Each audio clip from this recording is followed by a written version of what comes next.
What We Learn from History. Written by Sean O'Keefe, narrated by the author, with many players playing their different characters, including some AI characters. Credits at the end of the book. Prologue. Mr. President, my name is Drallah, and I'm sending you this letter because nobody else is listening. Everybody hates me because I'm black. They all hate blacks here on Cait. I know they're coming for me. My friend Lila is gone, and her mum won't tell me where she is. Some of my other black friends are missing too. Please help us. The police won't do anything. They won't even believe we're disappearing. Please help soon before there are no blacks left. Drallah. Chapter 1. Captain's Log, USS Millennium, Stardate 8723.8. The ship is on schedule as we make our way to one of the Federation's oldest member worlds, Cait. We are providing transportation for a Federation diplomat, Susanna Kara, who will mediate the discussions. Such is the importance of the talks that the Federation flagship, our ship, has been dispatched. Captain's personal log. I don't know what's going on Cait. The ambassador's yet to get a chance to brief me, but I'm expecting a word from her any time. At least this little trip will give me a chance to see one of the 7 wonders of the universe, Cait. All I've ever heard from the people who have visited it is that it's gorgeous, and it'll give a couple of our crew members a chance to visit home. Homecoming is a word that fills most with delight. The notion that once more one will be surrounded with the sights and sounds of home that bring back to mind memories of once before. Times of joy and sometimes sadness. Home is a place where friends and family help forge the beings we now are and will continue to be. For many of us, we are modelled on strong, positive influences and people of good standing. People who inspired us. For others, they succeed in spite of those who sought to drag them down, often for no good or rational reason. An example of one such being sat in the bar of the Millennium and stared out the window at the stars that streaked by the portal. He was one who had grown up in adversity, with few friends, and with only one real supporter, his mother. And even what she had managed to accomplish for him had had to be done covertly. Once he had graduated from his homeworld of Cait's version of a university, he had immediately enlisted in Starfleet and had hoped to turn his back on the world who had made his childhood a misery. Krashtallash of the Lash clan brooded as he considered he was about to return to that place. Cait was a lush and beautiful world that had managed to mix a futuristic society with a love for nature. Seen from space, it was a mixture of green continents and deep blue oceans. The major population centres were barely distinguishable from the forests. They were more easily seen on the night side as the lights shone brightly in the dark. And for all its beauty, it harboured a history that was just as checkered as Earth's. It had its periods of war and expansion, of death and destruction, and it was only through spiritual development that they had any sense of harmony at all. That harmony was now being threatened by a situation that touched Crash, as he was known to his shipmates, on a very personal level. Gillian, the Millennium's bartender, a lithe, pale, humanoid woman who had a smile that could light up a dead star, offered Crash another of his favourite drinks, a catnip. She could see his soul was troubled, and being an empathic being, she tried to reach out to him. Want another? She asked. Her intention wasn't to get him intoxicated. Catnips were a non-alcoholic fruit drink. Crash lifted his leonine head, replete with mane, and gave Gillian his version of a wan smile. "Why not?" he replied. He took the offered drink and sucked on the contents, his eyes drawn back to the window. Want to talk about it? Gillian gently asked. Crash tilted his head to the side and took in the bartender. She was very beautiful, from a human standpoint, with her braided hair and green eyes, yet he couldn't help wondering why she seemed always curious about what he was feeling. A human trait, he concluded. No, thank you. His attention was drawn to the door as they slid aside and his sister and her mate entered the room. Gillian followed his gaze and knew her work here was done. Crash was more likely to open up to family. Amandalash's eyes took in the room, then alighted on the end of the bar adjacent to the window where her brother sat. Once she found her brother, she headed in his direction. Manny, her nickname aboard the ship, and her brother were a study in contrasts, literally. Born from the same parents and from the same litter, she had been a source of joy for her clan when she had entered the world first. On Cait, white kittens were received with joy, an omen of good things to come for her family, and so her snowy white fur was a badge of honour for her clan. Moments later, her brother, Crash, was born. While white kittens are rare and welcomed, black kittens were scarcer, reviled as harbingers of evil and bad times ahead. Any advantage gained with Manny's birth was negated by Crash's arrival. Their father, Pashtallash, had almost killed him on the spot. Their mother, Pashtallash, had saved him, cleaned him up, then delivered their last child, Kraltathat, who, despite the miracles of his older siblings, turned out totally normal in every way. He wore the tawny fur that 99.9% of the population of Cait bore. Manny took the seat next to her brother and wrapped an arm around his shoulders. Good evening, Drallah, she said, using her native tongue, equivalent of brother, fondly. Crash offered his sister a genuine smile.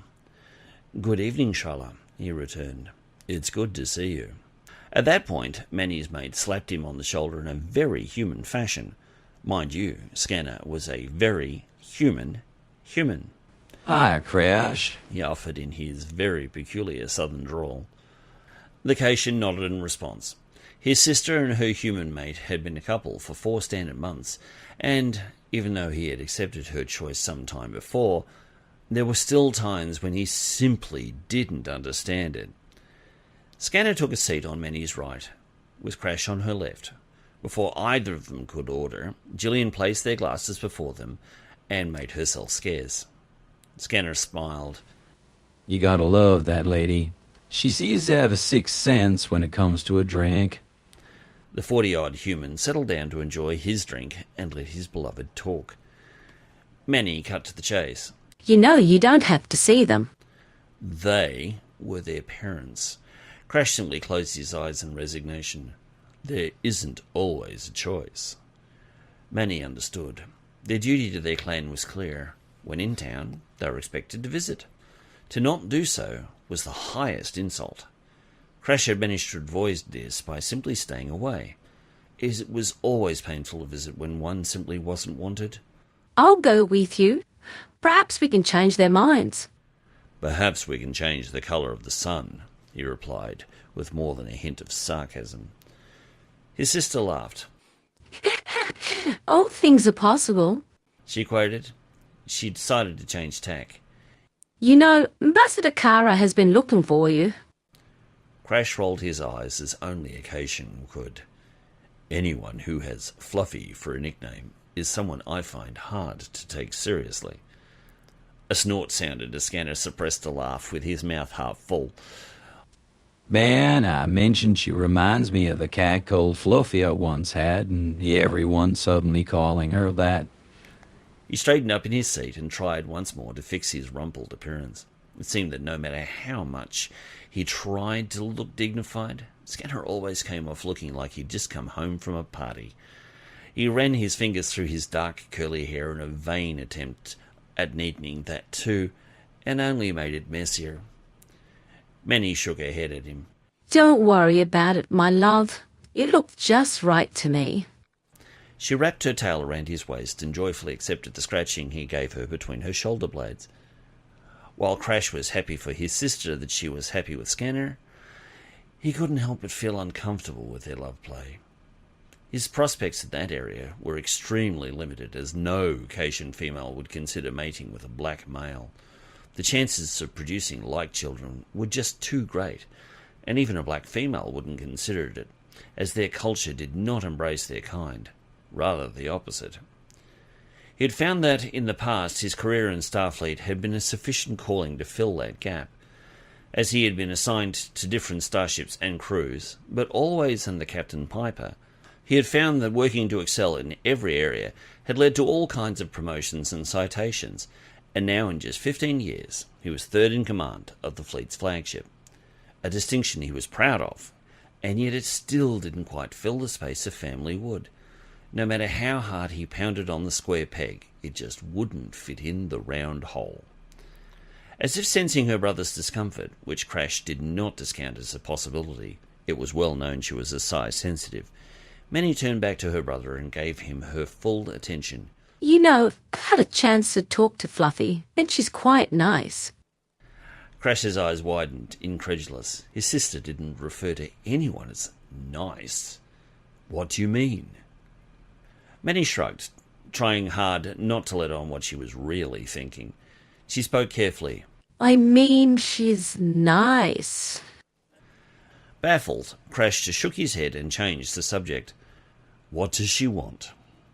I want to discuss the situation on Tweet. The voice was softer than theirs, but carried an unmistakable hint of authority. Startled, the three turned to face the ambassador.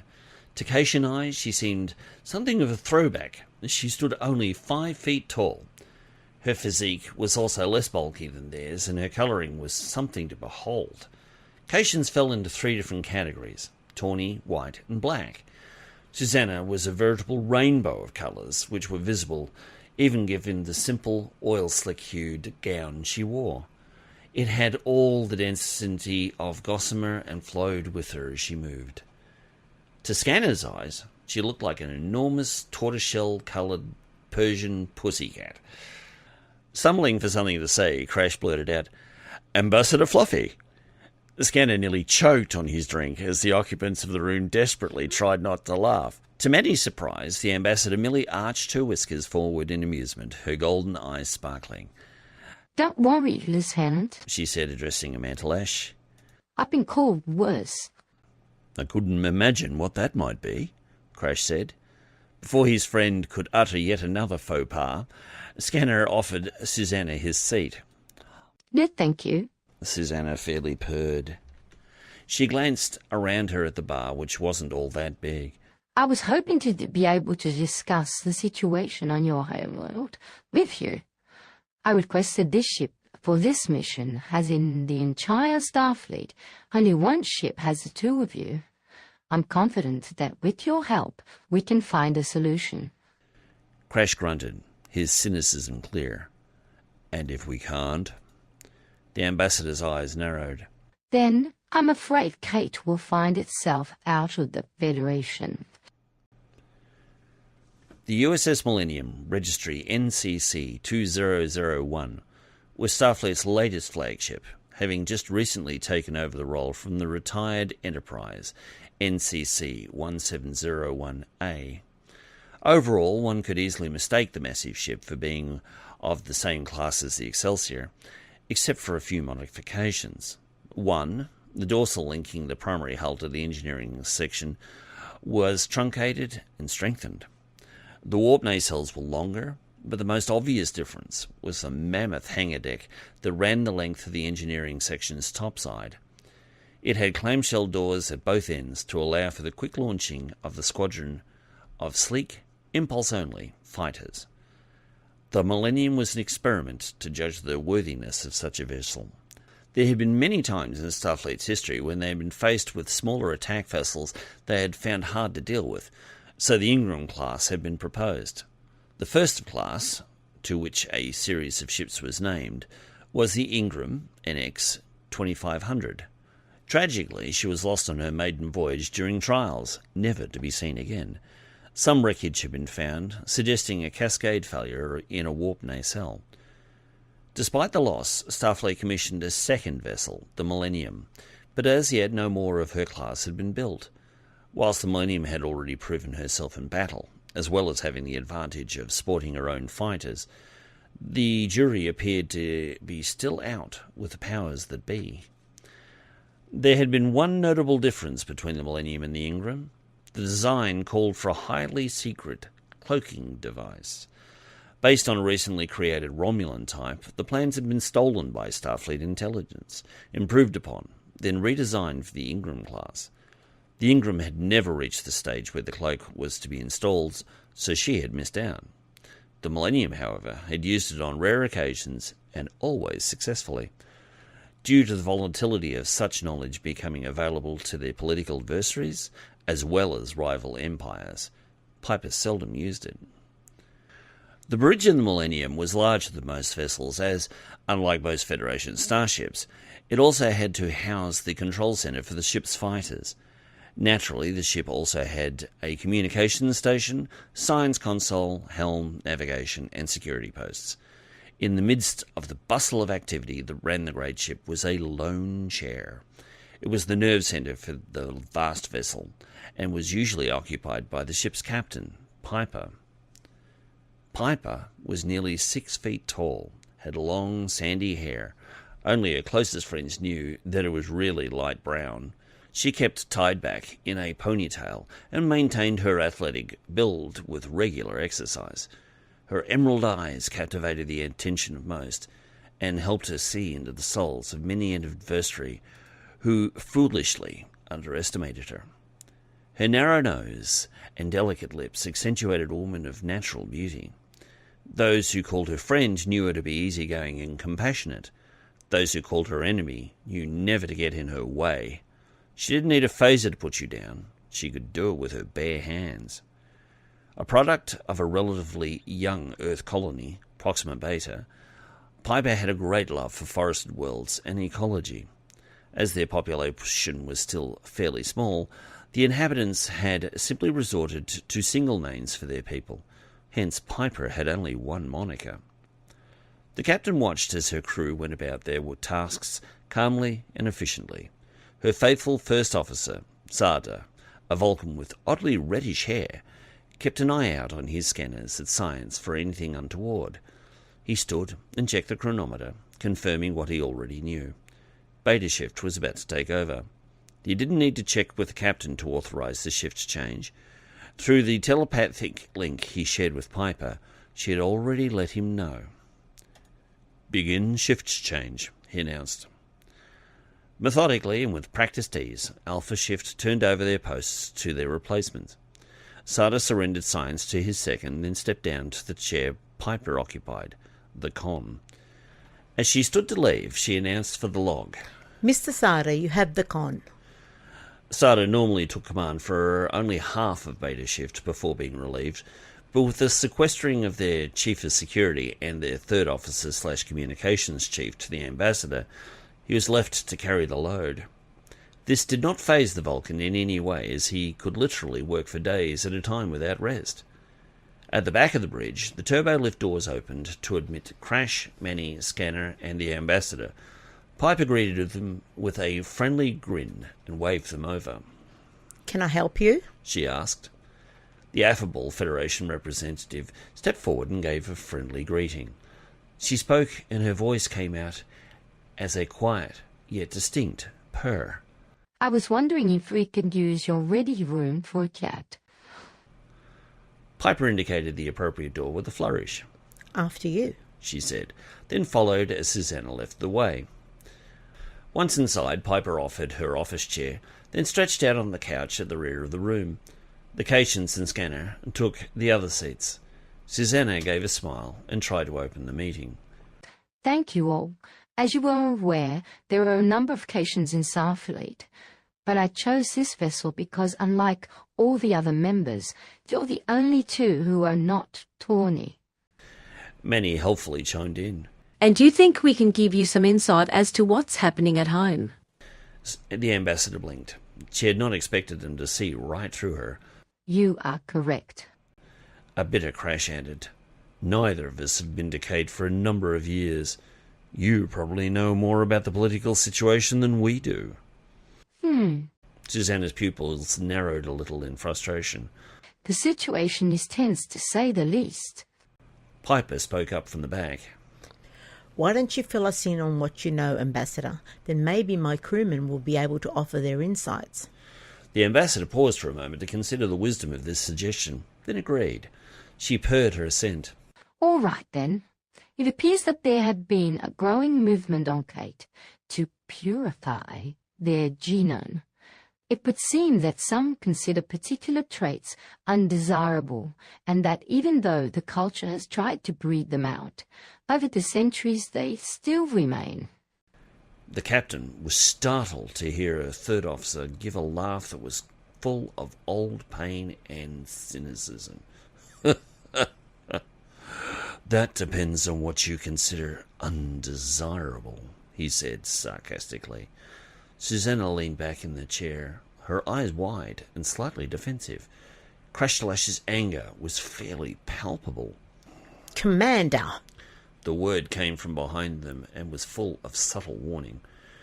Crash got the message. He dropped his eyes, then his head. Quietly, sincerely, he said, "My apologies, Captain. Ambassador." Susanna demurred. If the feelings on Cait are anything like what I'm experiencing here, I have a lot of work to claw my way through. She tapped her fingertips on the desk, mindful to keep her needle-sharp claws sheathed lest she scratch the captain's lovely furniture. I get the feeling you were going to make the point, Krashtallash. The commander's whiskers arched at the honour she gave him by using his full name. A very quiet rumble began deep in his chest as he spoke. "There is plenty of diversity in our genome, Ambassador." Susanna. The ambassador interjected. Crash nodded in appreciation for the inclusion. "Susanna, we have tall cats and short ones, some with long fur and others without, ones who are clever and those who are not. We even have some who think they're the reincarnation of Elvis. But we're mostly known for how we treat those who are different in colour." His sister picked up from there. If you have the amazing good fortune to be born white, you get to become a thoroughly spoilt kitten like I was. She glanced at Scanner, who laid a comforting hand on her paw. She had told him her life story, in great detail. He knew of her deep shame for her former attitudes. It took a lot more than it should have for me to realize just how bigoted I was. She sighed and paused for reflection. You know, I can look at a Gorn or a Klingon in the eye and consider him just as much a sentient being as I was. Yet I was taught from a very young age that having black fur was the nearest thing to being evil you could be. Black kittens are considered freaks of nature and are thoroughly loathed. She turned and tucked her head under her brother's chin, lovingly rubbing him with the fur on her brow. Her brother continued quietly. "So you can imagine that living in that society was nearly intolerable." Crash's gaze turned inward, remembering his youth. "I wouldn't have gotten an education if my mother hadn't forced the issue with the government. Even then, I was never accepted by the other students and barely tolerated by the instructors. I think they only let me graduate to get rid of me." Manny gave a quiet hiss, tut-tutting her brother. You sell yourself short, Drallah. You were the first black cat in our school's history to have finished top of not only your class, but the entire school. The captain gave a quiet snort. I suppose there can be an upside to being ostracised. It gave you plenty of time to study. Her comms officer gave a smile rich with irony. "Every storm provides rain," he stated with a sigh. He thought for a moment. "I don't know what I did with that award." I'm sure you deserved it. Susanna said kindly. Crash shrugged. "Not that it matters. As soon as I had graduated, I used all my savings and jumped on the next liner for Earth. I was going to join Starfleet, whether they wanted me or not." The captain wasn't the only person who laughed at that. She said, I'm glad that for our sakes they did. I noticed you in your last year when I was paying a call at the academy. You seemed determined to do your best at everything, to win at everything. You even took the Kobayashi Maru test twice. It wasn't enough that your character was being tested. You still wanted to win. The unwinnable engagement. Only one man has ever beaten it, and then only because he cheated. Piper remembered hearing the story from Savick once whilst working together. A little stiff from her long hours in the con, she stood up to stretch her legs. Anyone for fruit juice? She offered with a friendly smile. In Starfleet, it was a universal rule that captains either drank tea or coffee. Once again, Piper broke the rules. She hated caffeine and either drank water or fruit juice. She also didn't mind getting those drinks for her fellow officers, even if they were a couple of grades lower in rank. She just wasn't the type to make someone else do something she was in a position to do herself. Grateful for the offer, yet still surprised, Susanna joined everybody else with an upraised hand. The ambassador looked about her, then at the people she was with, and realised they weren't just serving together on a Starfleet vessel. They were family. Whilst Piper ordered on her personal food dispenser, she continued, I knew I wanted this brash young fellow on my crew. I saw the detailer the next day and I had him posted to the Exeter under me as soon as he graduated. The commander gave a playful laugh, which, from occasion, seemed halfway between a purr and a growl. Then you sent me back. Piper grinned. Yes, I could see your potential for command, so I sent you back to command candidacy school. You left an ensign and returned a Lieutenant JG. By the time we took on the Millennium, you were my third officer. At this point, she passed around the drinks, then messed up Crash's mane. The ambassador was moved by Crash's rags to riches story. She added, curiously, I'm sure there's more to your story, Krashtallash. Many saw how her brother suddenly tensed and wondered why. The ambassador had to be oblivious to the natural faux pas she had just made, and she knew Crash would be conscious of this as well. Her question was innocently put, but to the Cait, it was a prelude to a relationship. It was tantamount to asking one out for a date. Before her brother could reply, she spoke for him.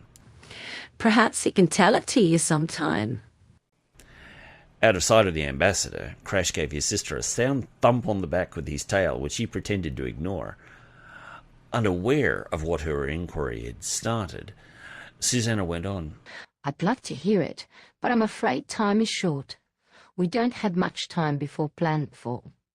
And I still have much to learn about the Cait, and why they seem bent on committing genocide. What? Such was the Millennium crew member's shock that it came out in unison. Susanna dropped her gaze. Perhaps I spoke too strongly, but the overall intention is the same. Shaking his head in confusion, Scanner stuttered in his southern drawl. What are you all on about? Visibly disturbed, Susanna stood and started pacing around the room. Her feelings were high, and it showed as her hair stood on end. The Federation received word that the Cait started rounding up black kittens and adults and are moving them into relocation camps. Rumour has it that they're off-world. She stopped in her tracks for a moment. This behaviour goes against everything IDIC stands for. Sentience exists in many varieties. Life in all forms is precious. It shouldn't matter what we look like or what form it takes. It should be honoured and respected. A low growl was heard, and Piper found it hard to place the origin of it until she realised it was coming from both Caitian siblings. She was surprised at the apparent intensity of feeling as she noticed both great cats' eyes were slitted and their tail fur stood erect. The rage they felt was almost palpable. As one, they stood and stepped towards Susanna. Crash spoke for the two of them. Whatever you need to stop this atrocity, you will have. Manny nodded her agreement. She added, This has got to stop. Their growling ceased as Susanna looked up into their eyes that were full of conviction. She smiled, her eyes wide with joy. She took first Manny's left paw in her right, then Crash's right paw with her left. Her purring filled the room with familial warmth. I know, with the two of you helping me, she said with conviction, we can do anything. They almost started as Piper and Scanner joined them. Scanner put his arm around Manny's waist as the captain laid a determined hand on the ambassador's shoulder. Susanna, the resources of the Millennium are at your disposal. What do you have in mind? Susanna sat back on her haunches and put her chin in her paw. That's the hard part. At this point, I was hoping that you might be able to help me devise a workable strategy. Piper chuckled at the irony. It wasn't the first time the Federation had sent people into the field and expected them to wing it. She gave Susanna a smile of encouragement, then indicated they return to their seats. Okay. Once again, the Federation Council has discovered a problem and hasn't got a clue on how it could be fixed. She gave her statement only a touch of sarcasm as she rolled her eyes. It's easy to throw resources at a problem, but harder to make it all work out the way you want it to. Susanna shrugged. I wonder sometimes if that is the way it has always been. As a student of history, I can assure you it has. Piper ushered them all back to their seats as she returned to the couch, though she sat this time. Placing her elbows on her knees, she steepled her fingers together as she considered the situation. You know, I can't imagine King Kraltathat supporting such a movement. The ambassador's ears twitched at the comment. Have you met Cait's sovereign before? She asked hopefully. The captain nodded, dislodging a lock of her golden hair, tickling her nose. She batted it away in annoyance. Once when I was serving on the hood as first officer, we were paying a courtesy call as you do. The king put on a state reception for us. She smiled to herself as she recalled. He certainly knows how to make you feel welcome. Her mind's eye returned to the spectacular event he put on in their honour. Manny chuckled. You don't know this, Drallah, but I was invited to his palace once, too. I had just been accepted into Starfleet, and he wanted to honour the first white Caitian to do so. Her brother tried to squash the bitterness he felt over their heritage once again. The look in his eyes darkened momentarily, and Susanna didn't miss it. I gather they didn't do the same for you, Krashtallash. She said sympathetically. I'm sorry. Crash sucked in a lungful of air, then let it out slowly, letting go of his aggravation. I determined a long time ago to not let the miseries of my childhood define who I am as an individual. With the passing years, I learned to pity my people for their bigotry. He swept his arm around him. I live in a world of equals that include Caitians, humans, Palkaoest, Klingons, and even living rocks. There is no I'm better than you garbage out here. We are what our Maker made us, and we are no better or worse than others. That kind of exposure tends to change one's perceptions. With a slightly embarrassed look, he added, but there are still times when old feelings catch me off guard. Leaning over the desk, Susanna placed a comforting paw over Crash's and looked him in the eyes. I had no idea how much this situation might distress you. For that, I am sorry, but we have a job to do. I want to thank you in advance for your willingness to suffer personally for this mission, though. Not knowing how to respond, Crash simply gave a polite nod. Susanna lounged back in the chair and changed the subject. So, if the King-Queen aren't behind this movement, who is? Piper cleared her throat noisily. I said I had met the king before, but I never actually laid eyes on the queen. She cast her mind back. I seem to remember she was unavailable, some mission of state, if I recall. Pashtallash spoke up. I'm not sure it matters anyway. Cait is a constitutional monarchy, and the sovereigns have very little real power. That lies in the Parliament and with the Prime Minister. Susanna stretched her arms, temporarily unsheathing her claws.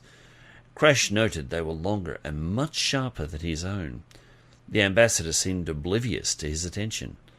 It has been my experience that the true power of governments do not lie with the elected officials, but with bureaucrats that guide their decisions.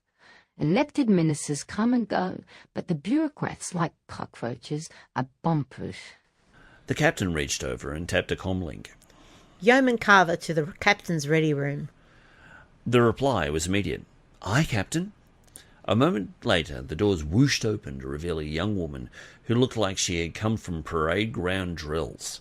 Uniform, personally pressed with shoes and insignia polished to reflect a shine, her youth was overpowered by her ultra-professionalism. She wore no makeup on her fair human skin, and her hair was cut to regulation, styled to razor-sharp efficiency. When Carver had come to the Millennium, she had seemed to be nothing more than another academy dropout, yet Piper had drilled her to a very high standard to let the young woman know that she was more than she thought she had been and could be. She now believed in herself and her abilities, and, more importantly, that she could contribute something valuable to the crew. Carver stood at ease, waiting for the captain's command. She didn't have long to wait. Yeoman, I want you to consult the library computer and link it to that of Cait to determine who truly wields the power on that world. Don't let titles confuse you. They're largely irrelevant anyhow. Give me a report documenting who runs what and list them in order of hierarchy. Links are often subtle, so don't be afraid to dig around. I want the facts, but I also want you to go with your gut. Piper checked the wall chronometer. I need it by this time tomorrow. If the workload seemed onerous, Carver didn't show it. "Aye, ma'am," she replied smartly. "Will there be anything else?" The captain grinned. Don't be a glutton for punishment, yeoman, she said with a chuckle. That'll be all. With a quick about-face, Carver left the room and headed directly for the library computer. Piper watched her go, then took in her compatriots. I suggest we wait for the report before we make any more plans. At this stage, we're just groping in the dark. Let's call it a night and reconvene tomorrow to strategize. With that being said, they all rose. Piper continued. In the meantime, I think you furballs need to spend some time with the ambassador and acquaint her with Caitian customs. We don't want her accidentally giving every Caitian male the idea she wants to date them. Susanna started at that, and if she could have blushed, she would have. Instead, her eyes went wide, her pupils dilated, and her fur flattened. She considered Piper's suggestion, then agreed. I don't want to be misunderstood, that's the show. Not when there's so much at stake. Good, said Piper, then cheekily added, Now everyone out. I want to get some sleep.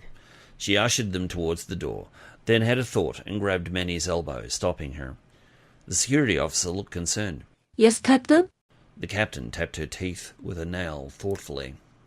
Lieutenant, I thought you might call home and talk to someone and see if they know anything about what's going on. We're within subspace range to be able to make direct real-time call. I'd ask Crash, but I know he's not crazy about the idea of talking to your family. Manny bared her teeth in her version of a wry grin. That's putting it politely, Captain. Her whiskers drooped in sorrow. I'm afraid the only thing Crash is going to find at home is pain. Chapter 2. In a time where most Federation ships saw a little too much action, and were all too often called into service to defend either a world, a colony, a ship, or just plain themselves, it was a strange thing to find children on board. A starship was largely considered far too dangerous a place for children, and it was completely hypocritical when compared with only 100 years before, when Earth-trading vessels, whose top cruising speeds were no more than warp 2, could spend months on one run alone, thus making it essential that their vessels often carried generations of one or more families. It was a fact that didn't escape Piper when she made her submission to Starfleet that her chief medical officer, who had recently fallen pregnant, be allowed to raise her children aboard the Millennium. Not to mention the plethora of sociological studies that showed morale aboard was higher when their married members did not have to spend long periods of time away from their families. Considering the peculiarities regarding Merete AndrusTaurus' case, including the fact that her husband, a fellow Starfleet officer, had died shortly after they married, they relented and filed the whole incident under case study. It was now 4 months to the day after her wedding. It was 1 week less than that since she was widowed, yet her husband Rogan had not left her without a legacy. Shortly after he was lost, Merete found she was pregnant with twins, a boy and a girl. As her people, the Palkeo Est, only have a gestation period of 15 weeks, it wasn't long before her babies came, literally kicking and screaming into the world. And now the slight woman, with her pearly skin, short platinum-coloured hair and slightly up-tilted eyes, was trying to juggle her duties as CMO and new mum. And she was finding it a struggle. Fortunately, she had a lot of help and had delegated some of her duties to her staff. To help her with her late-night feeds, every species had to put up with them, a group of her closest friends had agreed to a roster. The children had quickly fallen into a 4-hourly feeding rotation, and so each 4th hour during Merete's sleeping schedule, a pair of her ship's companions would let themselves into her quarters and quietly change and feed them milk that she had expressed earlier, then stored in a small refrigeration unit next to the baby's cribs. It had only taken a couple of days for everyone to get it right. During training, Pashtallash had observed that when she and Crash had been kittens, all their mother had to do was lie down and let them suckle. More power to your mother. Merete had said with a touch of envy. If only we all had it so easy. There were anatomical differences between the Palkeo and humans, but they weren't so much the diapers were any different, and the reactions regarding their contents were varied yet strangely consistent. On one occasion, Lieutenant Jason Nunn, the ship's chief helmsman, had run from the baby's room with the dirty diaper balled up in his hand, screaming, "Incoming!" Another comment had come from their navigator, the handsomely Grecian Alpha Centauran Carmen Valastro. If we saved this stuff, we could use it instead of antimatter in our photon torpedoes. I'm sure it'd send the enemy packing. The image had left Jason clutching his stomach. He laughed so much. The young Australian didn't mind toilet jokes. Pashtallash had countered that statement. I'm sure there's a Federation convention against using biological warfare somewhere, She had said wryly. And so Merete had managed to continue in her duties. One of the first gifts she had received was a twin anti-grav pram from Piper, and Merete would often be seen walking down the ship's corridors, followed by the pink and blue floating pram. The captain had told her which side was which for the babies, according to the appropriate colour, but this was one of those times when cultures clashed. For the Palkeo, colour assignments for gender were irrelevant, and the doctor was left wondering what all the fuss was about. She would be eternally grateful to serve upon a ship with a real sense of family.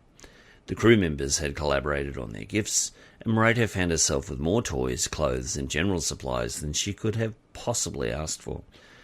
To top it off, Scanner and Pashtallash had come up with an ingeniously designed chair that had dual adjustable cushioned cradles that would each hold a baby strategically positioned to allow Merete to feed her children simultaneously simply by leaning forward over them.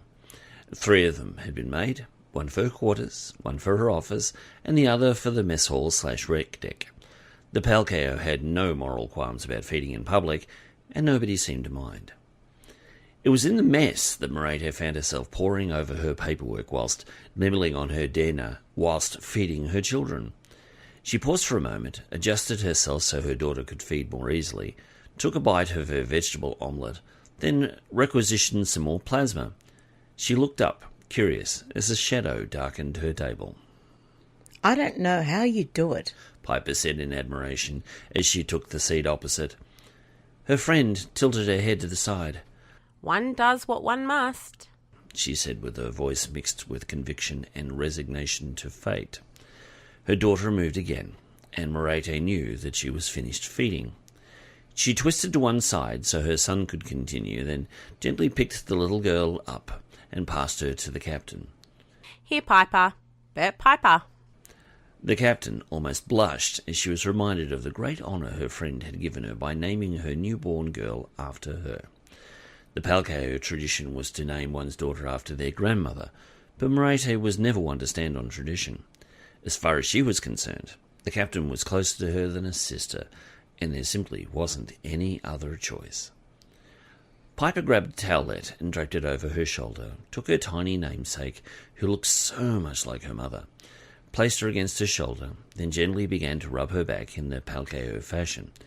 She marvelled once again at the amazing growth rate of Palkeo children. Piper Jr. was only 2 weeks old, and yet she was already the size of a 6-week-old human child. At this rate, Piper would be in school within 2 years. The thought gave the captain pause. The school was something she had failed to consider. It would only be a matter of time before Merete's children would be ready to start their education, and they had no one on board who was qualified. What are we going to do when they're old enough for school? She asked in conversation. The doctor froze. Obviously the thought hadn't occurred to her either. She slowly sat back in her chair, picked up Rogan Jr., and began burping her son. He must have sensed her disquiet, because he began quietly crying, so she rubbed him a little more briskly to soothe him. I don't want to send them home to be raised by my mother, that's for sure, she said categorically. Piper raised a curious brow. The doctor shook her head. It's not that I have anything against my mother. It's just that these kids... She was using a human term to get used to it. ...are my responsibility, nobody else's. Piper nodded her understanding. So where does that leave us? Her friend smiled. We could pay for a tutor, you know. I've got plenty of savings. The captain sighed. She wasn't sure about the regulations on that one. I suppose we'll just have to cross that bridge when we come to it. I know that I don't want to have to let you resign your commission just so you can go home to school your kids. A slight smile settled on Merete's lips. She had every confidence that her friend would once again pull off a miracle. Piper had an amazing ability to make things happen. I'm sure it'll all work out, she said calmly. Piper was honoured by her friend's faith in her, but this time she wondered if it was misplaced. What they were proposing was without precedent.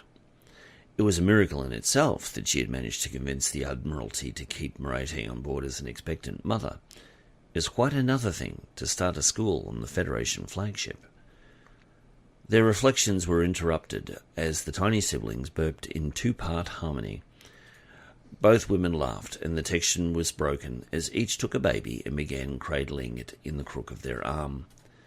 Each was blissfully unaware that they were being watched by the ship's new psychologist, Megan McCoy, out of the corner of her eye as she ate her meal. After their evening meal, Pashtallash and Scanner went their separate ways for the night. When Manny arrived at her room, she stretched her muscles to begin relaxing. In her cosy lounge area, she kept only a functional desk with a computer terminal, a chair, and a small sofa. She liked space and being able to exercise in private when she needed to. The room was decorated with 2 narrow shelves that lined the walls. They contained several books from home, as well as Shakespeare, Milton, and a few other noted human authors. She also had a number of 20th century detective novels she was fond of. Next to these sat a small box containing the growing collection of medals and other citations she had received in her service to Starfleet. The centerpiece was a framed 8x10 photograph of her and Scanner standing on the surface of Earth. The backdrop was an open wheat field, giving one the impression of endless farmland. It was taken by Piper months ago when they had all attended a funeral on the Kirk farm in Iowa. There were other photographs on the shelves. There were shots of a Pashtallash graduating from the academy, one of the first starships she served on, her classmates, and one of her family back on Cait. It was this photo that she picked up and stared at, casting her mind back to the day it was taken. It had been a rainy day, she remembered. The weather didn't matter, however. It was her coming-of-age day, the day when she became legally an adult, able to vote, take a mate, all the stuff kittens dream of doing without ever realizing they came with a price tag: responsibility. The background of the photo showed their home, barely distinguishable from the surrounding foliage. The Cait took great pride in making the smallest impact on their environment possible.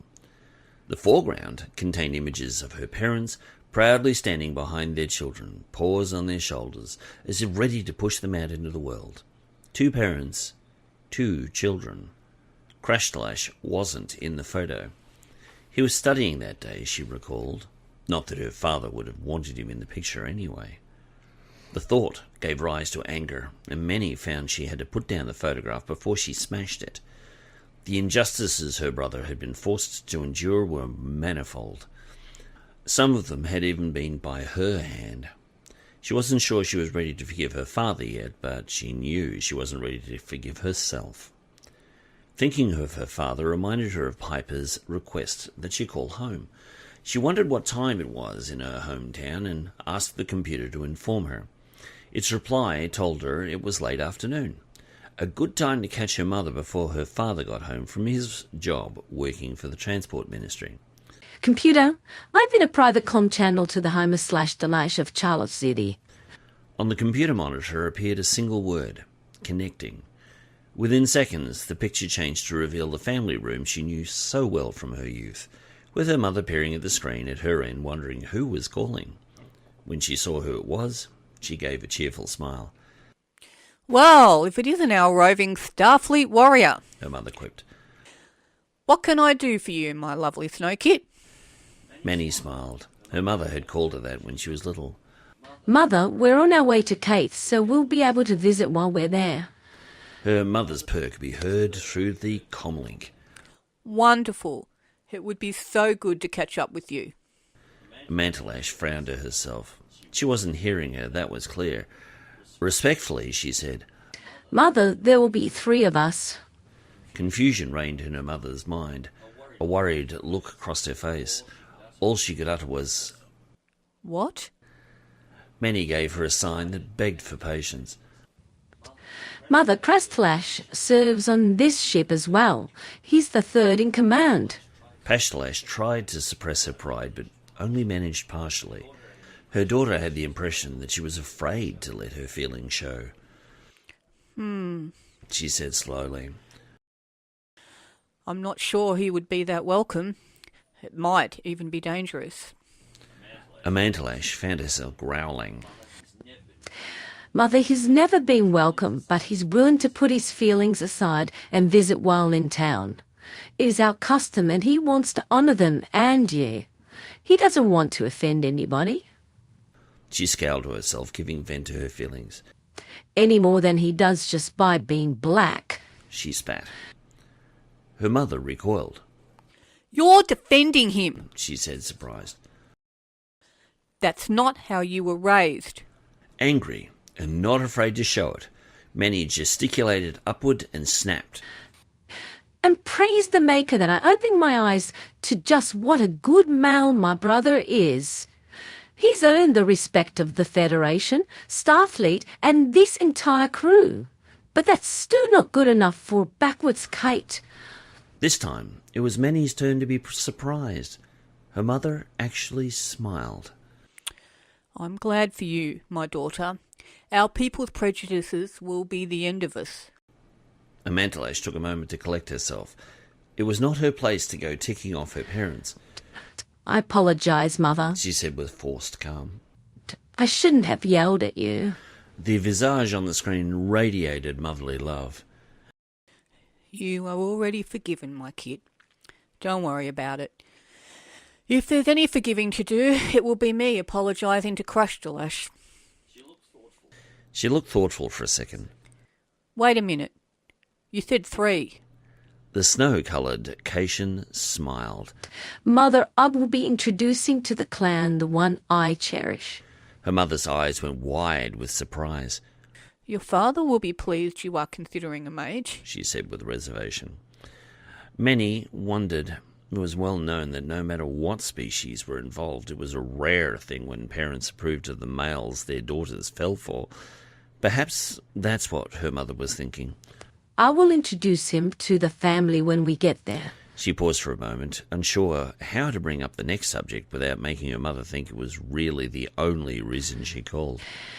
Don't take this the wrong way, Mother, but I was asked by my captain to ask if you knew anything regarding a rumour. We've heard that black kittens are being taken from their families. This time, the fear in her mother's eyes was unmistakable. She looked both ways, as if looking for someone who might be listening. Daughter, you don't want to ask such questions. You could get everyone into trouble. I'll take that as a yes, then. We will be looking into the matter when we get there, Mother. A thought came to her. Please don't mention this to Father. That would be wise, my daughter. I look forward to seeing you all when you make planetfall. With one more glance about her as she signed off, the screen went dark. Pashtallash sat down on the floor and tapped her cheek with a finger. They were sailing into a nightmare, of that she was sure. She turned and gazed at the photo of herself and Scanner. Bringing Krashtallash home with her might be the least of her problems. Remind me again why we volunteered for this. Scanner said, quietly joking with his lady. Because it's the right thing to do. Manny said, rubbing the sleep from her eyes. It was 0400 hours, 4 a.m. on a civilian clock, and way after their bedtime. Still, they had put forward their names to assist with the baby's feeding, and they were good to their word. Manny gently touched the silenced door control and let them in. Scanner gave a quiet command. Computer, lights, 20% illumination. Obediently, the lights came on, dimly enough to see, but not too much to disturb Merete in the next room. Not that Pashtallash needed much light. Her feline eyes took in everything as if in broad daylight. The doctor's quarters were larger than most, as she was a member of the senior staff. This was fortunate in her circumstances. She was able to rearrange her room to suit her new status. Her bedroom remained her own, off to the right. A good portion of the lounge area had been turned into the nursery, with one of Merete's mama chairs in the corner. A small couch and chair still remained to the left, whilst on the right sat two cots placed end to end, each with a colourful mobile hanging above it. Next to them was a change table and a small kitchenette where the stored breast milk could be reheated and prepared. This had to be done the old-fashioned way, with a pot and water, as Merete would not stand for modern intervention in the reheating of her milk. They had only performed this task twice before, yet the two worked in partnership to prepare the feeds. Whilst Manny started boiling the water and preparing the bottles, Scanner had the dubious honour of changing the baby's diapers. Pashtallash noticed with a quiet smile that Scanner had once again held his breath as he opened each child's nappy, just in case. In deference to their slumbering CMO, the couple had agreed to perform this chore in silence. Merete had enough on her plate without putting up with a noisy 4 a.m. feed. The babies looked up at the couple in wide-eyed amazements, as tots are wont to do, and gurgled contentedly. Within moments, the children were ready for their bottles, and Scanner took Rogan to the chair whilst Manny curled up on the couch with Piper. Each child quickly got comfortable and started to suckle. Scanner looked down at the little fellow cradled in his arm and found himself wondering what it would be like to have children of his own. Living on a starship rarely led one to even consider having a family, as life was busy enough, and with no children around, it was a case of out of sight, out of mind. Before he met Pashtallash, he had only had short-lived liaisons with a handful of women, and none of them had led to anything he might consider serious. Yet now he sat, cradling a friend's child, sitting opposite his furry soulmate, who was also blissfully feeding its twin. He mused for a moment. The Piper Jr. seemed very comfortable, nestled into Manny's chest, a place he loved being himself. His moment of reflection continued as he remembered back on a career that had taken him to many exotic places on many grand adventures, and yet he couldn't remember a time when he was more content than now. What are you thinking? His girlfriend asked in a whisper. She had seen the familiar look in his eyes. He had been light years away. He grinned sheepishly. He couldn't keep anything from his very perceptive Manny. I was wondering what it was like to be a parent. He responded in kind. Manny's eyes went wide at the revelation. She had often wanted to broach the subject, but had never found a good time. She smiled to herself and patted Piper's head ever so gently. They do have that effect on you, don't they? Scanner's gaze turned on tiny baby Rogan, who seemed happy just to suck on a bottle and enjoy the comfort and warmth the elder human provided. Be doing that, He said. He spoke slowly as he reflected. I always wanted to leave some kind of legacy. I suppose all of us do in one way or another. It's just that kids never seem to come into the picture before. It's not that I don't want them. It's just that my career choice put the stop on that one. Besides... He stopped himself. He wasn't sure he wanted to go on in the direction his thoughts were taking yet. Even though his girlfriend was opposite him, Manny could still reach him with her tail. She used its prehensile abilities to their full capacity and gently stroked his cheek. Besides what? She asked, not wanting to push him, but too curious not to ask. The human male looked at his Caitian girlfriend and decided to take the plunge. He knew he could trust her implicitly, but talking about this was going to change everything. Judd, Scanner Sandage of Tennessee, Earth, took a deep breath and dove in. I come from a very old-fashioned family, and before I was to consider having kids with anybody, I'd have to be married to the woman I plan on spending the rest of my life with. It came out in a quiet rush, but it was the truth that he had to share. Pashtallash was a quiver. She felt a wave of joy, followed by fear, followed by elation, and wasn't sure which one she should be. She wasn't even sure what Judd was saying, and whether he was even saying something pointed. She just looked expectantly at him for a moment in silence, considering his words. After a moment, she sighed, resigned as a thought came to her. But I can't deviate children. Scanner gently grabbed Manny's tail and rubbed it against his cheek. Sweetheart, I've always known that. But there are many ways of having children. I was thinking we could adopt. Manny found herself dizzy with the implications his words brought. That he had considered such thoughts were amazing, exciting, yet somehow frightening. She was finding it hard to speak. What are you saying, Carter? She asked, using her native tongue word for beloved. Somehow, Scanner just couldn't say what he was about to with any distance between them. He slowly, gently, got up with baby Rogan in his arms, still feeding, and then knelt next to Manny so he could look her in the eyes. I'm saying, sweetheart, but of all the sentient beings in this galaxy, I can't think of anyone I'd rather have as my wife than you. He switched his use of language to Caitian formal. A Pashtallash of the Lash Plan, will you be my last mate? As long as she could remember, Manny had never shed a tear, and yet at this moment she couldn't help but cry. She leaned forward and gently licked her man's cheek. In her culture, that was all she needed to do to accept, but for Scanner's sake, she knew he needed to hear it. Yes, my Carter. With all my heart, yes. At that moment they remembered the children in their arms, so they nuzzled once and sat back in their chairs, their fates sealed. Come hell or high water, they were going to be married. The rec deck was the venue of choice for the education of Ambassador Susanna Carter. As it was adjacent to the mess hall and even opened partially on it, the newly engaged couple found themselves the first arrivals. Ever since their betrothal, they had found themselves too hyped up to return to their quarters, and so they made their way to the rec deck, had an early breakfast, then the two of them spent some time working out. Due to their different physiologies, they had their unique ways of exercising.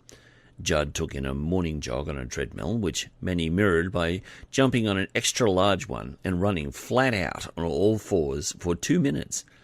Her physique allowed for bursts of speed, up to 40 kilometres per hour, but for general fitness, she kept it down to a mere 15 kph. This was no time for subtlety, and Manny had a lot of adrenaline to work off.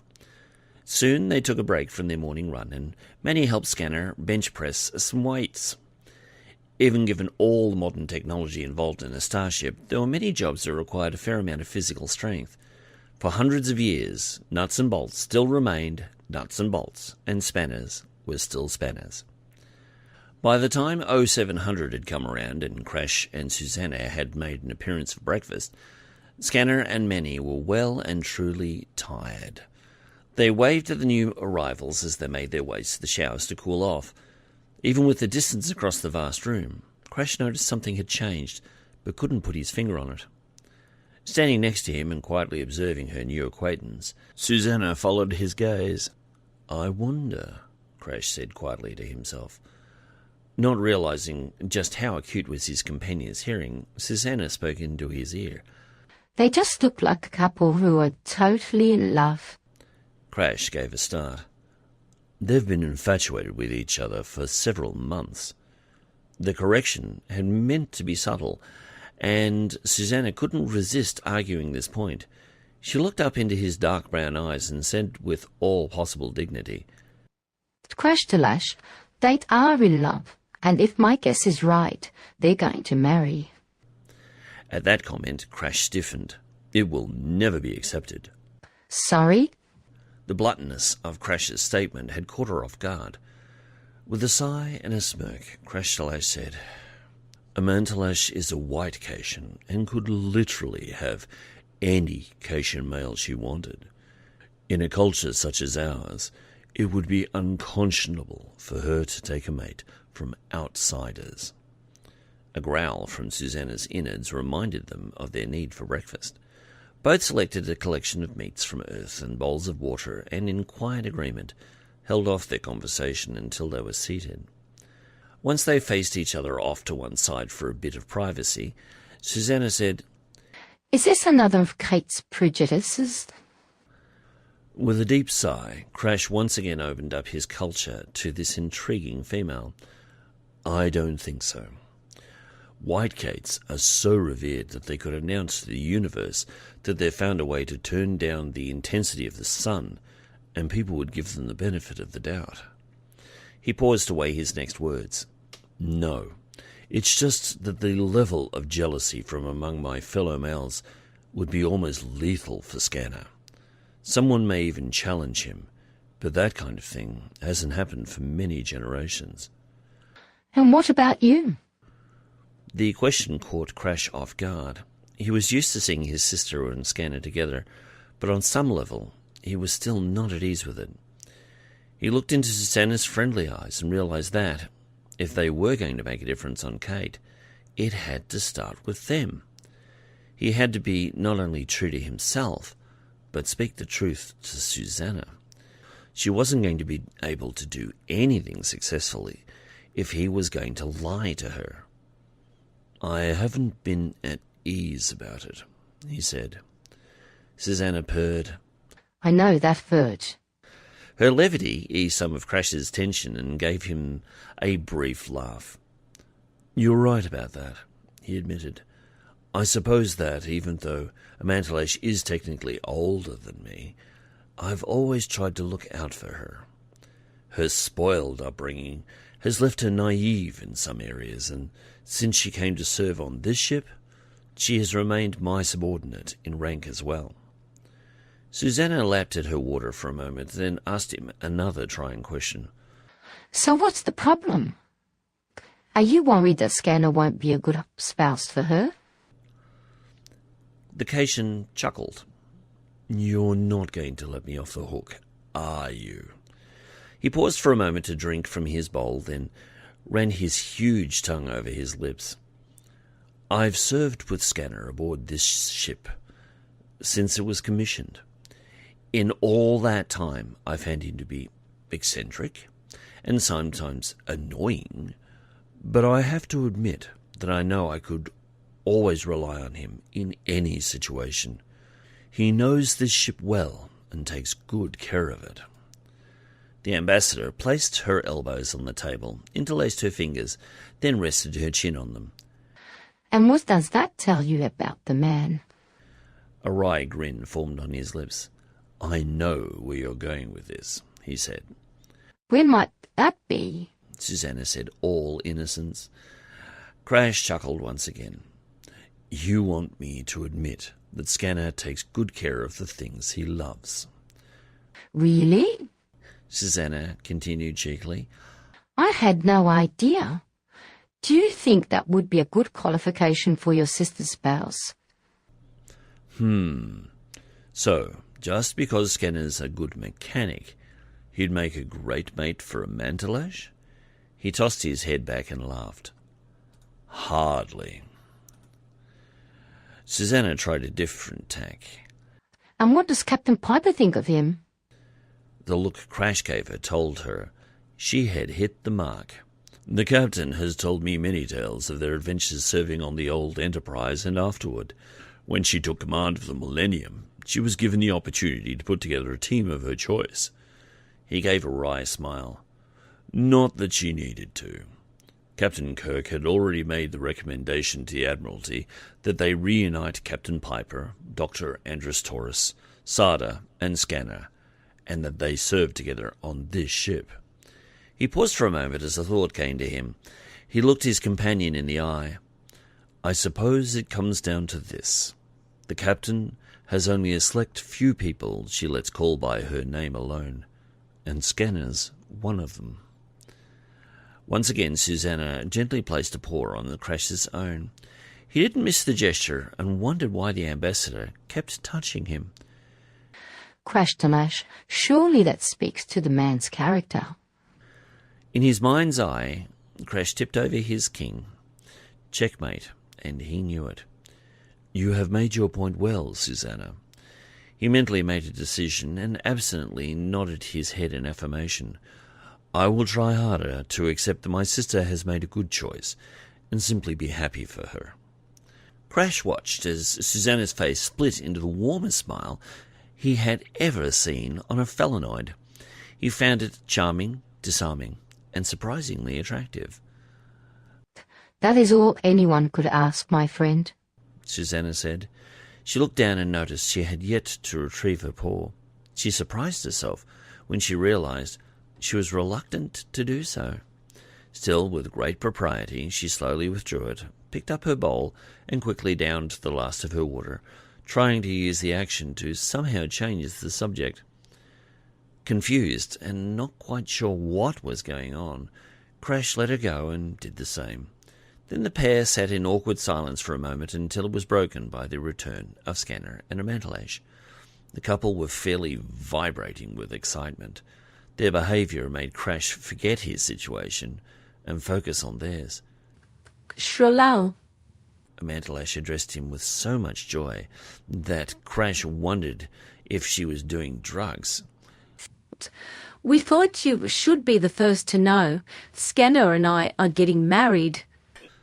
Now, in a complete daze, Crash looked at each of them in turn, then at Susanna as if somehow she could anchor him to reality.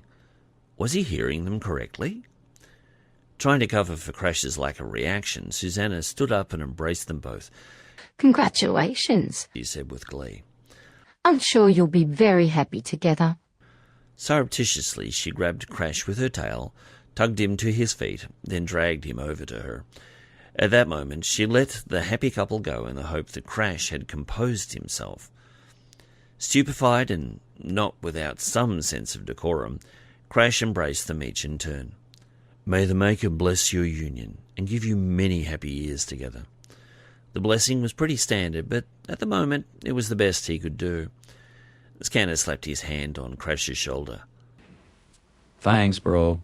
I bet you didn't expect to wake up this morning and find you're going to have a you and brother-in-law. The answer Crash gave was completely honest. No, I didn't. His sister knew him well enough to guess his state of mind. I know it's a bit of a shock, Drallah, but I know the idea will grow in you. With that said, she led her men over to the food dispensers to get their breakfast. As Susanna watched them go, she grabbed Crash's arm for comfort.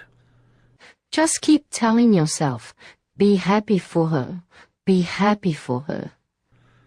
Crash just sighed and drooped. Easy for you to say, Ambassador Fluffy. By the time Alpha Shift was over and Piper was once again free to discuss their dilemma, Yeoman Janice Carver was ready to give her report. This time they assembled in the briefing room with Piper at the head of the table, Susanna to her left, and Manny and Crash to her right. Scanner wasn't present, as he was needed in engineering. Piper stood to convene the meeting. Before we begin, I'd like to say a big congratulations to Pashtallash on her engagement to Scanner. She stepped over and embraced her junior officer. I feel like I'm welcoming you to the family. Manny laughed and returned the hug. It was an Earth custom she was beginning to get used to, and she kind of liked it. They broke their hold on each other and resumed their seats. Piper swiveled and looked up to Carver. Tell us what you've got. The yeoman dimmed the lights and drew everyone's attention to the wall screen. On it was a complex flowchart that looked like a city rail system gone mad. At the top was one box that stood out alone, connected by a solitary line to the one below it. As per the captain's instructions, I looked into Cait's government. To refer to it as a dog's breakfast would be an understatement. Carver used the laser pointer to indicate the top of the chart. The king sits out on his own and practically isolated from the chain of authority. His job is to rubber stamp decisions made by Parliament, and judging by some of the laws passed recently, I'm not even sure he's doing that. The captain leaned back in her chair, lost in thought. So you're saying he's nothing more than a moss on a tree? The yeoman gave her a blank look. Piper explained. It's a Proxima saying all the moss does is make the tree look green and feed off it. Aside from that, it's pretty much worthless. Thank you, Captain. Carver said, trying to get back on track. I have to remember that one.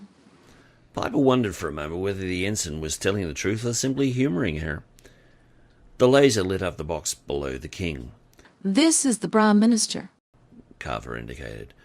While he does yield some power, once again, I'm finding that real power lies in the people who backed him. Like the king, he's only there because someone supported him. The people think they have the king in their government because they voted for him, but they never seem to consider the question, who gave them the choices? Like so many other systems of government, Cait's politics are split into two different political parties. Within each one is a small group of powerful individuals who decide amongst themselves who will become the candidates. And if they're doing what I think they're doing, they've been collaborating on the nominees so that no matter who is voted for, they get a leader that the power brokers want, not what the public really needs. The cat's ears perked up at this information. Crash leaned forward expectantly. Are you saying the elections on Cait are rigged? He said incredulously. That's unconscionable. It's nothing to be surprised about, Piper said with more than a touch of irony. Terra has had more than its share of this kind of thing. So who's benefiting from this kind of situation? Pashtallash muttered. Piper rolled a light pen between her fingers as she considered the question. It's usually those who will personally profit from their leaders' decisions. The bureaucrats are either the ones who have the money and manipulate the laws to suit themselves, or they represent the interests of others. Either way, it's definitely not a government run for the people and by the people. She looked up at her yeoman. Please continue. Carver sighed and turned once more to the screen. She was finding it so hard to stay focused with all the distractions. I also found the bureaucracy has increased a level with two new branches that were created only 2 years ago. They are the Department of Homeland Security and the Department of Information. It just gets better and better. All eyes turned on the captain. She elaborated. In the Earth's history, only 3 countries had a Department of Homeland Security. Nazi Germany, the Union of Socialist Soviet Republics, and the United States of America. The first 2 were eventually defeated by the third, which then went on to make a lot of mistakes of the previous 2. Fortunately, they woke up before it was too late. Susanna asked. And the Department of Information? Piper pursed her lips in frustration. That just makes our lives that much more interesting. A better name for it is Department of Propaganda. There's an old saying, he who controls the information controls the world. People are more likely to believe a nice, big, juicy lie than a small one. She took a deep breath. We're seeing the beginnings of a fascist government forming here.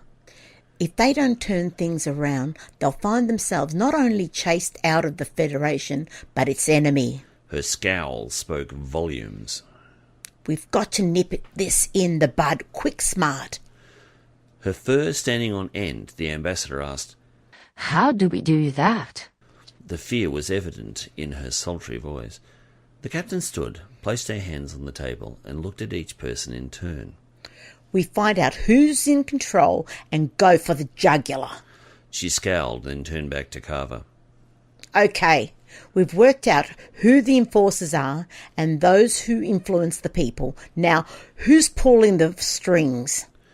It was at this point that Carver began to sweat.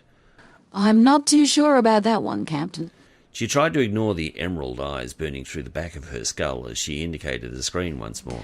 The best guess I have is the Secretary for the Department of Transportation, a Mr. Ertathing. He has links to most of the other departments, and She glanced at the captain, who had relaxed a little. there seems to be a lot of money flowing through it. I noticed that the new Minister for Transportation lives in a nice big house built into a canopy of huge Caitian eucalypt. It would have cost a small fortune. Susanna stood and paced the floor, agitated. We're missing something. I know it. Crash got up and followed her, concerned. What is it? He asked, more gently than he realized. The ambassador stopped, turned, and looked up at him fondly. She found his concern for her touching. She placed a paw on his cheek. You of all people should see it, my friend. What profit is there in persecuting black kittens? Mantelash noted that her brother made no attempt to remove Susanna's hand. When he said nothing, she spoke up. There is no profit unless you're using them for a slave blade of horse. He came out without much thought, but it sounded plausible, even to her. So much so that Susanna and Krashtallash ran with the thought. If that's so, Susanna said. they would be either in a secret location on Cait, or perhaps on a moon. But what are they doing? Piper asked. What would you need people to do when you can use robotic labour for half the cost? Crash turned and faced his captain. Robotic labour is outlawed on Cait. They would have too much of an impact on the ecology. Most work is still done by hand, or products like computers are either imported or replicated. Piper stood and stepped over to the ambassador and Crash. Many joined her a moment later. Yeoman Carver thought it best to stand aside and watch. This is all well and good, Piper said. It sounds plausible, but we don't have any evidence. Besides, we still haven't answered the question, what has changed to make the removal of black Caits from the general population acceptable enough for it to go unchallenged? Her inquiry was met with silence. Nobody had an answer for that one. Her point made, Piper continued, ticking off her fingers as she made a point. Okay, we know that someone has an agenda. It involves a virtual takeover of the government by subterfuge and graft. They may be using the black Caitians as slave labour. They may not, and are simply following a rather nasty course towards racial purity. We have a lot of questions and still far too few answers. Piper glanced at the wall chronometer. We will be in standard orbit over Cait in 26 hours. Let's try and have a few more answers before then. With a nod to the ambassador, she said, Dismissed. Chapter 3. When off duty, Krashtallash could usually be found in one of two places, in the bar sipping catnips, or in the huge rec deck, either working out or lounging in the tree that occupied one whole corner of the room. It had been added by the Starfleet Corps of Engineers to give the room a more natural air, rather than the stale metal and plastic walls found everywhere else. Whilst Crash really didn't care what kind of tree it was, the oak tree was as much a place to rest as his sleeping cushion in his room. Once he had scaled the trunk and passed the first and second branches, he climbed, claws fully extended out onto his favourite branch, and simply draped himself over it, his limbs hanging freely. As long as he maintained his balance, which came naturally, he could not only stay put, but sleep comfortably.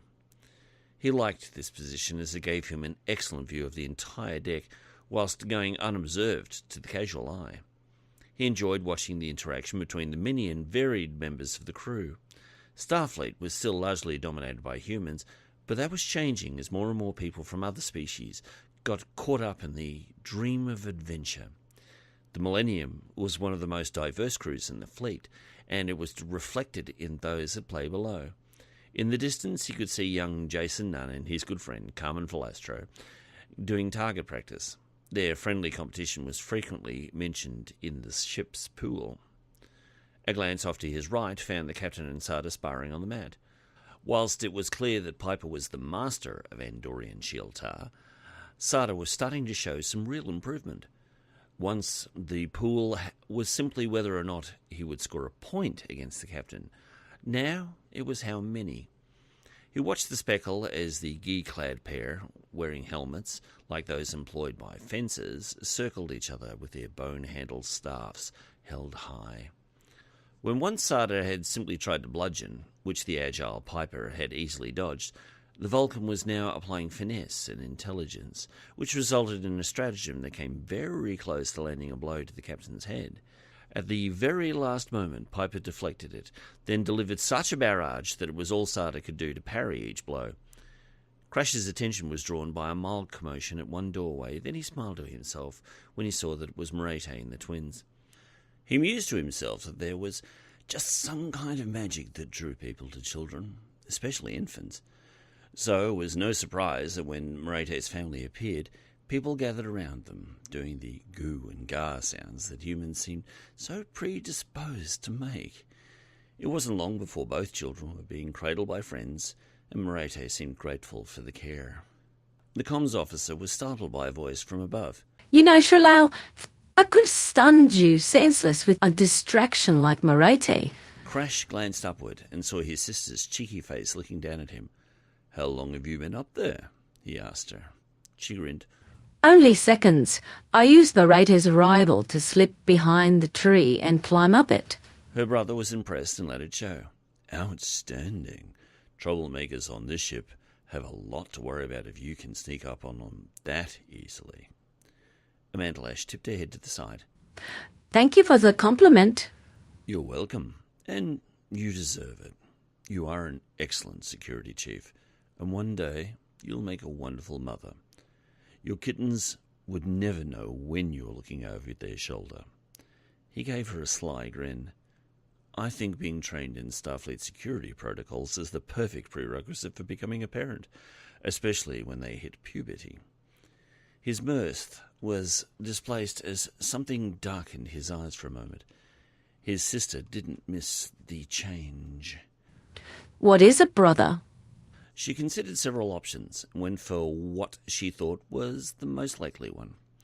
Her tone softened as she remembered there was a time when she believed he couldn't have cared less. Are you feeling sorry for me, that if I marry Scanner, we won't be able to have children? She loved him right then for his concern. Don't worry. We're thinking when the time comes, we'll adopt. Pashtallash gave a contented smile as she felt her revelation would improve her brother's mood. It did not. "It's not that. He wasn't sure how to put what he was feeling into words. Pashtalash's eyes went wide with understanding. Her face softened in sympathy for her sibling. You think you're going to miss out on having a family? The emotional pain was so intense, Crash stiffened momentarily. Through gritted teeth, he said, "Something like that." His sister sighed, feeling for him. As a white Cait, it would never have been a problem for her. Just because Caitians have their prejudices regarding black fur, it doesn't mean that those feelings must extend to everyone else. Crash lifted his head from his crossed paws. "What do you mean?" Pashtallash shook her head slowly in amazement. Shalal, don't fall into the trap of having prejudices against those who are prejudiced against you. It tends to narrow your vision. Sorry? Crash didn't know whether to be confused or angry. His sister took a breath. This may not be pretty. Often people who are the victims of prejudice can be blind to their own. Without realizing, Crash gave a low growl. His sister was treading on dangerous ground. For her to suggest he was prejudiced was more than insulting. It put him in the same category as those who had made his youth a misery. Still, it was his sister speaking, and, for the sake of argument, he let her continue. "How do you mean?" he said in a low voice that carried warning. Amantalash sat up and pointed off towards the far door. Crash followed her gesture and saw what she meant. Ambassador Carter had just entered the room. Over there is a female who I genuinely believe would like to know you as more than a friend. Yet, since she arrived, you haven't responded to any advance she's made. She looked him in the eye, searching for the truth. Why not? Embarrassed, Crash looked away. He couldn't answer her question. More gently, she pressed on. Is it because she's not of Cait? Crash shook his head, his throat tight. He still couldn't respond. His sister dropped her head down so she was inches from his face. Then what is it? She said gently, with all the love she could muster. The great cat, who most feared would one day tear someone's throat out, finally spoke. "I don't know what to do," he said quietly, lest someone overhear. Eyes wide with astonishment, for a moment Manny was speechless. She didn't know whether to laugh or cry. At last, she simply gave her brother a heartfelt smile and ruffled his mane. Brother, there's nothing to fear. It's not like flying a starship. If she compliments you, return it. If she touches you, don't be afraid to touch her back. It's good to be proactive as well. But above all, just follow your heart. She thought for a moment. Don't be afraid to talk about yourself. There's plenty of good stuff to tell her about. She gave him a wicked grin. Aside from your personal prejudice? Crash's eyes became slits. "What?" he growled. Krashtallash didn't scare her. I'm saying, brother, that in our 20-odd years, you've never partnered for some reason. You haven't even dated. Why not? When it was clear to you that no Caitian woman would have you, why didn't you look beyond our world? Flustered, Crash's fur stood on end. He had no good answer for her. Manny gave a grand gesture that took it all in.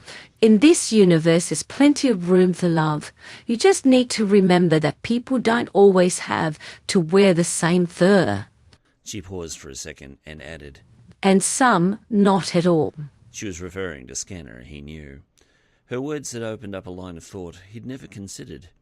It was possible he was being prejudiced against other species. His view of mates had always been limited to Caitian females. It hadn't even occurred to him to look beyond his own kind. He glanced over at Susanna again, and Manny followed his gaze.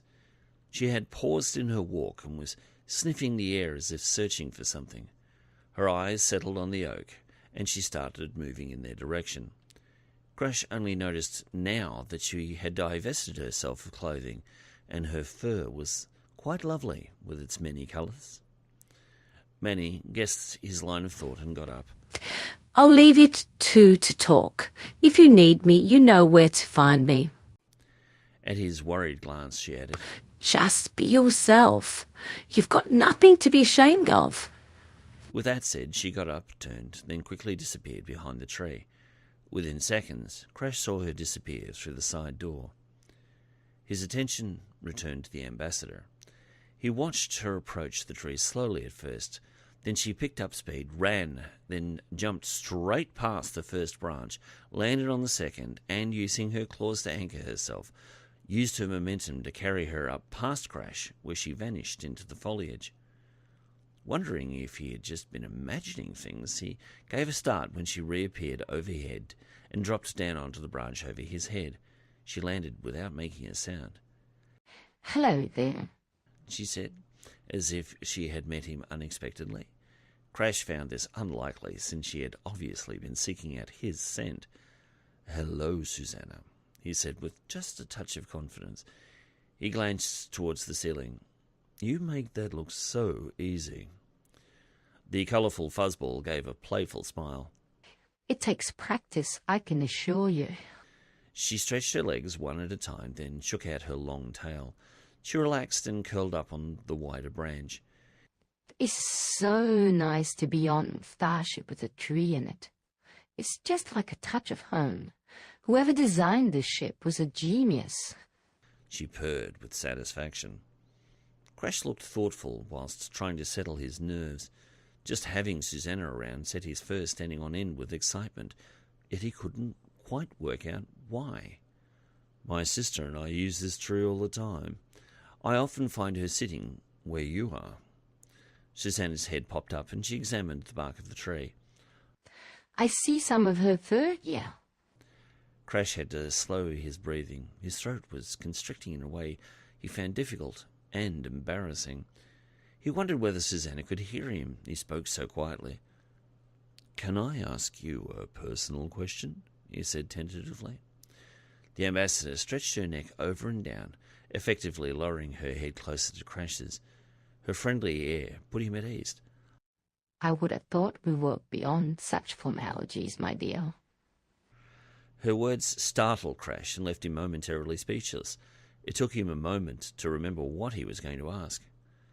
"Why are you called Susanna? I thought that was a human name." 1253. "Pardon?" Susanna laughed. That's how many times I've been asked that question. Crash put his head on his paws. "I bet the answer is still the same, though." This time Susanna laughed out loud. After a moment she collected herself enough to say, Most of the time. When Crash looked at her askance, she obliged. I was named for the human ambassador who brought Persia into the Federation. "I see," he frowned. "That's not the real name for your world, is it?" Susanna bared her teeth in a genuine smile of delight. Now that's a question I'm rarely asked.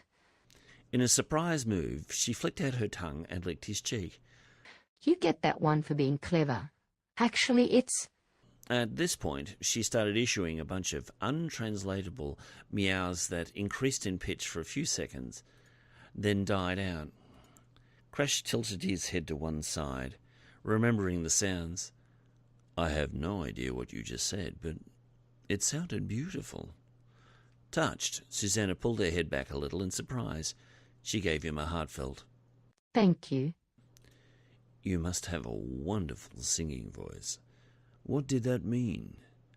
Once more the ambassador chuckled, and Crash found himself liking the sound. She put her head back in her paws before answering. The nearest I can get is dirt. At Crash's quizzical look, she explained. Most cultures have very generic words for their planets. The human's homeworld, Earth, is often referred to as Terra, because Earth also means just that, dirt. If I remember rightly, Terra itself is simply Latin for land. What about Cait? He thought about the subject for a moment, then said, "I suppose our word for our planet is pretty generic as well. Translated, it would simply mean what we live on." He continued as Susanna chuckled. "Actually, Cait is the name we have for ourselves." The ambassador found herself absently nodding and understanding. I couldn't tell you why our planet is called Persia in Standard. This time it was Crash's turn to laugh. "Actually, I can. When we first met you, Scanner said you reminded him of a Persian cat, a pet he owned years ago. I gather that's how you got the name." Susanna gave a slight shrug. It's not the name, it's the character of the people. We're a pretty easy-going lot. I suppose if we had the chance, we'd change the name of our planet to Per. She crossed her paws and looked down at Crash. But we're not as ecologically minded as the Cait. Our world is a lot more industrialized and mechanized. Surreptitiously, Susanna dropped down her tail behind Crash and brought it up slowly behind his head. Once there, She rubbed him behind his ears. Crash started purring loudly. "That's nice," he said, loving every minute of it. "If you don't mind me asking," he couldn't help but be polite, "why did you become an ambassador?" Susanna looked lost in thought. Somewhere along the line I thought I'd do the honourable thing and follow in the footsteps of my namesake. There was something in her voice that caught Crash's attention. "But that wasn't your first love, was it?" The ambassador's head popped up in surprise. She hadn't meant to let that slip. Still, she felt at ease trusting Crash, so she confided in him. No, it wasn't. Sure, I have a talent for it, but I find the best way to get people to start talking is to create an air of understanding and learning. Believe it or not, when I was a kitten, I dreamed of being a school teacher. She gave a deep sigh. It wasn't meant to be, though. Although I trained for it, there were no jobs available. There's a glut of teachers on Persia, so I took a course in politics and entered the diplomatic corps. She twirled her tail in the air with a cheeky air. I found my training with children has been just what I needed to handle politicians. Crash smiled at the little joke. "I'm glad you made the change, though." Slightly annoyed, Susanna looked down on Crash. Why do you say that? Completely innocently, he said, "Because it brought you here." Before he could react, Susanna leaned right over and nuzzled Crash passionately. He was so startled, he lost his grip and his balance and fell out of the tree. He caught the lowest branch on the way down to slow his fall and came to an ignominious stop on all fours. Almost by magic, Susanna dropped out of the tree beside him, a look of concern on her face. Are you all right? She asked, worried. Crash shook himself out. "I'm fine." He closed his eyes, opened them, and then looked into Susanna's golden ones. "Would you have dinner with me? I'd like to tell you about my family." A short time later, Captain Piper and Commander Sarda stood on the Millennium's cavernous hangar deck. At each end of the bay could be seen the enormous clamshell doors that accordioned into themselves to allow the passage of shuttles, fighters, and any small starship that come aboard rather than dock. The Millennium also had a third shuttle bay on a lower deck, forward of their position within the engineering hull. It was connected to storage bays for more fighters and shuttles should the need arise, via a zero-grav conduit leading up several decks through the ship. For all this ship's capacity, it was the main hangar deck alone that was capable of receiving their newest addition to the Millennium squadrons. As the forward doors were larger than the rear, they began sliding noisily apart to allow entry to a small, sleek vessel that was straight out of Starfleet's drawing boards. It was small in comparison to the Millennium. Compared to a fighter, it was huge. Almost 20 meters long, the twin-nacelled vessel gently slid past the Millennium's dorsal, nosing directly into the bay. Piper's eyes widened slightly. They weren't kidding when they said this thing was big, she said with mild awe. Her first officer merely tipped his head to the side. "I have shown you detailed specifications for this new vessel." His voice was even, yet Piper could feel the undercurrent of mirth. Seeing it on paper is one thing. She countered. Having one up close, that's something else. The Vulcan simply raised an eyebrow. "There is something to be said that perception is in the eye of the beholder." He tilted his head as he gazed at the two men he could see through its forward viewport. "The Starfleet Corps of Engineers called this vessel a runabout." Piper just nodded her agreement. They watched in momentary silence as it slowed noticeably on approach. The captain smirked to herself. She knew the pilot. He would take no unnecessary risks. She wasn't sure which ship he would be more paranoid about scratching. Finally, after several moments of creeping slowly towards the bay, the nose of the tapered, yet still boxy, ship reached the force field holding in the bay's air and passed through it with a quiet buzz. The moisture touching the surface of the ship immediately condensed and froze and small pieces of ice dropped off its nacelles and shattered on the floor. What water that didn't touch it condensed to create a fogging effect around the hull. The tapered brick also gave the usual creaks and groans of metal suddenly warming as it touched the atmosphere.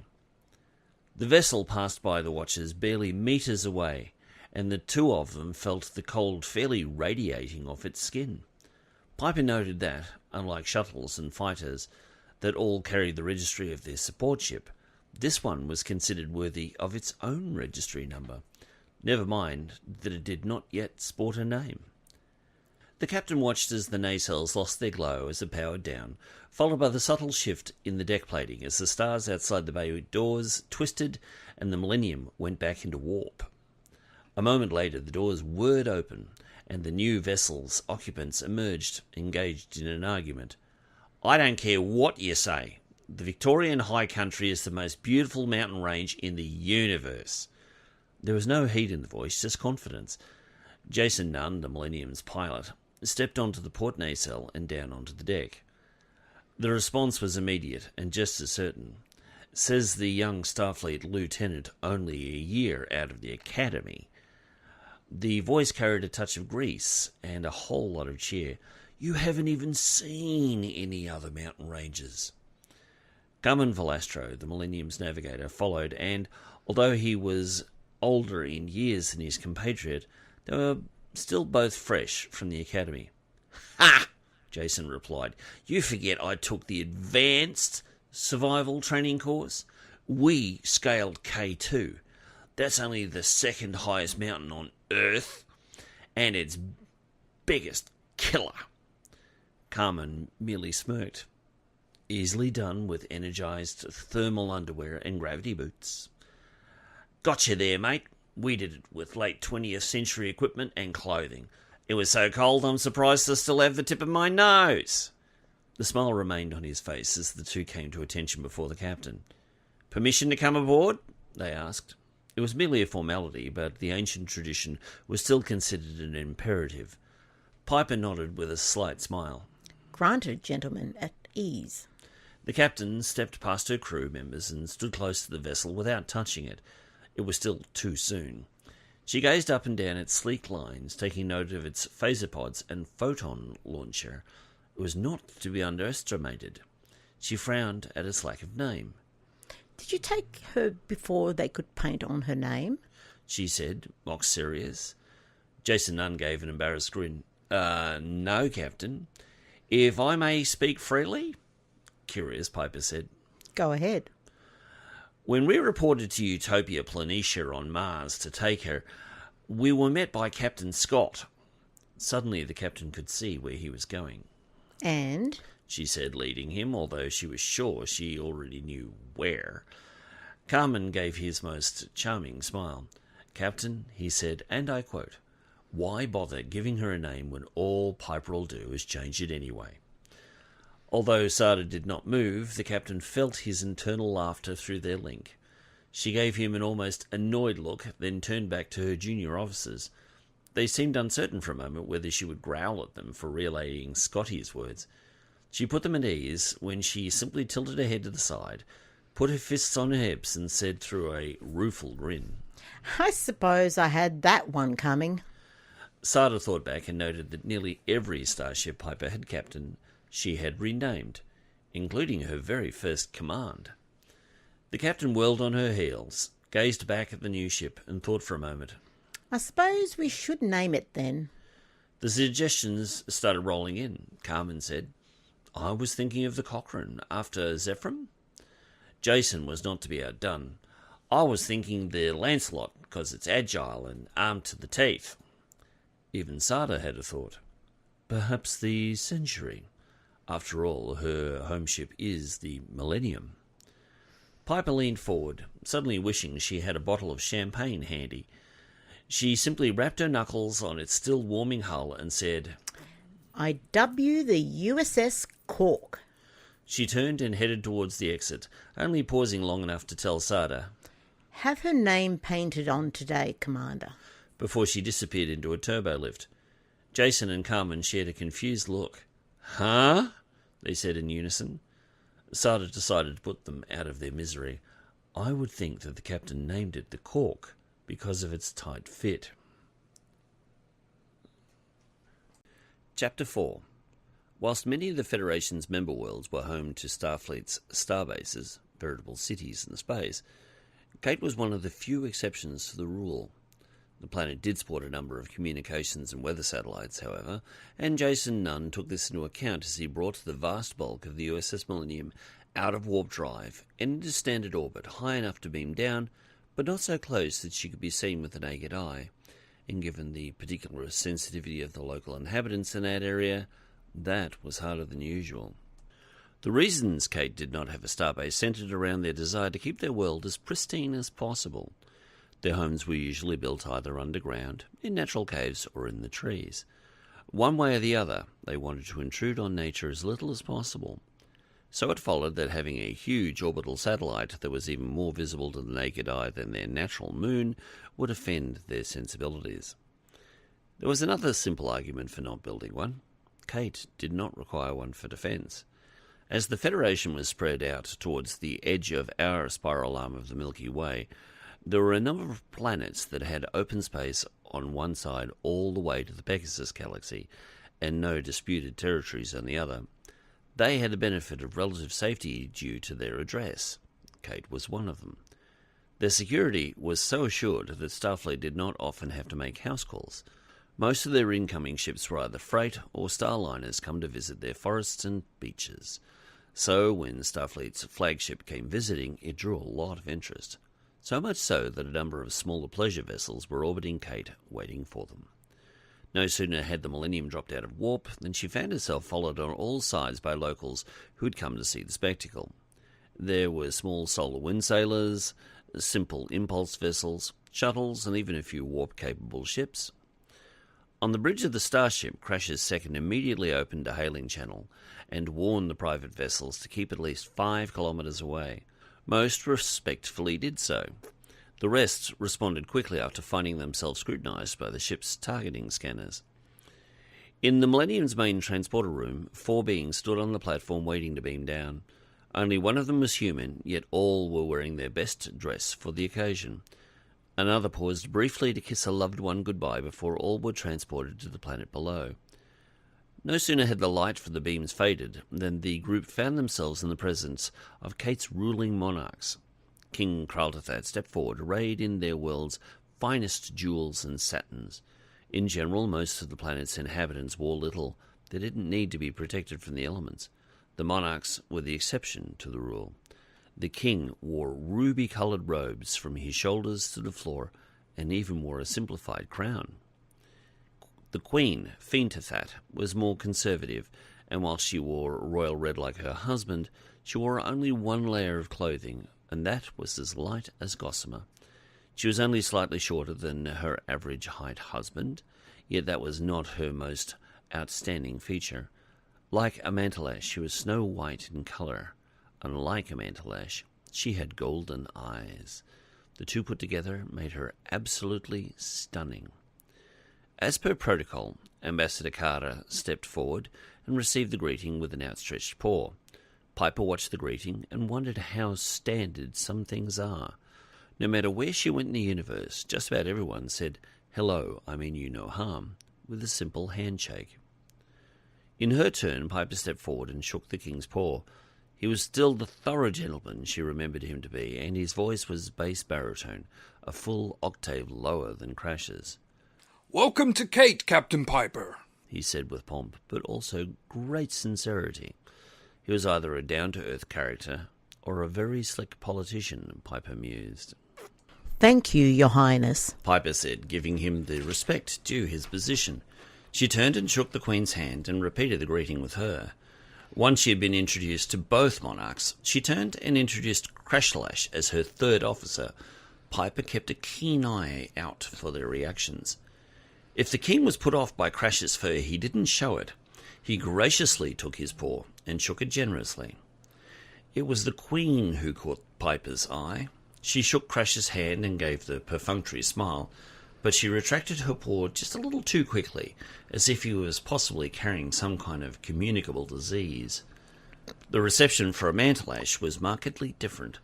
The king had to contain his enthusiasm for meeting another white Caitian like his wife, and the queen delightedly took both paws as she would a sister.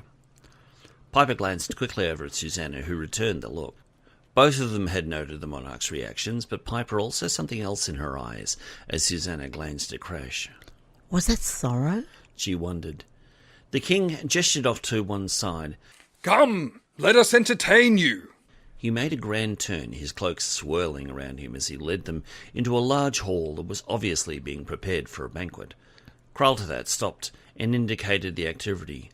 I must apologize. You arrived a little sooner than we expected, and our preparations are yet to be complete. He stopped and made a decision. You must come back this evening, Ambassador, Captain. We will give you a proper reception fitting for people of your station. Almost as if in afterthought, he added, Your officers would also be welcome. When the king turned his back, Piper saw Crash give a look that reminded her of the face she put on after eating something particularly unsavoury. Susanna spoke for them. We would be honoured, Your Highness. We look forward to seeing you again this evening. A thought came to the captain. Are any of your senior ministers going to be present? She asked. The king looked surprised. Why, yes. I thought you would like to meet them. Piper smiled amiably. Good. We'll see you this evening then. She flipped open her communicator. Piper to Millennium. 4 to beam up.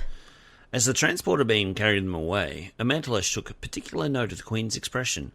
She didn't care for any of this, she thought. Not at all. In the meantime, shore leave had been granted to the Millennium crew who weren't on duty. Cait was a beautiful world, and restful to say the least, and the stresses of serving on the fleet's flagship could often be acute. Dr. Merete AndrusTaurus beamed down to one of the planet's public transporter platforms with her 2 infants, and with Ensign Jennifer Rapid from engineering tagging along. Merete liked having Jenny around, as the short, vivacious redhead was a lot of fun and very capable. Her freckles visually lit up when she smiled. Looking up and down the street, they gazed about them in wonder. Most industrialised planets within the Federation were fairly built up with recognisable shops, restaurants, etc. They had shop windows selling their wares and street-level doors for easy access. On a world occupied by cats, the landscape reflected their particular style. Whilst there were some places that opened into underground stores, most were in the trees, at least 5 metres off the ground. The trees were generally enormous and lush with foliage. Each one showed the marks of those who still liked to climb with their claws rather than the stairs that had been added for the benefit of non-locals. Rather than neon signs declaring their wares, each tree-bound shop had their names beautifully carved into the tree's bark, in Caitian. Fortunately for the 2 women, they had brought their GPS navigators, replete with translators, with them. Where do we start? Jenny said in wonder. Merete gave a weary smile. I know what I'm looking for first. A cafe. I hear the local blend is industrial strength. Her friend gave a knowing laugh. I've got you covered on that one. She tapped in the command on her navigator and had pointed north. 100 metres that way and 6 metres up. I'm going to have a good workout by the time I get back. The doctor patted down her civvies. It was nice to get out of uniform for a while and wear something comfortable. At least we're dressed for it. She looked back over her shoulder at Rogan, sitting in a baby harness on her back, and gave him a smile. He gurgled back happily. Let's go, sunshine, she said, and started up the street. Jennifer adjusted her own harness, carrying Piper Jr., and followed. What next? Pashtallash looked about her at her superiors as they sat in the captain's ready room in confusion. That's a good question, Drallah, her brother replied. At this time, there's not much we can do other than wait and see. He turned to the captain and added, However, I would recommend uploading today's news media and that of the past week, and see if there's any mention of the disappearances. Susanna nodded her agreement. I agree, and I suggest rather than rely on our government's inquiries, that we interview people who know someone's who's gone missing. She pulled out a hard copy of Drallah's letter from inside her colourful cloak. starting with our young friend's family. Concerned, the captain said, I think it would be wise to send someone from security with anyone who does so. I'm sure there are some who wouldn't appreciate our poking our noses into their business. The security specialist spoke up. Captain, if we use humans, we should send them out and safety this. One quick swipe, She unsheathed her sharpened claws for emphasis. and they could be dinner. Piper bared her clenched teeth, showing her distaste. Not what I had in mind, that's for sure. Krashtallash turned towards the ambassador. Captain, I think I would like to accompany Susanna on any excursions. Susanna's fur bristled a little, and he explained, It's not that I don't think she can protect herself. It's simply that I know the land better than she does, and having me there could produce a psychological advantage. Placated, Susanna's fur flattened, and she laid a friendly hand on Crash's. I would be honored for you to show me around, Krashtallash. But what do you mean by that? Up until now, Scanner had kept quiet, but he gave a knowing smile and explained, It's his color. Black Caits have been so demonized in their culture that you could easily do the good cat, bad cat routine without really trying. All eyes turned on Amantallash, and she gave out a huge sigh. Slightly embarrassed, she said with a little heat, There are times when I get really sick of my people's parochial views. Curious, Piper asked. Where does it come from? The Lash siblings eyed one another for a moment. Crash spoke up. It is an unfortunate side effect of our religion, Captain. You see, over 2,000 years ago, our Maker sent a message to the Cait with a message of love and brotherhood. He was persecuted for his teachings and eventually killed. You can see pictures of him in just about every house. Crash used the term as a proper noun in reference to his people's places of worship. He leaned forward, turned on the captain's terminal, and typed in a command. Just a moment. I should be able to call up an image. There. He turned the screen around so all could see it. The image was striking, as artists' impressions often are. It was of an obviously very caring Caitian teaching his followers. His eyes were a beautiful azure, but most importantly, his fur was white. The commander continued. As I said, just about every temple, or house as we call them, has images of him. Most of them are quite beautiful. However, some of them depict his death at the hands of his detractors. He called up another image and displayed it. Now you understand. The picture was brutal in the cruelty of the teacher's death at the hands of Caitians who were predominantly black. Piper noted that not a single one of their number was white. She steepled her hands once more and thought, So I gather the black Caitians are still being blamed for the death of... She frowned to herself. What is his name? Both Caitians sucked in a shocked breath. Many spoke up. It is forbidden to speak his name, Captain. She glanced at her brother. We usually get by referring to him as our teacher. Piper considered their religion. Okay, he taught love and brotherhood and was killed for it. It's not like that scenario is without precedent. She added with a touch of irony. How do you know this? Can I get a copy of his teaching so I can read it for myself? Crash's eyes widened in disbelief. Captain, this is a very sensitive issue for the Cait. So much so that only the priests have the right to read the scriptures. The captain took a calming breath. She was getting irritated and knew it. The last place she expected to find resistance was from her own staff. She looked both Caitians in the eye for a moment, then addressed them together. Commander, Lieutenant, I need you to remember that your first loyalty is to Starfleet and this crew.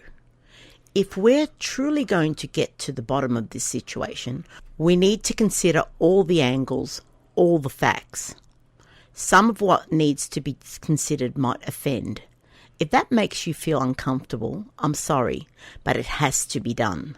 We need to keep the goal in focus, okay? For a moment, both cats looked like they were sitting on pincushions.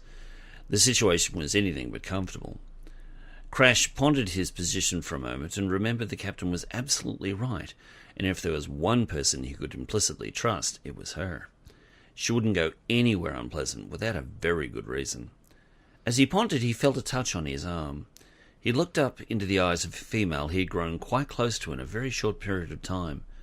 They were eyes of faith and confidence, that knew he would make the right choice and that would support him. He drew strength from this, then noticed the scanner was doing exactly the same thing for his sister, giving him a glimpse into their relationship. Turning, Scanner took Manny's paw in his hand, and together they met the captain's gaze. We're with you, they said. Piper beamed at them. That's good to know, she said cheekily. Now, could one of you please answer the question? Both Caitians were confused for a moment, then Crash remembered. Captain, even if you could get a copy of the scriptures, they are in a dialect that has been lost over time. Only the priests know it, and it's a closely guarded secret. The captain tapped her chair arm.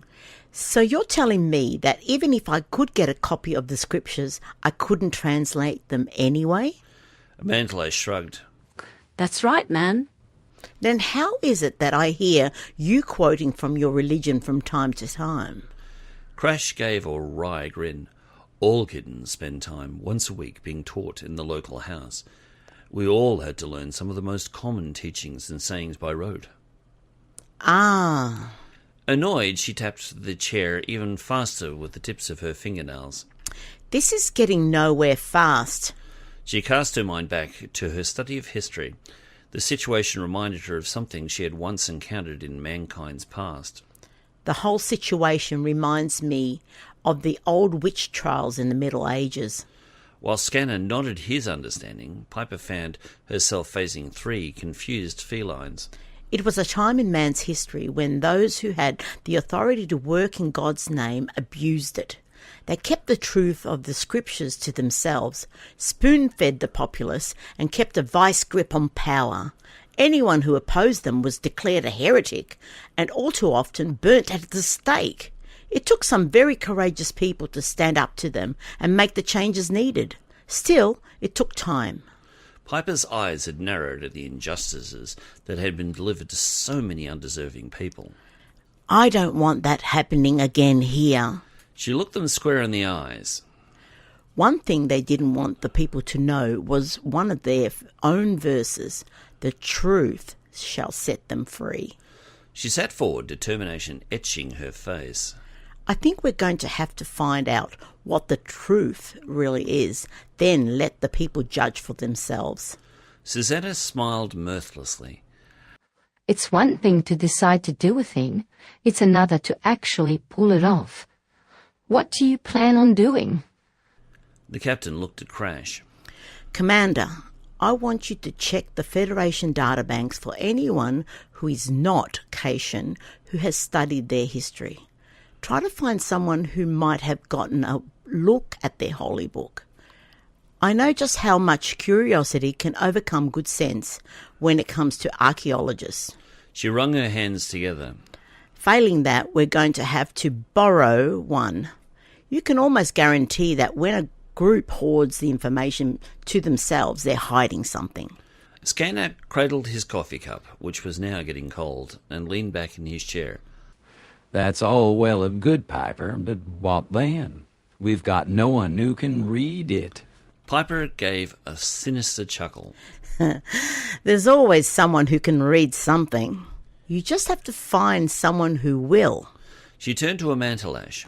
I want you to find a priest who has been kicked out of the order, excommunicated, whatever. Someone with an axe to grind that will be willing to help us out. Someone who can translate for us. Crash gave out a long whistle. Respectfully, Captain, I've seen a copy of the scriptures before, and it's a pretty thick book. The captain grinned gamely. Then Manny will have to find someone who also knows what's in it and what to look for. Amantalash failed at repressing the urge to roll her eyes. That's a tall order, Captain, She admitted, her lack of confidence plain. I don't think so. I've known the two of you long enough that you don't always follow the rules.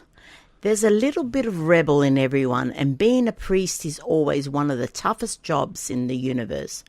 Not everyone who becomes one is cut out for it. She looked Manny in the eye to emphasise her point. And that is the person we're looking for. Piper checked her wall chronometer and sighed. There's never enough time in a day, she complained. We've got 4 hours before the banquet. I suggest we make hay while the sun shines and get to it. Make sure you're all back at the ship in time to prepare for the fun. The ambassador tilted her head to the side, suddenly seeming older and tired. Captain, I've been to many of these soirees before, and they've never been fun. Piper shrugged. That's what we get paid the good money for. Scanner snorted, put his cup away in the dispenser, and headed out with the others. As they exited, Piper spoke up. Commander Krashtallash, a word, please. Surprised, he turned back and stood before the captain's desk at ease. Yes, Captain, he asked, a little concerned. Piper relaxed into her chair and offered Crash the one opposite. Crash, you know I don't like to pry into the personal affairs of others, but it seems clear that you and the ambassador have got a thing going. An awkward silence ensued for a moment as Crash waited. He wanted to hear what the captain had to say without making assumptions. He simply arched his whiskers forward, curiously. Piper sighed. On one hand, I'm glad for you that you've found someone, Crash. I really am. She paused for a moment, letting her statement stand. On the other, we're entering a potentially hostile situation, and I want to make sure you're thinking clearly. Don't let your feelings for the ambassador cloud your judgment. She tried hard to make it sound like a friendly request, not an order. The commander's gaze dropped to the desktop as he considered her words. Much as he hated to admit it, she did have a point, and while one part of his mind told him to tell the captain to mind her own business, the other, louder voice of reason told him to be careful. There was plenty of time for romance, and now wasn't necessarily the best time. He took a deep breath and let go of his tension. I understand, Captain. I will try not to let my feelings get the better of me. Piper leaned forward and put her elbows on her desk and gave him a soulful look. Krashtallash, I'm not speaking as captain to third officer. It's as one friend to another. Be careful, okay? The great cat nodded and smiled at Piper, this time not using her title when he addressed her. I will. If there was one thing Caitians knew how to be, it was comfortable. Merete admired the cafe they sat in, keenly aware that this was obviously the one made for off-worlders and other tourists. For one thing, the place had tables and chairs designed for humanoids with the usual accoutrements. They served their beverages in cups and mugs, definitely not Caitian style, as they drank their liquids from bowls. Still, there was an area set aside for the locals that contained a number of mats, beanbags and small tables to eat off of. The place was very colourfully decorated. It appeared that, while the streets seemed like organised nature, the interiors more accurately reflected the natives' character. Stripes were in vogue, and the colours often clashed according to human tastes. Yet the overall effect was pleasing to the eye. Music filtered down from a hidden speaker system that sounded like a late-night backyard catfight put to a rhythm. It was a little hard on the ears at first, but the visitors learned to tune it out after a while. As Merete and Jennifer got settled, placing the babies on their knees, a lovely young Caitian female sauntered over. Like the majority of her people, she was tawny in colour, but had decorated herself with all kinds of studded belts, and she even sported an earring. What can I get you? Her voice startled the visitors, as she sounded like she belonged in a Midwestern diner. Merete ordered 2 cappuccinos, please. The waitress blinked and took in the babies. Oh, aren't they darling? What'll they have? Jennifer covered her mouth with her hands so her smile wouldn't show. Her friend answered candidly. Breast milk.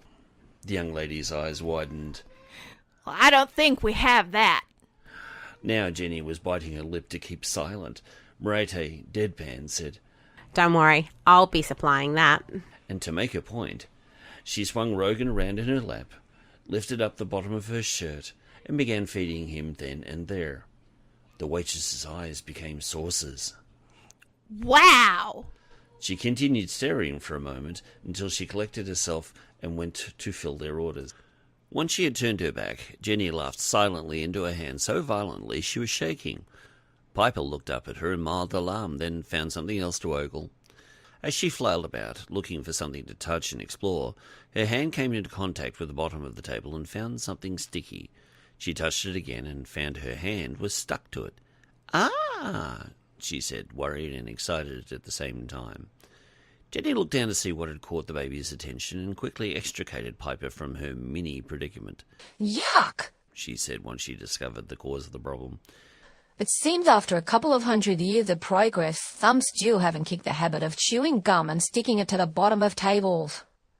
She moved herself and Piper along the table away from the offending matter. I thought blackcations were a rarity. Merete said.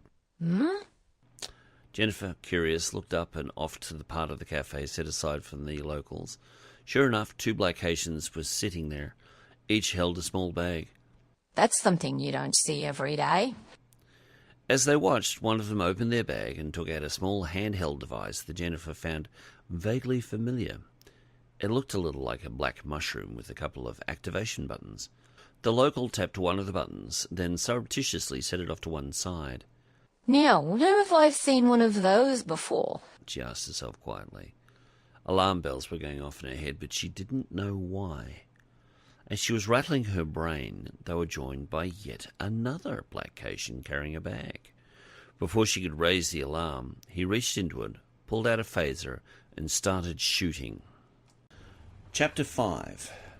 In the quiet computer library room on the Millennium, Crash looked at the computer screen, more than a little disturbed. While it was clear from the news agencies that some blackcations had disappeared, it was played down, explained away, and, worst case scenario, completely ignored. On the whole, the incidents seemed to be simply swept under the carpet. He slumped back in his chair, amazed, and yet at the same time mortified that people, any people, his people, could be so blasé about people going missing. It just wasn't right. It was totally heartless. A yawning chasm started open within him as despair over the situation tried to overcome him. As if in answer, he felt a familiar presence at his side. I know it's hard. Susanna said. Try not to let it get to you. Your own people may not see your value, but there are many others who do. She hunched down and placed her head on his shoulder so they were cheek to cheek. We need to show your people that black Caits are just as special as tawny and white ones. It shouldn't matter what colour you are. It's what's on the inside that matters. Crash sighed. You and I know that. But the rest of my people will take some convincing. Susanna turned slightly so he could see her eyes. So we'll convince them. He looked back at her and wanted to believe her. The only way to do that is to change the fundamental belief systems of my planet. Susanna's eyes narrowed. No, from what I gather, your people don't believe your teacher died because he was white. He died because they rejected his message. Somewhere along the line, the story got distorted. Crash's pupils went wide. The notion had never occurred to him. He'd been told for so long that it was a colour thing that he'd just come to accept it as fact without questioning it. How do we prove it? He asked, a germ of hope blossoming. On his shoulder, Susanna smiled. I hear your captain's quite good at pulling off miracles. We should find out for sure when we can actually read the scriptures for ourselves. Then we'll have to help her make it happen. Crash stood, determination etched in his face. We will make it happen. It was then that the red alert klaxon sounded. Only moments before, Merete and Jennifer were looking forward to a caffeine fix. Now they were thinking and acting fast to avoid getting killed. Both women immediately put the babies behind them as they ducked for cover. Thinking quickly, Jennifer ripped her communicator from her pocket, toggled the mute button, flipped it open, and hit the emergency send button. Then, so it wouldn't be discovered, she stuck it to the bottom of the table in the middle of the massive chewing gum she had found earlier, leaving it broadcasting audio. From underneath the table, they watched in fear as the black Caitians quickly and systematically shot out the security cameras in the shop, followed by any communication device they could find. Then the newest arrival stepped over to the door, shut and locked it, then turned over the closed sign. He then turned and pointed his phaser at the patrons, who all ducked in fear. He finally spoke with all the solemnity of one giving a university lecture, and said in a no-nonsense tone, I want everyone over on the mats now, thank you. Please don't try to resist. I don't want to shoot any of you, but I can assure you that I'm quite willing to use this if necessary. He indicated the windows, and one of his cohorts began shutting the blinds. The interior remained bright as the light-controlled lamps came on and adjusted automatically. Merete glanced around her from underneath the table. At a quick guess, there were about another 6 off-welders in the cafe, along with 3 tawny Caitian customers and the staff. There didn't appear to be anyone else from the Millennium present, so she took it upon herself to speak for the hostages, if for no other reason than to protect her children.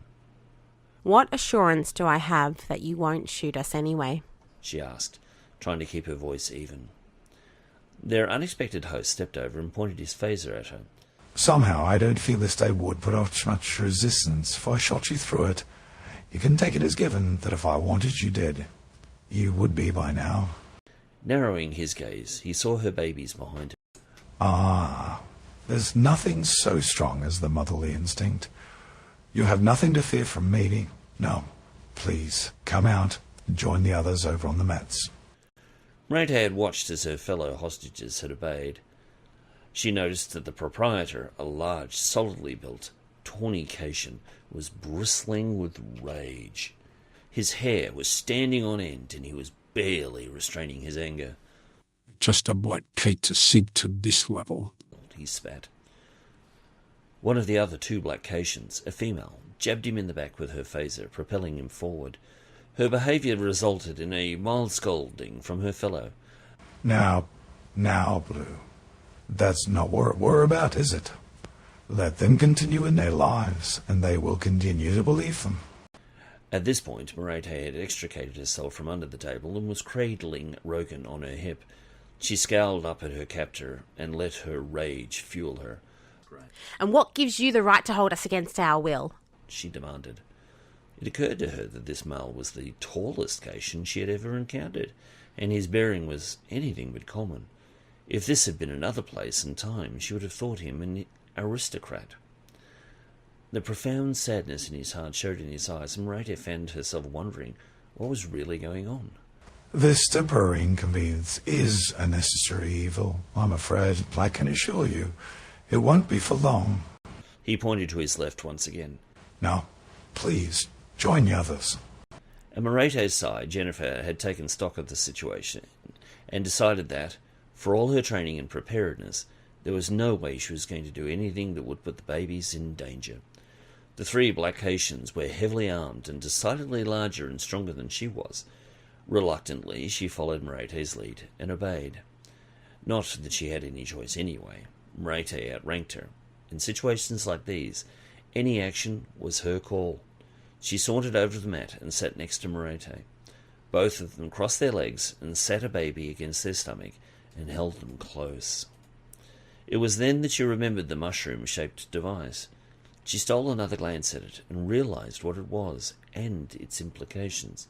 This was not going to end easily. At his post on the bridge of the Millennium, the communications officer's eyes were drawn to the flashing red light on his console.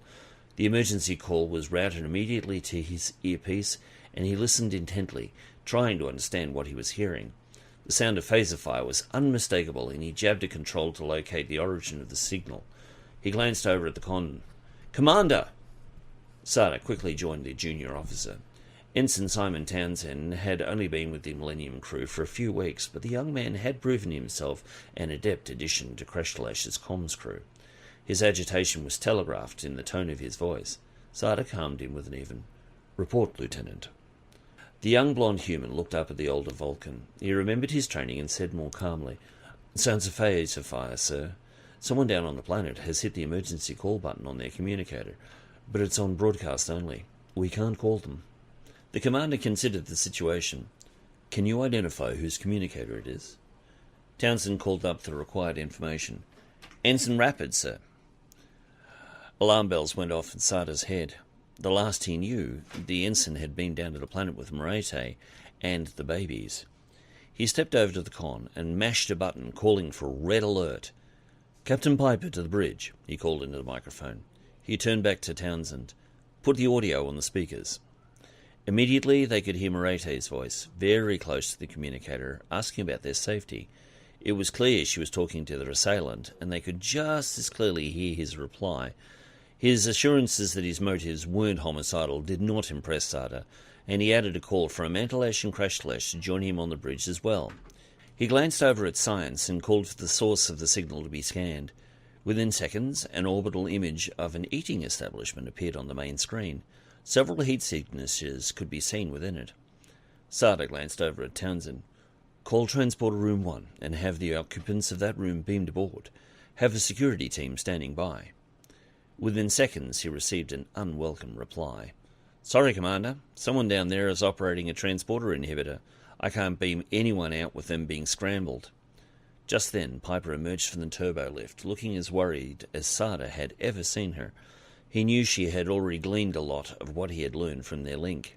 "Are you sure it's Merete?" she asked. He didn't need to reply, as they could hear Merete speaking to her captor from the overhead speakers. Piper called to Ensign Townsend. "Send a message to the local authorities, informing them of the situation." She turned back to Sarda. "We need to get our own security forces on the grounds as soon as possible." Sarda nodded his agreement and considered his captain and friend at that moment. She was operating in a mode he knew well. Act now, worry about your feelings later. Her capacity for putting aside her emotions in a situation was admirable. He looked over at the turbolift doors as they opened, and the ship's 3 felines stepped out, concern for the unknown situation apparent. Piper waved a Mantelash over. "Lieutenant, I'm going to need your expertise. As far as we can tell, Dr. AndrusTaurus and Ensign Rapid are being held hostage in a shop in the capital." Manny's eyes widened in fear. "And the babies?" "With them." Piper's flat statement caused a momentary silence on the bridge. Nobody wanted to imagine what could happen to the children. "I'll get right on it, Captain." Without another word, Manny turned on her heel and disappeared into the turbolift. Piper turned her attention to Krashtallash. "Commander, I want you to listen to the recording of the incident and give me any insights you can." "Aye, Captain." He took his usual place at comms and began replaying the broadcast with his personal earpiece. Piper noticed Crash's shadow, the ambassador, stood against the wall nearby, trying to stay out of the way. It was times like these that frustrated the starship captain, when all that could be done was being done, and all she could do was stand by and watch as her orders were being carried out. She stole a glance at Sarda, who simply gave her his usual comfort by bolstering that feeling of confidence in her that she felt in the back of her mind. When Krashtallash tensed, Piper caught the motion out of the corner of her eye. "What is it, Commander?" she asked. It wasn't often that Crash seemed startled, but now was definitely one of them. "I can't be certain, Captain, but I think I know who's holding the doctor." The captain was stunned. The odds were heavily against such a coincidence. "Are you sure?" Crash put down his earpiece. "I believe I am, Captain." He stood and stepped forward to report. "I believe he was a fellow student from my days doing advanced study before I left for the academy. He and I were study partners. His name is Martin Luther." He smiled at the irony. "He considers himself to be a reformist and changed his name to reflect this. He took the name from 2 Terran historical reformers." His mind's eye went back to that day as he remembered Martin's pain. His family cut him off when they found out. Clan affiliations are very important in Caitian society. He shrugged dismissively. Not that they paid any attention to him anyway. Coming out of his reverie, he continued his report. "Captain, From what I have heard, there are 3 of them. The one who identifies himself as Red is Luther. As for Blue and Yellow, I have no idea. All I can say is Blue is a female, Yellow a male. Piper fixed him with a look that beheld the seriousness of her next order. She was about to ask a lot of him, but she had every confidence that he would rise to the occasion. I want you to go down there, Commander. Go with Feentathat and work with her. Try to talk to Luther and end this peacefully. I don't have to remind you what's riding on this. Crash nodded solemnly. Yes, Captain. He turned and headed for the turbo lift. The captain noticed that Susanna seemed torn, as if she wanted to go with him. She gave her an out. People like her simply needed to be contributing. Ambassador, I need you to talk to the Caitian government for me. Inform them that some of my people are among the captives and that I want my people involved in their rescue. The diplomat within Susanna kicked in then. She gave Crash one last fond look as the lift doors closed, then headed for the captain's ready room. She paused long enough to ask, If I may, Captain. Piper waved her on and let her go. Let's get down to work. When Crash arrived at the transporter room, Pashtallash was already present with a 5-member security team. Each was armed with a standard phaser, a phaser rifle, and wore vests that would not only protect them, but also carried a number of useful tools. As soon as Manny saw Crash, she tossed him a vest and phaser, which he quickly donned. Manny looked at each party member in turn. Ready? She said loudly, militarily. Ready, they cried in reply. Pashtallash was proud of her people. They trained hard and she knew they could handle anything. Let's go then, she said, waving them onto the transporter platform, then simply added, Energize.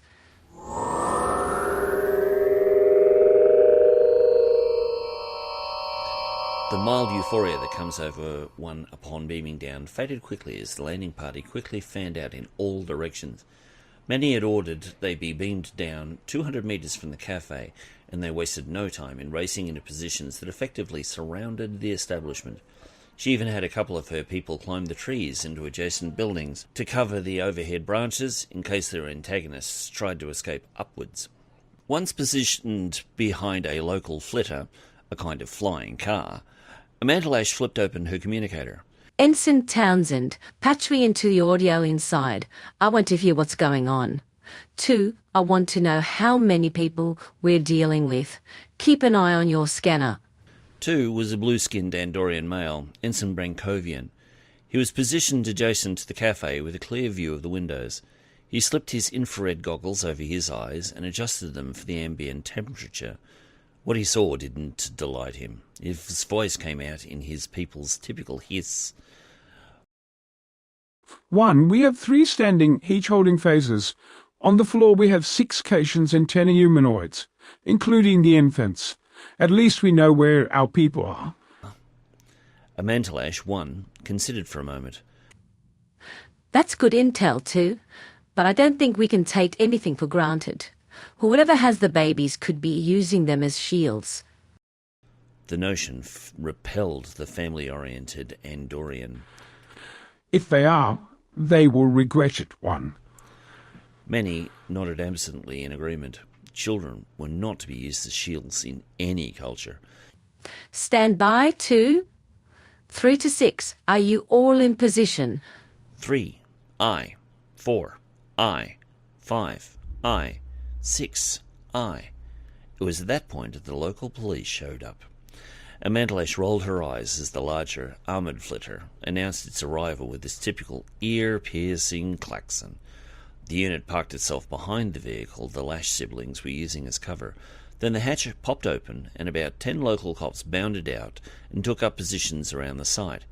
Many's practised eyes caught their high-powered phasers and body armour as they moved out. A relatively tall male, obviously the leader, swaggered out of the vessel and made his way towards the duo. He made no attempt at taking cover, and his bearing told Manny everything she needed to know about his intentions. The male looked them both up and down, first noting their Starfleet uniform flak vests, then went on to give Manny an appreciative look, then Crash a dour one. And you are? He asked Pashtallash imperiously. As befitting rank, Crash introduced them.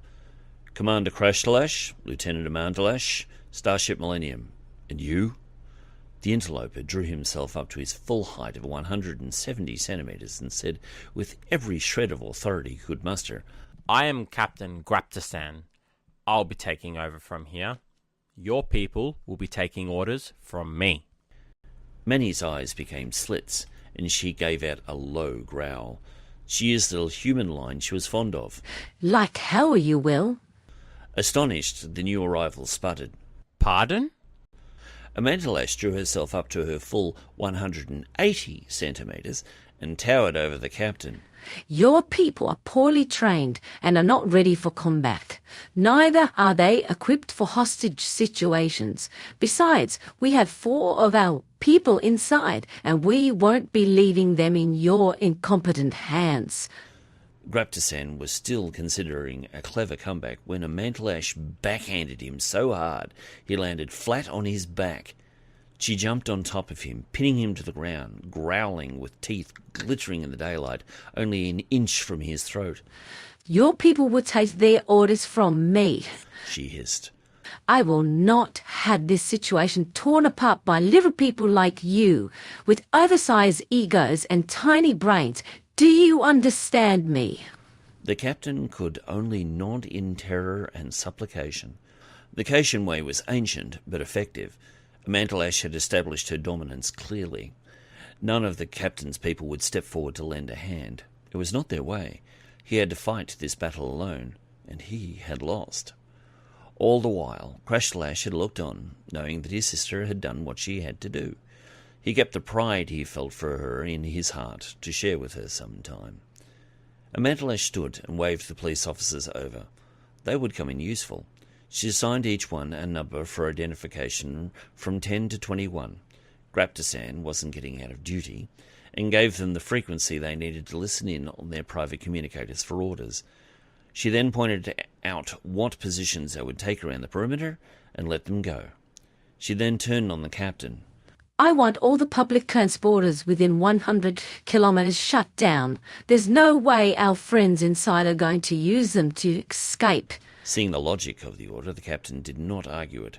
He picked up his communicator and made the necessary calls. That done, she turned to view the cafe once more. Her keen eyesight saw no movement from the blinds that might indicate someone watching. 2, she called. Is there anyone at the windows? Brankovian quickly took one last look, then replied. Not at the moment, one. There was one a moment ago, but he's moved back to the rest of the group. Many considered her options. She could use stun grenades, but that could badly injure or even kill the infants. She discounted gas as well. Doses that would knock out adults could easily be lethal to children. The one weapon she had was high-pitched stunners. They could temporarily stun a Caitian with its beyond-human range sound, but it wouldn't knock them out. They would still have the capacity to do some damage before being subdued. Her safest option was the one she was sure of the least, and to top it off, would put her brother in the firing line. She looked him in the eye. I suppose you're on, Drallah. Graptasan looked at Crash askance. You're not going to send him in there to negotiate, are you? He had missed the familial reference. Manny shook her head, a wry grin on her face. She wondered at the irony. Aside from the fact that my brother may know one of the hostage takers, he outranks me. I take my orders from him. The police captain gave her an incredulous look, but after a quick glare from Manny, he kept his pace. Crash pivoted on his right foot and looked his sister in the eye. I'm off then. With a glance at the captain, he added, Keep him in line. His sister gave him a smile of encouragement. No problem. Don't come back without the kids. Determined, Crash started off towards the cafe. Count on it. On the inside, Jennifer found herself wondering what was going on. She thought back to all the detective novels she had read as a child where someone had been taken hostage, and the one thing these people were not doing was making demands. They'd simply taken them all captive, then sat down and waited. Her curiosity overcoming her need for self-preservation, she spoke up. What are you waiting for? Whilst Blue and Yellow simply scowled at Jennifer, Red at least engaged her. His manner was of one who was enjoying an afternoon tea with a friend. My dear, your precious Federation has been ignoring the plight of the Black Caitians since we joined. We've tried to bring our problem to their notice by going through channels, and we keep being brushed off.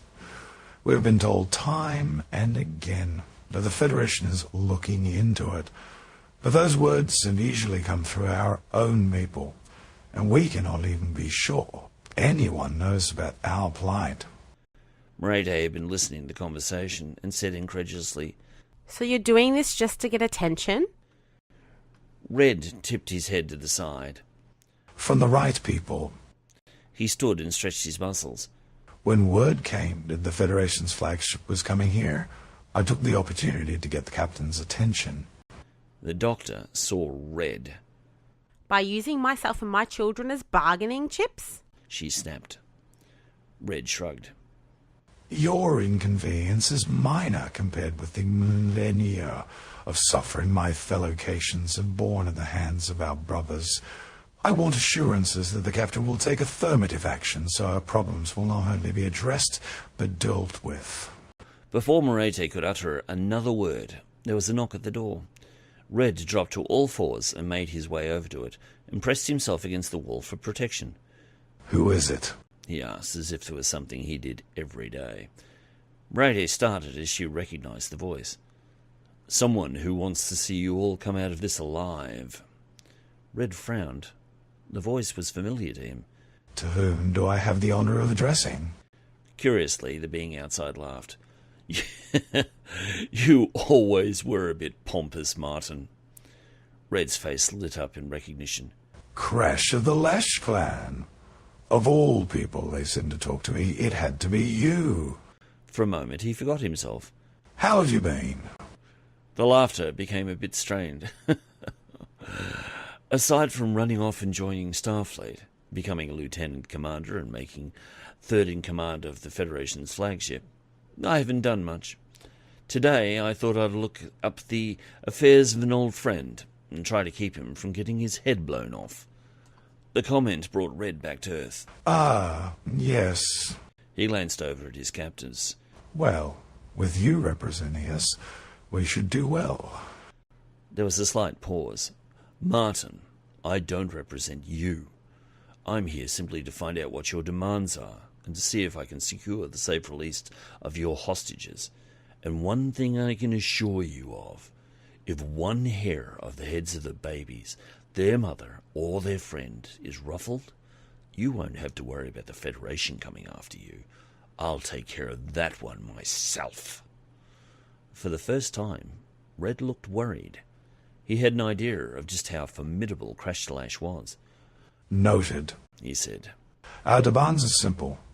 For the persecution of our black brothers and sisters to end, I want it signed into law that to persecute a black Caitian for any reason will be a jailable offence.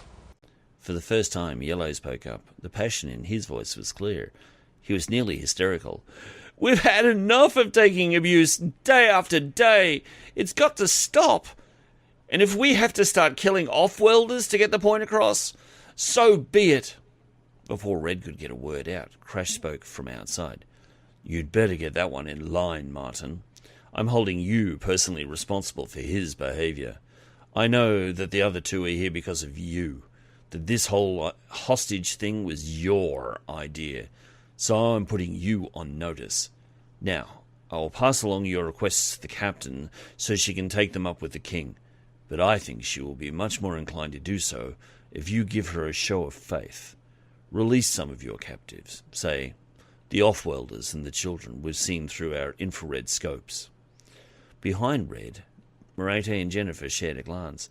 For some reason, Crash was keeping their identities to himself, and they decided to keep that in mind. He was playing his cards close to his chest. Red gave a dark chuckle. You don't think I'm going to give up my only real bargaining chips, do you? He turned and looked over his shoulder and considered his options. There was no way he was going to give up the off-worlders, but releasing the Caitians could create goodwill with the government. He whispered, Blue, yellow, Bid me have fellow Cait. Whilst his fellows complied, he spoke up to Crash. I'm sending out a Cait of brothers and sisters, but I'm not giving up the off-wielders until I've seen the new balls in writing. If I don't see real results in 4 hours, I'll execute one of the hostages. Then 1 every hour until I have what I want. Outside, Crash scowled. Not what he hoped for, but it was a start. He stepped away from the door, raised his communicator, and called his sister. They're sending out the Cait. We have 4 hours before he starts killing. So, we have just short of that time to talk him out of it? Yep. We have our work cut out for us. Krashtallash made a show of attaching his phaser to his utility belt. He had seen the blinds move and knew he was being observed. He watched as the door slowly opened. Then the Caitian hostages came out, one at a time, looking scared, but just glad to have gotten out alive. A number of Caitian police, at Pashstallash's directive, came out of hiding and escorted them to safety behind the police flyer. Crash quickly joined them and helped with the debriefing. They soon knew exactly how many people they were dealing with, the weapons they were carrying, and how many hostages remained. They also knew that Merete had taken charge of the hostages and was speaking for them. That done, Crash sat down next to the flitter, his back to the cafe, flipped open his communicator, and called Piper to give her a report. It was at this point that Martin opened his bag and took out a small video unit. He quickly tapped into the planet's major news service, News Prime, to see if they had been mentioned. He waited a moment, then a minute more, then another minute, and nothing was being said. What does it take to get someone's attention these days? He asked in quiet frustration. Not overly surprised, Martin took out his private communicator and tapped a programmed number. After a moment of silence, Blue looked at him askance. I'm on hold, he said. Shortly after, he said, Hello. Let me introduce myself as Red and let you know that in... He checked his wrist chronometer. 1 minute, the satellite dish on the north face of your building would explode most violently. As the leader of the Army for Equality for Black Caits, I take sole responsibility. And just to update you, I have taken 10 off-wielders hostage in the Starshine Cafe in the capital. Have a nice day. With that said, he took out a remote detonator and hit the big red button on the top. He didn't need to see the explosion to know that it had happened. Within 5 minutes, the air above the cafe was swarming with news flitters trying to get a view of the scene. They were quickly frustrated by the thick canopy of trees, so they launched a large number of smaller, remotely operated cameras that floated above the team members, jostling one another as they tried to record the scene. Pashtallash was not impressed. She took out her communicator and opened a hailing frequency. This is Lieutenant Pashtallash, Starfleet, ordering you to pull your fitters and cameras back. I am calling for a 250-meter exclusion zone around the site. She lowered her hand and communicator and watched to see if they would comply. They did not. She cast a glance at Captain Graptasan. By law, they don't have to, he said with an impish shrug. He was enjoying her discomfort. Manny growled. They're giving away my people's positions and giving the terrorists just what they want. She pulled out her phaser, took quick aim, and shot down one of the cameras. It exploded with a satisfying bang, its pieces littering the forest floor. It took about 5 seconds for the news people to understand what had happened and back off as ordered. Pashtallash made a show of putting away her phaser. Sometimes you just have to use the universal language.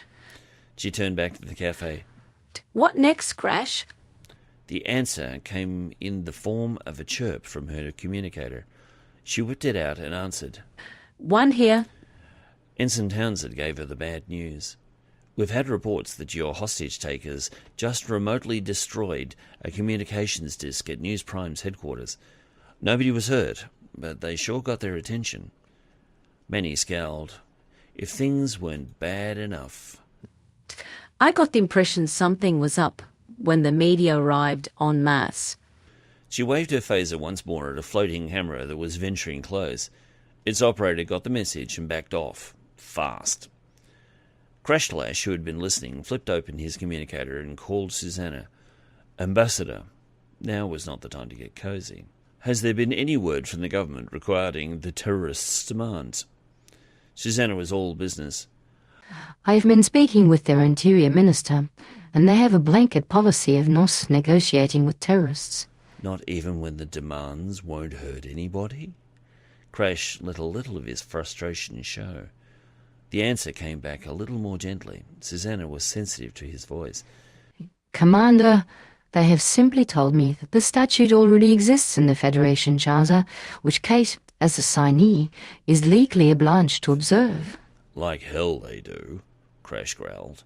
He remembered who he was talking to and added, Sorry, Susanna, I'm not growling at you. Even though Susanna was in orbit, he could hear the quiet smile on her lips. Don't let it bother you. Although, I don't know what else we can do to get these people what they want. Crash thought for a moment, speaking out his thoughts. He said he wanted to see the change in the law for himself before he would let their hostages go. He gave a sly smile. We'll just have to give him what he wants. Susanna, I need you to organize something for me and put it together as quickly as you can. Inside the cafe, Merete was losing the war of keeping the babies quiet. For a time, they had managed to rock the children to sleep, play with them, and Merete had suckled them, but eventually the children had picked up the vibe that something wasn't right. A Palkeoish child was just as capable, if not more, of crying their eyes out. No matter how much they tried, the children would not settle down. It wasn't too long before the young male Cait, known only as Yellow, started losing his patience with them, and even though Blue and Red tried to placate him, his frustration with the situation was now being compounded by the infants crying incessantly. It was all getting far too much for him to handle. Before Red would stop him, Yellow launched himself at Merete and stopped an inch from her nose. His eyes red, he snarled at her. Shut those kits up! Red was surprised at how cool Merete was as she stared him down. Back off, Yellow, Red said in her defence. Now. Yellow considered whether to challenge his leader for a moment, thought the better of it, then complied. Can't I at least stun them? He whined. Merete scowled at Yellow as if daring him to try that again. Yellow met her stare for a moment, then looked away. Even then, he could feel her glare in the back of his head. From his seat near the door, Red watched the humanoid mother and wondered about her. Her bearings suggested training, perhaps even Starfleet, considering the ship had been in orbit for hours. But the mere presence of her children discounted that notion. It was widely known that parents did not raise their children on Starfleet ships. After an hour of waiting, Martin opened the door slightly and waved for Krashtallash to come over. While Crash was wary, he knew that Martin could see a Mantallash training a sniper's phaser at his head. If he even lifted his phaser in Crash's direction, he would never be allowed to get off the shot. During the lull, Krashtallash had had time to consider Martin's ploy. Whilst he believed and actually sympathised with his cause, he did not agree with his methods. Peace at the end of a gun was no peace. It was simply the quiet before the storm. And to try to litigate for equality was a joke. One cannot make a law to change a people's heart. Don't legislate, educate. It seemed that Martin was trying to be a martyr for his cause, but the notion did not sit well with the Cait Crash knew. He would make his statement today, and indeed had already done so. But he was not the type to want to spend the rest of his life in a rehabilitation centre, away from people he could influence. It just wasn't his style. There had to be a way of escape. It was then that Crash realised what it was. After taking a leisurely stroll up to the cafe door, Crash looked up into his one-time friend's eyes and asked, "What's up?" Martin's eyes narrowed. Crash was planning something. Of that, he was sure. Still, he had to go forward. Have you heard anything from the government yet? Krashtallash remained cool. I'm sure you're monitoring the news channels. Keep it tuned to News Prime. I'm told they'll be making an announcement shortly. His tone turned icy. Now, I have your assurance that you will release the hostages safely once the law has been ratified. On my honor, Martin affirmed. That comment brought a scowl to the Starfleet officer's face. Honor? He growled. If you had a shred of it, you would never have tried this stupid stunt. The heat Martin felt about his people rose to the surface and directed itself at Crash. the ends truly justify the means. He snarled. You have been with Starfleet too long. You've been blinded by their ways and have turned a deaf ear to the pain and suffering of your fellow blacks. It is you who has no honor. Krashtallash managed to contain his own anger, barely. You lost your way a long time ago, Kraltathat, he said, using Martin's birth name. There is no battle between black, white, and tawny. The fight is to make all of us see that we are one. The colour means nothing. And you cannot do that by actions that justify that hatred that is already dividing us. The way to win is to prove your detractors wrong. The only thing you've achieved today is more hate. The greatest peacemakers in history never achieve their aims through force, only through peace and understanding. He shook his head in pity. You may survive today. You may even manage to elude capture. But until you see that you're still blinded by your own prejudices, you will remain captive by them. Martin scowled down at his former associate. A nice speech, Crash. But in the end, I will be the victor, and our brother and sister blacks will be free. You won't be. We'll see. The fight isn't over till the loose squeals. That said, Martin closed the door. A little deflated, Crash turned and strode back to his sister. He had tried reason and it had fallen on deaf ears. He hadn't really expected success, but he felt honour-bound to try, given their history. As he walked, his communicator chirped. He flipped it open and held it to his ear. Ready when you are, my dear, Came a friendly voice. Confident in his strategy, Crash didn't slow his pace. You have a go. In the News Prime studios, the fully briefed news director took the call and set Crash's plan in motion. He gave a knowing look to his news anchor and drew a line across his throat with his finger. The prearranged signal sent the female news anchor off in a new direction. As if listening to a cue on an earpiece, she announced, We have a breaking news story. Following demands of the terrorists calling themselves the Army for Equality for Black Caits, the king has bowed to their wishes and is now going to make an announcement on the matter. On the small monitor Martin had brought with him, he watched in elation as his dream came true before his eyes on News Prime. It was the news service that had the ear of the people. The king appeared in all his regal clothing and stepped onto a small dais. It has come to my attention that there is a minority within our number that are suffering at the hands of their fellow Cait.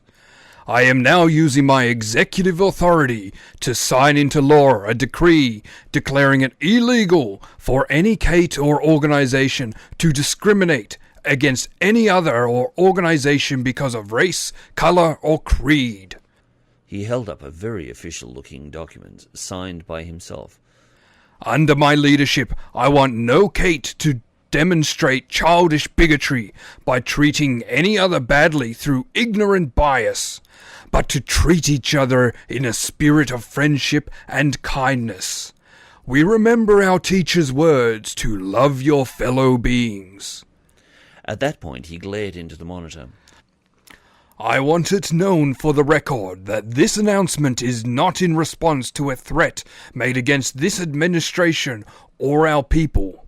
It has been made at the request of a member of Starfleet and the Federation ambassador, both of whom brought the fact of a deficiency in our legal system to my attention. His scowl intensified. His tone darkened. And I have a personal message for the hostage takers in the Starshine Cafe.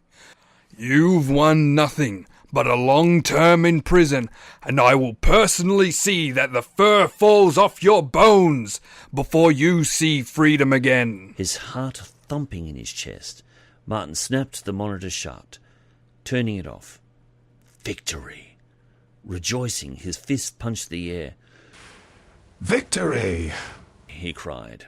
The king's threat had fallen on deaf ears. Blue and yellow joined in the celebration. Victory! They cried. We're free at last! Martin looked down at his captains almost fondly. I apologize for the inconvenience. Your assistance has been invaluable, but I'm afraid it's time to go. He nodded at Yellow, who picked up the transporter inhibitor and switched it off with a touch of a button. As the expected transporter beam took them, he said finally, Farewell. Once she was certain they were gone, Merete quickly stood up, a baby in each arm, and ushered everyone towards the door.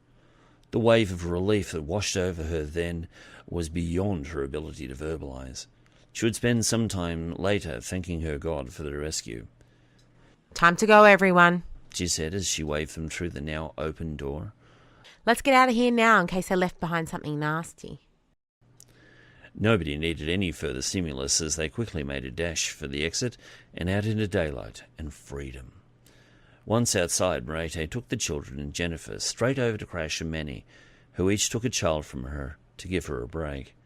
Relief for their freedom now gave way to absolute fury. The heat in her eyes could have caused a bad case of sunburn. Did you get the bastards? She spat. Crash's communicator chirped and he flipped it open, put it to his ears. Then he grinned. We did. High above the surface of Cait, 3 furry black beings reformed inside a small shuttlecraft that had been waiting for their signal. Still basking in the glow of his triumph, a now complacent Martin didn't even feel the stun blast from the waiting Starfleet security forces, or notice that the view out the front window wasn't that of stars, but of the inside of the Millennium shuttle bay. Half an hour later, those involved sat in the captain's ready room for debriefing. The air was that of relief, but the tension from the day's activities was still felt. An air of normalcy was needed, so the Millennium family tried to relax in each other's company and focus on taking delight in Merete as she cuddled her children. As one, they were just grateful that she was among them once again. Intensely curious, Merete couldn't help but ask the room, How did you catch them? Sitting next to her boyfriend, Susanna spoke up cheerfully. Once Crash realized that all it would take was a broadcast from the king to get this over with, I arranged just that. It was a simple thing to do, and the king was only too willing to oblige. With that said, she turned and looked at Crash, taking his paws in her own. The document he signed was real, Crash, not a fake. He really did sign that order me to draw. At that, Piper rolled her eyes and sighed in frustration. It is one thing to make a law, it's another to have it enforced. Cait has been living under the Federation Charter for years, and they should have enforced the equal opportunity section of it. They didn't. They won't necessarily obey this one either. Susanna, bewildered, turned and looked at Crash, who nodded in agreement. I grew up under the Charter, and it did nothing to make my life better, he said. Deflated, Susanna slumped back in her chair next to Crash. He put a comforting arm around her shoulders and let her head rest against his. Endeared, Merete turned back to Piper. I get that, but how did you catch Red? The captain grinned. That was easy. Once Commander Krashtallash realised there had to be a ship waiting in orbit for them, it was a simple thing to find it. It was pretty clever of them, really. All they had to do was wait for the transporter inhibitor to be turned off, then beam them up instantly. They hid their ship among the flotilla that's still following us. All we had to do was scan them, find out which one had transporter capability, hail them, and find the one piloted by the black Caitian with the lousy attitude. She entwined her fingers behind her head and sat back, content. From there, we simply jammed their transmission, then invited them on board with the tractor beam. Merete gave a freeing laugh and let the final tension go. I would have given good money to see the look on their faces, she said as Piper Jr. crawled out of her lap and onto Susanna's. The tiny tot seemed to like her warm fur. Piper's smile lit up the room. It was pretty funny. I'll have to see if the computer made a recording of it and show you. As was her habit, she glanced at the wall chronometer, then quickly sat up as she realised the time. People, we have a half an hour before tonight's banquet. Let's get ready. With a quick glance at the doctor, she added, Merete, the king has extended a special invitation to you and the children to try and make it up to you. The doctor sighed and bounced Rogan on her knee. It seems this day will never end, she said wistfully. Chapter 6. Piper's description of her earlier visit to the King's Palace seemed like nothing compared to the lavish event staged that night for the Millennium's crew. The King, naturally, sat at the highest place on a gently sloped dais at one end of the hall. Everyone was given their own cushion, each one embroidered with stunning images of Cait's wilderness. The foods were brought before them by largely female servants, who wafted the latinum-plated trays by regularly. Merete noted that the servants all seemed to move with the natural grace of an acrobat, and she wondered if this was a trained or natural behaviour. She had often watched Crash and many do their workouts, yet she could not recall them moving with such artistry.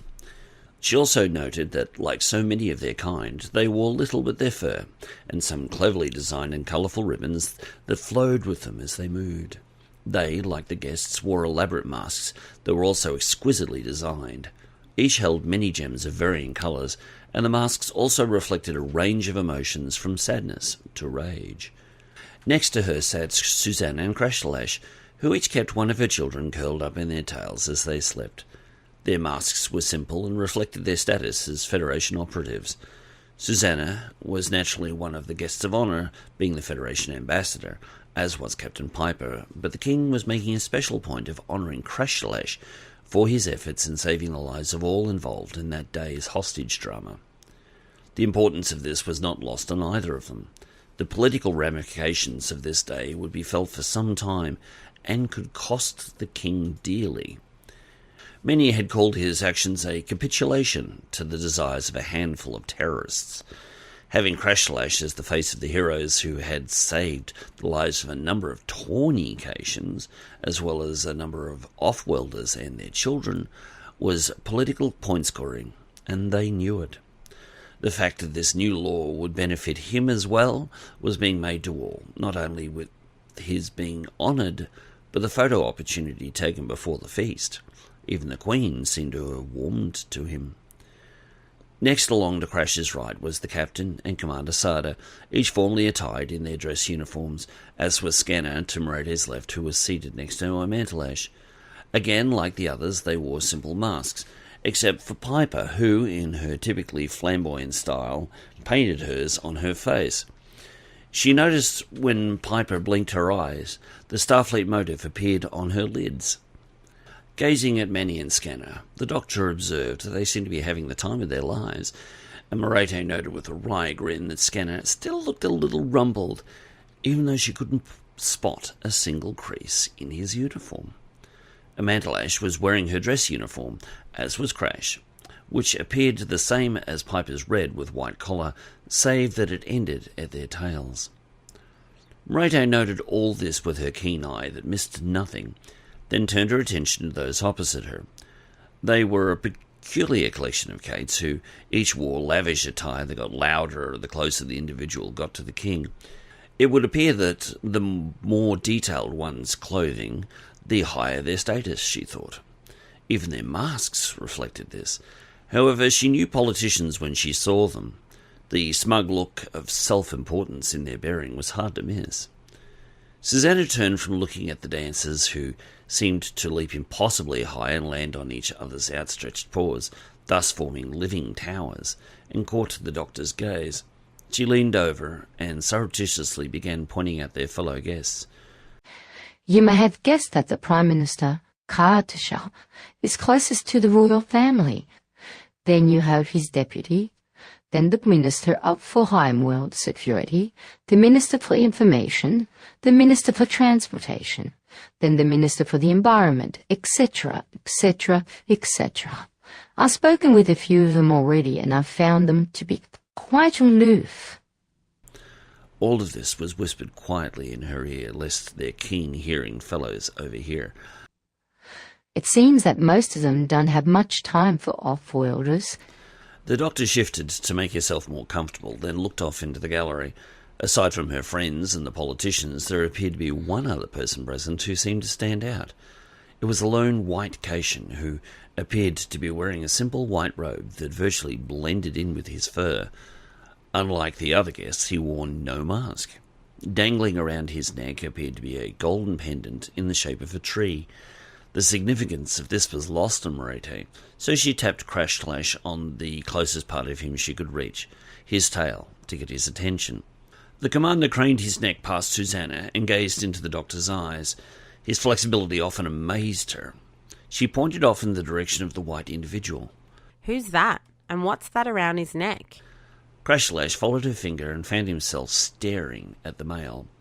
The hackles on his neck stood on air as his eyes narrowed in disgust. The tension that rippled through his body was easily felt by Susanna, who turned from talking to Sarda to focus on him. "What is it?" she asked, worried and a little fearful. She looked off in the same direction as he, trying to find what was bothering him. It was only through sheer force of will that Crash refrained from growling. He averted his gaze and did his best to control his feelings. He turned and regarded his new love. Susanna, over there is a male who did his best to make me and others like me feel like we were nothing, that we were inherently evil because we were black. He drew a deep breath to calm his nerves. He and his fellow priests made my childhood a misery. He took a moment for himself, closed his eyes, then opened them again with a small smile on his lips. He put all the love and feeling he could into one look and gave it to Susanna. But I'm not going to let him take any more of my joy away from me. There's a lot more to life than sad little people like him, and I'm not going to give him any more power over me. Well said, Drallah, said Amantalash with a cheering smile. Don't let him get to you. Crash looked back at his sister fondly. I won't. But try as he might for the rest of the evening, he couldn't help but cast the occasional glance in the priest's direction. While Merete had part of her answer, she still wanted more information. Because of the commander's obvious sensitivity, she turned to Manny and asked her the priest's identity. The security specialist managed to indicate the priest without actually doing so. His name is Ziph, and he's the high priest of the Teacher's Way. The doctor frowned. Not much of a name, is it? Manny arched her whiskers forward in amusement. I'd agree with you on that one, Doc. She slipped around Scanner, who was watching the live music and acrobatics with open amazement, and sidled up to Merete, going shoulder to shoulder so they could speak privately. She gave the priest a very quick glance to see if they were being observed, then extended that look around the room. No one was looking at them or glanced away as if caught. Very quietly, Manny said, If you become a priest, you give up your clan affiliation, so that part of your name is dropped. Once you've done that and taken the oaths, you get to wear the white robe and the Tree of Destiny. For a moment, Merete missed the thought, then got it. The pendant is the Tree of Destiny, she said, confirming her suspicion. Manny nodded slightly. If we're going to save this world, we're going to have to get their help, she said with all the hope of a man on his way to the guillotine. Merete clenched her teeth in frustration. How do we do that if they're the problem? Manny shrugged in resignation.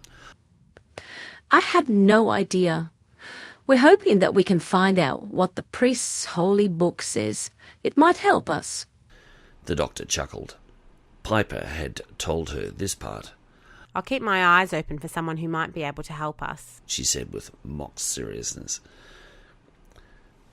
The entertainment went on for some time before the king gave a simple wave and the acrobatics ended. The musicians remained, much to the humans' disappointment. Their female lead singer's voice was akin to listening to one running their fingers down a blackboard repeatedly. At least for the time being, they kept silent. The king stood, and protocol demanded everyone else in the room do likewise.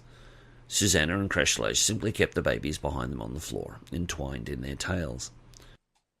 Friends and honoured guests, I want to thank you for coming this evening to welcome our new friends from Starfleet, Captain Piper and her first officer, Commander Sarda. He indicated them with a flourish. The audience gave them a polite applause.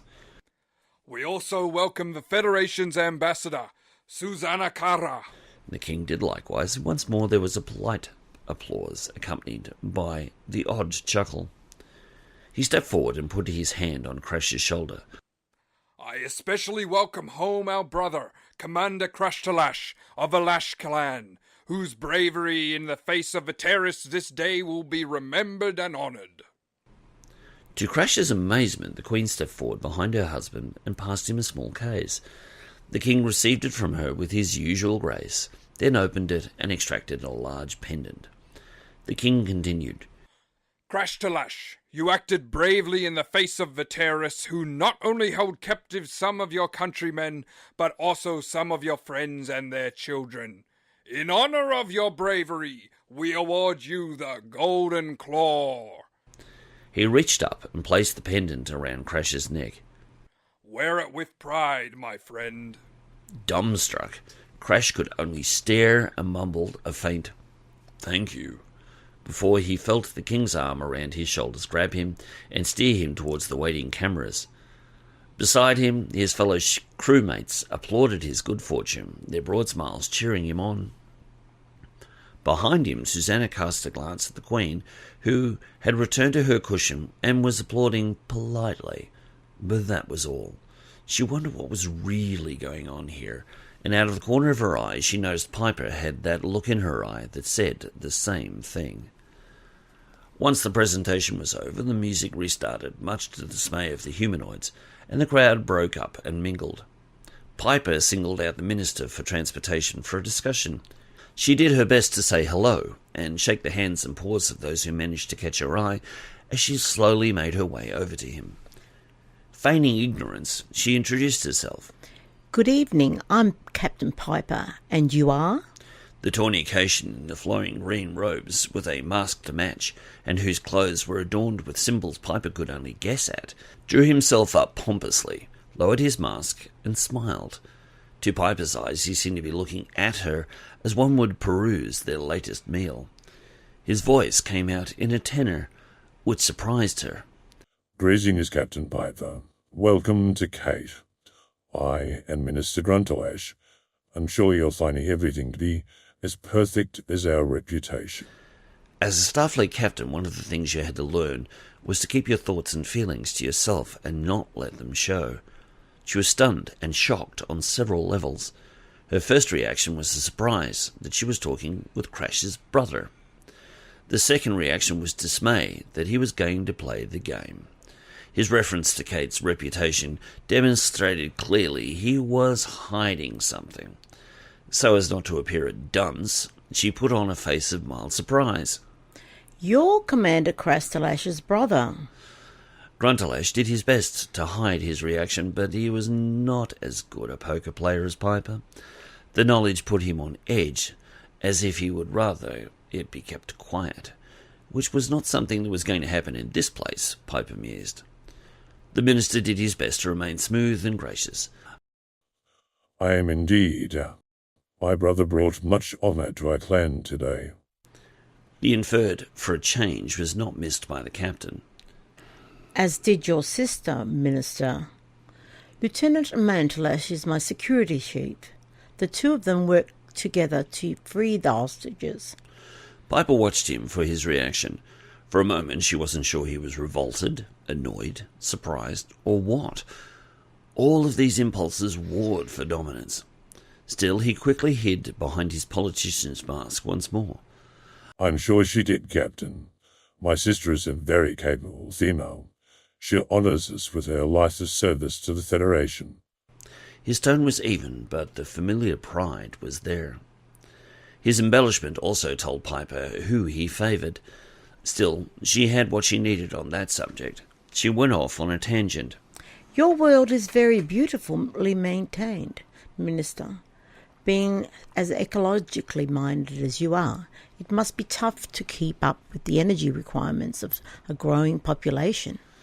Being the Minister for Energy and Transport, Kraltathat was suddenly in his element. We do quite well, Captain. We use orbital solar collectors to beam energy to the surface. At a few places we harness geothermal energy cleanly from underwater hydro vents. We also collect energy from underwater current turbines in our oceans, as well as hydroelectricity from our rivers. Piper could quickly do the math in her head and just as quickly came up short. I notice you don't have a lot of arable land for farming, and given your people's preference for meat, you must replicate a lot for food. That would put an enormous drain on your energy reserves.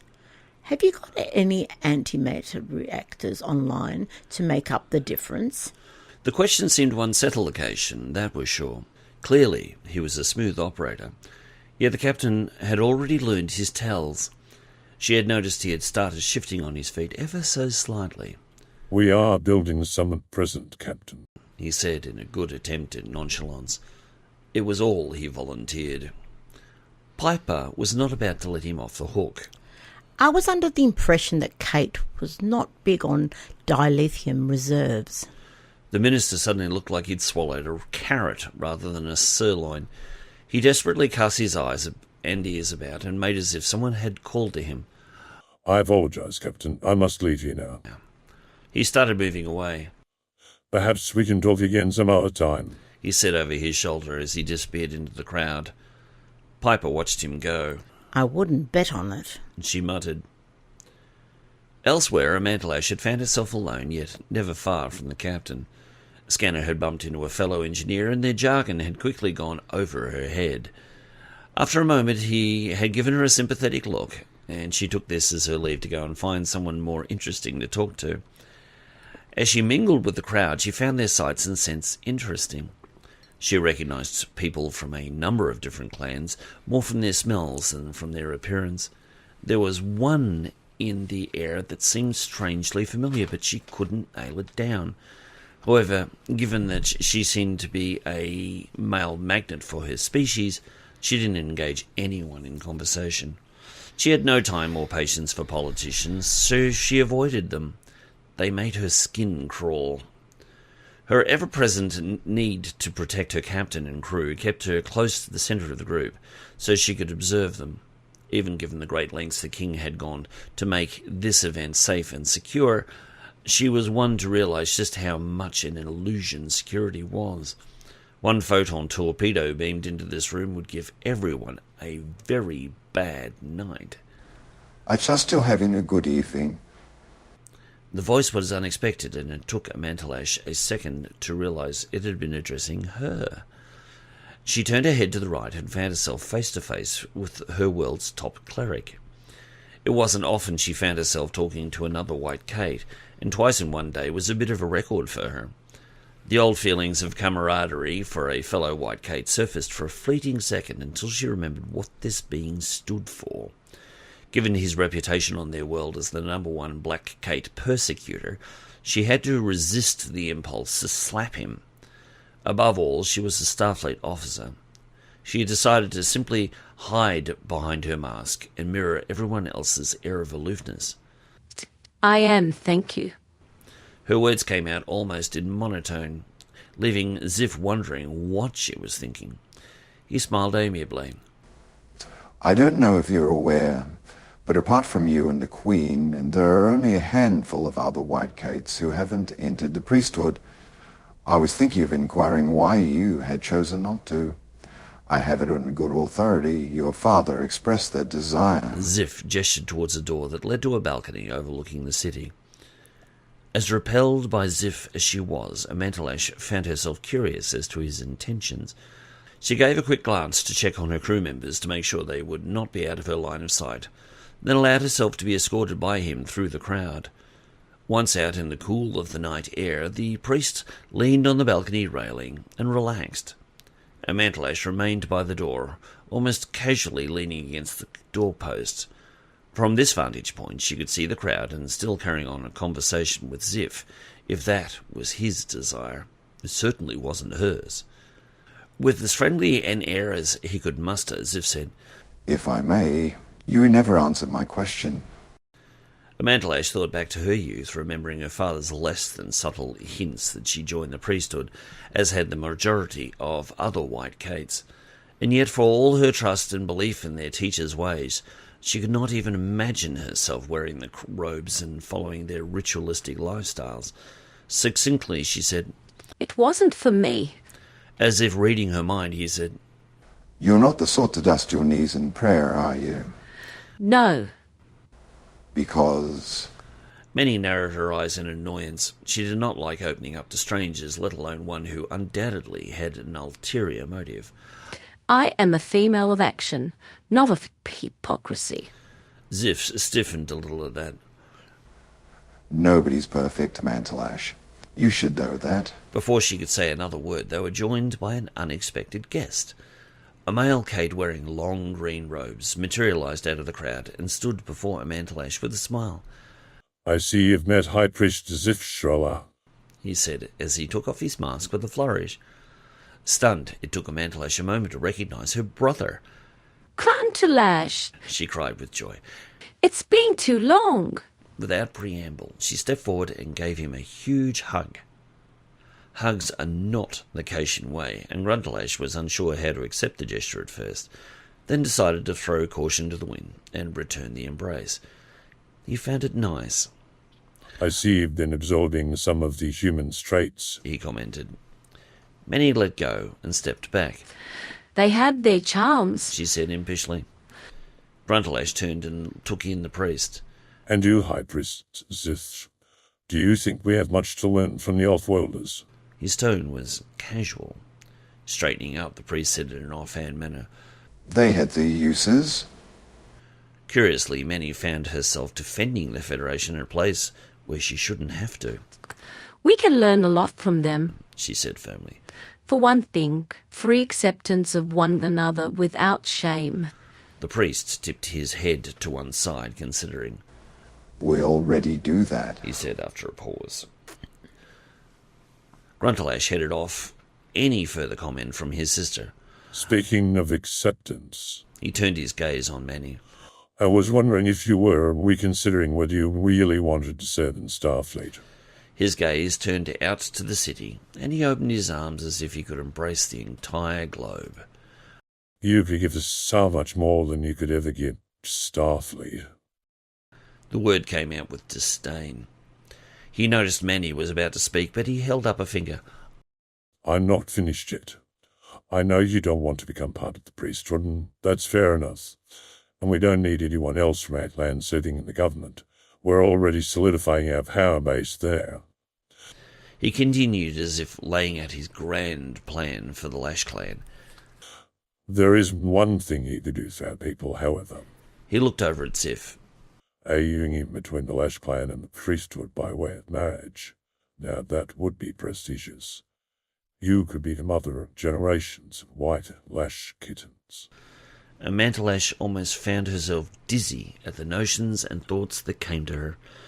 It took her a moment to find her bearings, but when she did, Kraltathat found himself taking an involuntary step backward as she levelled a disgusted glare at her younger sibling.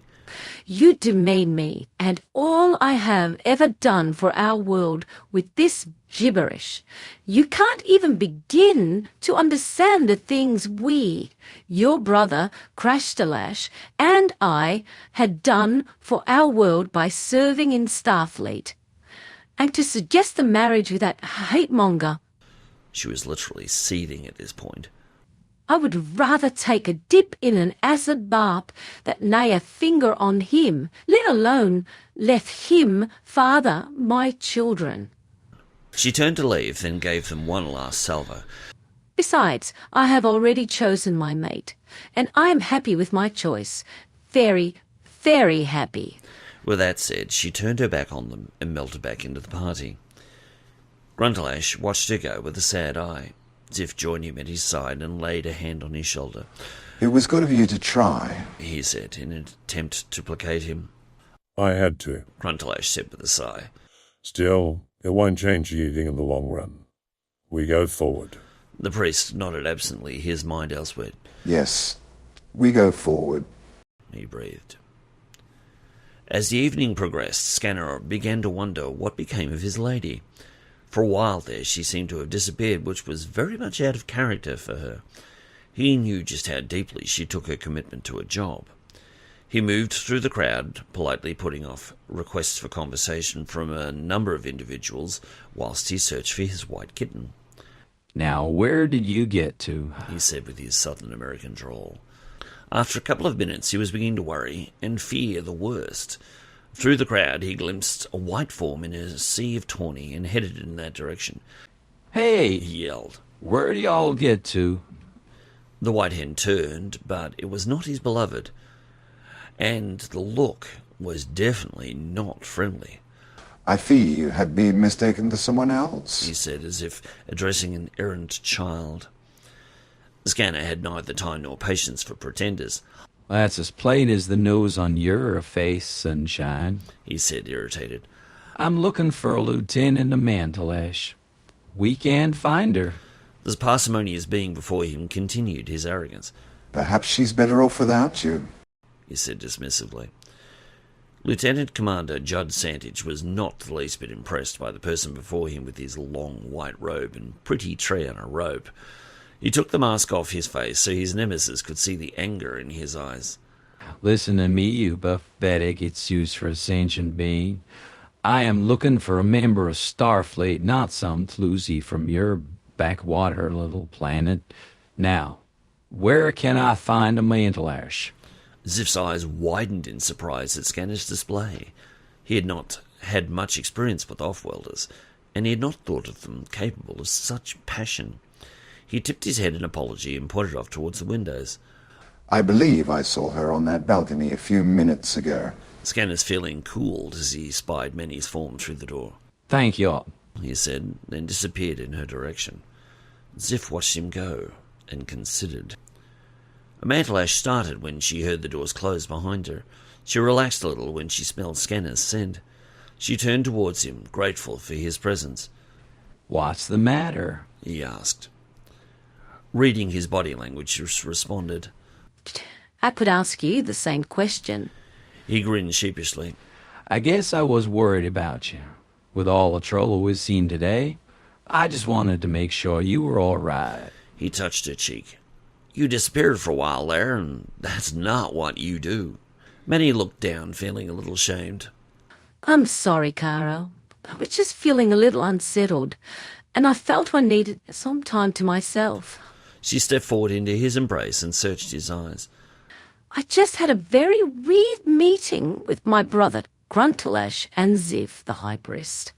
The Scanner started. Kraltathat is here? He looked back through the window into the crowd. What's he look like? A Pashtallash growled. A pain in the ass, as you would put it, she said angrily. Rather than pull away, Scanner tugged her tighter. Family. If you can live with him, you can kill him, he said with more than a touch of irony. We come light years to get here and find your brothers join the dark side.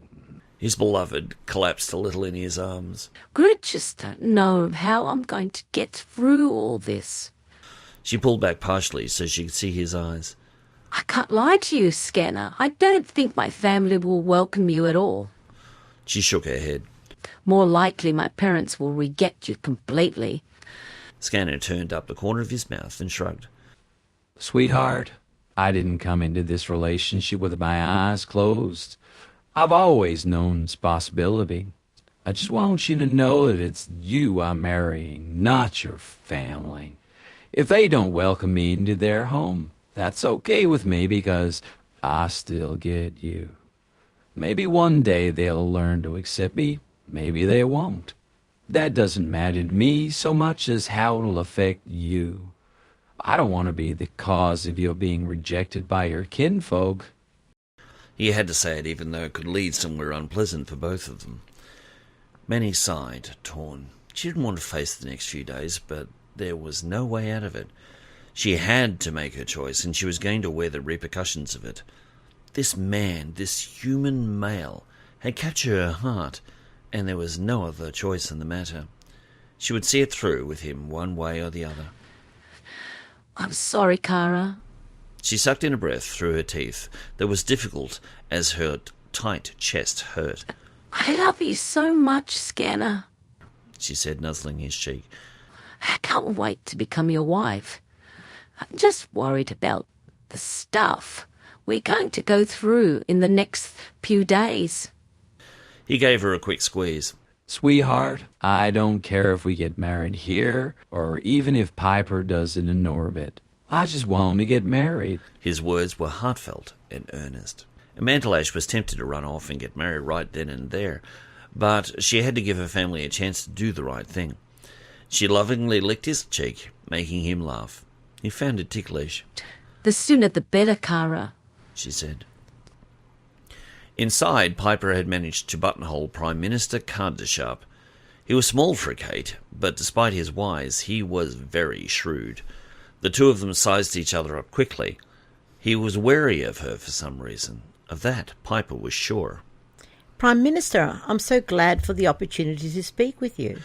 Piper wore as friendly a smile as she could, and did her best to sound disarming and congenial. She kept her bearing as unthreatening as possible. Krashtallach wasn't buying any of it. Unlike Piper, his stance was purely defensive. You intend plying me with questions on the subject that brought you here? Would you rather not do that later in my office under an official capacity rather than at the King's banquet? Piper gave one of her trademark cheeky grins. I would, but your secretary has us scheduled for a meeting later in the week. I don't have that much time, and besides, the matter is far too pressing to be left that long. The Prime Minister made as if to leave, but found himself unceremoniously blocked by Susanna and Krashtallash, who chose that moment to join the captain. Walled in, he had nowhere to go, and besides, the ambassador was not going to miss the opportunity to speak. Prime Minister, I am glad we had this moment. I wanted to voice my dismay that your government's stalling our talks. Or do I have my whiskers tangled? Cornered, he had to say something. Perhaps I can have her appointment moved up on my schedule. It sounded weak, even in his own ears. Piper chimed in. There's no time like the present, sir. Are you aware of the circumstances behind our visit to your world? Bluff seemed to be the call of the day, and Krashtallach didn't disappoint. I gathered it was a friendly visit. Nothing more.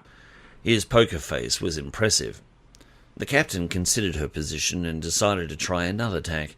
She was encountering subterfuge and evasion everywhere she turned, so it was time to try something else. The Millennium's here to help you with your energy resource problems. It seems your passive energy collection programs aren't keeping up with demand, and so Starfleet dispatched us to help you bring some antimatter power plants online. The Prime Minister almost flinched. This was not what he had expected, not at all. Still, he didn't trust the captain, but neither was he going to look a gift horse in the mouth. His mood lifted markedly. Starfleet is well informed, Captain. We are facing something of an energy crisis, but I have it on good report that a solution is forthcoming. Piper's brow shot up. She didn't know how they were going to pull that off without dilithium. As Starfleet has extensive experience in antimatter reactors, we would be happy to advise. All the while, Susanna watched the conversation with wonder. What was Piper up to? Did she have secret orders of her own she was not aware of? She knew the captain was well aware of their real reason for being there. She determined to talk to Piper at the first opportunity. With that decided, she tuned back in. Assistance you could offer would be appreciated. I will take it up with Minister Kraltathat these first convenience. With a quick shake of Piper's hand, he turned and made his way to somewhere the Federation representatives weren't. The three remaining watched him go. They noted that the music was winding down and servants were beginning to clean up. We need to say goodnight to the king and get going. Piper said quietly. I can't imagine there's much more we can achieve here tonight. Krashtallash peered at the captain curiously. What have we achieved? Piper sighed. We've discovered that they're going to fight us every step of the way. She looked out over the dwindling crowd. We're going to have to save this lot in spite of themselves. Chapter 7. The next day Piper assembled her team in the captain's ready room. While she waited for them to arrive, she spent her time nursing a glass of apple juice whilst staring out the viewport at the world revolving below. It seemed so lush and beautiful, but on some level she was aware that a dark cloud was hovering over it. It had a disease, and they had to find the cure before it was too late. Behind her the door opened, and the last two members of her group entered. She watched them in the reflection of the window as they made their way over to the couch. Manny and Scanner had been behaving like lovesick teenagers since the return from the king's palace the night before, and she was beginning to wonder how long it was going to last. On one hand, she envied the in-love feelings they shared. Their previous declaration of their engagement had heightened their feelings, and it was clear they wanted a short engagement. However, the captain was growing more concerned that their feelings might cloud their judgment at a time when she needed them badly. The task at hand would require their special talents, not to mention their individual traits. And it wasn't just them that had her concerned. She glanced at the door reflection as she heard it slide open to allow Krashtallash and Susanna into the room. She sighed. This pair were showing every bit of being in love with each other as Manny and Scanner. These were her core group. She gave them a chance to get settled, then turned and addressed them. Aside from the two couples and herself, she had asked Sarda and Merete along as well. She always found their insights invaluable. I'm glad you all made it this morning, she said, only half joking. Before we get into discussing tactics, I want to show you something I found last night. She stepped over to her desk and tapped a button. On the wall opposite where the crew were seated, a holographic screen appeared. It immediately began playback of a video program that had obviously been recorded before the king's reception. After a moment of music and credits, Ziff appeared behind a lectern and began a sermon on peace and loving one's neighbour. Piper spoke up. He starts out harmless enough. He tells everyone how loving and respectful we should be towards one another. He goes on like this for about 5 minutes. She spoke up for the computer. Computer, forward playback to 5 minutes, 40 seconds. The screen froze for a fraction of a second, then continued from a requested point. Ziff's gesticulating was becoming more pronounced the further he got into his message, and his volume had increased to match. However, the peace and serenity that we enjoy on our God-given world is still threatened by those who would subvert it. From birth, the enemies of our teacher demonstrate their utter untrustworthiness and willingness to indulge in all kinds of evil. 2,000 years ago, the blacks killed our teacher, and today they continue to undermine our way of life. At this point, he leaned forward over his lectern and stared into the camera. His voice dropped, and his tone conveyed anything but love. When they come to take them, let them go. Only then shall we be free of their scourge. At this point, Piper tapped another button, and the picture froze. The image looked like a Caitian version of the devil himself. It would seem the priesthood is advocating the removal from society of every last black Cait.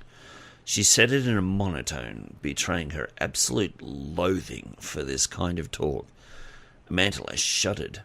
Ziff gives me the shivers, Captain.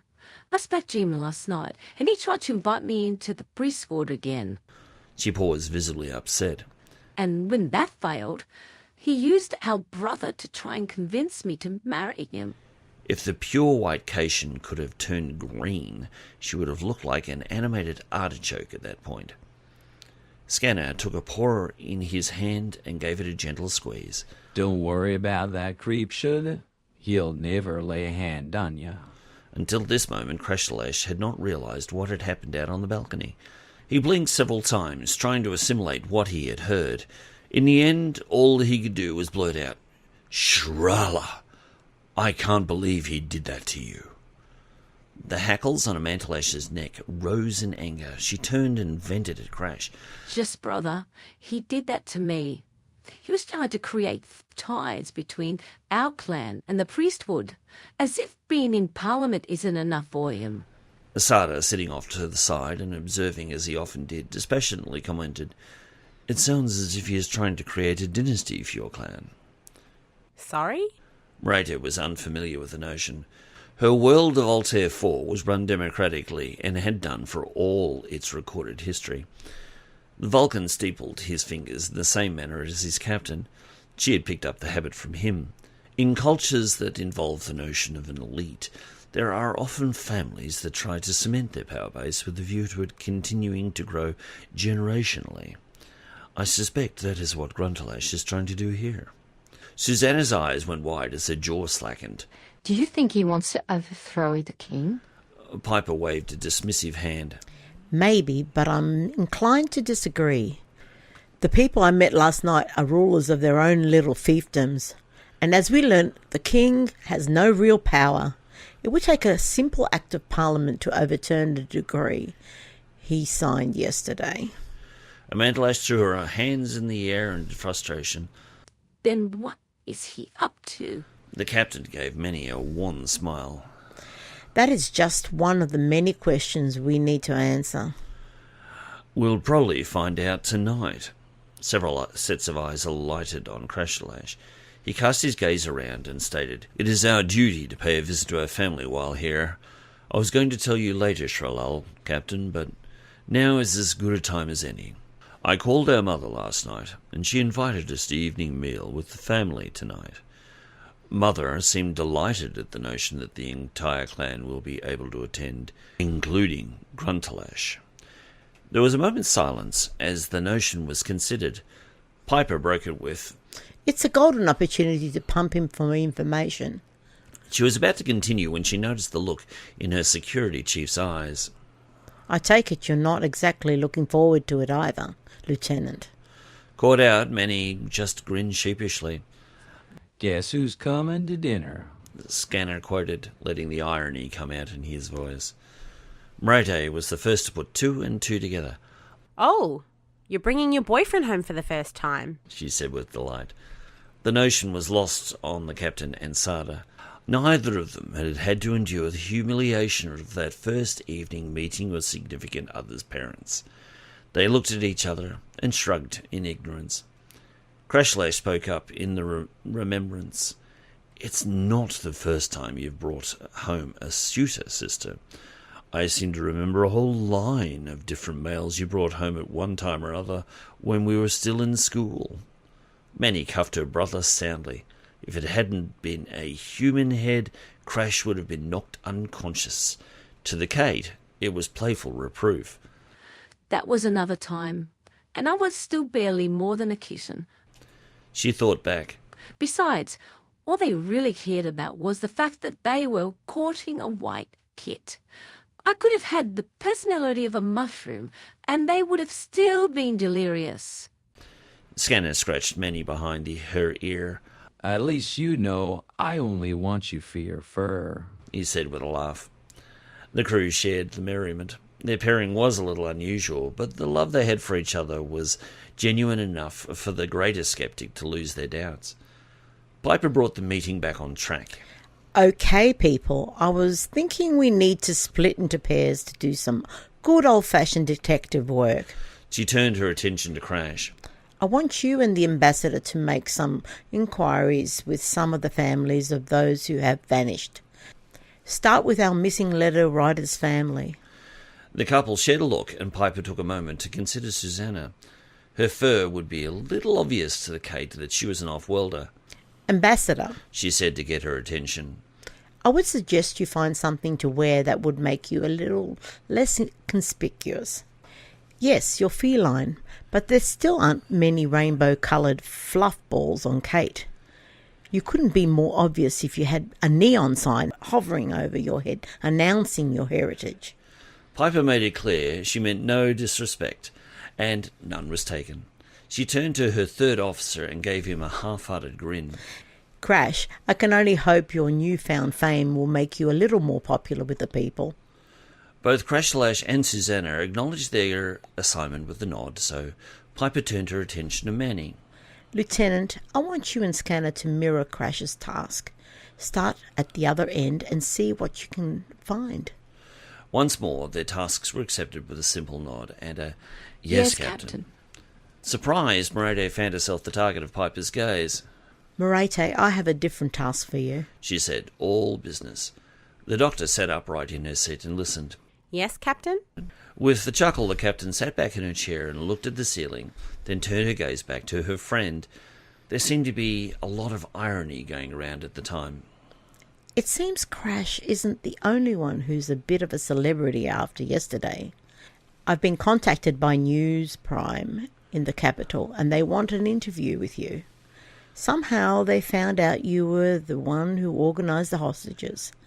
Anyhow, I thought it might be a good opportunity for you to see if you can find out what the news media really knows about the disappearances. It's possible they're not reporting anything because they've been gagged. See what you can find out from the people while you're there. She thought for a second, then added, Take Jenny with you. She can help you with the kids. Merete gave the captain a smile through clenched teeth. Dealing with the media was not her forte. Anything for the cause, she said with all the enthusiasm of one handling a dead rodent. Piper paused at this moment, then continued handing out assignments. Sarda. The Vulcan caught her gaze. I want you to go down to the main temple for the Teacher's Way. See what you can find out that can help us to get a copy of their holy books. And if you bump into Ziff, you have my personal permission to nerve pinch him into the afterlife. Her comment brought a dark chuckle from some. Take Mr. Nunn as an escort. He's due for an away mission, and his enthusiasm could be used to your advantage. Sarda gave her a look that begged the question, what? Why me? But let it go. He found the young officer's effervescent personality almost painful. Acknowledged, Captain, he said solemnly. Pushing back a lock of errant blonde hair, Piper said, I want everyone to keep an eye out for their partners. You are not to take any chances down there. I'll be remaining on board to start organising our smoke screen, fixing Cait's energy crisis. She quickly stood and broke up the meeting. Hop to it, people. Daylight's wasting. On the surface of Cait once more, Krashtallash took a moment to get his bearings. Most locals found their homes by scent, but for the unfamiliar, this was not helpful. So, as there were no streets per se, one couldn't simply follow the numbers. In the modern technological age, the need for mail had become redundant, and most homes had their own replicators, so they had no need to go out to shop. Given all this, the Cait were a very social people, so there were many who simply did not stay at home and spent most of their time outside of work hours, socialising. To help him, Crash took out his tricorder, dialed up its GPS system, and quickly located the dwelling they were targeting. As he did so, he was reminded of the datapad Ensign Carver had given him shortly before beamdown.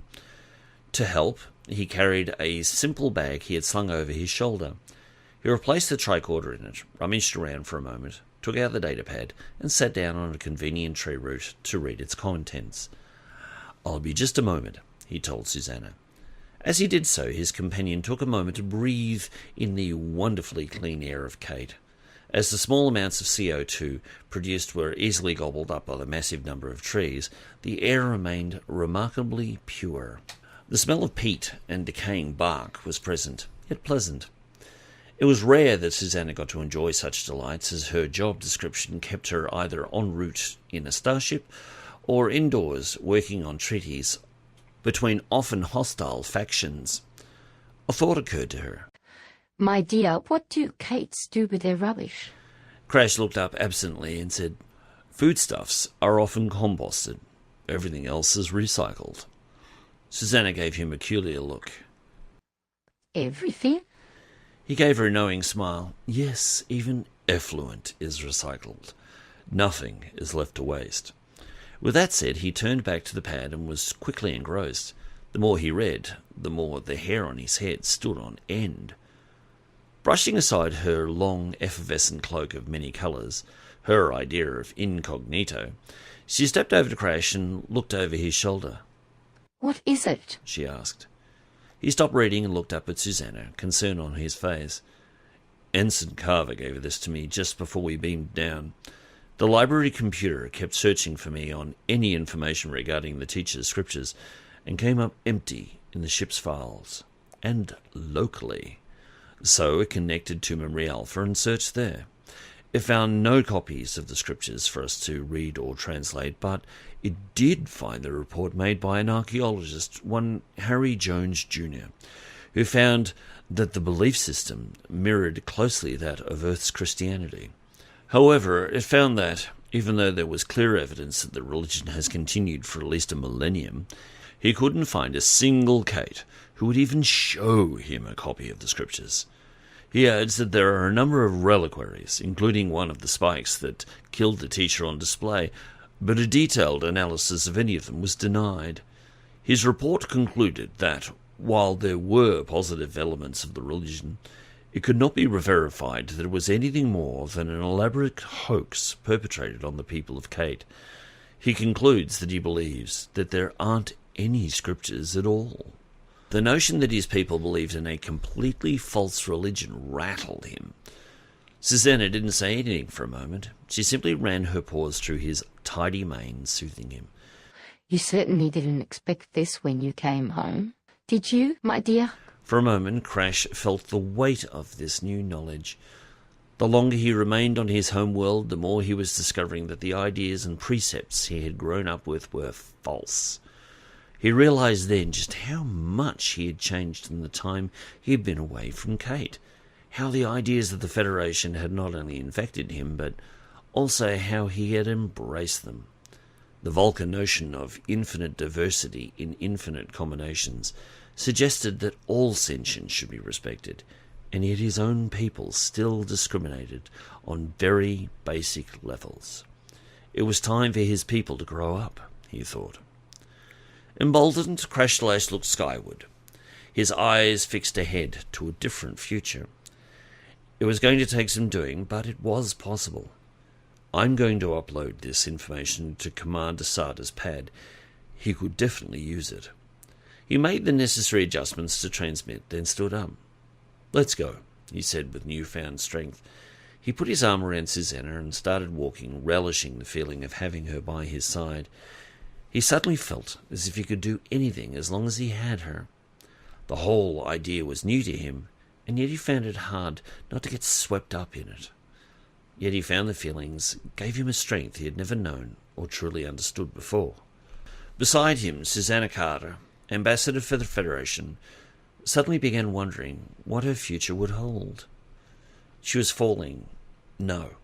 had fallen for Krashtallash, and a future without him now seemed impossible.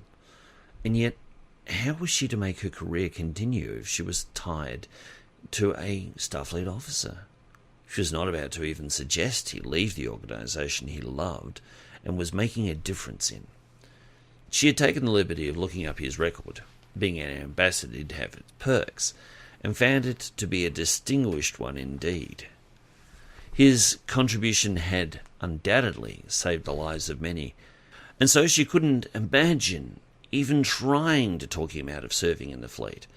His devotion to duty had been recorded a number of times, and Piper had recommended him for citation after citation. His rise to third in command of the fleet's flagship was virtually meteoric, and there was no way she was going to stop him from being all that he could be. Where that left her, she was uncertain. But for today, she knew her place was by his side. Within moments, Crash unerringly led them to the entrance of an underground dwelling. Its door was cleverly disguised in the side of a tree trunk and blended in nicely. They both cast their eyes about for a knob, a button, anything to somehow make their presence known, but came up empty. Crash shrugged. I suppose we'll have to do it the old-fashioned way. He leaned forward and knocked. Whilst they waited, they looked about them for activity, and Crash found it strangely quiet. Most neighbourhoods were relatively busy with kittens playing and mothers chatting.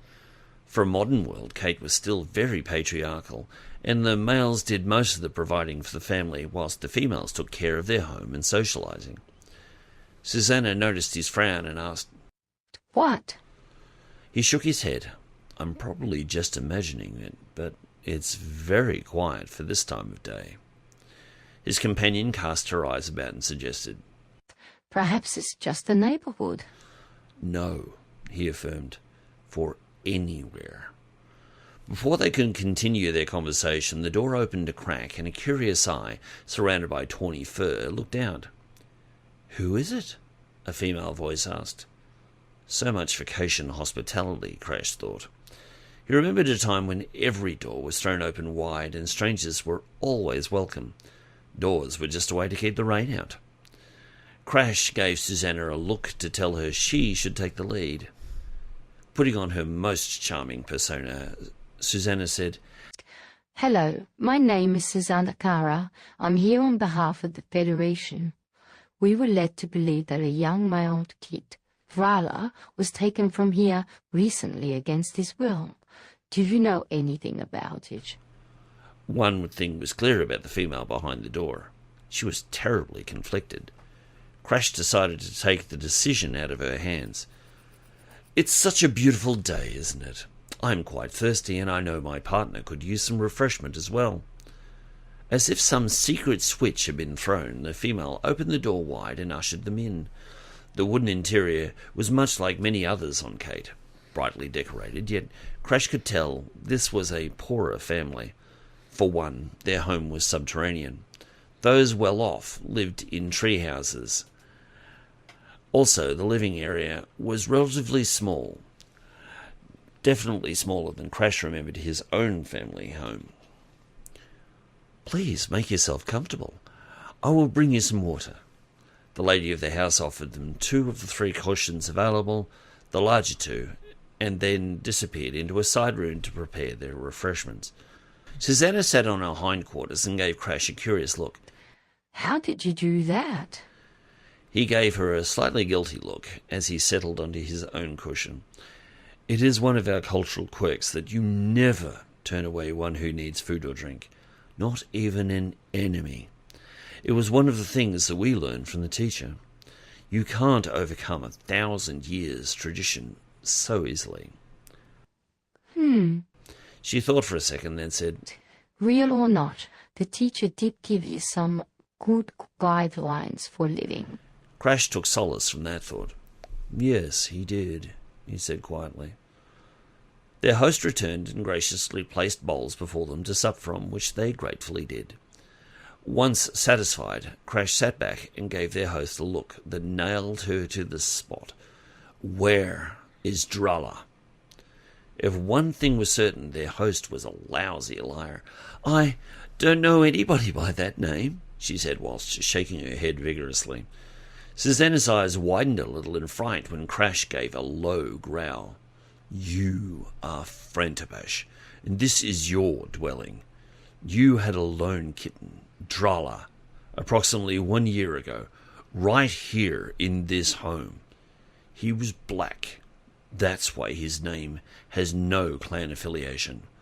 I gather your husband wouldn't grant him that right. He paused only long enough to draw a breath, then continued his analysis. I notice you're comfortable with having a black Cait in your home, which is unusual in itself. His gaze swept the room. This home is big enough for 3. It has 3 seats at the main table, 3 cushions on the floor. I see down the corridor only 2 doors, one for you and your husband, and the other for your child. He stepped over to the smaller cushion and flipped it over. And this smaller, child-sized cushion is covered with black fur. He bared his teeth menacingly. "Now, no more lies. Where is Drallah?"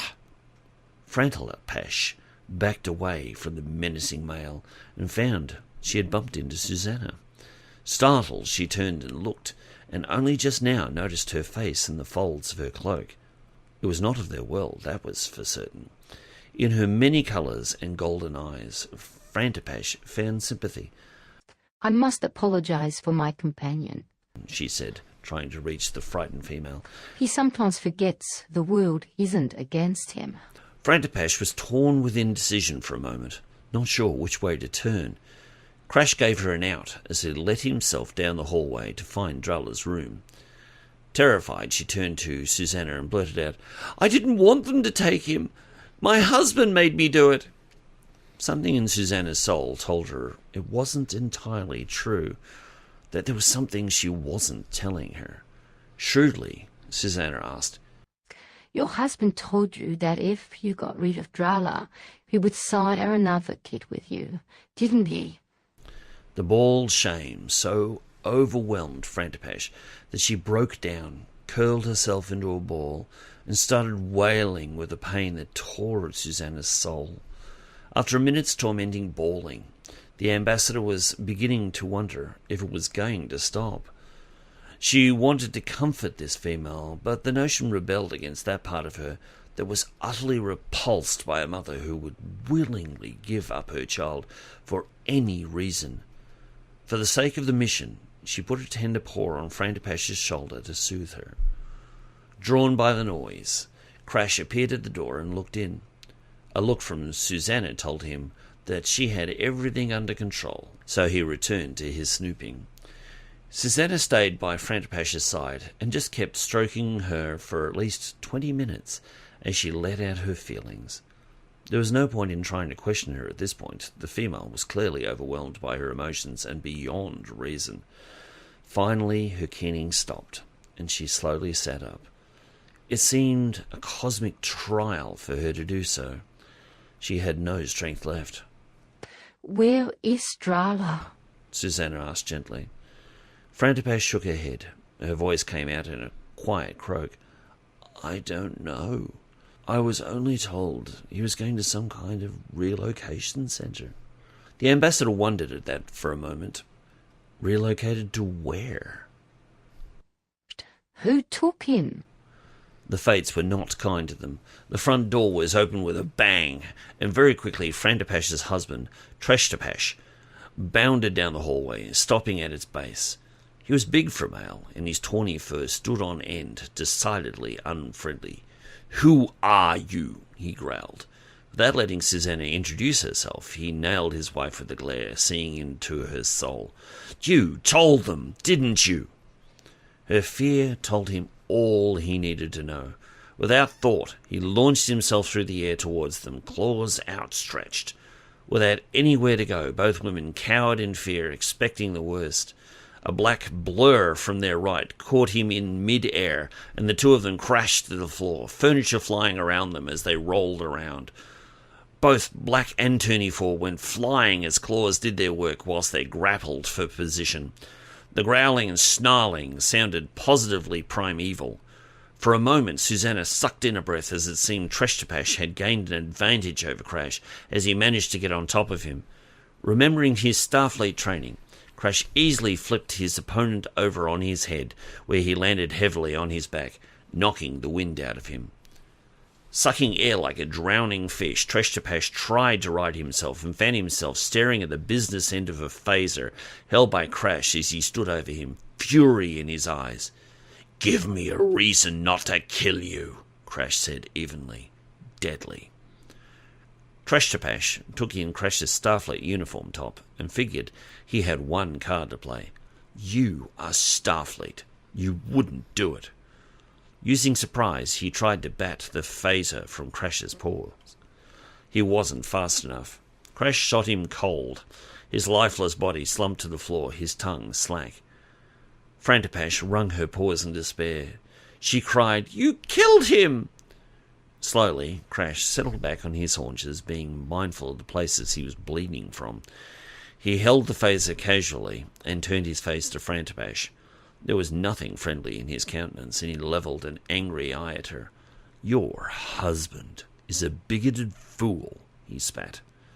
"You needn't worry, he'll be back to his hateful self in no time, although he's going to be nursing a tree-sized headache when he wakes up." He got up, stretched, and headed over to pick up his bag from where he had left it in the hallway. As he did so, Susanna tried one last time to reach Feentathat. Who took your son? The tawny female tore her eyes from her fallen husband. Susanna noted she had made no move to help him. Feentathat then revealed the final horror. "I don't know. They came in the night wearing black robes." She shook her head. "I never saw their faces." Susanna turned back to Krashtallash. I suppose he made all the arrangements, she said, frustrated. Feentathat nodded sheepishly, then sat back on her haunches, her tail flicking from side to side, as aimless as she was. To Susanna's eyes, she seemed totally lost, and, try as she might, she felt no real sympathy for her. She looked up, saw Crash was waiting for her by the entrance, then joined him as they silently left. Outside, they walked a short distance, far enough to be out of sight of the Pash residence, then found a nice, shaded spot for Crash to tend his wounds. Susanna flipped open her communicator and was about to hail the Millennium when Crash laid a gentle paw on hers and closed it. He shook his head. "No need to bother them," he stated quietly. Susanna watched, curious, as Crash looked about for something. He soon found a small leafy plant, pulled it up, broke off a section of its large root, and then began rubbing it on one of his grazers. He gave her the other portion, and she took this as her cube, to rub it on the cuts on his back. She noted, thankfully, that they were mostly superficial. She took the root willingly and settled down behind him as they sat on a small patch of grass. She saw him flinch involuntarily when she touched a sensitive spot, so she tried to avoid the worst of them. Noticing this, Crash guided her paw to them and got her to tend to every spot. What is this root? She asked, curious. My people call it a linola root, and it's got wonderful healing and antiseptic properties. As she rubbed, Susanna asked, How did you learn about it? I didn't think herbal remedies were part of Starfleet training. Crash laughed at that. They're not. You can imagine I got into a lot of fights when I was a kid. My mother wasn't always available to fix me up, so I had to learn to take care of myself. A kind teacher, true to Tish, a wonderful female, taught me the healing properties of a number of plants. They're fairly easy to find, if you know what to look for. Once done with the more obvious scrapes, Susanna began running her hand over Crash's back and legs, looking for anything she might have missed. He let her do so without concern, grateful for her ministrations. She found a couple and rubbed the remainder of the root on them. Once done, she sat down next to him and rubbed his neck with her cheek. Thank you for coming to my rescue, she said, purring.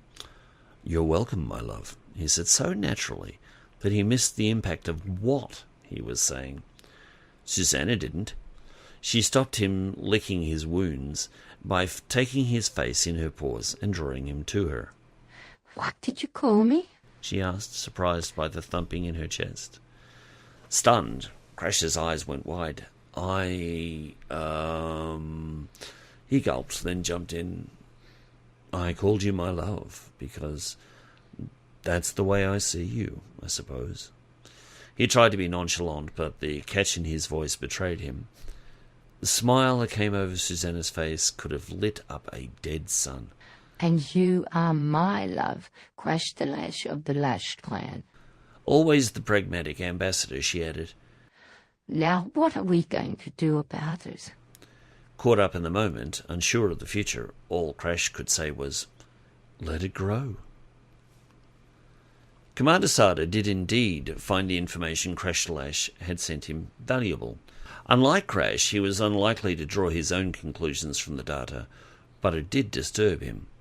If the teacher's priesthood had no real scriptural writings, then they could simply make it up as they went, and such religions were very dangerous. Not willing to admit he was annoyed by this new information, he took a moment to clear his thoughts and feelings. His state of mind wasn't being helped by his companion. The Millennium's helmsman, Jason Nunn, was having a ball and seemed to be the very epitome of the first-time tourist. The young Australian, with his medium height, Caucasian looks and ever-present smile, just stopped before the capital's temple and gawked. The building was a rare exception to the rule on Cait of leaving nature alone. A large area had been cleared for it, flattened, then simply grassed over. The overall idea was to draw one's attention to the lone tree. It was obviously quite ancient, growing in the middle of it. It was tall, but also had branches reaching out in all directions that were full of dark green foliage. It wasn't all that different from the rest of the trees about, aside from the fact that it was old, very old. Behind it was a building that was trying to blend into the landscape, but wasn't quite pulling off the job. It was made of wood, like most other buildings on the planet. Sarda looked at it and seriously wondered if the architect had tried to make it both subtle and overstated. It stood 50 metres tall, approximately 90 metres long, and 20 metres wide. It had an arched doorway in the centre that was 3 metres wide, with 2 doors that met in the middle. Each was opened with a large brass ring set a little over a metre off the floor. It had a peaked roof, and there appeared to be 6 large windows on the walls of each of the longer sides. Sarda was certain the details had some special meaning, and the curious part of him begged to find out what it was. Not that he would ever admit that he had a curious part. He took a glance at Jason and knew he would never admit it to him. The young man had all the self-control of a rabbit sailor, especially if it came to discovering new objects of interest. The only thing missing right now was Jason taking photographs. It took a monumental act of self-control when, at that very moment, Jason picked up his tricorder and took a still image of the tree and structure. "Mr. Nunn," Sarda said as neutrally as possible, "I would suggest you run some scans of the building, not take photographs for the Millennium's recreational deck wall." The lieutenant glanced at Sarda, felt in no way chastened, and continued in his abundant enthusiasm. However, he did make adjustments to the tricorder and began running a scan of the interior. It took all of 5 seconds before he turned it over and looked at the bottom, as if it was malfunctioning and the batteries had fallen out of it. "Are you having a problem, mister?" Sarda looked at him expectantly. Jason tried to take another scan and came up with the same result. "Sir, I get no reading on that temple at all. Could you try with yours?" Whilst fascinated with everything, including the grass, Jason was aware that this was still his first away mission, and the last thing he wanted was a black mark on his record. His fearless leader leaned over his shoulder and checked his readings. "Perhaps you could run a self-diagnostic," he asked evenly. Jason tapped the appropriate commands and quickly got the expected result. There was nothing wrong with the device. Resisting the urge to frown, Sarda took out his own tricorder, which he had assembled by hand, and ran a scan of his own, and came back just as empty as Jason had. Fascinating. "Did you find something?" Jason was looking up at Sarda, a worried look on his face. He was so intent on making a good impression. Sarda considered the information at hand. There was only one clear explanation for their inability to scan what was obviously there. Someone was employing a dampening field. He shared this with Jason. The man seemed so happy that he actually sagged with relief. Sarda looked up at the building, determined. "It would appear we have to rely on our 5 senses, Mr. Nunn." He started walking towards the temple with long, even strides, and Jason found he had to jog a little to keep up. Within moments, he walked up the stone steps and stood before the doors. Before he could lay a hand on the handle, it opened outward, and Sarda found he had to backpedal a little and step to the side to get out of its way. As if he was expecting him, Ziv greeted him by name. "Commander Sarda, you're right on time." Zif held out his paw, expecting Sarda to take it, unaware of the Vulcan privacies. Jason Nunn was. He accepted the paw and shook it firmly with a grin. "Nice to meet you, Mr. The priest, a little off balance, turned and gave his version of a smile to Jason. It's High Priest Zif of the Teacher's Way. The lieutenant was not to be outdone. "My, that's quite a mouthful. I'm Lieutenant Jason Nunn of the Starship Millennium, but my friends just call me Jason. My mates call me Blue." Zif was unsure if the lieutenant was making fun of him or serious. My acolytes call me High Priest. Visitors call me Sir. He gave Jason a winning smile. But you both may call me Zif. "Thank you, Zif," Jason continued. He took the commander's silence as his permission to carry on. "That's quite an honour. I gather you're already acquainted with Commander Sarda." He indicated Sarda with a simple gesture. Jason poured on his Aussie charm. "You were both at the King's banquet last night, I hear." Yes, we were. Zif went to speak to Sarda, but Jason caught him. "We were hoping that we could have a look around while we were here. The Federation doesn't know a whole lot about your beliefs, and we thought we'd take care of that oversight while we're in town. If there was one way to catch a preacher's attention, it's to draw positive attention to his religion." Zif practically lit up, pushed the door open wide, and gestured for them to follow him inside. One of the first things that made its impression on the away party's senses was the smell. The highly polished wood fairly shone, yet it still remained a just-cut smell, even given the centuries. The floor and walls were of the same polished wood, and even the window frames were of wood. Another thing Jason noted was the complete absence of chairs. Aside from the image of a tree at one end of the vast room, there was nothing in it, save an effigy of the tree out the front and a small podium before it.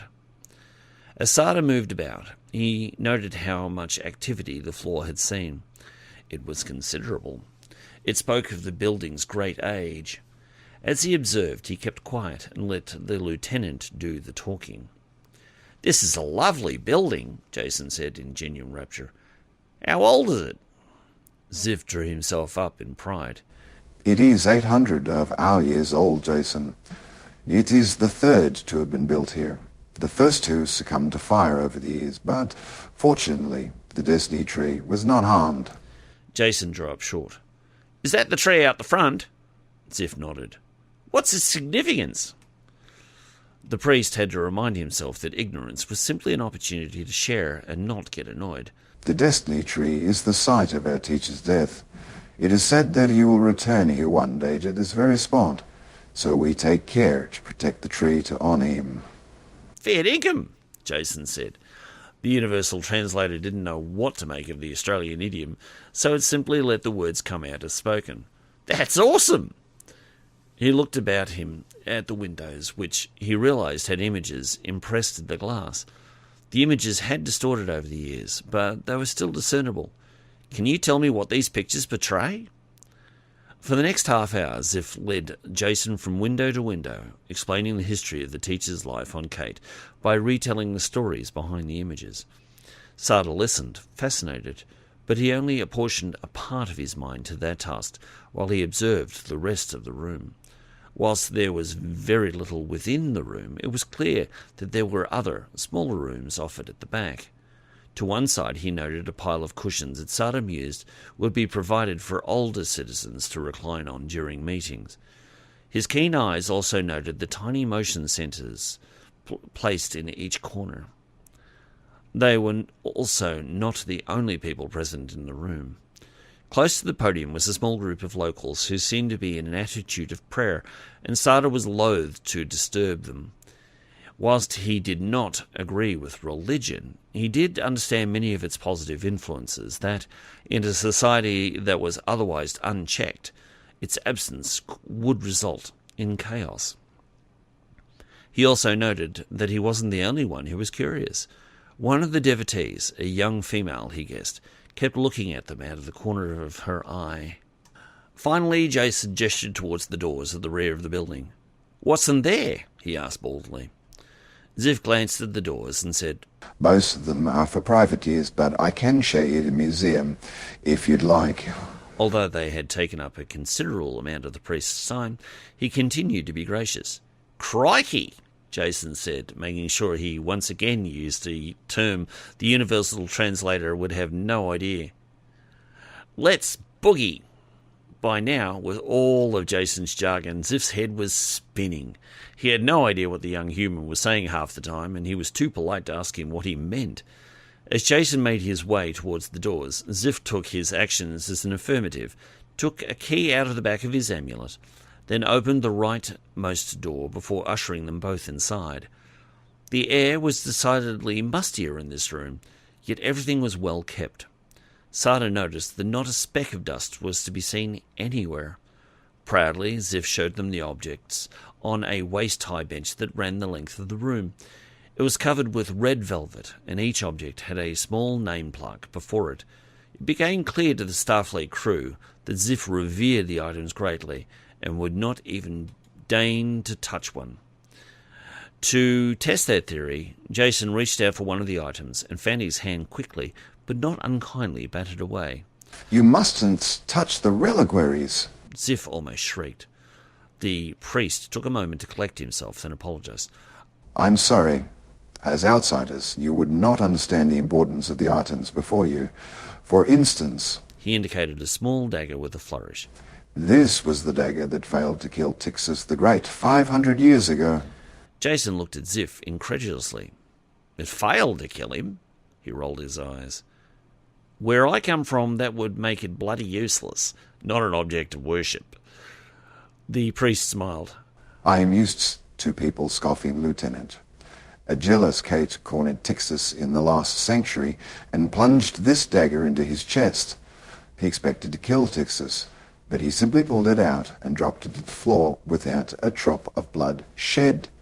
He'd lived for another 50 years after that. The Vulcan raised his eyebrows.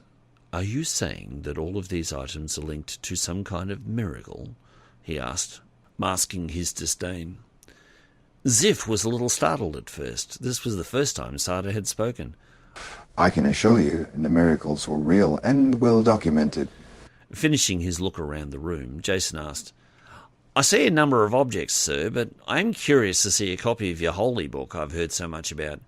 I hear a couple of my crewmates quoting from it from time to time, and I'd like to read it myself. Sucking in a breath between his teeth, Ziff tried to look apologetic. I'm sorry, but the scriptures are for the priesthood's eyes only. The lieutenant did a good job of looking downcast, even though he had expected this answer. Bugger. I was really hoping to be able to outquote them and send them in a tizzy. You see, without knowing for sure they're quoting the True Blue Book, I can't be certain they're not leading me up the garden path. This time Ziff shook his head in utter confusion. Sorry? Sarda translated. He observed the younger Aussie's idioms for some time. He is concerned that, without knowing the real content of the book, that our friends may be misquoting it. Understanding dawned in the priest's eyes. He fished around in his robe for a second and produced a small brown book. Here is a copy of the most oft-quoted scriptures that are taught to our young. I'm afraid it's in Cation, but I'm sure your friends could translate it for you. Jason took the gift gratefully, leafed through it quickly, and found it full of glyphs that made no sense to him whatsoever. He pocketed it with a smile. Thanks, mate. As if made to usher them out, Jason held up a finger. Excuse me, but I was wondering if you'd tell me what that is. He then pointed towards an item that looked a little like a rail spike, sitting in a box a little higher than the rest. Stepping over to the object, Ziv looked upon it with a beatific smile. His adoration was clear. This... He held a hand just over it. ...is our most treasured possession. It is one of the spikes used to kill our teacher that terrible day so long ago.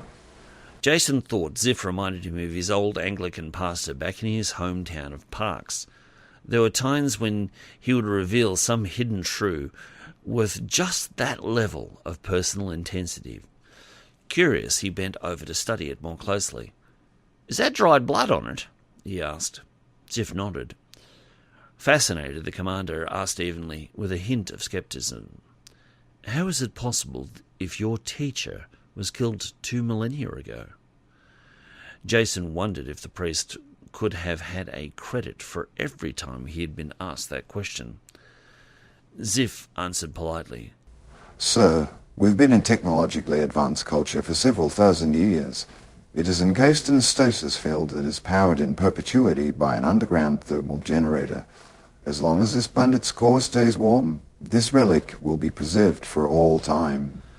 A notion came to Sarda at that point, but he kept it to himself. It answered a number of questions he had.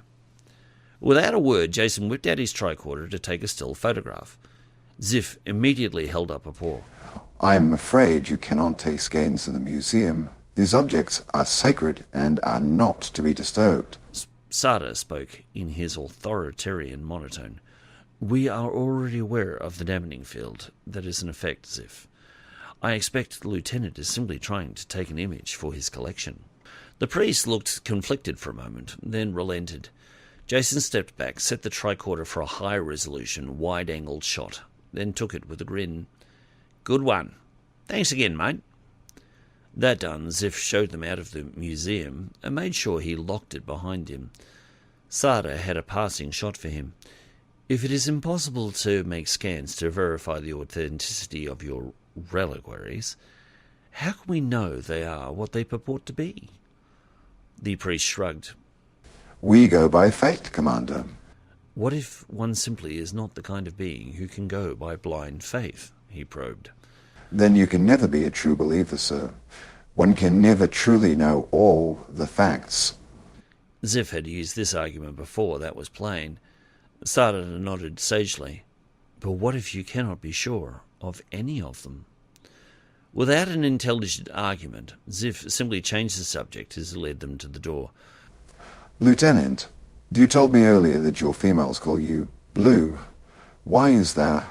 The young man roared at the misunderstanding. He slapped Ziff on the shoulder and gave him a toothy grin. "Mate, Aussies call everyone mate.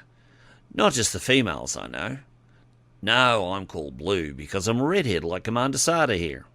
Ziff paused to contemplate this information and found himself totally lost. What kind of culture calls someone something they are not and finds it amusing, even endearing? Jason just tossed his head and said cheekily, "We're just a huge bundle of contradictions." Before they exited, Sarda checked back at the other occupants of the hall and found the young female Cait was gone. He thought nothing of it and continued out into the sunshine. Once outside, Ziff quickly took his leave of them and disappeared indoors once more. Jason watched him go and mused, "You know, I think he's white simply because he never spends any time in the sunlight."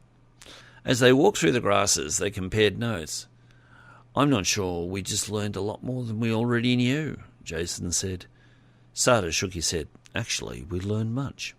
We managed to retrieve a small amount of the scriptures, learn some of the teacher's life story, and most of all, that they have something to hide." Jason looked upon his compatriot with admiration. "With the dampening field, you mean?" Sarda pulled up short in the shade of the Destiny tree. "Not only that, but he mentioned they have been technologically advanced for millennia, yet we have no evidence of hard copy scripture. It may be the only copies are digital.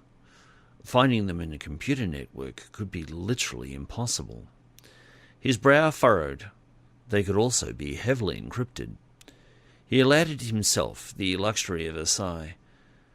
"I am curious about that spike," he admitted. "If it is in a stasis field, there could still be viable DNA on it that could help with the identity of the teacher." "How do we get it with all the security?" Jason queried.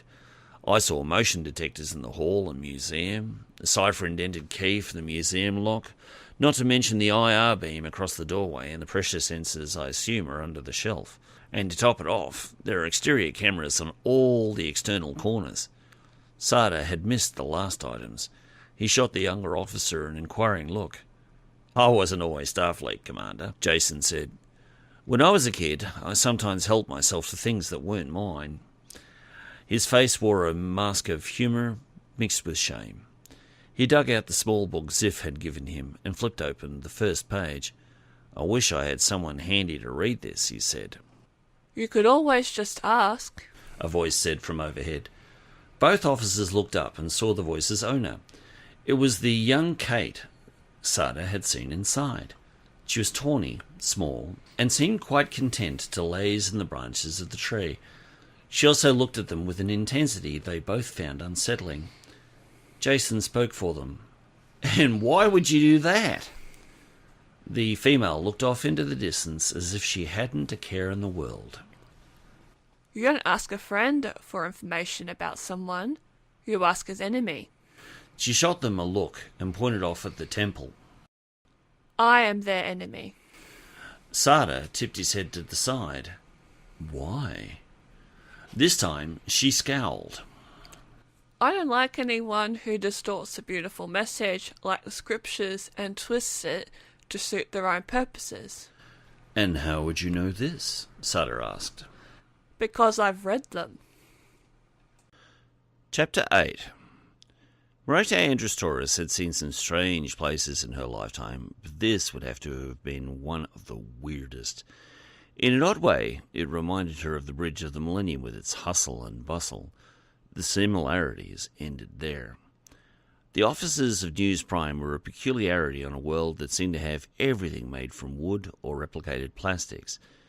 Having tapped one wall, she found it to be made of transparent aluminium, which had been specially treated so, with just a tap of a control, one could make the wall opaque on demand. It totally negated the need for windows in a building that was essentially one gigantic glass box. On their way into the complex, Merete had taken a moment to see the damage brought by Martin's bomb. She had seen the video of the event, the external security cameras had recorded it, and had marvelled at Martin's callous disregard for the safety of other beings. Once on the north face of the building, Merete had been surprised by the efficiency of the company's maintenance department. The dish had already been replaced, a new coat of paint applied to the superstructure, and the only remaining indicators were the burnt foliage and a scorch mark on the building. Impressive. I bet someone got some overtime for that job, Jenny commented under her breath. Once inside, Merete quickly found the reception area staffed by a striking young female Cait called Prissy. At their surprised looks, Prissy informed them that they were very informal at News Prime and, for the sake of simplifying communication, they dropped their clan affiliations within the staff and also for off-welders. Prissy's whole name was Tristano, but considering her job and exposure to Federation ways, especially human, Prissy had taken a liking to shortening her name to Prissy. It certainly fit, Merete thought. Whilst she and Jenny were dressed in their Starfleet uniform reds, Prissy was one of the most flamboyantly dressed Cait she had ever seen, and that included the king. Her gossamer thin top was a rainbow of colours that seemed to shift with your viewpoint.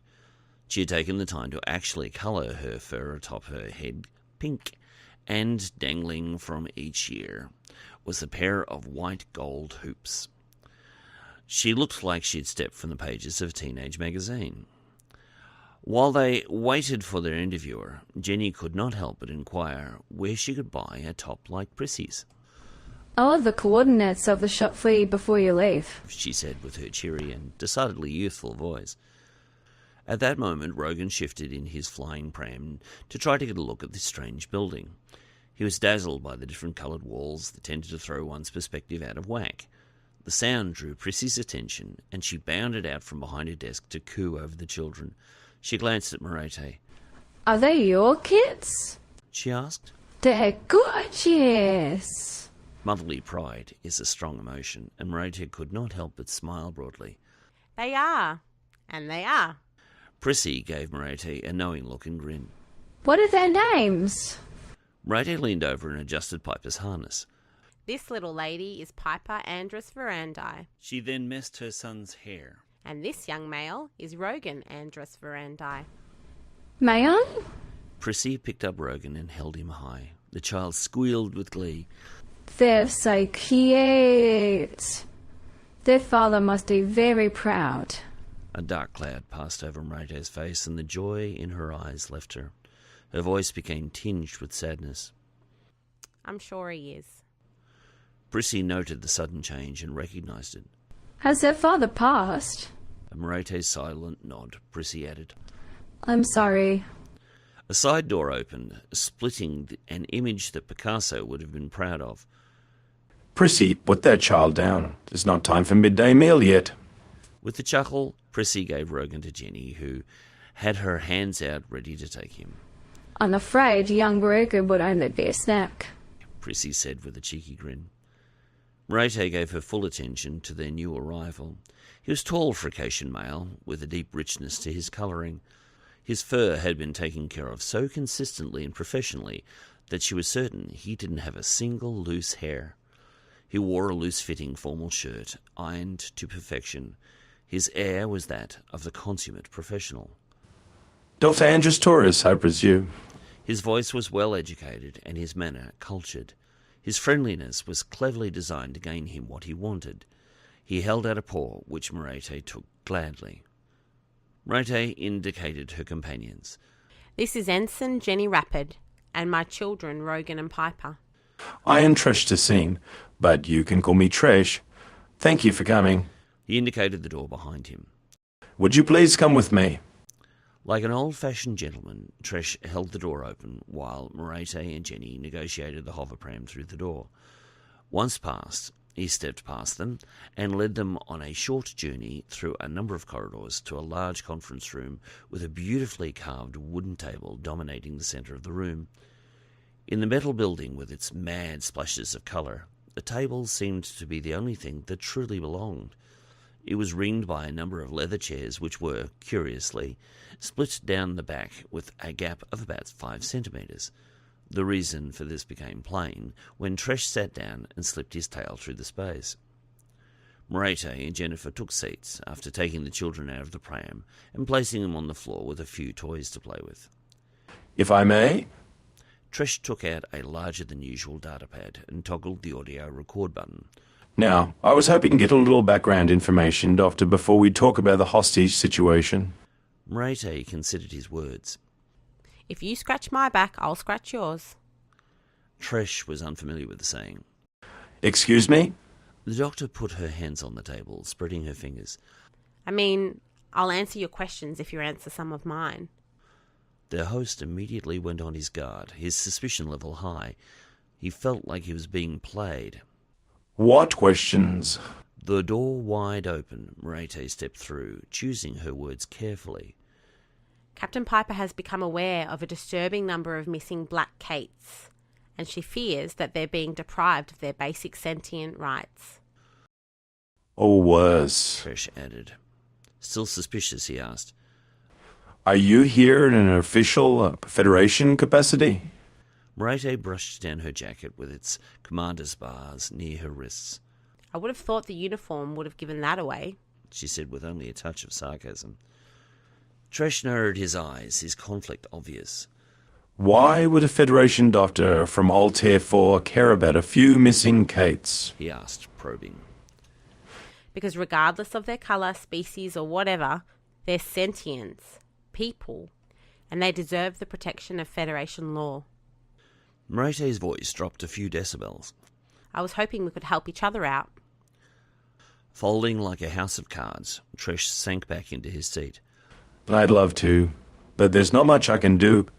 We tried running a story on the missing blanks, and the director squashed it. He pointed at the ceiling. When I queried it, he told me it was orders from above. Merete leaned forward, showing her concern. How high? Tresh sighed.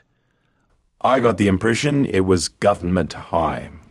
The doctor took a moment to reconsider the matter, then looked up into Tresh's eyes. I'll tell you what.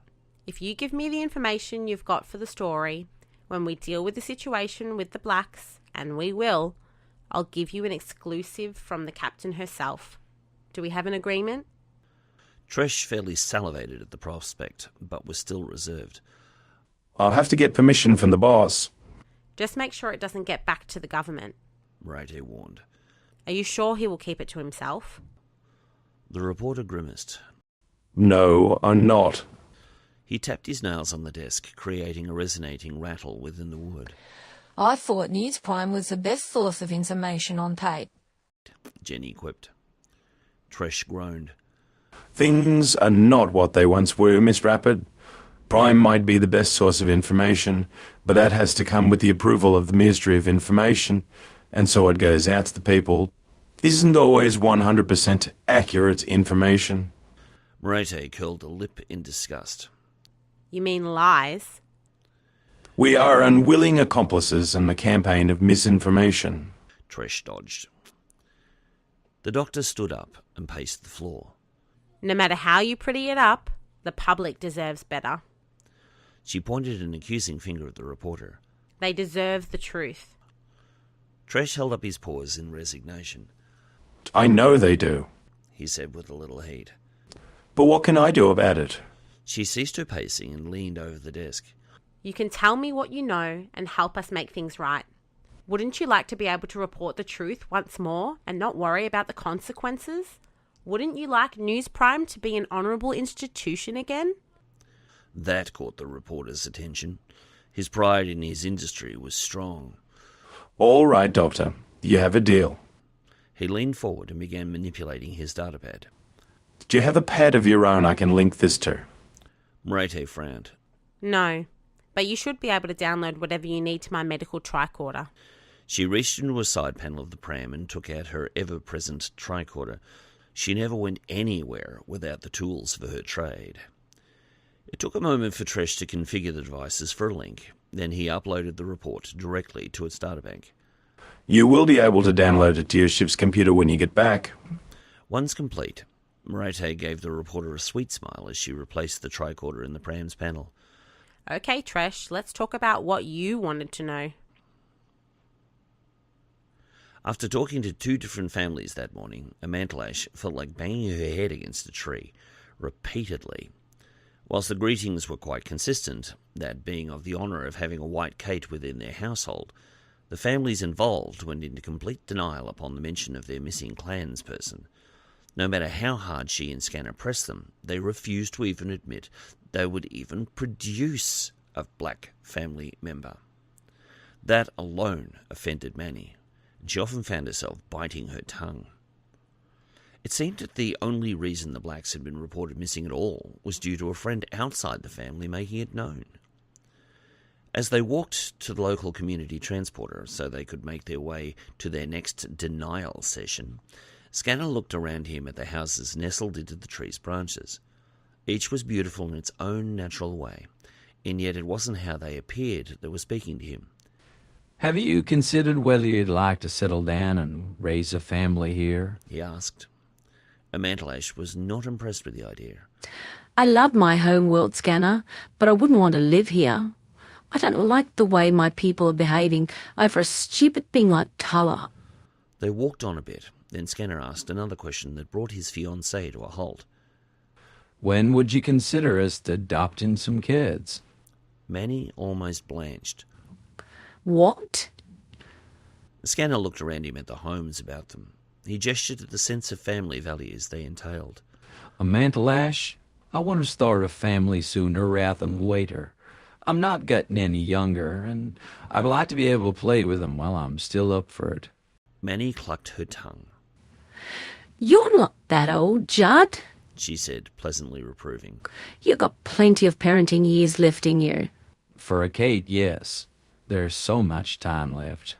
We've both got similar lifespans, but Caits grow up a lot faster than humans. If we were to adopt a human child, for instance, by the time our child was grown, I'd already be well into my 60s and considering retirement. Scanner gave a gentle sigh, then started walking towards the transporter station again. Manny pulled him up short and held him with an arm in each paw. You're serious, aren't you? She said, looking him in the eye. She was fairly broadcasting the trepidation she felt. You want to start a family as soon as possible. Her tone became almost pleading. Don't you think we might be rushing that a little? Scanner looked into her eyes and saw the fear there. What's the matter, Sugar? Are you afraid you won't make a good mother? Confused, Manny spun away, searching for the right words. No, it's not that. I suppose I don't know the first thing about raising a human child. She turned back to him, the worry clear in her eyes. I admit it, I'm scared of adopting a child because I don't know what to do with one. Her husband-to-be surprised her by simply holding out his hands, beckoning to her to step over and take them. The look in his brown eyes was one of adoration. She was reluctant at first. Then she slowly took his hands. He gave hers a gentle squeeze and said something that amazed her. Sweetheart, I know you'll make a wonderful mother. And I'm surprised you overlooked the obvious. There are children on this planet that need parents who will love them. I was thinking we could give a couple of black kittens a home. Shocked more by the notion that the idea simply hadn't come to her first than the old cultural bias that still dogged her, she saw the beauty of his thought. It would be a wonderful thing to do for the children, and what better place to raise them than a place where they wouldn't suffer the daily humiliation she knew her brother had had to endure when they grew up. The more she examined the idea, the more she liked it. As Judd had pointed out, Cait's matured more rapidly than humans, so his age would not be a problem, and raising Cait children would be something she could at least grasp. She loved Merete's children, but they were different enough from her own species to often leave her worried about not knowing what to do. Overjoyed, Pashtallash took Judd into a crushing hug and rubbed her cheek against his. I love you, Judd. You're such a good man. I think that's a wonderful idea. When this mission is over, we should talk to the captain about it before we break orbit. So, how does one get married on this planet? Judd lovingly asked her neck. Manny pulled back a little, remembering his comment from a couple of days before. She thought for a moment. Weddings on Cait are usually pretty big affairs that can take months to arrange. Her eyes narrowed for a moment as she considered the matter. What we could do is simply ask the High Priest to marry us. No, he won't do it. Zeph would never officiate over a wedding between me and an off-worlder. She sighed. You're probably right about that, Scanner said drolly. Do you have something equivalent to getting eloped? The word didn't quite translate. The quizzical look on her face said that. Judd rephrased. Is there some way we can just run an oath and get married quickly, and with a minimum of first? Manny was uncomfortable with the idea. I'm not crazy about that, Kana. Scanner laughed out loud. It seems no matter what culture you're from, a lady wants a big, lavish wedding. His fiancée grinned. Something like that. The engineer looked off into the distance as the thought came to him. What if we could do both? Manny was shocked. How? Her man simply smiled. You let me worry about that. In a plush office in the huge wooden government building, two well-dressed Caits got together to discuss their energy crisis. How goes plan do or die? Asked the first. The second grimaced. Why do you insist on such a ridiculous name for our project? The first shrugged. I have watched too many of the Humans B movies. The reference was lost on the second. I'm going to pretend I didn't hear that. I can't be bothered learning a new human reference. I've had enough of them recently. Different cultures have a tendency to clash. First stepped around the room, taking note of the many books that lined the shelves. Whilst many of them were philosophical in nature, he suspected their owner simply kept them for show. Most of them looked like they were fresh from the bookshop. Second sighed and tried to bring the meeting back online. Let's get down to business. The plan's behind schedule. We simply don't have enough resources to get it all out in time. First scowled. This was not good. They had only a limited amount of time before their window of opportunity closed forever. Then get some more workers, he said evenly, yet callously malicious. Incredulous, Second snarled. Where from? There's only so much we can get before we raise suspicions. Ha! First gave a brief growl as he ceased his pacing, then pointed at the ceiling. "Don't you think we've got enough problems already with Starfleet hovering over our heads?" Second sniffed, unconcerned. "I thought their captain said they were here to help us with our energy problems." First moved extremely quickly for a male of his age. The whack he delivered to the side of Second's head made it spin. "Idiot!" he spat furiously. "You think Starfleet is going to send its flagship to help us keep the lights on? They're here investigating the missing blacks." He pointed out the window for emphasis. "It's only a matter of time before they cross the lawn looking for the culprit. Now, what are you going to do about it?" Second tried to appear a little less clueless than he actually was. "Hurry up," he suggested meekly. "And cover your tracks. And above all, keep your mouth shut." With that, First spun about and stalked from the room, making sure he slammed the door behind him. "What now?" the owner of the office muttered to himself. Somehow he had to find a way to recruit some more. He turned, stared out the window, and as a glimmer of an idea formed in his mind, he made a call. Thinking lightning could not possibly strike twice, Merete and Jenny made their way over to the Starshine Cafe for a welcome cup of brew. They chatted gaily about life, the universe, and pretty much everything, and took great delight discussing the tall trees and wonderful sights of Cait's capital. They had checked out the museum and the local version of the art gallery, which they were still trying to figure out. The Cait version of art was very impressionistic, mixed with a little surrealism. At times, Jenny had turned her head and looked up at the art, upside down, as if that would somehow give her a better understanding of what she was seeing. Once they had seen the main sights, they found themselves famished and headed over to the cafe for lunch. It was a short walk, only 2 kilometres, so they decided to stretch their legs. "Did you hear Manny's going to get married?" Merete said as the cafe was coming into sight. Jenny perked up at that information. I was wondering how long it was going to take the boss to pop the question. She looked up at the trees and the skies beyond. He's a good man, Doc. He'll take good care of her. Merete smiled. "Talk about an odd couple," she said rather wistfully. Her companion sympathised. It hadn't been that long since Merete had lost her husband. The feelings were still close to the surface. Jenny leaned over and put an arm around her friend's shoulders. Still, we've seen a number of successful interspecies marriages. Ambassador Sarek and the Lady Amanda, for one. "I'm not worried about that," the doctor said, letting her downcast feelings show through her quiet tone. "The two of them fawn all over each other like love-struck teenagers. It's just that families can be killers. You don't have to be of different species for in-laws to hate you. They can destroy a marriage just because they don't like you. And given the atmosphere we've found since we've got here, that's a very definite maybe." She blinked and threw her friend a look that spoke volumes. Jenny grimaced. I see what you mean, she said with feeling. Looking up, they found themselves at the foot of the stairs to the cafe. Now they were here, they found themselves wondering whether this was such a good idea. It had still only been a matter of hours since their ordeal, and the memory of Red waving a phaser in their faces was still fresh. Merete looked down at her children riding in the hover pram, happy and totally oblivious to the dangers of life. At the moment, they were poking at each other and gurgling.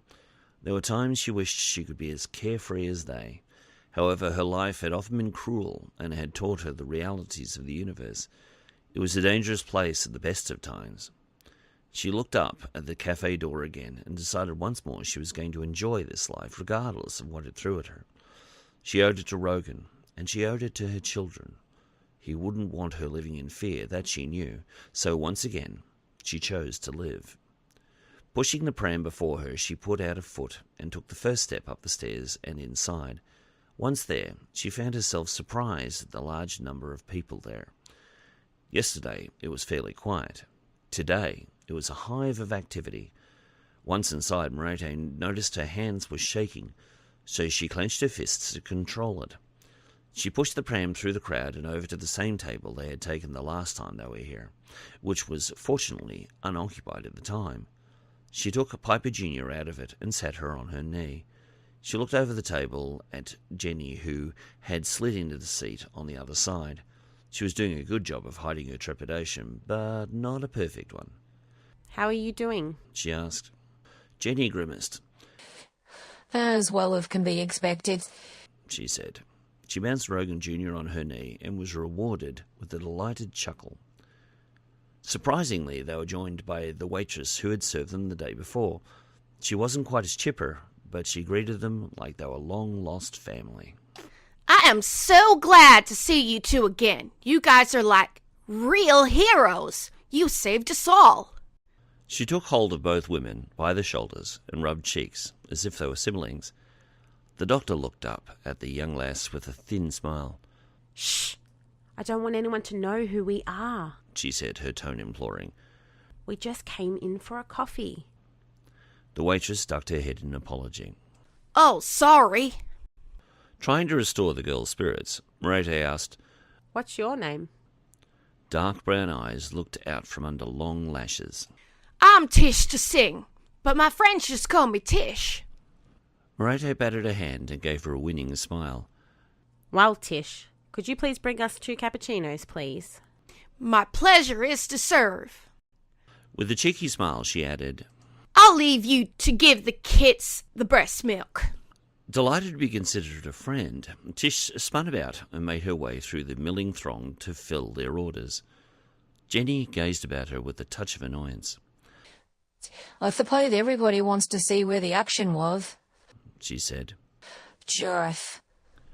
Careful, Merete shot back.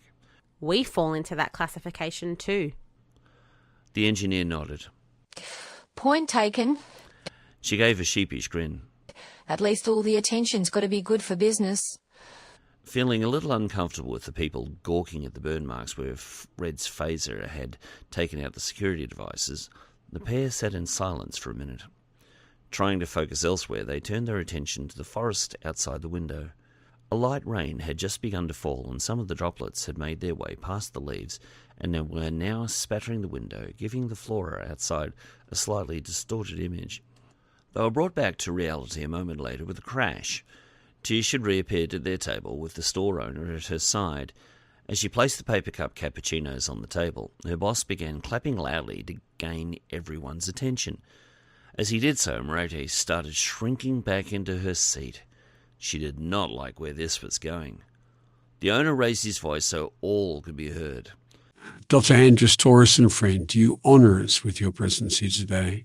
To be honest, I thought I would never see you again, but I am glad to be able to thank you personally for your brave actions yesterday. You saved not only my cafe, but the lives of many other people. I want you to know that as long as you live, you are welcome here, and I will never charge you or your children to eat here. Thank you. Then he did something few off-worlders have ever witnessed. A low growl started in his throat, and the other Caits in the cafe joined in. It quickly grew into a roar that was simply deafening. Bright pink and totally embarrassed, Merete suddenly realized that this was their way of honoring a person. For a moment, she was fearful, and her children looked about them with alarm at the sound. They began crying, and both she and Jenny clutched them close and covered their ears as the roar continued for a few seconds more before dying out. As one, each Cait bowed, then left them to their business. However, they were not the only species represented in the cafe that day. As soon as the noise started returning to normal, the other off-worlders began crowding around. An Andorian female asked, "Are you really Merete AndrusTaurus?" A Bolian male asked, "Can I have your autograph?" A Gorn asked her if she was married. With all these people crowding around, not only were the two women getting agitated, so were the babies. They were soon howling, and the doctor found it amazing that these people paid them no heed. They had stars in their eyes, and nothing else mattered. Fortunately, Tish came to their rescue. She ducked under the outstretched arm of the Gorn and turned to face him and the crowd. I know you would all like to meet the good doctor, but she is our guest here, and on behalf of all the management, I must ask you to give our honored guests some privacy. 2 other male Caits joined her and scowled at the alien patrons, leaving them in no doubt that their presence was not appreciated. One by one, they either drifted off into other parts of the cafe, or, miffed, they left the building. It made no difference to Tish. She was just glad they were gone. Stressed, Merete spoke gratefully. Thanks for that. Tish graced Merete with a friendly grin. No need. You're one of us now. And we take care of our own. Enjoy your coffees, ladies. We'll make sure they She indicated those alien to her world. won't bother you again. With that said, she turned and went to look for other needy patrons. Merete gave a slight scowl. I wonder what she meant by that, she said. She took her cup and finally got to take a sip of her coffee. True to the rumour, she found that it was delicious. After taking a drink of her own, Jenny chipped in. You heard Diana. He practically wants you a family. Appreciative of her brew, Merete said with a grin. I'd consider having his babies if he continues to bring me coffees like this one. They enjoyed another half hour, relaxing in the presence of so many friendly people. The owner and his staff treated Merete and Jenny like royalty, and playfully kept the children occupied over at the Caitian mats. When the time came for them to leave and head back to the ship, the locals reluctantly let them go. Cheeks were rubbed and tears shed. The owner took Merete by the hands and spoke solemnly. Merete, you have only to ask, and I, Tistabrisk of the Flanbrisk, will come to your aid any time. Merete bowed deeply, expressing her deep honour. Thank you so much, sir. I will always remember that with joy in my heart. Her words brought a huge smile to Tistabrisk's face, who once again bowed before squeezing her hands and brushing her cheeks with his own. It was at this point that Merete began wondering what had happened to her pram. In all the earlier confusion, she had lost track of it. After casting her gaze about for a minute, she finally spotted it against the far wall. She mused that one of the staff had put it there out of the way. She walked over to it, with Rogan on her hip, and was dismayed when she found it. The hatch on the side where she kept her tricorder had been forced open. She looked around inside and found it was empty. Damn, she swore out loud. Tish and Jenny joined her when they saw her anger. What's up? Jenny asked. Merete scowled, angry. Someone has stolen my medical tricorder, she said. Tish growled. I am so sorry, Merete. For this to happen in our cafe is awful. She touched Merete's arm gently and said with all sincerity, Please accept our deepest apologies. The doctor shook her head. It's not your fault, Tish. I just had some important information on it. Lucky for me, I get to automatically upload any new data directly to the ship's computer. She took out her communicator and flipped it open. Millennium computer, this is Dr. Merete AndrusTaurus. Identify. A computerized female voice replied. Identified. Dr. Merete AndrusTaurus. Computer-enabled self-destructive medical tricorder 21 by my order. Enable. Merete gave a thin smile. She said quietly to her friends, Whoever it was, they're going to get a nasty surprise when it melts on them. The three of them shared a dark chuckle. Then the 2 women gave Tish a quick hug before heading outside to transport home.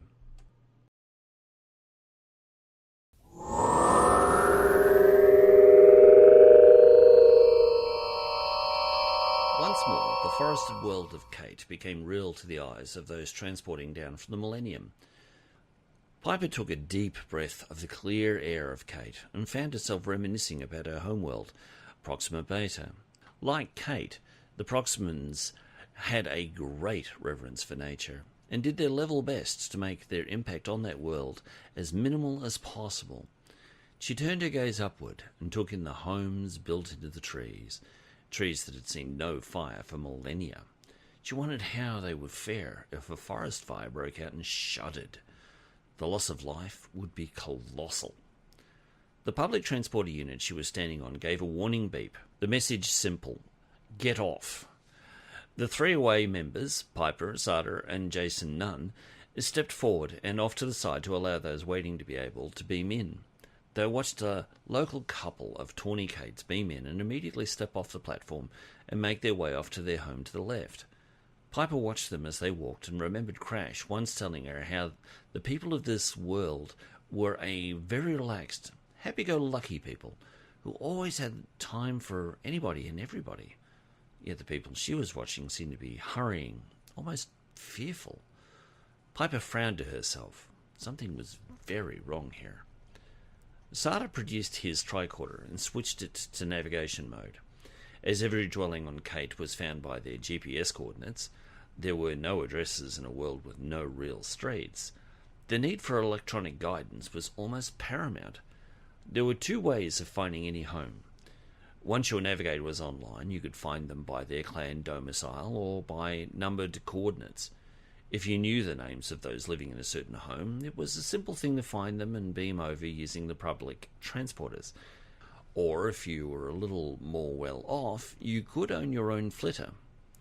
It took only a matter of seconds before Sarda was pointing off to the right at a tree with a subterranean dwelling next to it. Piper followed his finger and saw a very nondescript dwelling that did nothing to draw any attention to itself. And judging from what Commander Sarda had told her, that was exactly what the occupants wanted. Piper rushed down her favourite bright purple jumpsuit. They were travelling incognito, and led the way. For once she was grateful for the change of clothing. The walking boots she had chosen did a lot better on this terrain than did her uniform shoes. They kept as silent as the locals were. Piper mused that there seemed to be no joy here at all. It was nothing like what Crash was so fond of remembering. A moment later they were standing in the stairwell knocking on the old wooden door to the underground home. As instructed, she knocked 4 times, then waited. She didn't have to have Cation hearing to know someone was on the other side of the door, peering at them through the tiny spyglass set at eye level. Without a word, the door was opened, and they were quickly ushered inside. Jason gave their acquaintance from the Destiny Tree a welcome nod as she led them down a short hallway and into a large common area full of Cation resting mats. Their host turned and finally spoke. I'm sorry for all the secrecy, but the mainstream believers don't have much time for us. If they knew this home was used for private worship, they would stop us. Sarda bowed respectfully. We understand the need for subterfuge, Krashtallash. May I introduce my captain, Piper. Captain Piper, Krashtallash. This is the young lady we met under the Destiny Tree earlier. Krashtallash tossed her head playfully. Lady? I like the sound of that. She stepped forward and grasped Piper's hand warmly. We ladies need to stick together, don't we? The young Cait's humour was appealing to Piper, who returned the grip with a friendly smile. As do all people who seek the truth, she said. Krashtallash looked deeply into the captain's eyes. I may be a young captain, but I see much.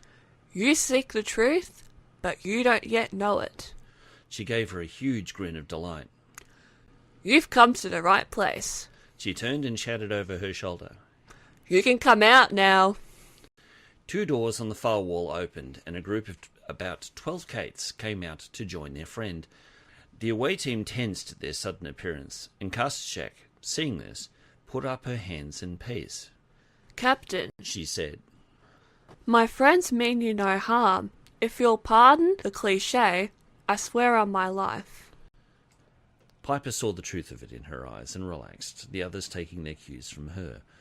Jason kept a hand close to the pistol phaser clipped to his belt underneath his oilskin coat. Krashtallash introduced Piper to a friend of hers, a tall, tawny Cation with friendly blue eyes. His name was Kristofoli. His handshake was as warm as Krashtallash's. I apologize for startling you, Captain, but we need to take precautions. Kristofoli was friendly, but also wary. I need to make sure you weren't here on behalf of the government and the religious establishment. It would have meant jail tenants for most of us. How do you know we aren't? Piper asked incredulously. Kristofoli placed a loving paw on Krashtallash's head. This young one is something of a seer. You could say she's a sentient lie detector. The younger Cait looked up at him fondly. If there was one thing Piper was getting from these people, it was a feeling of brotherly love. There was nothing false in them. They genuinely wanted to help. So Piper relaxed a little more and allowed her host to offer them somewhere to sit. Once comfortable, Kristofoli curled up before her and pushed himself up on his front paws into a sitting position. One impression the captain got was that these people seemed on one hand wary and on the other hand at peace. It was a peculiar dichotomy. Captain Piper, let me explain a little of who we are. Myself and my friends here are people who became aware of the teacher's true teachings and are simply trying to follow them without interference from those who are lost in fabricated superstitions. The certainty of his convictions was clear in his voice. Piper lifted up the corner of her mouth in a wry smile. Let me guess, Zif and his pals. Kristofoli's eyes narrowed slightly, considering her words. I see you're one who likes to talk straight, Captain. I can do that. Zif and the rest of the priesthood have been keeping the truths of the teacher to themselves for over a millennia and doling it out in a way that suits them. You would be surprised, Captain, if you knew just how powerful Zif is. The king would not be in power if Zif didn't want him there. Surprised, Piper raised her brows. How is that so? Through the power of the media, Captain. Kristofoli turned and asked for a portable broadcast viewer. One was brought quickly by willing hands, and he quickly tuned it to the appropriate channel. Captain, Zif has a daily slot on his own channel where he gives his sermons to the willing masses. As the holder of the scriptures, he can use them in any way he sees fit and twist them to mean anything he wishes. Some of the time I've caught him out quoting scriptures that simply don't exist. That caught the captain's attention. How do you know that? She asked, more than a little curiously. Kristofoli gave a deep sigh. Because, Captain, like my friends here and elsewhere, we have had the privilege of actually reading them. We do so every day to clean out the clutter of the lies that we've been told since we were kids. His personal convictions put the captain a little on edge. Testing, she said. I suppose Zip would label you and your people a cult. There was no fooling Kristofoli. I suppose you would, and I can tell you are concerned we are. He nodded respectfully. I would expect no less from the captain of a Federation starship. You stand for the principles and articles of your Federation. My friends and I stand for the ways taught to us by the teacher. In many ways, they parallel. He leaned forward a little to punctuate his next statement.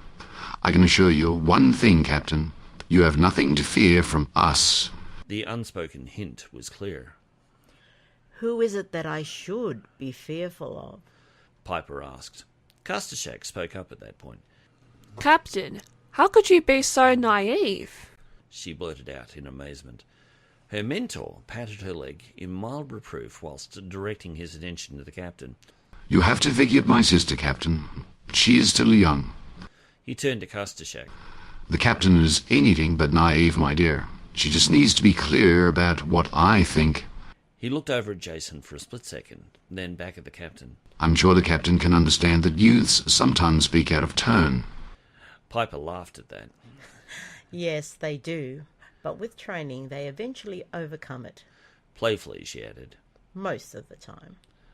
Sarda, kneeling on a cushion next to Piper, spoke up with his typical serenity. You haven't answered the captain's question, sir. In no way put off or intimidated by Sarda, Kristofoli nodded his agreement. You are correct, my friend. I have not. The people you need to be concerned about are those within the government who have turned our lovely, friendly society into a fear zone. He turned his full attention to the captain.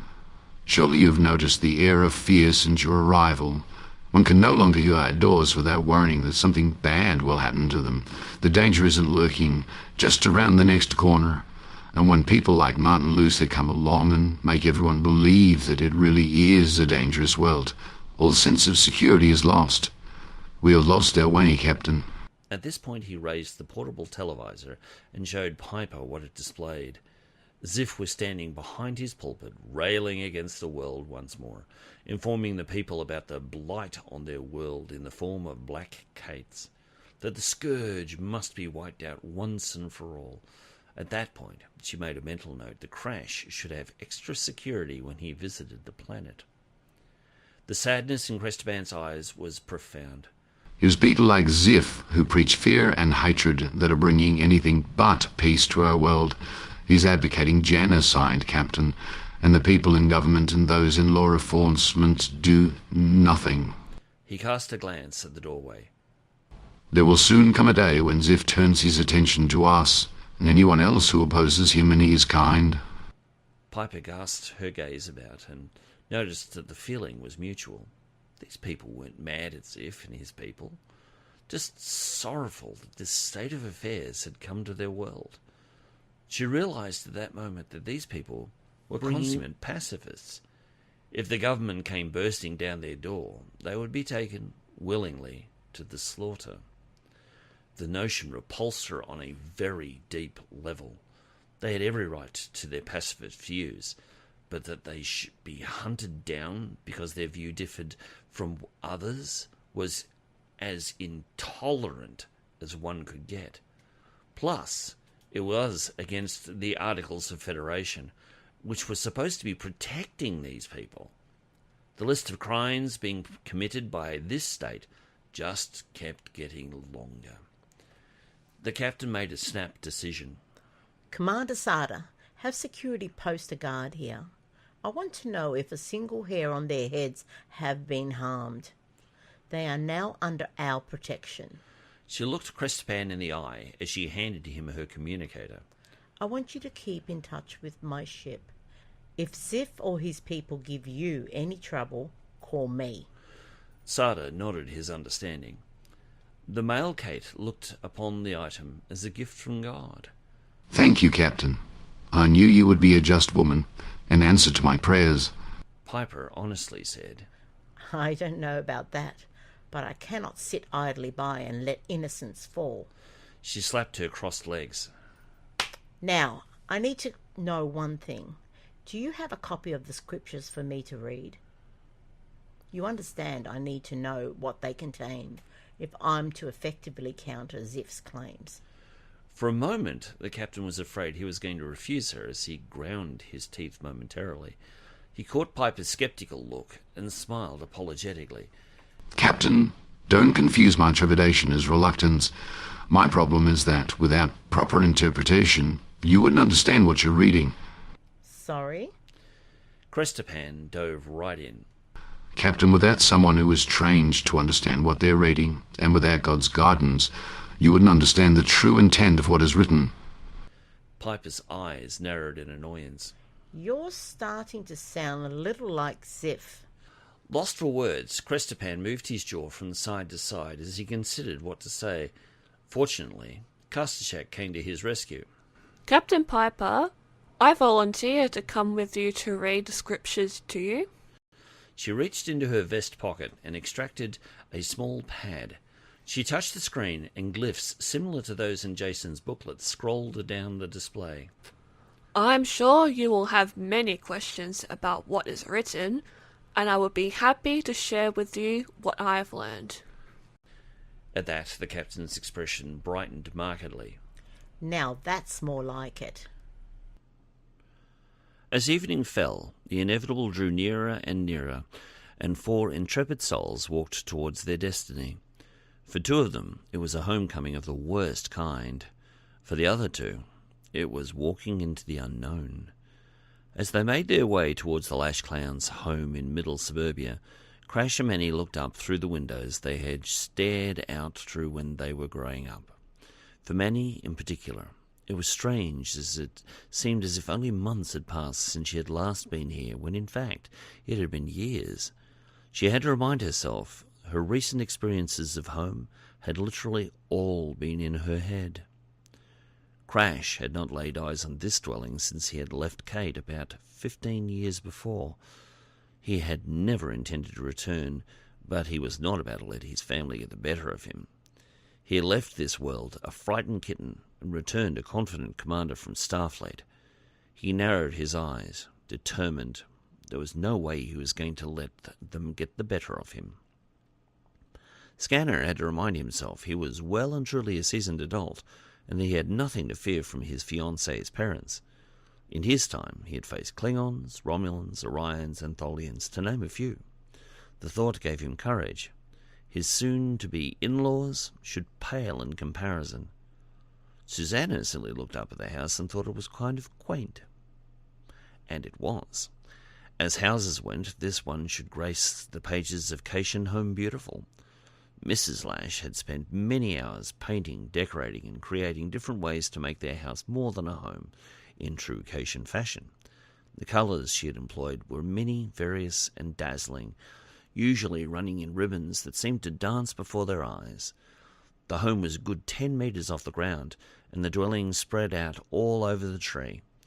Whilst the building materials were light, mainly the local version of pine, the tree itself was an old redwood that had stood for hundreds of years. From their viewpoint, Crash and Manny could even see their old bedrooms, and each wondered if they were still decorated the way they had left them. Amantallash stared at hers, and somehow knew her mother would have left it untouched.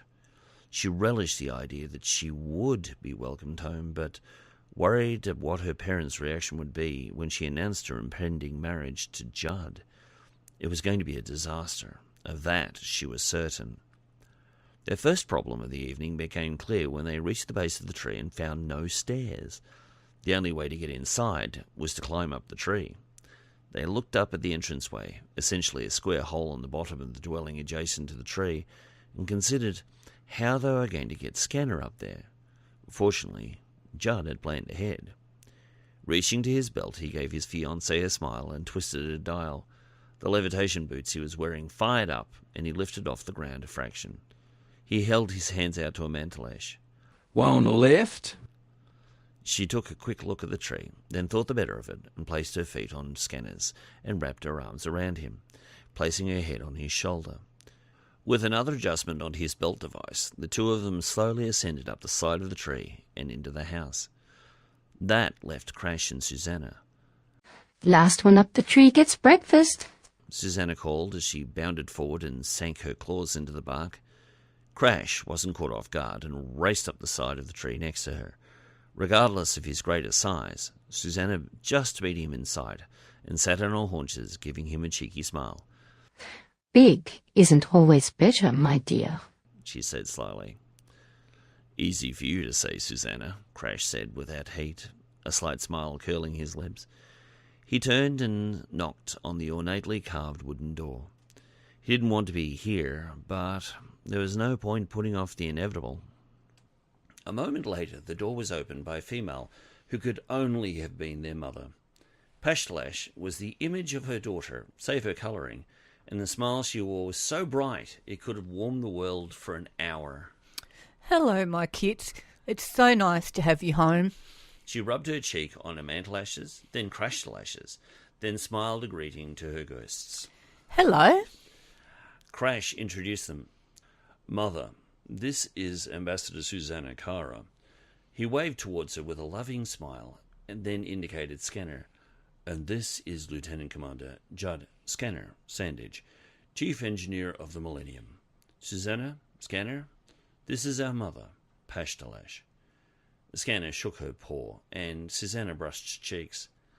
Their mother stepped aside and ushered them in. Please, enjoy our clan's hospitality.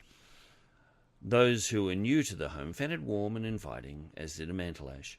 Crash, however, had to suppress a shiver as the memories of his childhood came flooding back, of a child who desperately desired his parents' approval and never received any, who yearned for some display of love or affection from them and got very little, and that from his mother, and only when his father was not present.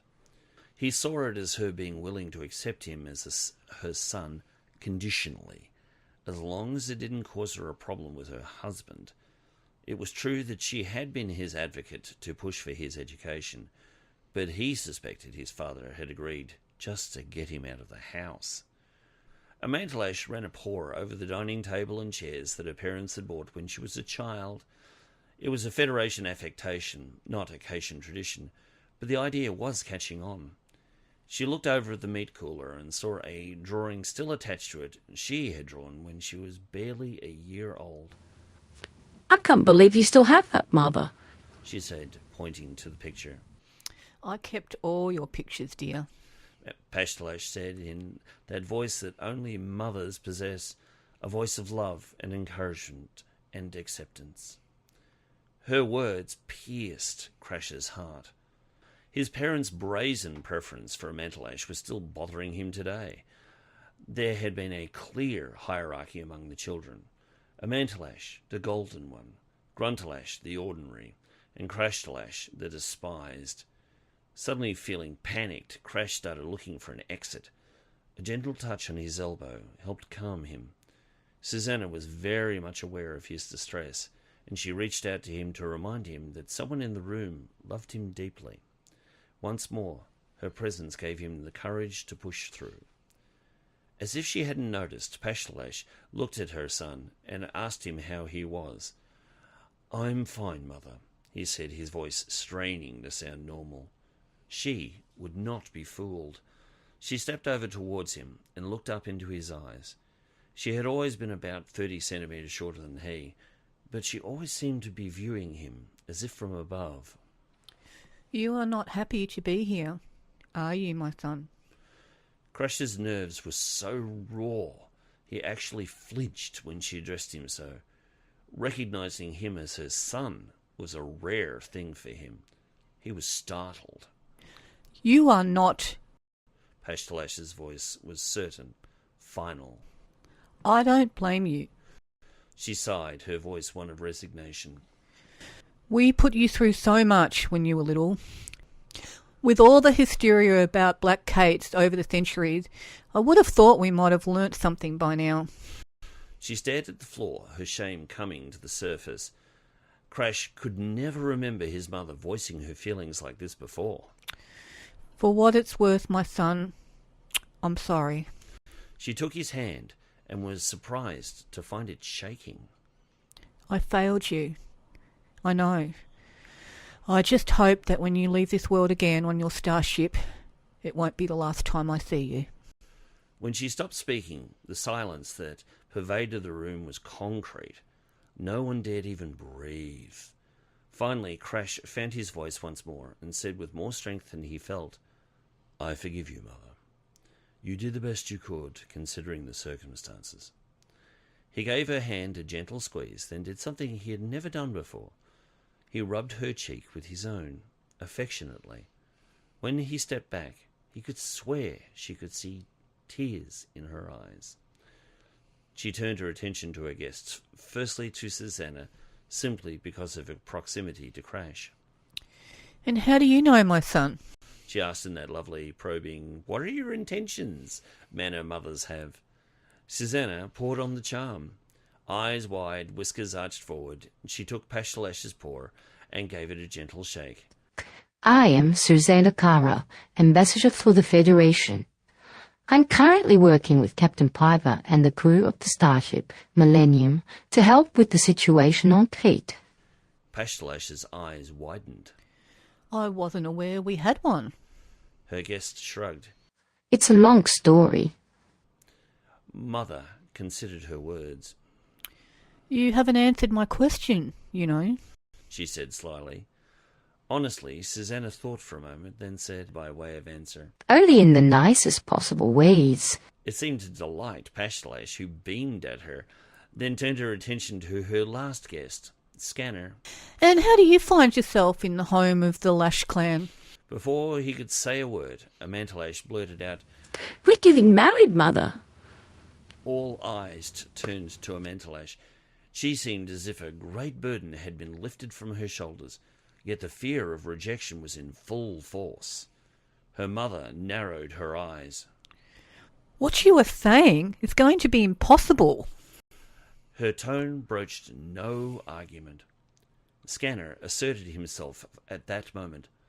Mrs. Lash, I have served with the daughter for over a year on the Millennium, and in that time I've fallen deeply, madly in love with her. And she with me. He had hints of imploring in his voice, yet he was firm. Pashtallash stepped over and took his hand. Scanner continued, a touch of steel in his voice. We are going to get married, with or without your family's blessing. I just hoped y'all would at least give us a hearing. Pashtallash looked at them both in the eye and sighed. Marrying for love doesn't always work out, kids. She ushered everyone over to the table, and they sat, making sure the chair at the head of the table remained empty. Can I get you anything to drink? She asked, then disappeared into the kitchen area to get some bowls without waiting for a reply. She took the opportunity to think the matter through. She came back a couple of minutes later with a large tray supporting 5 bowls of spring water and a mug of the same for Scanner. Everyone took a drink before turning their attention back to Mother, who engaged Judd. She reached out and placed her paw gently on his hand. I do not have anything against you personally, she said, and her expression reflected this. She seemed even genuinely fond of him. You obviously know you cannot produce offspring, yet the pair of you want to marry. I always considered that marriage was about making a life and a family together. Judd relaxed into his chair without extricating his hand. He had taken classes in negotiating back in the academy, and right now he was glad for it. We are considering adopting Mrs. Lash, he said respectfully. Oh. One problem considered, she thought. The larger one was still on the table. She gestured towards the entrance. Are you aware that hardly anyone on the other side of that door will understand, much less approve? I implore you to consider the lack of understanding you will get from our client. She placed a loving paw on one of her mantellashes. My daughter is special in our society, Scanner, and there are many out there who would have her for themselves. You would be in mortal danger if you were to make your intentions public. Someone may try to kill you before you can marry her. Our people have already got problems seeing beyond colour, but the notion of a white Cait marrying an off-worlder would raise great jealousy. She looked him in the eye, then glanced at Pashtallash. Are you certain you want to go through with this? She asked fearfully. The couple reached across the table and took hand in paw. Their difference in appearance meant nothing to them as long as they could be together. Absolutely, they said in unison. Resigned, Pashtallash reached forward and placed her paws on theirs. Then I want you to leave this house now and come back tomorrow, married. Your father would never approve of your union and would do anything to stop it. But he can't do anything about it if you're already married. She stood up and ushered the others up. I will make your excuses for this evening, but I want you to return tomorrow night married. Then you can present yourself to him, and he will have no choice but to honour you. Until then, you would be a marked man. She shooed them. Go, before anyone sees you. Surprised, though being bundled out, the 4 of them stood. They uttered their thank yous. Then Crash flipped open his communicator. Krashtallash to Millennium. Forward beam up. He gave a fond, parting look at his mother as he vanished from before.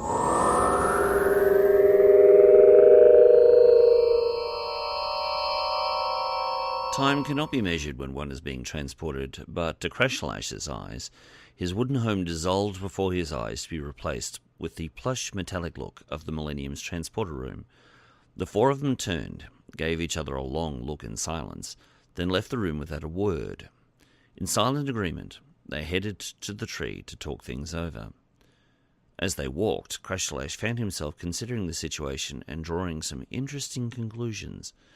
Things on Cait were taking confusing and very sudden steps, and he could not help but feel swept up in them. He wondered if the Maker of All was trying to tell him something. One thing was certain. He had a few decisions of his own to make. They soon came to the rec deck doors and stepped through. Once inside, he stopped in his tracks, took Susanna's hand, and stepped to one side. When Scanner asked what he was doing, he just waved at him. "I'll be with you in a minute," he said. Judd seemed to understand something was up and simply gave him a nod, then continued on to the tree. Besides, it gave him the opportunity to discuss the matter with his fiancée in private. Crash found a spot on a mat near a corner where there was a certain amount of privacy and sat, drawing Susanna down beside him. She looked at him, worried about him. Are you all right, dear? She asked. She took a deep breath to calm his nerves. I'm fine. I just wanted to talk to you about something before we join the others. Susanna squeezed his paw. Whatever it is, I'm here for you, she said, lovingly supportive. Crash looked her in the eyes and smiled. For how long?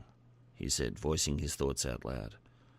His girlfriend was confused, and it showed.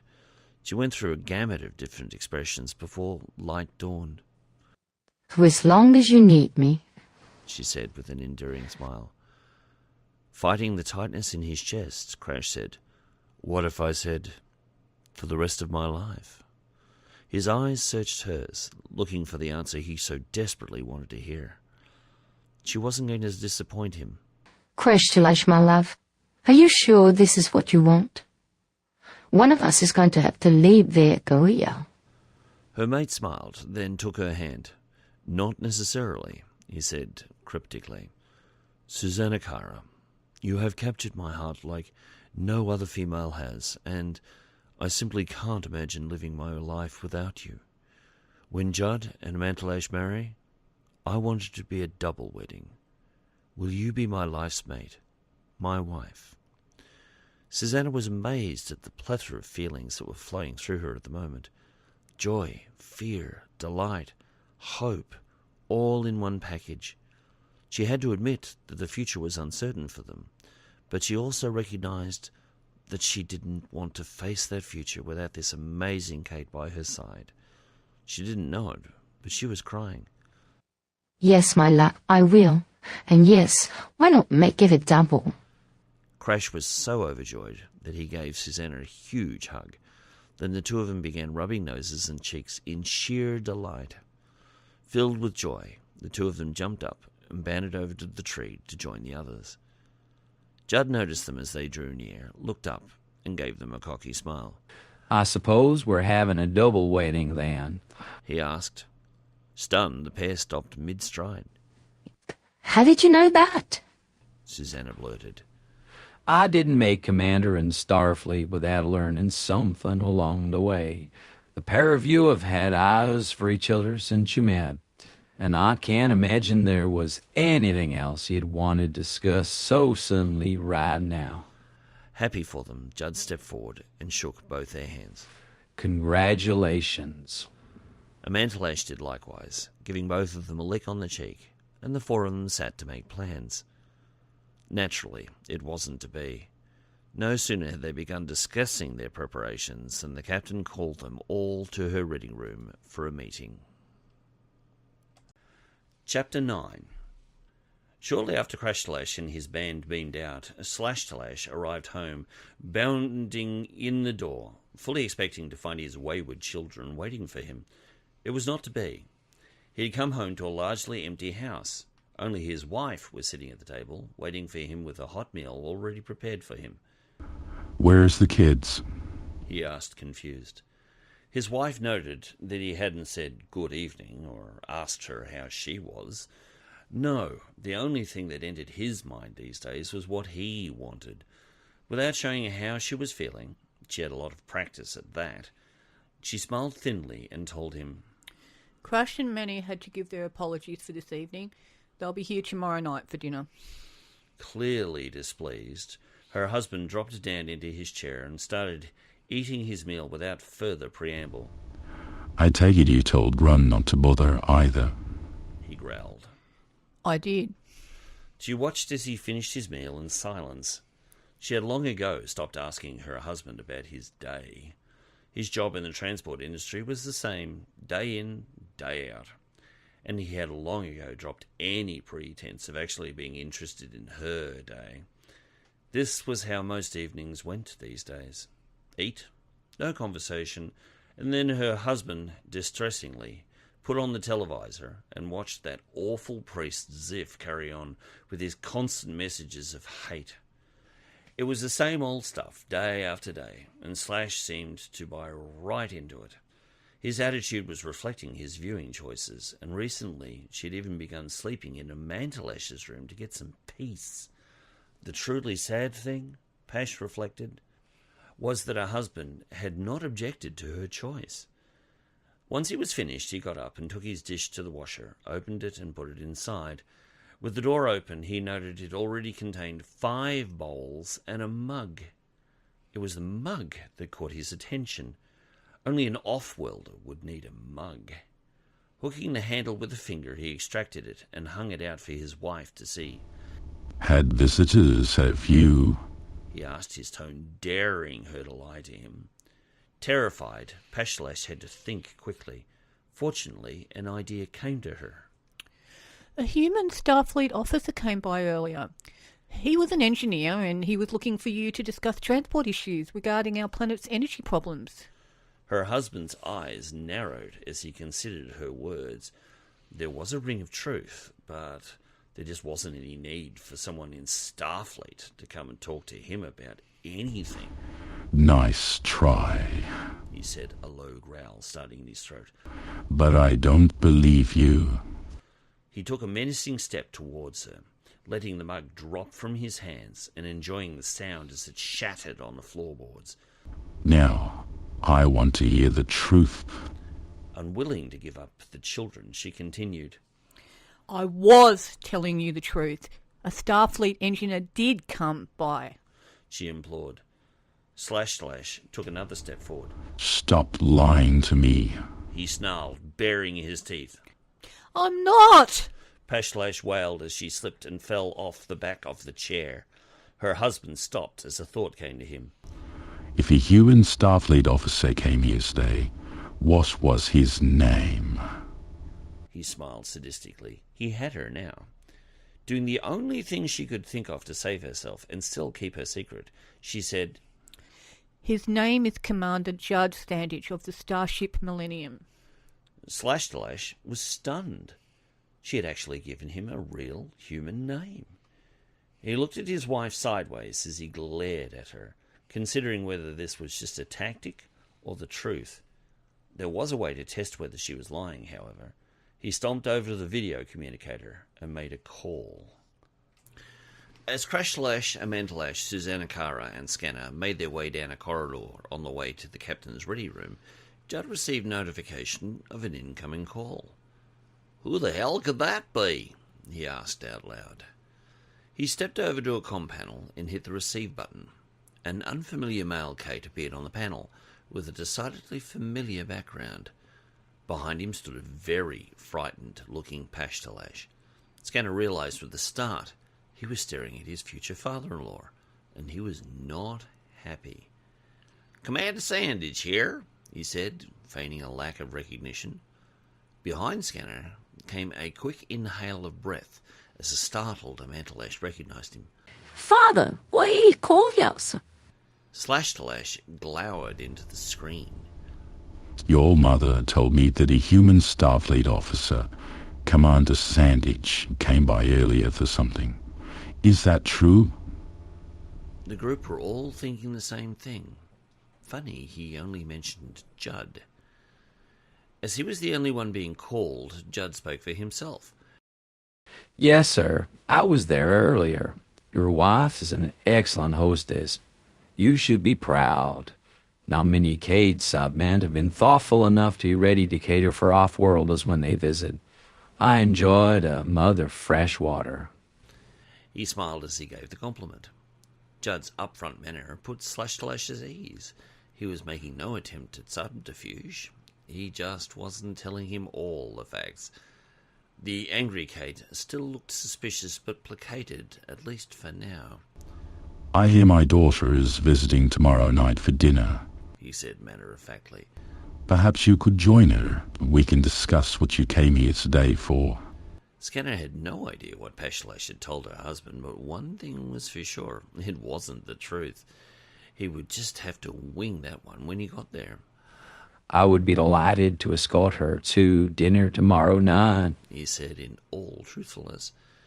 Amantallashh joined him at his side and said quickly, Goodbye, Father, before toggling the panel off. She looked at her fiancé with worry in her eyes. Did you see the look on Mother's face? Yeah, he said, more than a little annoyed. Your father's a real piece of work. Krashtallash spoke up behind him, his tone sarcastic. You don't know the half of it, Scanner. It was Susanna who brought them back to Earth. People, are we forgetting something? Tapping the comms panel once again, Scanner called Piper and apologised for their tardiness and informed her they would be there in a minute. It was more like 45 seconds. Piper's door whooshed open and the four of them found themselves joining the captain, Sarda, Jason Nunn, Merete, and a young, tawny female Cait they were unfamiliar with. She seemed startled to discover there were not only Cait serving on their ship, but that one was white and the other black. It was such a rarity in a society for one of them to appear in a clan, let alone one of each. The captain made the introductions, and Krashtallash found herself shaking paws with three of the oddest felines she had ever met. The black with a leadership position, the white who answered to him, and the fluffy off-worlder who adored the black. Just when she thought she had seen it all, the Maker was throwing her something completely new. Piper mediated. It seems to have been a busy day for all of us, but I thought it would be best if the good doctor goes first. Merete smiled gratefully. She had to get back to her kids once she was done. Thanks, Piper. She began handing out hard copies of the information Krashtallash had given her. Each copy was a centimetre thick. This is the information that Krashtallash, a reporter with News Prime, has compiled regarding the missing black Caits. I've gone over some of it, and it's amazing how many blacks have actually disappeared. I'd put it close to 70 in the last 3 weeks. Crash's eyes went wide at the news. There were so few of his kind that there would be precious few of them left. He was fast becoming an endangered species. It was a fortunate thing that I got this at all. The tricorder Krashtallash transferred it to was stolen shortly after. Merete shook her head at the memory. What an afternoon, she said with a slight smile. Jenny and I went back to the cafe we were held hostage at for coffee. It was stolen while we were there. Her smile broadened as she recalled. The owner, Tistabrisk, treated us as if we were the king and queen ourselves. She shot Krash a perplexed look. The one thing I couldn't understand was all the roaring. What was that about?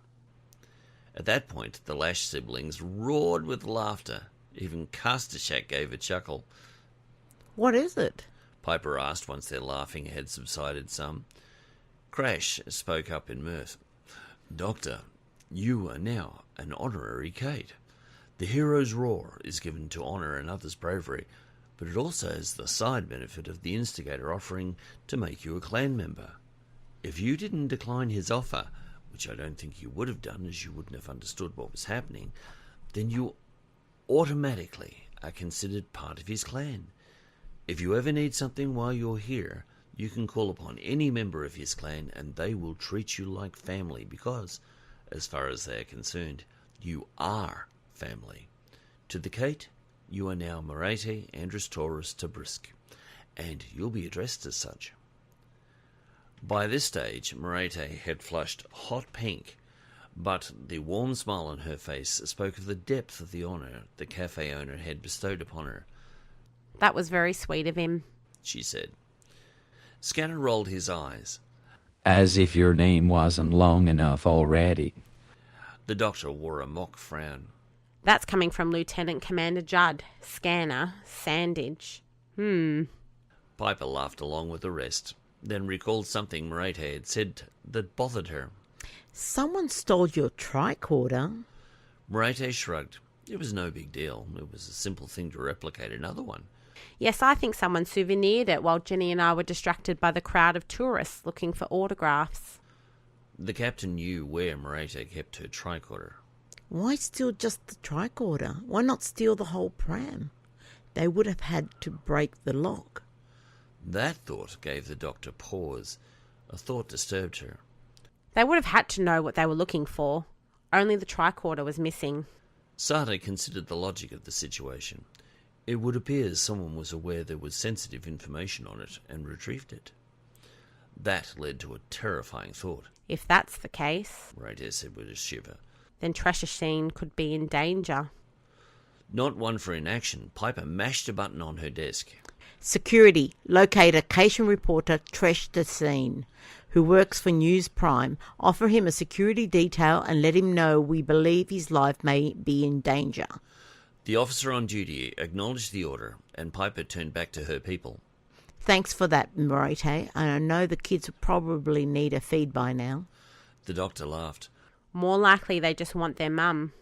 With that said, she exited and left the others to their chat. The captain turned to her tardy officers. So how did the four of you go with your inquiries? Her manner was upbeat, but not hopeful. Scanner ran his hand along Pashstallash's face, then pointed to a spot between her eyes. See this mug right here? This is where Manny spent the day banging her head against a wall. Uh-huh. Piper said, sarcasm lacing her voice. You got nowhere. She rapped her fingernails on her desk in frustration. Pashtallash tipped her head to the side as she thought back over the day. I had hoped my fur would have made people more trusting, but most wouldn't even admit they even had a black clansman. Their first officer asked, "Do you think it may be a matter of shame?" Krashtallash answered that one. "I'm not so sure, Commander. When we visited Drallah's family, we found them unhelpful, but we did discover that a group of people wearing black robes had come for him in the night. They let him go, willingly." At this he let his anger show, and then tried to cover it up. His eyes narrowed as he brought his temper under control.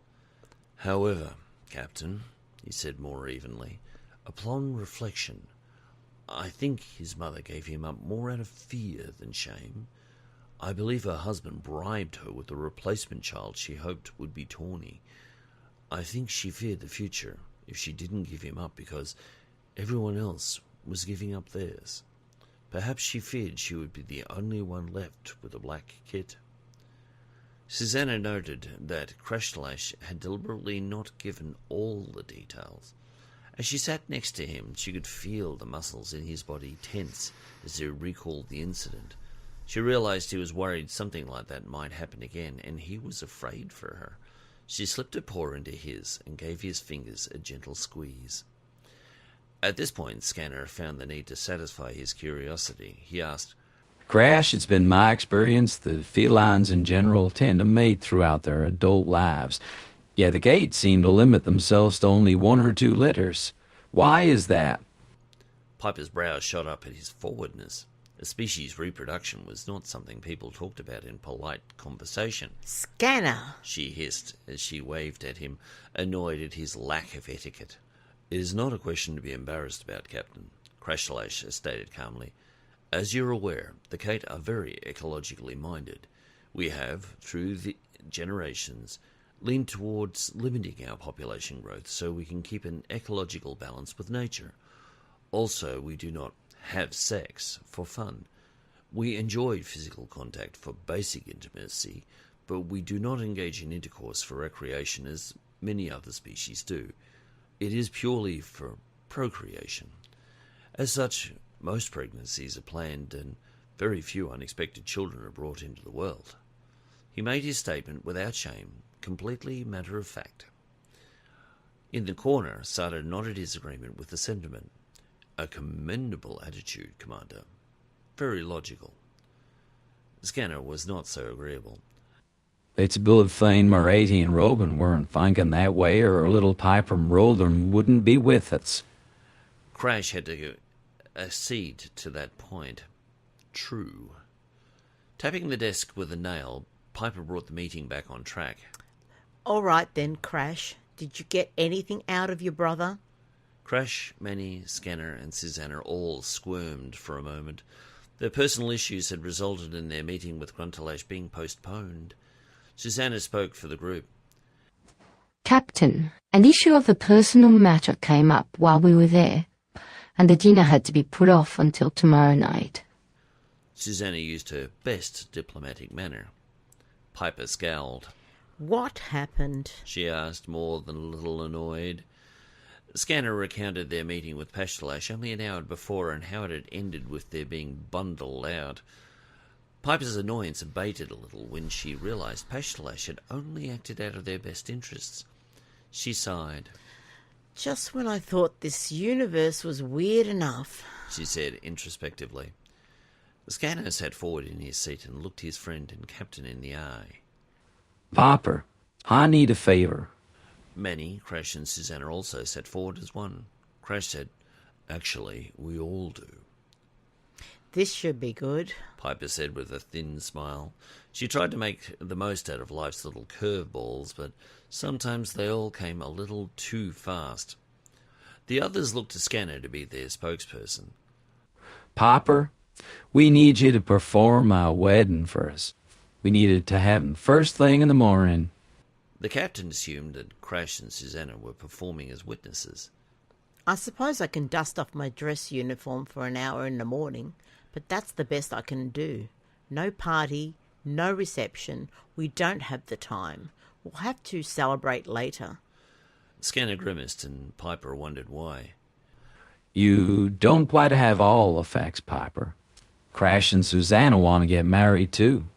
We want it to be a double wedding.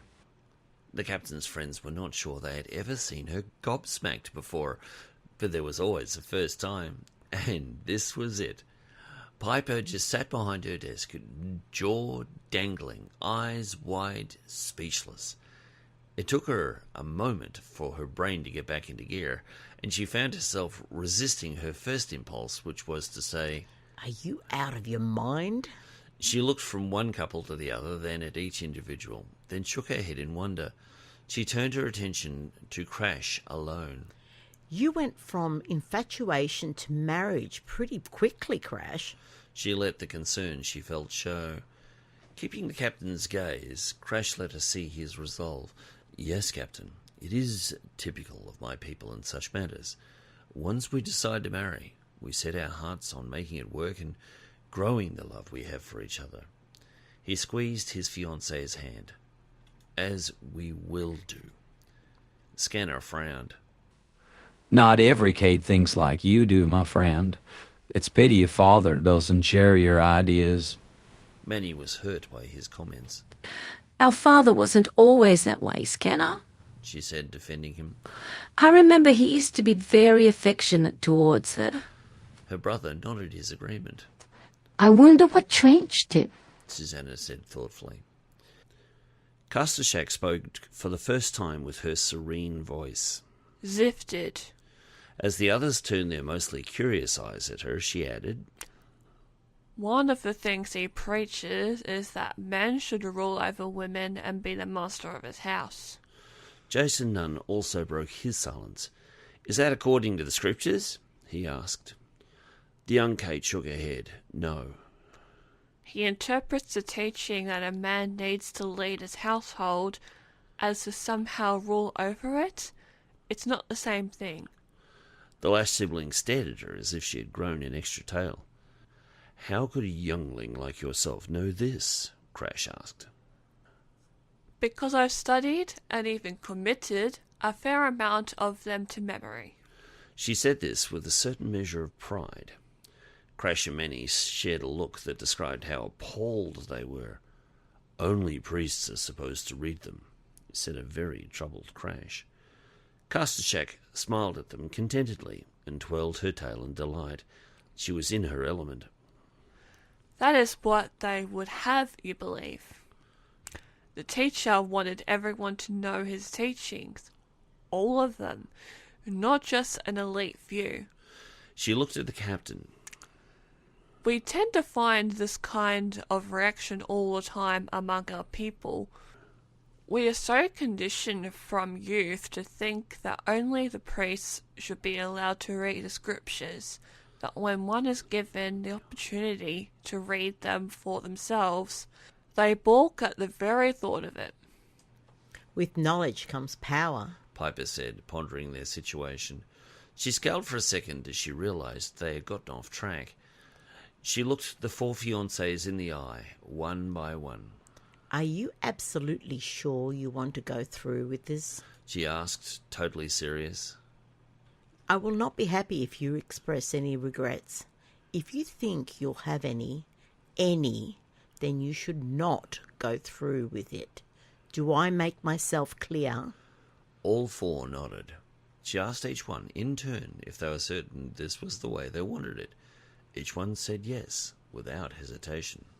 Then meet me in the rec deck at 0900 hours tomorrow morning. We'll do it then. Any preparations you want to make beforehand, you better do it tonight after this meeting. Clear? Once again, Piper received nods from all. Then let's get back to business.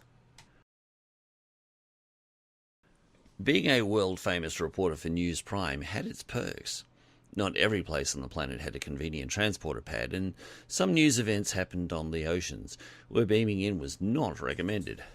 So each reporter was encouraged to learn to fly and drive their company-owned flitter. Krashtallash was the executive model, sleek enough to look official, but with only so much of the trimmings. Still, he didn't mind. Tresh loved to fly. As he drove himself home from work, he took great delight skimming over the tops of the trees for a short time before climbing to cruising altitude. It wasn't the done thing, buzzing other people's homes, but it was still fun. Once he was in the right flight path, Tresh settled down and let the autopilot fly. He lazily reached over and turned on the music player. His favourite Caitian musicians' hit songs began playing, and he sat back to enjoy them. He liked this particular Cait as he had strong insights into the hearts of females. Rather than belittle them and treat them as objects to be conquered, he sang as if the males needed to make them feel valued, wanted, desired. He had always been unlucky in love himself. It seemed most of the females he had met simply got stars in their eyes when they discovered who he was, and he found their behaviour changed. Oh well, he knew that when the time came, he would have a lot to offer. As the music played, Tresh found himself singing along. It had been a good day, and he had managed to not only help out the Starfleet doctor with their search for clues to the missing blacks, but he had more importantly secured the exclusive for an interview with Captain Piper herself. When they found them, he thought, that could take time. He made a mental note to see if he could dig up any new information. The quicker they solved the puzzle, the quicker he got his exclusive. Noting the familiar landmarks of home, Tresh disengaged the autopilot and took the controls. The flitter buffeted a little with a sudden gust of wind, then settled into a glide path he had used hundreds of times. With an expert hand, he brought the craft down through the trees, extended its landing pads, and landed with hardly a bump next to his home. He looked up fondly at the fruits of his success through the windshield, then opened the door to get out. He turned, picked up his briefcase with his personal recording datapad in it, and stepped away from the vehicle. Something punched him in the chest. Startled, he looked down and saw a black shaft protruding between his ribs. With a shock of recognition, he recognized it as a crossbow bolt, the choice weapon of assassins on their world. They were used because they were practically silent. He dropped his briefcase as he slumped to his knees. He wanted to pull the bolt out, but he didn't have the strength. On some level, he knew that it had pierced his heart and that his time was over. He tried to cry out, but the nerve toxin coating the shaft was already taking effect, paralyzing his lungs, what remained of his heart, his throat, and his jaw. Finally unable to even move his eyes, his last image was of his home as he slumped to the floor. His dying thought was that of regret. He was going to miss out on the exclusive. He never saw the figure in the body-hugging black suit dart from tree to tree, taking the best advantage of the natural cover. The swift Cait darted forward, hid in the shadow of the flitter, then quickly grabbed the briefcase, securing it in the black bag he wore on his back, along with his crossbow. He then reached under the flitter's seat and removed the communications jammer he had placed there earlier that day. He was not one to give people chances. He took a last look at his victim, lying in a pool of his own blood, then darted off into the trees. His orders had been to leave the bolt behind as a message, he reminded himself as he ran. He had been careful to wipe any traces of his existence from it, so he had nothing to fear. The only thing he felt was pride in a job well done. It wasn't a neighbour who found Krashtallash, or even a friend or family member. His body was found only minutes later by Lieutenant Brankovian, an Andorian security officer under a Pashtallash. He had beamed down on the orders of the captain herself when he had reported that Krashtallash had been uncontactable. Within seconds of materializing next to Trish's home, he had noticed the prone form of its owner. He raced over to offer aid, but his antennae already registered a drop in his body temperature. It was too late. Frustrated, he flipped open his communicator. Lieutenant Brankovian to the Millennium. I need Dr. AndrusTaurus down here. We have a body. Just to be certain, he dropped down on his heels and felt for a pulse inside Trish's elbow. He found nothing. Careful not to disturb the scene, he began documenting it. Pashtallash had not only trained her people to be good at guard duty, but she had trained them to be excellent investigators. He quickly took a three-dimensional image of the scene from all angles so he could recreate it later holographically if required. He also began scanning for anything out of the ordinary. Aside from the crossbow bolt, which the tricorder noted was covered in some kind of toxin, he found nothing. As he expanded his search radius, he heard the sound of someone materializing and turned to find the doctor. As she darted forward towards the patient, he cried, Careful, Doctor. That bolt is poisoned. Merete pulled up short and gave him a thankful nod. She ran her medical tricorder over the corpse swiftly, confirming he was long gone. She sat down on her heels next to him, being careful to avoid the blood pool, and gazed into his slack face. Any trace that the gentleman she had met only hours before was still around was gone. Despondent, she pulled on a pair of latex gloves, then gently closed his eyes. I'm sorry, my friend, she said sadly. She got up and flipped open her communicator. Even though she, technically, had jurisdiction, as this was a Starfleet matter, she always considered it polite to inform the local authorities. Once she finished talking with the local police dispatcher, she called her own people and ordered a gurney for the deceased. They were going to give him a proper autopsy. Shortly after, the area was a hive of activity as the locals did their own documenting. As this was undoubtedly going to be a messy investigation, they were happy to leave the matter in Starfleet's hands. Most of the investigators recognized the assassin's signature and they wanted to have nothing to do with it. While they feared the assassins, they did at least inform her who was behind it. Nobody knew who they were or where they were from, but they were known of, and that was enough for most people. Whilst Brankovian listened as Merete discussed the situation with the locals, he busied himself trying to find the position the killer fired from. He had taken note of the position of the body, extrapolated the most likely way he had been standing when shot, checked the bolt angle, then traced back along the bolt's most likely trajectory. There were a couple of trees along that line, and he checked each one methodically. Even after night had properly fallen, it took a while for it to become completely dark in this region at this time of year, so he kept diligently working under a portable spotlight he had ordered from the ship. His patience paid off. On the third tree he tested, he found impressions in the soil behind it where the assassin must have stood.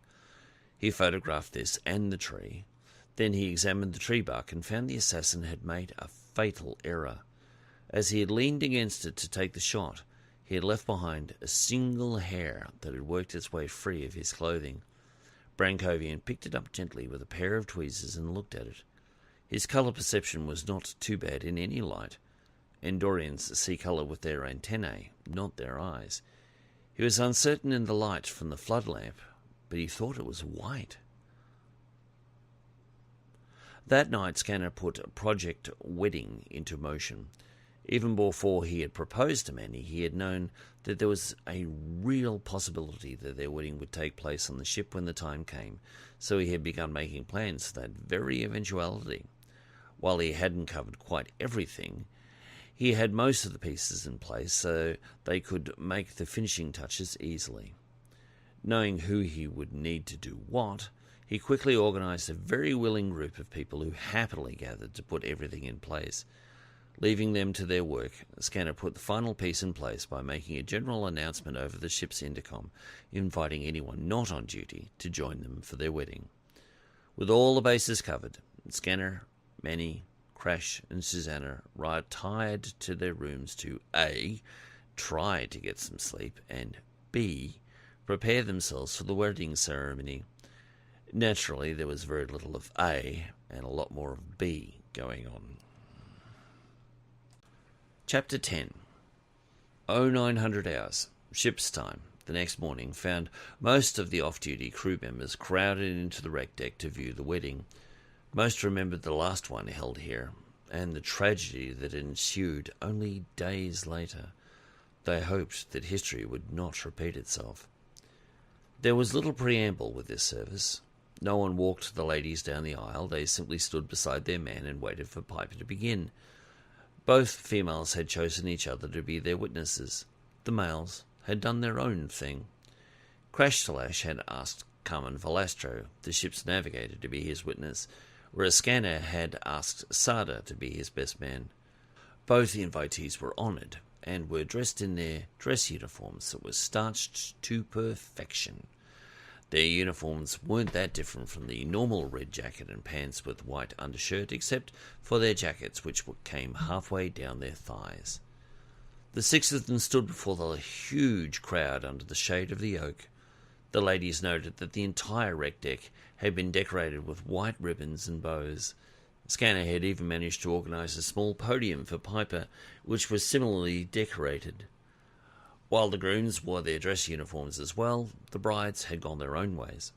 Pashtallash simply stood as she was born, in her natural fur except for the simple pink flower garland on her head being held in place by her ears. She had obviously spent some time in the shower as her fur was incredibly soft, virtually translucent and shining. Afterward, she had spent an hour brushing every inch of herself. The final result was extraordinary. Her fur was fluffy from head to tail, yet very natural. When it came to Fluffy, Susanna had that cornered. Like Manny, she had spent hours preening herself. Unlike Manny, she wore an ankle-length, gossamer-thin, see-through white dress that shimmered as she moved. It flowed over her form from the shoulders down her lithe frame and just covered her feet, as well as her arms. To Krashtallash, there was no more beautiful thing in the universe. Likewise, Scanner only had eyes for his bride. The beholder's eyes were truly dazzled by beauty. As Piper took her place behind the podium, a hush came over the crowd. Someone thoughtfully channeled the sound throughout the ship on the intercom so all could hear. She greeted each couple with a smile, took a final look at the world circling below them through the window behind her, then began. For longer than most people remember, ship's captains have a singular privilege of being able to unite people in marriage. Today that joy is doubled. Today we witness Lieutenant Commander Judd Samuel Sandage join Lieutenant Pashtallash in marriage, and also Lieutenant Commander Krashtalash and Ambassador Susanna Kara. Piper always loved performing weddings, but she had only done so a handful of times, and the last time she had done so had ended in tears for one of her dearest friends. Today, she was true to her word and was wearing her dress uniform. Her honey blonde hair was tied back in her usual ponytail through a silver ring that held it in place. Her makeup was scarce, as was her personal style, but she had been blessed with natural beauty, and even though she was in her early 40s, she still caught the eye of most men. Her green eyes beheld her friends on their happiest day, yet she kept from them the fear that it would end badly from them. Working in Starfleet was frequently dangerous. The captain led them through their vows one pair at a time, starting with Scanner and Manny. She held off on presenting them until she had run Krashtallash and Susanna through theirs. No rings or other jewellery were exchanged, as they didn't apply to any of the cultures represented. The vows involved were pretty standard regardless of species. The notion of loving, honouring, respecting, and not forsaking one another applied no matter who was taking part. Marriage was an institution held in high regard by most civilized cultures. Once each had formalized their vow by answering in the affirmative, Piper finally turned to the crowd, a broad grin on her face. This was the part she liked the most. As each couple has confirmed their commitment by the exchanging of vows, I now pronounce them husbands and wives. You may now kiss or be otherwise affectionate with each other. The crowd cheered as the four newlyweds shared in the mirth as each couple hugged and rubbed cheeks, Scanner planting a huge kiss on his bride's lips. For all of them, the joy within them felt barely containable, yet the time was tinged with a little sadness. What would normally have led to at least a couple of days off would have to be postponed. Immediately following their wedding, they had to go back to work. Piper took both ladies by the arm and tugged them forward as they, too, dragged their husbands. Ladies and gentlemen, the audience quieted down for a moment. I present to you Mr. and Mrs. Judd Sandage and Mr. and Mrs. Krashtallash. Both couples shared a moment of laughter at the presentation as they moved forward through the crowd. Piper didn't begrudge them a few minutes of happiness as they worked their way through the throng of well-wishers. Once they made the door, each couple ran off in a different direction towards their quarters. Piper had previously informed them that they could have half an hour to settle down, or whatever else they needed to do, before she expected them to report back for duty in her ready room. It was unfortunate it had to be this way, but duty called. The captain's ready room was decorated in Piper's usual style with touches of purple here and there. Some thought it feminine and reflected the captain's gender. The facts reminded her of her homeworld with its purple sun. On a small table off to one side sat 2 models of Constitution-class starships and 1 dreadnought. At a casual glance, the 2 Constitution-class appeared identical. Upon closer inspection, one would notice small structural differences and the different call letters. One read, USS Exeter, NCC 1672. The other, USS Enterprise, NCC 1701. The Dreadnought read, USS Star Empire, NCC 2116. The Exeter had been Piper's first commission, after it had been salvaged due to the ingenuity of her crew, which she saw through to her refit. The Enterprise had been the first ship she had served on under Captain James Kirk. The Star Empire was technically her first command, as she had captained the ship temporarily during the Rittenhouse crisis years before, when she had been merely a lieutenant. That incident had led her to her first big jump in rank, to lieutenant commander. Piper liked to look at the models from time to time to remind herself of the path that had led her here. It was also a reminder that life was short and that nothing lasts forever. The Enterprise the model represented had been destroyed years before, and although she had shared many adventures with her crew, and then the crews of the Hood, Exeter, and Millennium, it sometimes seemed to all coalesce into a blur. She could recall in detail the crises that she had faced, but they had come with such frequency that her life seemed to be rushing by. She considered for a moment whether she needed a holiday, then cast the notion aside. There was nothing she would rather be doing than the job she loved so much. She glanced up at the clock.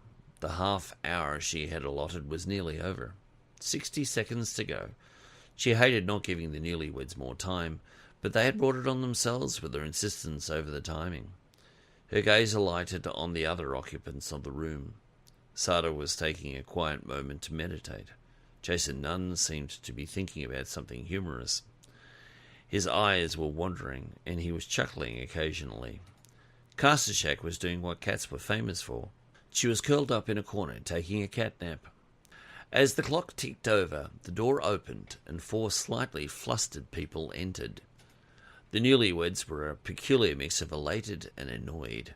It was to be expected. They had just made vows that would change the course of the rest of their lives, and they'd had no time to even get used to the idea. They headed over to the couch that had been thoughtfully left available for them, and they crowded onto it, making sure that each feline didn't wind up sitting on their tails. In her corner, Krashtallash woke and sat on her haunches. She was content on the floor. A thought came to Piper, and she addressed Manny. Before we start, there are a couple of things I thought we should sort out. Have you considered what name you're going by? The new bride looked at her husband. We talked about it and decided too many people know me as Amantallash alone. So I'm going with Amantallash Sandage, except with my fellow Cait, where I'll be known as Amanta Sandage. She smiled at that. It doesn't sound very Cait, but it does let people know I'm taken. She grinned, slipped her arm through Scanner's, and snuggled into him lovingly. Piper looked to Susanna. And you, Ambassador? She glanced at her husband. Actually, we haven't talked about it. My people's females adopt their husband's name, and I intend to adopt mine. So from now on, I'll be known as Susanna Lash. The pride Crash felt for his wife was written all over him as he lovingly licked her cheek, a gesture she returned. Piper sighed. Now that's out of the way, let's get down to it. Does everyone know their task for today? Each being nodded. It was going to be a busy day. Krashtallash and Jason Nunn were going to review more of the scriptures. Scanner and Manny were going to talk to more families with missing Caits. Susanna and Crash were going to seek an audience with the king. Sarda was going to turn his attention to scanning the temple thoroughly. An hour later, Amantallash and Scanner were trudging through the underbrush in a poorer area of Cait, having just come from another stonewalling session. At least the tune had changed this time. Instead of denying they had a black family member, they simply told them she was missing, and that she often stayed away from home for extended periods. Perhaps she is taking a walk through the jungles of Simbra, the clan leader has suggested in a poor attempt at helpfulness. Manny was aware of the area. She had done the same thing with her troop when she was only 4. It doesn't take 10 days to walk across Simba, she had hissed. I did it in 2 when I was a kid. Perhaps something happened to her then. The security chief went nose to nose with the indifferent male. And I can see how her disappearance has you worried, she snapped, letting the creep know just how she felt. He hadn't backed down, but he hadn't held her eyes for long either. She may have run off and married someone for all we know. Manny's eyes had narrowed to slits. Yes, it's always the victim's fault, isn't it? She had sneered. At that point, Scanner had dragged her off and out the door.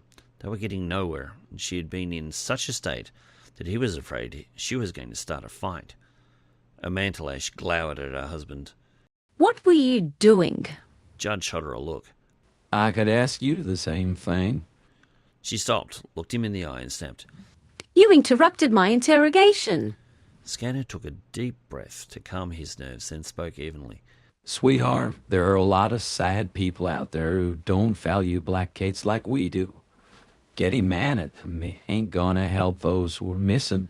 He paused a second, then added, and taking out your frustration on me is neither. His wife recoiled as if slapped and was about to come back with a retort when his words sank in. She was taking it out on him. She stepped back and sank to her haunches, feeling as if she had somehow betrayed him. Their marriage was only an hour old, and she was already messing it up. I'm so sorry, Judd. He did it better than that. Judd squatted before her and took her paw. I think this whole thing is getting to us.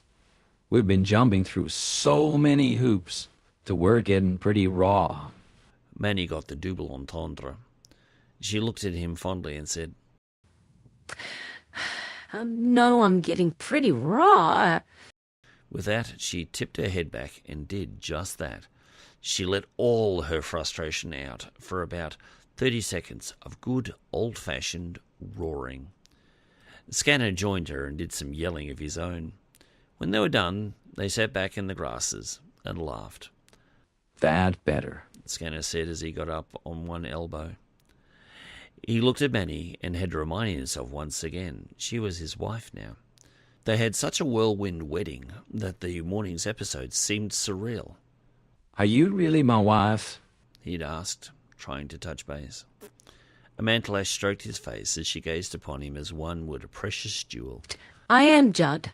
And when we get back to the ship, we're going to have to work out which of our quarters is better for us both to live in. She ran her paws down his chest. I'm not spending another night alone. Her tone suggested she wanted more than just someone to keep her warm at night. What are they doing? The individual who spoke peered at his monitor, confused. His companion looked over his shoulder and squinted as if it would help him see better. It didn't, but he felt it helped him to concentrate. I'd say they're just letting off steam, he said candidly. He pointed at the white Cait they were watching. She's having a bad day. That we know.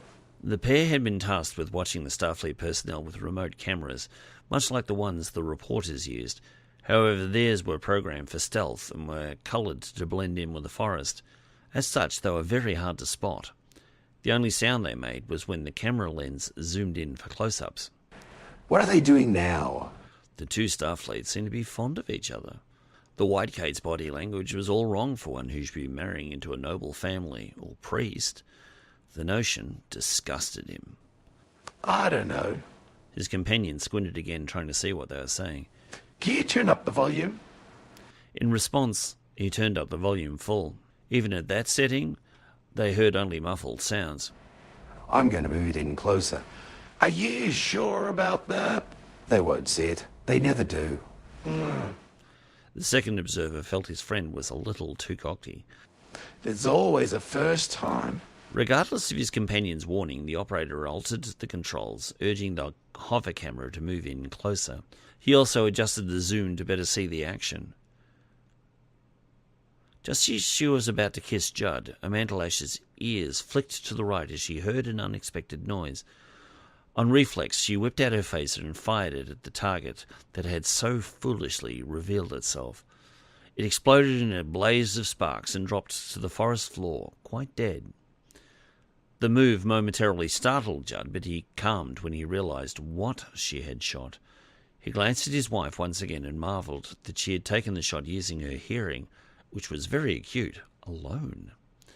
His curiosity piqued, he moved over to the object's remains, picked them up gingerly, and turned them over in his hands. Most of the components he recognized. Some kind of remotely operated camera, he said, showing them to Manny. She picked up a piece and examined it.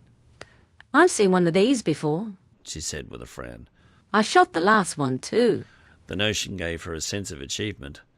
Scanner had heard of the event from his wife earlier. I know you took great delight in that, sugar. She had, and her recounting the story had given him a laugh. Concerned, he said, Look at the shell. It's camouflaged. This is designed to spy on people. Her eyes and ears flicking left and right as if seeking out more, Manny asked, Who do you think is spying on us? Dropping the components into his bag for later study, Scanner said, I think it would be just about everybody.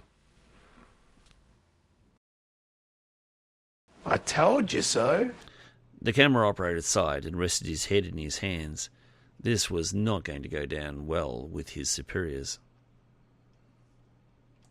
Whilst Jason was finding Krashtallash's translation of the scriptures fascinating, including the fact that even though they weren't all written by the same hand, or even the same millennia, they maintained a surprising symmetry and consistency.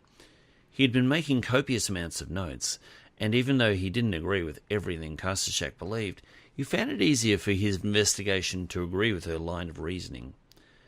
They had just reached a point in one of the books telling the story of the teacher's life when Jason found what he believed was an inconsistency.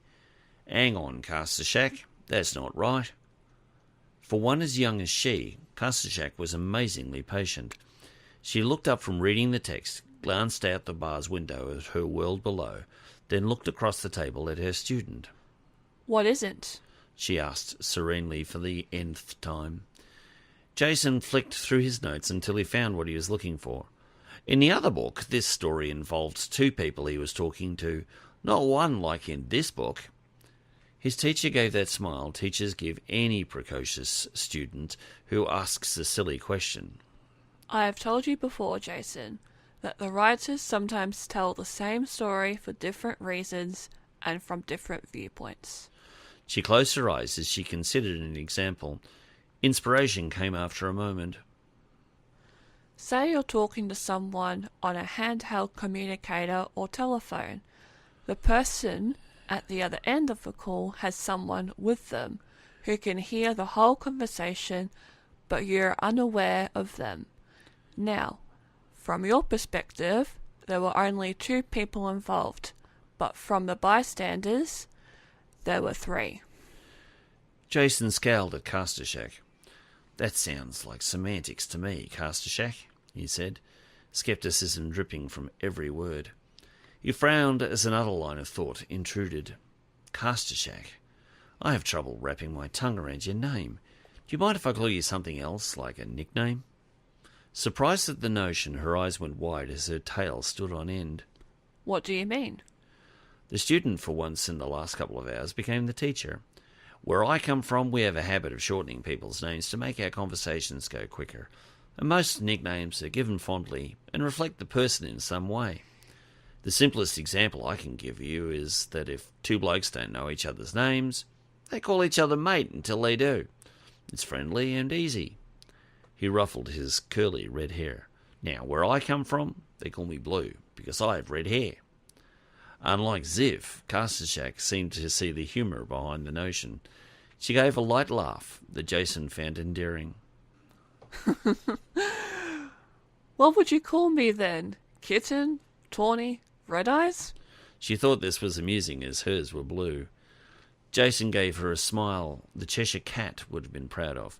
Nah, nothing like that. I'd call you Faith. It was only one word, but it made Krashtallash virtually glow. I like that, she said happily. I really do. She looked him in the eye. I would be honoured if you called me Faith, she said with great dignity. Faith it is, Jason said with a wink. As his mind so often did, it went off on another tangent. He had often heard the captain remark that his mind was made of 90-degree angles. Faith, we've gone through 4 of the 5 books about the teacher, and I haven't heard a single reference to the colour of anyone's fur. The newly christened Faith nodded. You're right in that, Jason. I've read the scriptures through many times, and I don't recall there being any mention of it. It's like it isn't important. Jason tapped his pen on his cheek in thought. Maybe from the scriptures' point of view it isn't, he observed. His friend smiled. That would be God's point of view, she chided. Okay, Jason said, mildly irritated. She kept trying to sway his thinking, and sometimes he found it annoying. Whatever. I mean, we can use that. Do you have any idea when Cait started this whole thing regarding fur colour? Faith looked at him blankly. I don't. I know the scriptures a lot better than I know Cait's history. With a sigh, Jason put down his notes, picked up his cup of tea and took a sip. Then maybe we should take a break from studying the scriptures and see if we can find it elsewhere. The origin to finding out the cause of this racism could be the key. Key? Jason had been talking to her one-to-one for so long that he'd temporarily forgotten he was talking to an alien from a different culture. Sorry, I was using a human term. The key I'm talking about is a piece of information that is vital to solving the mystery. Delighted to have learned 2 new things in 5 minutes, Faith flicked her tail playfully. Okay, let's link your computer to Cait's primary archive and see if we can find it. The king is not taking visitors. Susanna scowled at her nemesis, a lowly courtier, and bristled. She found the young male's attitude appallingly arrogant. Are you aware that I am the Federation ambassador? I have pressing matters to address with the king, she said, using her most elite tone in an effort to get by this little male. Unfortunately, he was not impressed. He gave her a bland look and answered her in a nasal monotone. As I said, the king is indisposed. If you have matters of state to address, you should talk to the Minister for Alien Affairs. Susanna had met the Minister for Alien Affairs at the ball. Clueless was a word that best described him. It was an empty portfolio that meant nothing more than a fat paycheck. She drew herself up into a regal bearing. The matters I wish to discuss cannot be handled by a lowly functionary. I need to see the king. The functionary comment got the courtier's attention. His hackles rose and he almost growled until he remembered who he was addressing. Ambassador Lash was the voice of the Federation, and her position was not to be taken lightly. He tried placating her. Perhaps the king will be available sometime tomorrow. What if I told you the planet was about to fall in the sun? Would that get me into seeing the king? Susanna's patience was beginning to wear thin. Sarcasm was her only vice. The courtier leaned back on his stool and laughed. He sat in the traditional manner for his people, with his legs folded up before and underneath him, his tail curled behind his head and tossed back and forward merrily. Only if it didn't affect his re-election chances, he said jovially. The ambassador sighed. This stone wall seemed to be as solid as they got. She was about to turn and leave when fortune smiled on her. The side door burst open, and the king came running through it on all fours, wearing little more than a purple vest. At the sight of Susanna, he pulled up short and stood on his hind legs whilst continuing to move from side to side. The entire effect was of one interrupted in the middle of an exercise session. "Ambassador," he said with a pleasant smile. "Fancy meeting you here." Susanna gave him a smile that reflected his own, even though it was not heartfelt. That was politics for you. I had hoped for an audience, she stated formally, crossing her arms before her. She gave him the impression she was not going to take no for an answer.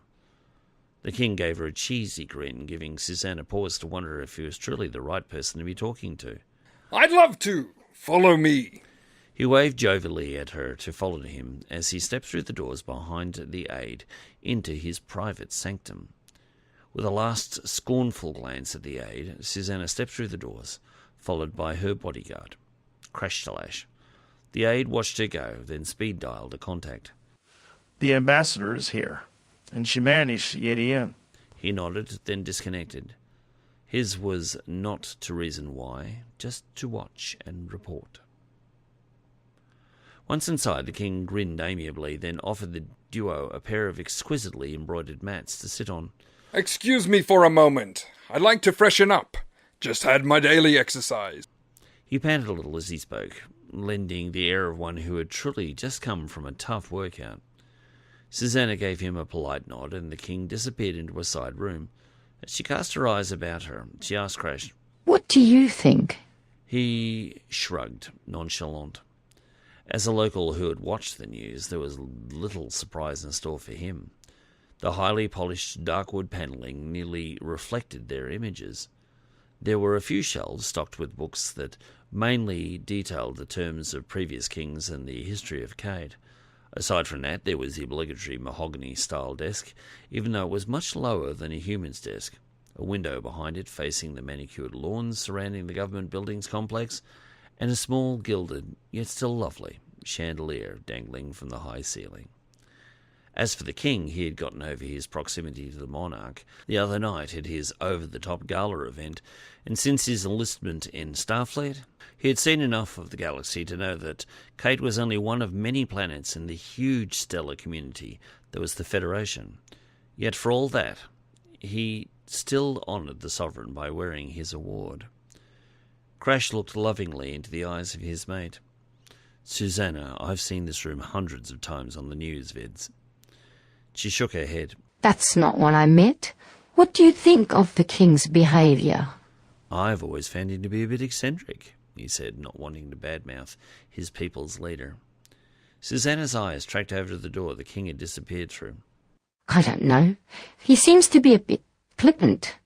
I'm not sure he's the person we should be talking to." Krashtallash rolled his eyes in good humour. I don't think we have a whole lot of choice. You're right about that.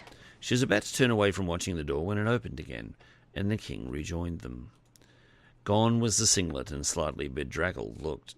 He had returned looking every bit the royal leader he was, although simplified. He wore a simple vest with the royal seal on his right breast. His clothes were the only thing that had changed. So had his demeanour. His jocular face had been left in the bathroom. The serious and reserved mask had been put on. Before they could say anything, he stepped over to a bookshelf and turned on his music player.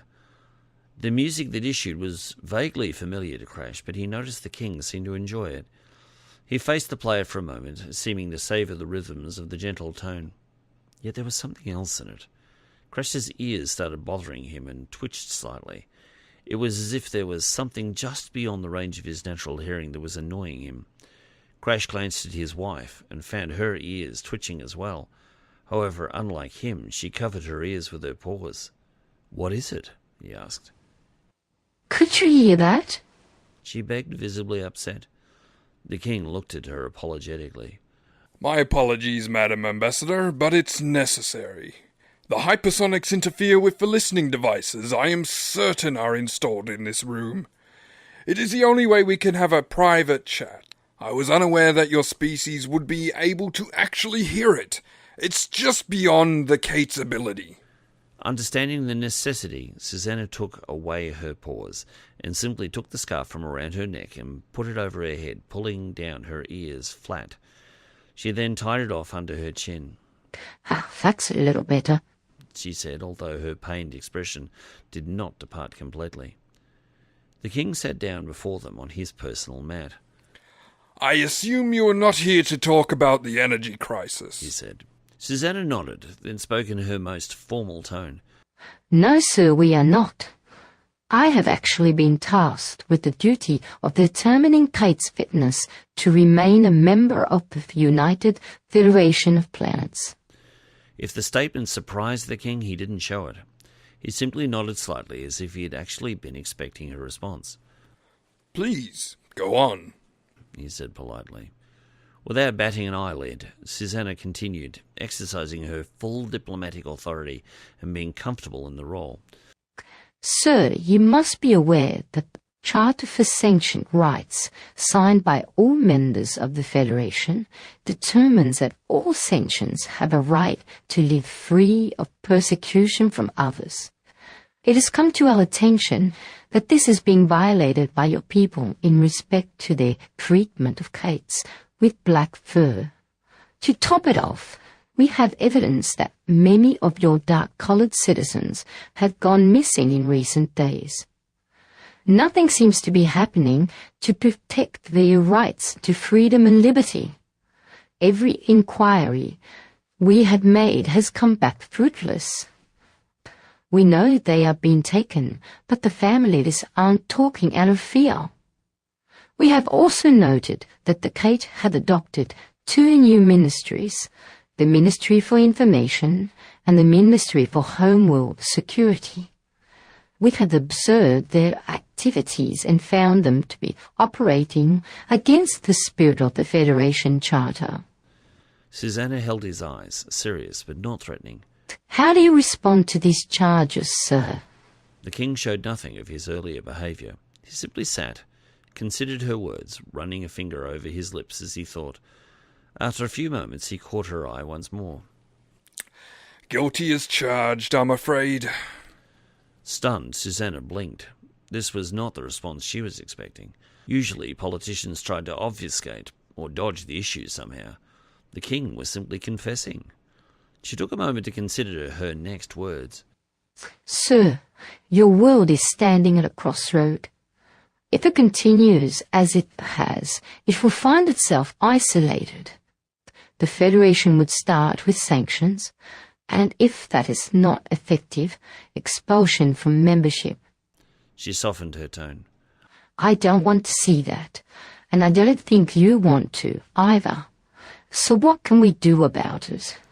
The king's eyes turned to her companion. Krashtallash here will tell you that my position is largely ceremonial. I have very little real power. Not true, sir, Crash spoke. You have the power to dissolve Parliament and install a new government. You have the power to call for a fresh election. The king balked at that suggestion. Are you out of your mind? He stood and began pacing around his office. There is no guarantee they would not simply have me removed as mentally incompetent, and then install the Queen in my place. He stopped and levelled a baleful glare at them both. She would be your worst nightmare. She supports the current regime. I've been dancing around the edges trying to stop it from becoming a full-blown forest fire. Susanna tipped her head in thought. What would you need to make it happen? Ha! The king stopped his pacing and sat down once more. He felt like a conspirator against his own people. The distress he felt was plain to see. I would need Captain Piper's help to stave off the military. Crash started. Cait has no military, he said bluntly. The king levelled a sad eye at him. A Department of Homeworld Security doesn't exist without some muscle. You will find that they do indeed exist, and that Captain Piper had better watch out. If they launch a strike against the Millennium, they just might succeed. Shaken, Crash rocked back. The hair on the back of his neck stood on end and his tail thrashed to and fro. This was not good. I will warn her and inform her of the threat. If Captain Piper does decide to back your dismissal of the government, she will act decisively. You can be assured of that. For the first time, the king suddenly felt like there was a chance for this world to remain in the Federation that made it strong. Without Federation support, they could easily fall victim to outside aggression, or even their own. What else? Susanna asked. If they were going to put their cards on the table, they needed to lay them all down. You would need to take the ministers involved into custody. You may not be able to hold them under our law, but you could charge them with violating Federation law. You will need to hold them for at least a day. It takes that long for a change to become law. Once they're safely out of the way, I can legally dissolve the offending ministries and install the opposition party to govern. They have tried voting down the changes, but they don't have the numbers. As Susanna nodded, making mental notes, the king turned his attention to Crash. You will have a sad duty to perform, sir. You may have to take your brother into custody as well. I'm not certain, but I believe his paws are soaked in blood. The words did not shake the commander. He had been at odds with his brother for so long that it would not affect him much at all. Neither did his words surprise him. I understand, he said calmly. Wanting to cover all bases, there was one other consideration. The king said, Somehow, you are going to have to deal with Ziph and the priesthood. They hold an awful lot of sway. Susanna smiled at that. Fortunately, we have an idea about that. You can leave it with us. At this the king, committed to the course, nodded gravely.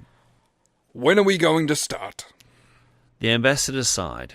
Her authority was being stretched, but the legal representative of this world was asking for their help, and she was determined to give it. I would suggest the day after tomorrow. We all need to make preparations. I would suggest that you quietly tell the opposition party leader our intentions. That is, if you can trust him. The king pondered that thought. I will consider that. He is a good Cait, but I'm not sure where his loyalties truly lie. He stood, bringing the meeting to a close. Respectfully, the others stood as well.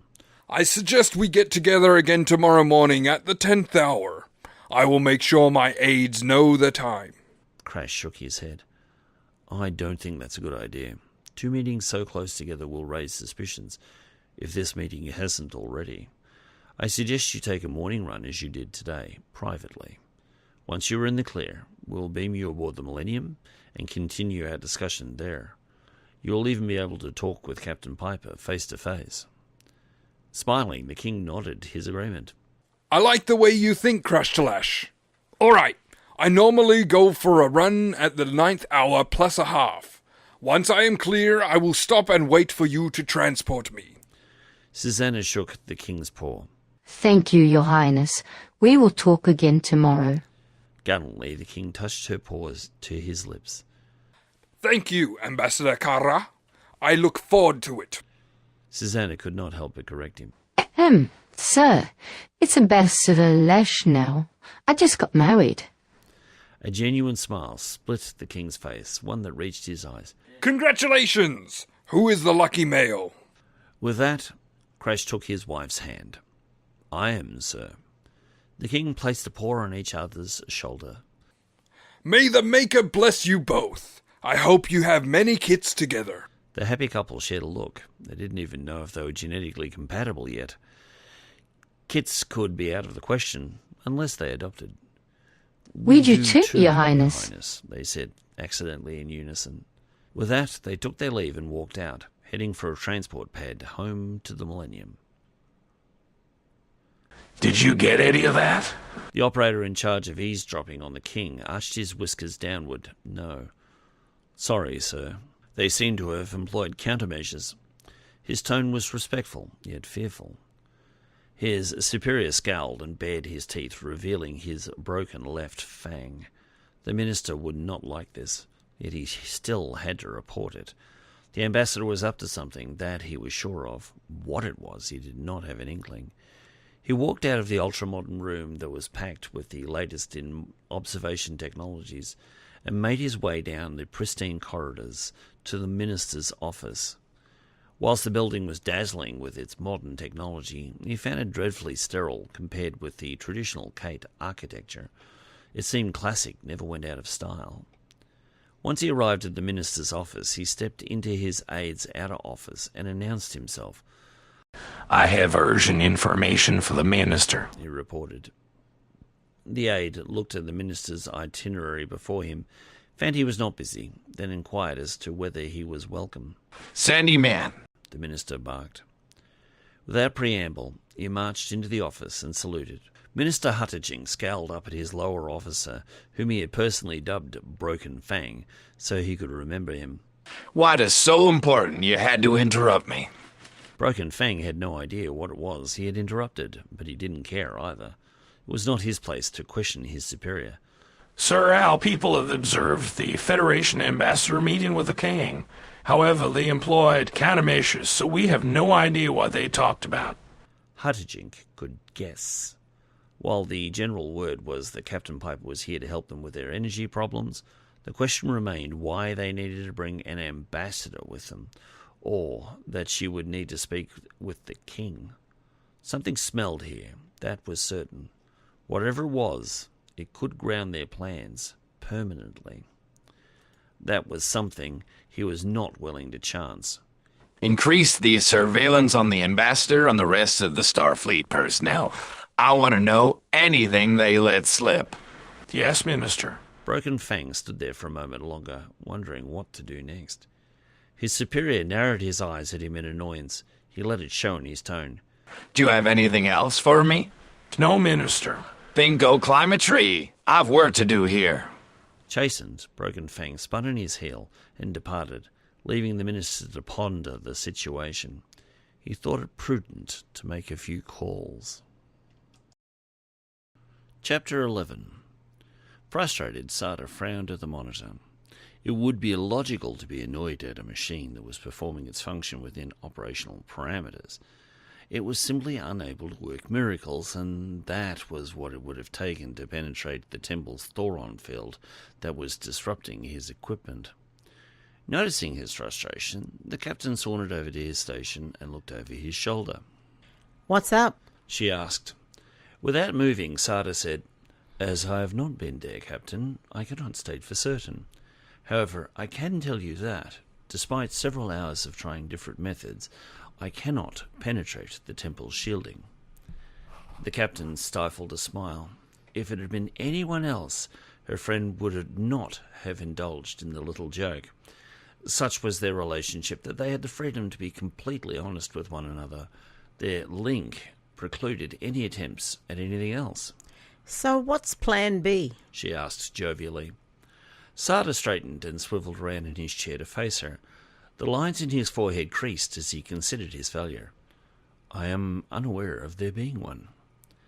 Reaching behind her, Piper dragged over another chair, straddled it, and faced him. She propped her elbows on its back and sat her chin on her cupped hands. Okay, She said thoughtfully. You've tried the obvious. However, when a full frontal attack fails, sometimes you have to go for subtlety and sneak in the back door. Her friend raised a brow. I believe I was being subtle, he said, slightly defensive. The captain shook her head. That's not what I mean. What is the objective here? Sarda took a breath as he considered the problem. Overall, it is to verify if the items within the museum are real, and to see if anything can be learned from them that could be useful.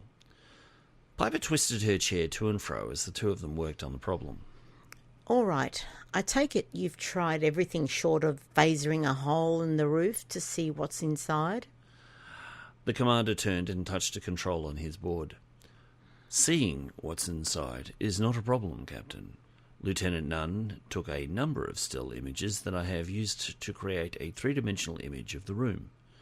He manipulated a few more controls, and Piper suddenly found herself gazing at a small 3D image hovering in space between them. Its detail wasn't perfect, yet the items were clearly visible on the bench, each one labelled. From the sword to the nail, each was rendered so Piper could make out where each item lay. Okay. Piper looked at each item, then looked up at her first officer. So what are you hoping to find here? Most of it looks like junk. Sarda pointed to the nail occupying the corner. That is what I am hoping to sample, Captain. It is an iron nail, supposedly held in stasis for the last 2,000 years, that purports to have traces of the teacher's blood on it.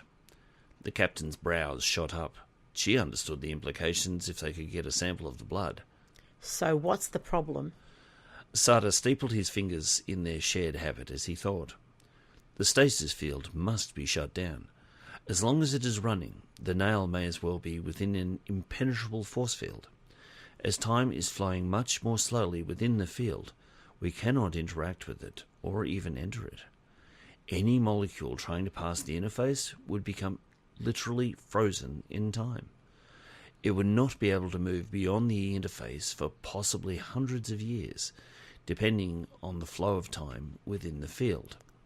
Aha. Temporal mechanics was not Piper's strong suit. She had to have a basic understanding to pass the Starfleet exams, so she did grasp the basics of what Sarda was saying. So how do we shut it off? That is the problem, Captain. Sarda stood and ran his fingers through his hair. It was the most expressive he had been for some time, and it made Piper wonder if her old friend was in need of a holiday himself. He would never admit it, but even Vulcans needed a break now and then. Ziff told me that the field is run by geothermal energy. I cannot cool the planet to starve it of energy. Piper tipped her head back and stared at the ceiling as she thought about the problem. Where is the generator? Sarda stopped and thought back to his conversation with Ziff. I was given the impression that it is somewhere under the temple. That comment gave the captain reason to chuckle. A friend once told me that when you assume something, you make an ass out of you and me. I wouldn't be taking Ziff's statements at face value. It would be monumentally coincidental for there to be the right kind of strata under the temple for a geothermal generator. I'd be looking for an underground conduit used to deliver the energy.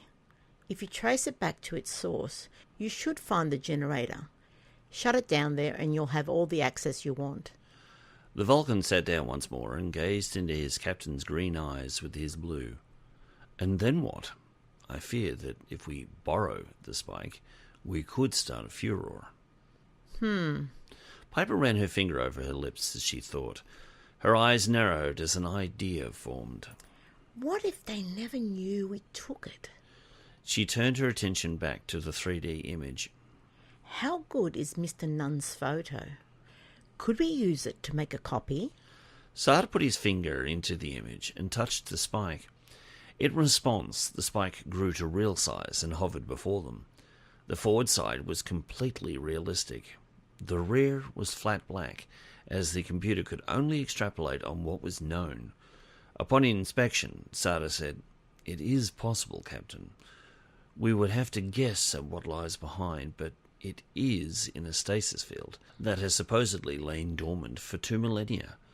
I would suggest that no one knows what the rear of it looks like, as it cannot be seen with its back to the corner." "You're probably right about that one," Piper said with a touch of doubt. "I suppose we can fudge the rear of the spike." She stood up and pushed the chair back where it came from. "Commander, I'll leave the Operation Temple host in your capable hands." She had no doubt he could pull off the job, only doubt that their intervention would remain undiscovered. "Let me know when you have it in custody. I'd like to have a look at it myself." Later that evening, the same 4 people stared up at the Lash home and wondered if this was such a good idea. Still, duty called, and they had to answer. They had previously discussed the best ways of dealing with what they were about to encounter, but the spacefaring people that they were knew that the best laid plans had a bad habit of going completely to heck. As it was nearing winter, it was a little darker this evening, and the clouds had moved in overhead, threatening rain. All 4 of them could smell the drenching to come, as they knew that soon the skies would open up and send the torrents the forecasters had predicted. Knowing this made their walk a little easier, as they had no wish to get wet. Each couple joined hands as they made their way over the smooth ground, their hearts thumping in their chests. They made their way up to the door in the same fashion as the day before, and stood waiting as Scanner knocked. Once more it was opened by Pashtallash, who wore a broad grin. "Hello, my kit. So good to see you. It has been too long." The message was clear and understood. They were not to mention anything about their visit the day before, and their father was home. Both Lash siblings gave their mother a huge welcoming hug and saved the introductions until they were inside. While Pashtallash wasn't entirely unfamiliar with the custom, she acted as if she was and only accepted it to be polite. The Lash clan leader was no different, visibly, from most of the other male Caits on this world. He was of average height and weight, but his bearing was different. He was the leader of this clan, and no one could, would, or should challenge him in this home. He looked up from viewing the news on the family view screen that occupied a large space on one wall and took his time getting up. Once there, he looked at the group and sized them up one by one. His opinion of Crash hadn't changed, and he barely registered his presence. Susanna received a token curiosity. Amantallash saw fondness in his gaze. Scanner picked up suspicion from him. Krashtallash stepped forward to greet them, and was startled when both males stepped in front of the females. "What is the meaning of this?" He growled. Krashtallash spoke first. "Father, we have nothing to hide from you." He was used to his father's bullying ways, and he was not about to be a party of it any more. He began the introductions by first gesturing to Scanner. "I would like to introduce first my friend and colleague, Commander Judd Sandage." Scanner gave his father-in-law a smile and held out his hand. Krashtallash, recognizing the gesture, returned the handshake. His bearing was still one of confusion and distrust.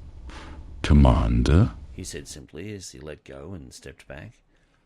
Now it was time for the bombshell, and Scanner braced himself for the likely detonation. He spoke in a friendly, yet formal tone. "It's good to meet the leader of my wife's clan, sir." Utter confusion reigned in Krashtallash for only a moment. Then the penny dropped.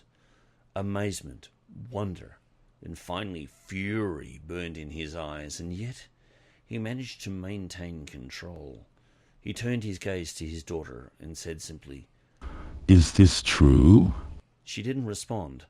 What Krashtallash had just done was offensive in their culture, and Judd had to do something to save face, otherwise Slash might never respect him. Boldly, Scanner stepped into his line of view and eyed his father-in-law seriously, as his new brother-in-law had told him. He had also told him that he had his back if it came to it. He spoke calmly and clearly. Sir, I speak for my clan, not my wife's. It is true. She used to be known as Amanda Lash, is now Amanda Sandage.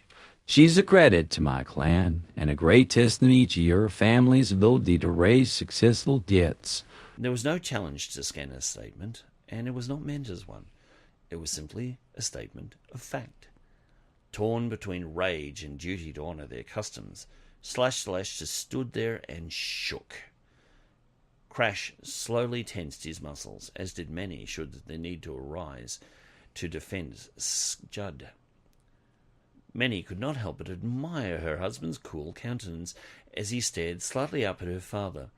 He bore no malice and projected calm. According to custom, it was his job to speak for her until the time came for less formal conversation. In the middle of introductions such as these, one had to stand on decorum, and her husband was doing brilliantly. Slash tried staring down the Starfleet officer, who stood there as if he owned the place. Judges looked back at him with respect, but also with the bearing of one who was not going to back down. Knowing he was getting nowhere fast, Slash turned his fury on his son. Without breaking eye contact with Judd, he hissed, Crouch, how could you let this happen to your sister? Krashtallash tried not to take enjoyment from his father's predicament, but he could not help himself. With a sly grin, he said affably, I endorsed it, father. Commander Sandage is a very good match for her. The visitors could not help but notice Slash's paw shaking. His claws were slightly visible, and yet Judd continued to stand before his father-in-law as if he didn't have a care in the world. Before Slash could say another word, Scanner said, Krashtallash, you haven't given your family your good news yet. As if this evening could not get any more bizarre for Slash, his eyes went wide in wonder at whatever it could be his wayward son had to tell him. Finally breaking eye contact with Judd and regarding his son as one would a traitor, he asked smugly, What good news could you possibly bring that would erase this evening's shame? Crash eyed his father pityingly. He was beginning to wonder if his father would ever understand. I see no shame, father, in the excellent choice your daughter has made in a mate. I do see shame in the way we have been greeted. He turned and introduced his bride. This lovely female is Federation Ambassador Susanna Lash, my wife. Trying not to loathe her father-in-law, Susanna gave him a slight bow of the neck. Dumbfounded, Slash could only stare at her. She stood tall and proud and stepped forward to be by her husband's side. Her thin, colourful dress did nothing to hide the fine form she was in, or the authoritarian bearing that came with her station. Unaware of any custom regarding receiving foreign dignitaries, he could only bow at the waist to honour her position. Now at his side, Pashtallash did so also. Ambassador, he said roughly, through a tight throat. You honour my clan and I with your visit and your choice of mate. Thank you. Gracious as always, Susanna said, Sir, you have blessed me with a wonderful husband, who will no doubt father many children with me. If I'm at all fortunate, they will look just like him. She looked up at him in sheer adoration, knowing that her comments would rub salt in a sore wound, but not really caring. After this evening, the odds were the only person she would miss from this place would be her mother-in-law. Knowing that she had just given him a backhanded compliment, Slash went on his guard with her. Ambassador, how may I address you? He asked, trying to be friendly with this person who could be very useful to his clan, even though he had already decided not to like her. Crash gave his wife a quick glance, letting her know it was his place to speak. Formally, he stated, You may call her Susanna, as she is a member of our clan, father. For the first time that Crash could remember, Slash looked at his son with something akin to gratitude. He wasn't certain there was no avarice in his father's heart, but he was grateful for the moment. You have brought honour to your clan, Krashtallash. Thank you. It wasn't warm or friendly, but Crash took it. With the introductions finally over, and with a last baleful look at Scanner from Slash, Pashtallash finally spoke. Her voice was vibrant and cheery. It's so good to have the family together tonight, she said, clapping her paws together. I received a call from Grun that he'll be along shortly. She looked at Scanner and Susanna as she took their arms. You'll be able to meet him as well. Both visitors shared a look. While neither of them had dealt directly with Kraltathat from the ball, they had heard the stories. It had turned out to be a real piece of work. Without asking her husband, Pashtallash stated, Viewer off. The news disappeared from the wall to be replaced with an image of the forests outside. As each person took a seat from a cushion, she walked into the kitchen to prepare a drink for each of them. Slash looked slyly at Scanner. I remember talking to you last night. My mates told me that you had visited yesterday looking for me.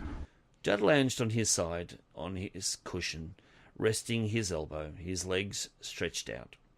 Manny curled up behind him and rested her head on his side. Lovingly, he reached down and rubbed her cheek with the back of his fingers. He then casually looked at their host and replied truthfully, When I was here yesterday, I was hoping to talk with you. One of the things I wanted to discuss with you was how Cait might deal with transporting the fuels needed to run the antimatter reactors. Part of this world's energy problems lie with your people's unwillingness to mine for minerals. As dilithium can be replicated, you'd have to mine for it if you had something to start with. Since we've arrived, we haven't found any in our scans, so Cait would have to import some. At this point, Scanner went into great detail regarding the special requirements for transporting dilithium, leaving Slash with no doubts that he knew what he was talking about. On his cushion, Crash, curled up with his bride, curled up next to him. He had only hours to get used to the sensation of having her there, and he took great delight in it. He licked the back of her head, not caring if anyone, especially his father, disapproved. Susanna purred in pleasure. Their enjoyment of one another had to be put on hold when Pash returned bearing bowls of fruit juice for the felines and a mug for Scanner. Judd noted that it wasn't the same one he had drunk from the day before. As they drank, they took a moment to sit in silence. It was largely uncomfortable, save for the fact that the newlyweds were simply basking in the afterglow of their morning's nuptials. It seemed as if nothing could truly burst their bubble. As they finished up, the front door was flung open, and Kraltathat entered. He was such a frequent visitor that knocking was unnecessary. In his mother's mind, sometimes it seemed as if he'd never left home. It never occurred to her that he was simply mooching off her for her well-made dinners. Stepping inside, it was clear that he'd been caught in a sudden downpour. He had flown here in his government-issue flitter, but he still had to walk from it to the treehouse. Drenched, he put down his bag, shucked off his governmental garb, stepped back out onto their porch, and shook himself off. Water went flying in all directions. Once looking a little less like a drowned rat, he stepped back indoors, gave a curt nod to all, then disappeared down the hallway as he made his way to the family sonic shower. Everyone watched him go, getting the distinct impression that he was not amused. The sonic shower quickly did its job, and within moments Kraltathat rejoined them, looking a little more like an aspiring leader. For a moment he stood and surveyed the group as they sat on their cushions, looking back at him. He wasn't a government minister for nothing, and he quickly gathered what his sister had been talking about at the ball. For his brother, it was clear that he'd given himself to an off-worlder, and that suited him just fine. He could pollute the Persian genome with his bloodline instead of the Cait. His father stood and made the introductions. He started with Susanna. Ambassador Susanna Lash, I'd like to introduce you to my son, Minister for Transportation, Kraltathat. She gave him a simple nod from where she was sitting, and he returned it. There was no love lost there. Slash then turned his attention to Scanner. Run, this is Lieutenant Commander Judd Sandage of the Millennium, and his wife, Amanda Sandage. Slash made no attempt at softening the blow. He wanted them to be uncomfortable with their union. However, to his annoyance, they seemed to take delight in being reminded of the fact. Grun was not as reserved as his father. His privileged position in Parliament had spoiled him. How could you, sister? He blurted, his eyes narrowed and seeing red. You must have married since the ball was the last time I met you. You were single and considering marriage. There's no time like the present, brother, Manny said with a grin.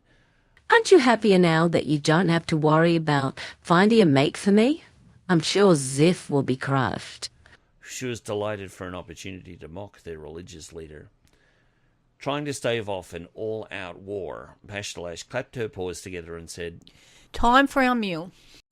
Those seated stood and quickly moved over to the table and took their seat. Grun glared at his sister, who could care less what he thought. She was still mad at him for his betrayal of her at the ball. Once seated, Pash quickly laid out their plates for them, with big, juicy slices of meat for all the felines. Susanna asked for a knife and fork so she could slice hers into smaller chunks. Judd looked down at his plate and found it full of vegetables. The Cait did not cook their meat, so there was little use for stoves and ovens. Not knowing what his favourite of foods were, Pash had done her best to replicate some things humans would eat without offending the noses of everyone else at the table. Burnt meat did nothing for Cait's appetite. Thanks, Judd said with a polite smile. He sorted through the local lettuce and tomato variants and tried them, finding them a little tart but still pleasant. Pash had no idea that he would rather have sunk his teeth into some well-cooked catfish with a side order of cooked vegetables and maybe some cottage fries. How did you know what my people eat? The lady of the house puffed herself up with pride at her success. I looked it up on the computer and inquired of Memory Alpha. It showed me a good, nutritious human meal without burnt meat. I was surprised your people mostly don't eat raw meat. Except for sushi, Judd thought, and he'd never developed a taste for that. He liked his fish cooked. He looked up into Pash's expectant eyes and did not want to crush her. She seemed so eager to please, and he really liked her. There was no way he was going to hurt her by telling her the truth, that in his estimation, she had given him a meal fit for a rabbit. Is lovely Mrs. Lash. Thank you for your thoughtfulness. My pleasure, she said, delighted with her success. Next to him, Manny's slipped her tail over and rubbed her husband between the shoulder blades. She knew him better than her mother did, and that he must be hating his meal. She was very happy with him for caring about her mother's feelings when he had only known her for one day. Slash looked over at Grun. Have you seen the new messages from the government, Grun, about reporting suspicious behaviour? His son nodded, yes. It's proving quite successful. People are polling in already. The subject matter caught Susanna's attention. Concerned, she asked, About what? Grun looked over at the table at his new sister-in-law and decided there was no harm in telling. Since Martin Luther and his followers made their grants to the headlines, there have apparently been rumblings among other dissident groups. Rather than sit back and wait for something to happen, the government has decided to be proactive and seek out troublemakers and put a stop to them before they can do any damage. So it instituted a campaign asking concerned citizens to inform the Ministry of Information regarding people who might be acting suspiciously, so they can be brought in for questioning. The whole scenario did not sit well with the Starfleet crew. They had been taught history lessons from a number of worlds that this kind of approach never worked and was just another step on the slippery slope into fascism. Susanna kept up the line of thought. So citizens are being brought in for questioning based on nothing more than hearsay? Is any evidence being collected? Are formal charges being laid before people are being incarcerated? Confident that their approach was the right one, Grun defended his people's actions. Would you rather have people with dangerous intent moving around freely in society? Susanna put down her cutlery and faced Grun squarely. You cannot make laws to institute a change of heart. You cannot, in a free society, tell people what to think. If you do, it's no longer a free society. Heat was rising in Grun's eyes as he stood his ground. You can't have the society if you don't have security. People don't want to live in fear that there might be terrorists living next door. They want the government to act to protect them. Susanna sighed and glanced at her husband, who knew what she was thinking. She levelled at her new family member a gaze full of certainty. There is an old saying, one. Any man who trades freedom for security deserves neither. If a people are trained to think that there are terrorists hiding under every bed, they will believe it, and some might even take advantage of that fear and embody it. But if you give people the freedom to think for themselves, and to share those notions without fear of reprisal, just because someone else might disagree with them, only then you can truly be free. Free from fear, and free from the tyranny of political correctness. You see, your government is deciding what is right and wrong regarding things they had no right to, whilst covering up its own hypocrisy regarding its wrongs against the blacks. When you tell the people what is politically right, like telling people it's good to be happy with the government and treason to disagree, you've stepped over the line. What you wind up with is a populace that starts discriminating against its felons because of imagined slights regarding your imposed rules of what's okay and what is not. Foolishness, Grun said, waving at her dismissively. You obviously don't understand the dynamics of our culture. How could you? You're just another off-worlder who thinks the universe is wonderful. The ambassador was not about to let that comment go without a fight. The first way a person who believes in political correctness tries to kill conversation is to put a label on someone. You're misinformed, or you don't understand, are just labels. They don't address my arguments. They're simply statements that are designed to shut me down. She levelled a finger at him. It's just another example of a system that is rotten to the core. Fear is no basis for running a society. It doesn't work. And it's usually the catalyst for the society's self-destruction. Grun swept his arms about him, trying to appear amused by Susanna's statements.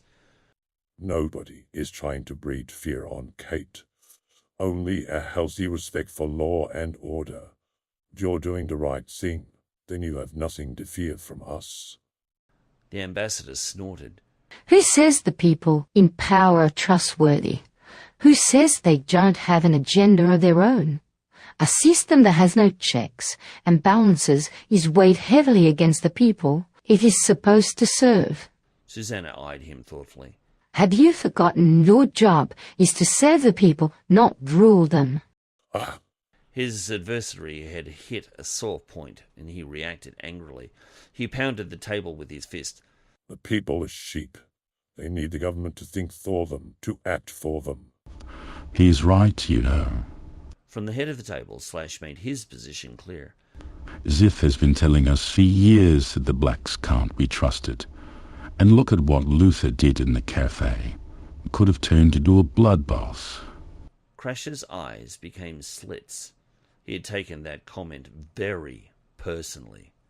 Does that mean that I can't be trusted either, Father? Slash's mouth opened slightly as if he was about to say something, then closed as he noticed the rising hostility coming from his guests. I thought so, Crash said with finality. Did it ever occur to you that you only think that way because someone else told you to? He waved at the view screen angrily. You put too much stock into the words of a hate-monger. Ziff has an agenda of his own, Father, that has nothing to do with peace and love. He will stop at nothing less than genocide against the Black Cait. How do you know it will stop there? When there's nobody left to hate, who will be his next target? His words came out as a plea for sanity. Again, Slash could not answer his son.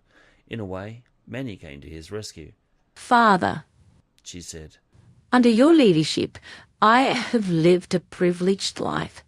I've received a good education, food, and a wonderful roof over my head. Slash was in the middle of saying Thank you when his daughter interrupted him. I would trade it all if you'd just accept Krashtallash for who he is rather than what he looks like.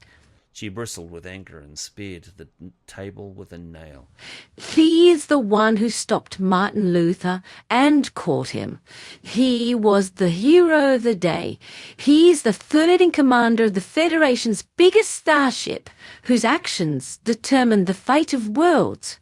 And you sit here and tell others that he is of no consequence simply because his fur is black. His daughter's words came as a punch in the stomach to him, and yet Slash was so set in his ways he could do nothing but defend his notions. How can you say that? He said, wounded. The blacks are responsible for the death of the teacher, and their actions since have been anything but honourable. Manny shook her head in wonder. She rubbed her temples, then asked, Give me an example. Slash's eyes narrowed at the thought. Well, Martin Luther's attack, for one. His daughter rolled her eyes. I meant other than the two you mentioned, she said, her patience holding on by a thread. Slash thought, and thought some more. After 30 seconds of silence, he said, I can't think of one. Manny went in for the kill. That's because there aren't any. The whole thing is a conceit. For centuries, black Caits have been persecuted just because a priest said they should be. She held up both paws, askance. Could he have gotten it wrong? Could all of this hate be for nothing? A notion came to her.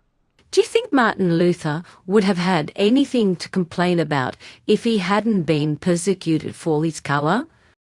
Trying to make some kind of point, Slash said, Who knows what his motives were? Crash's paw came down on the table with a resounding slap. He glared at his father, amazed at his lack of reasoning. I do. I knew him when we studied together. He was so disgusted with our system and lack of tolerance for people who were different that he changed his name to something he thought was more honourable.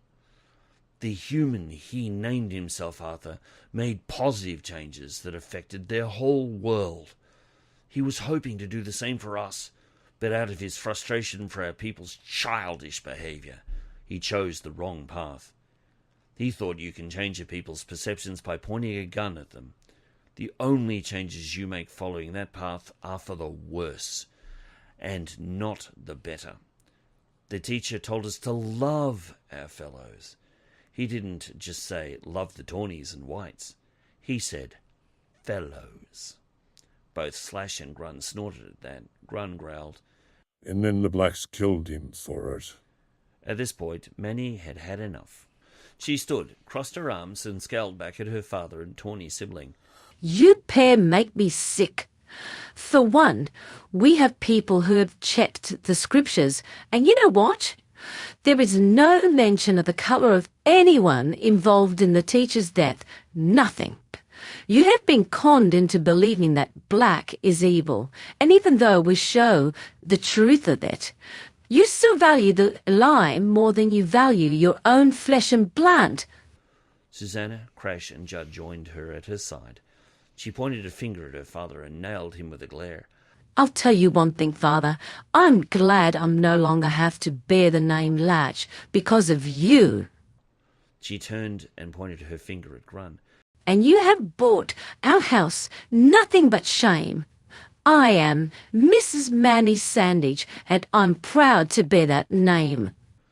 She took her husband's arm, then cast an apologetic look at her mother. I'm sorry, Mother, but we'll have to cut our visit short. For all Manny's vitriol, her colour had kept Slash and Grun's mouths shut.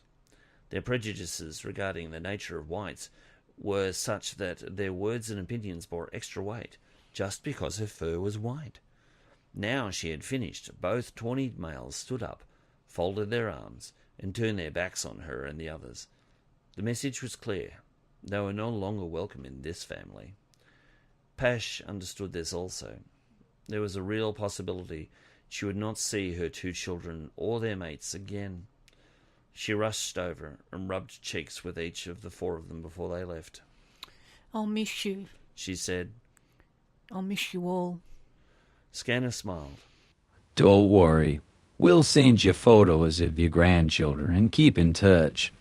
Pashtallash. Slash shouted angrily. Summoned, Pash turned and forlornly stepped over by her husband's side.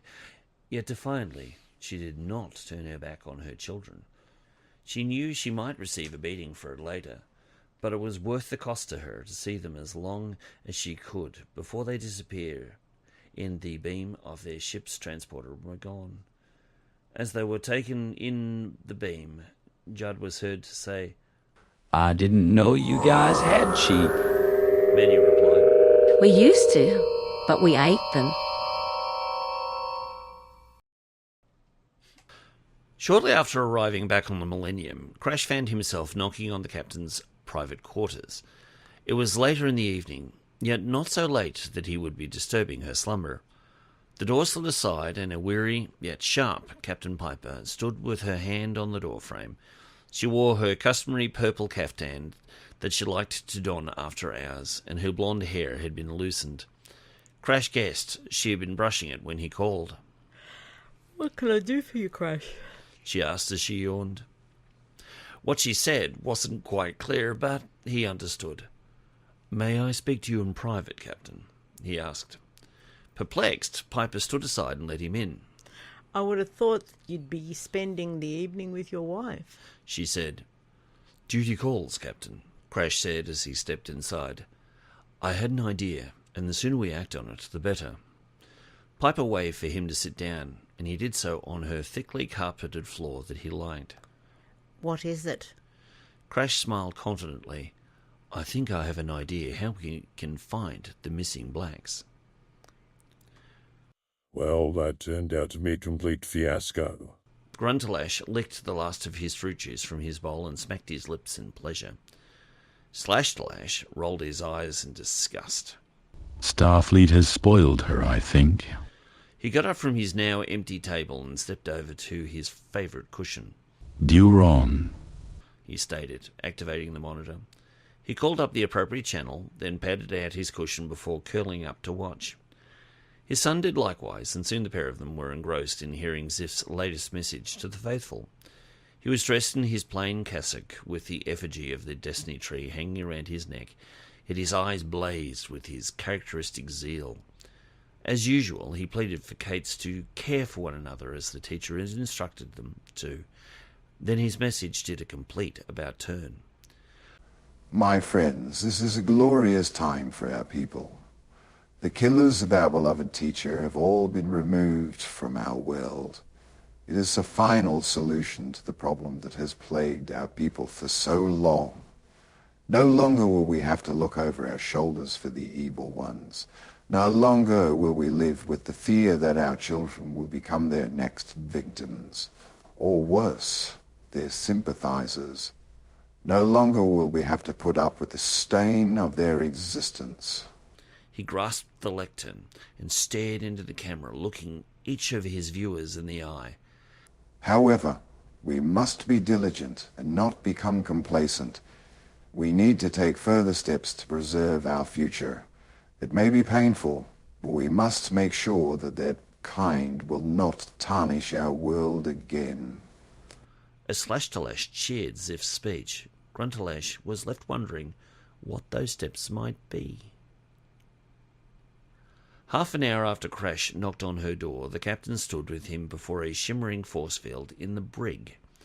On the other side of the electronic barrier sat the only other three black Caitians they had found, and that only because they had presented themselves in spectacular fashion. Suddenly aware he had company, Martin Luther popped his head up from where he was curled up on the floor and opened his eyes. He was surprised to find the captain and Krashtallash standing over him, especially at such a late hour. Suspicious, he narrowed his eyes, his neck hair bristled and his tail shook. Is the time for my interrogation, Captain? Dressed once more in her uniform, Piper gave a slight laugh. Rolling her eyes, she said, You have nothing to say I need to know. Then what? Crash cut him off with a growl. How would you like to do something to actually help your fellow blacks? He said gruffly.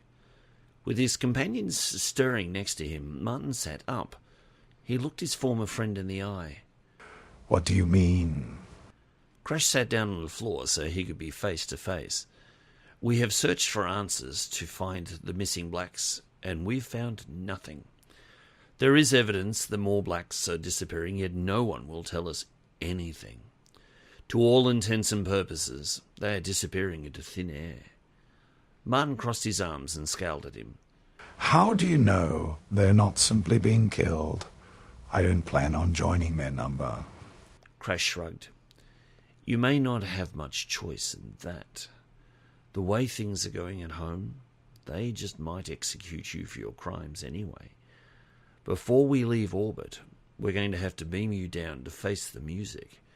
Either way, your body will be fed to the recyclers.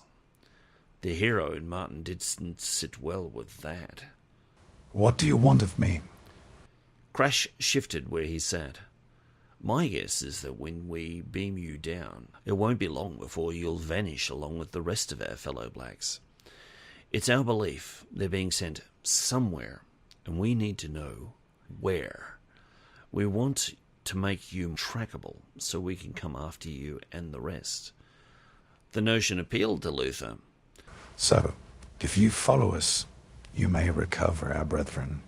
His eyes narrowed. What's in it for me? His old friend gave him a dark chuckle. I would have thought that was obvious. You'll be thought of as the hero who brought his fellow blacks home to freedom.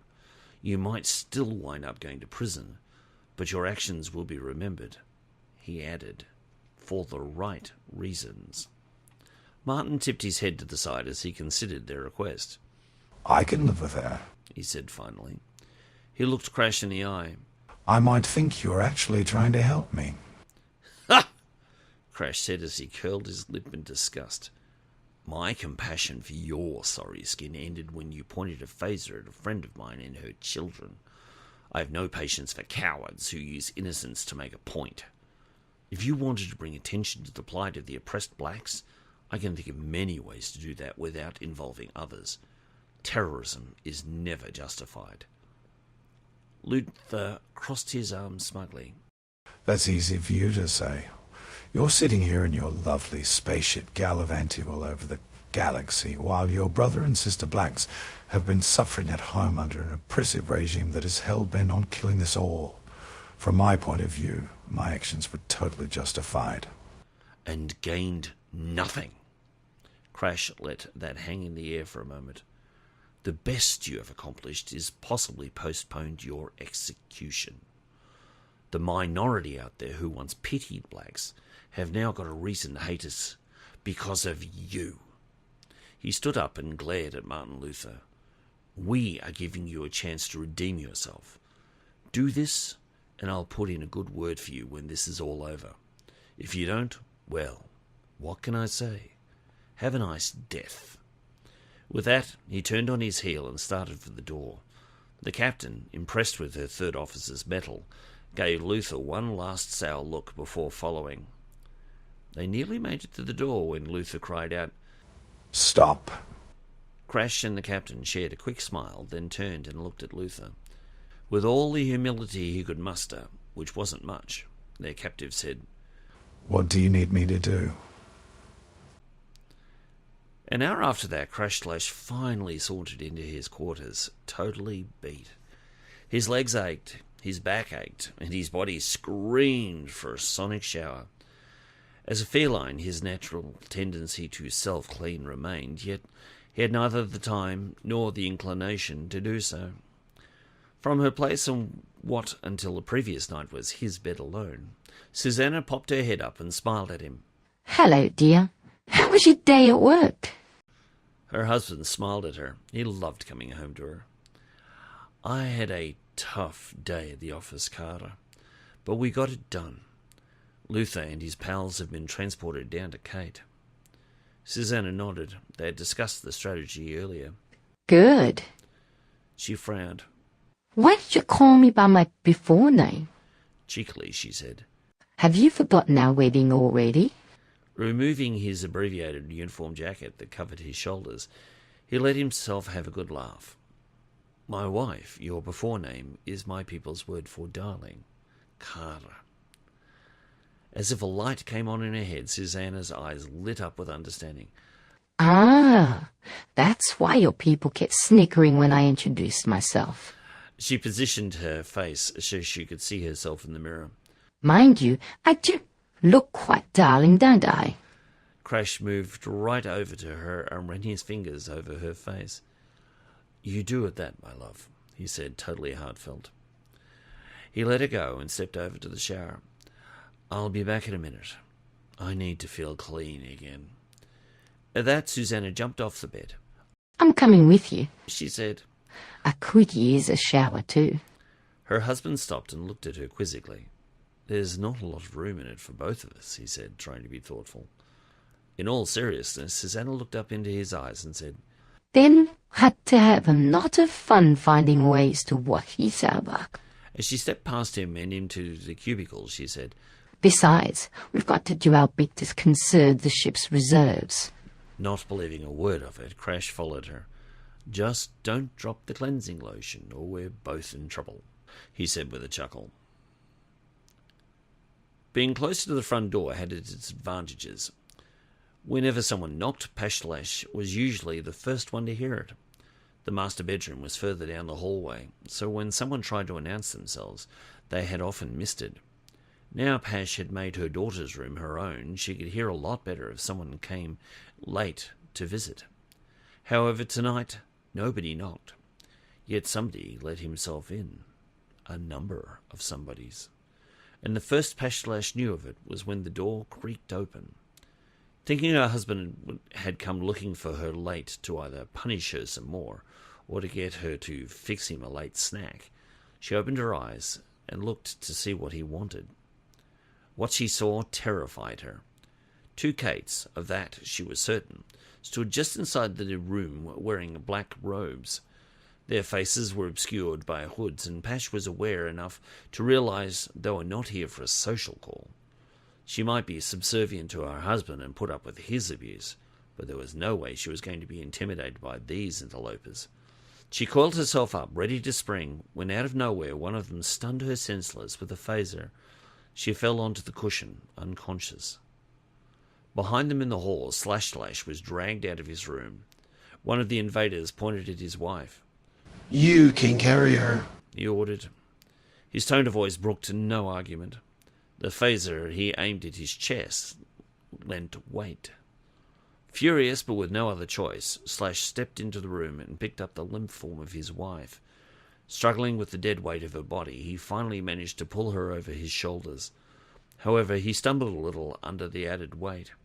The feel of a phaser jabbed in his spine encouraged him to do better. As they quietly left the dwelling and made their way outside to the black, unmarked flitter, one of the intruders remarked to the other, Funny, she was going to be more trouble than he was. Coward. Chapter 12. The day started pretty much as usual.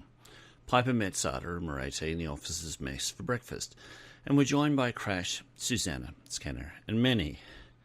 They had the usual breakfasts, shared some banter, and went through their daily calisthenics as if everything was completely normal. They had no idea of the tribulations they would face. Once they had agreed to their tasks for the day, they set about making things happen. Piper accompanied Sarda to the bridge and watched as he scanned for Martin Luther. They are still in the capital's jail, Captain, Sarda reported needlessly. Piper had learned to recognise her friend's small shifts in emotion, and through their telepathic link, she already had her answer. She felt his small but noticeable annoyance and disappointment. Piper pursed her lips as she sat in the centre seat. There were no guarantees with this plan anyway, she admitted. Still, keep an active tag on him. If he moves at all, I want to know about it. Her friend and first officer nodded. He had anticipated the order, as he was very familiar with Piper's style, and like her, he had learnt to sense her thoughts and feelings. Aye, Captain.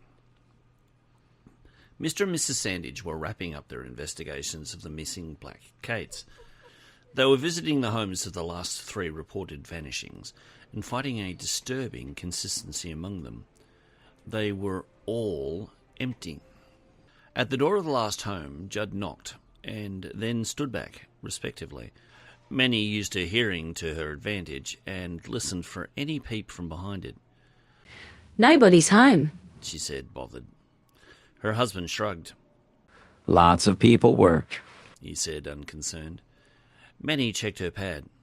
According to the intel, only the husband works in this house. The wife should be home. Her whiskers arched forward, displaying her worry. This isn't right. What isn't? Scanner had learned long ago to trust his wife's intuition. She was a sensitive. That was known. I don't know, but I know how to find out. After a very quick look around her, Manny pushed through the door and entered the home. Hey! Scanner yelled, shocked, but not really surprised. He quickly followed down the stairs and into the subterranean living quarters. At the bottom, he stopped and looked over Manny's shoulder. One thing was clear. Someone had put up one hell of a fight. Manny stepped over the torn cushions, trying to avoid disturbing potential evidence, and surveyed the home. It was apparent that someone had been surprised late at night, and that they did not go easily. Claw marks adorned the surfaces in a number of places, and cushion stuffing littered the floor. There was even a smashed clay drinking bowl next to one wall. Look at that, Scanner said in surprise. Manny followed his pointing figure to a familiar scorch mark on the wall. She carefully stepped over and peered at it closely. To be certain, she scanned it with her tricorder. Sure enough, it had been caused by a phaser set on stun. You're right. It's a phaser mark. She glanced around the room. Someone wanted to take them alive. Who and why? Judd asked, confused. Manny raised her brows at him. That's a 64 catfish question, she said with a slight smile.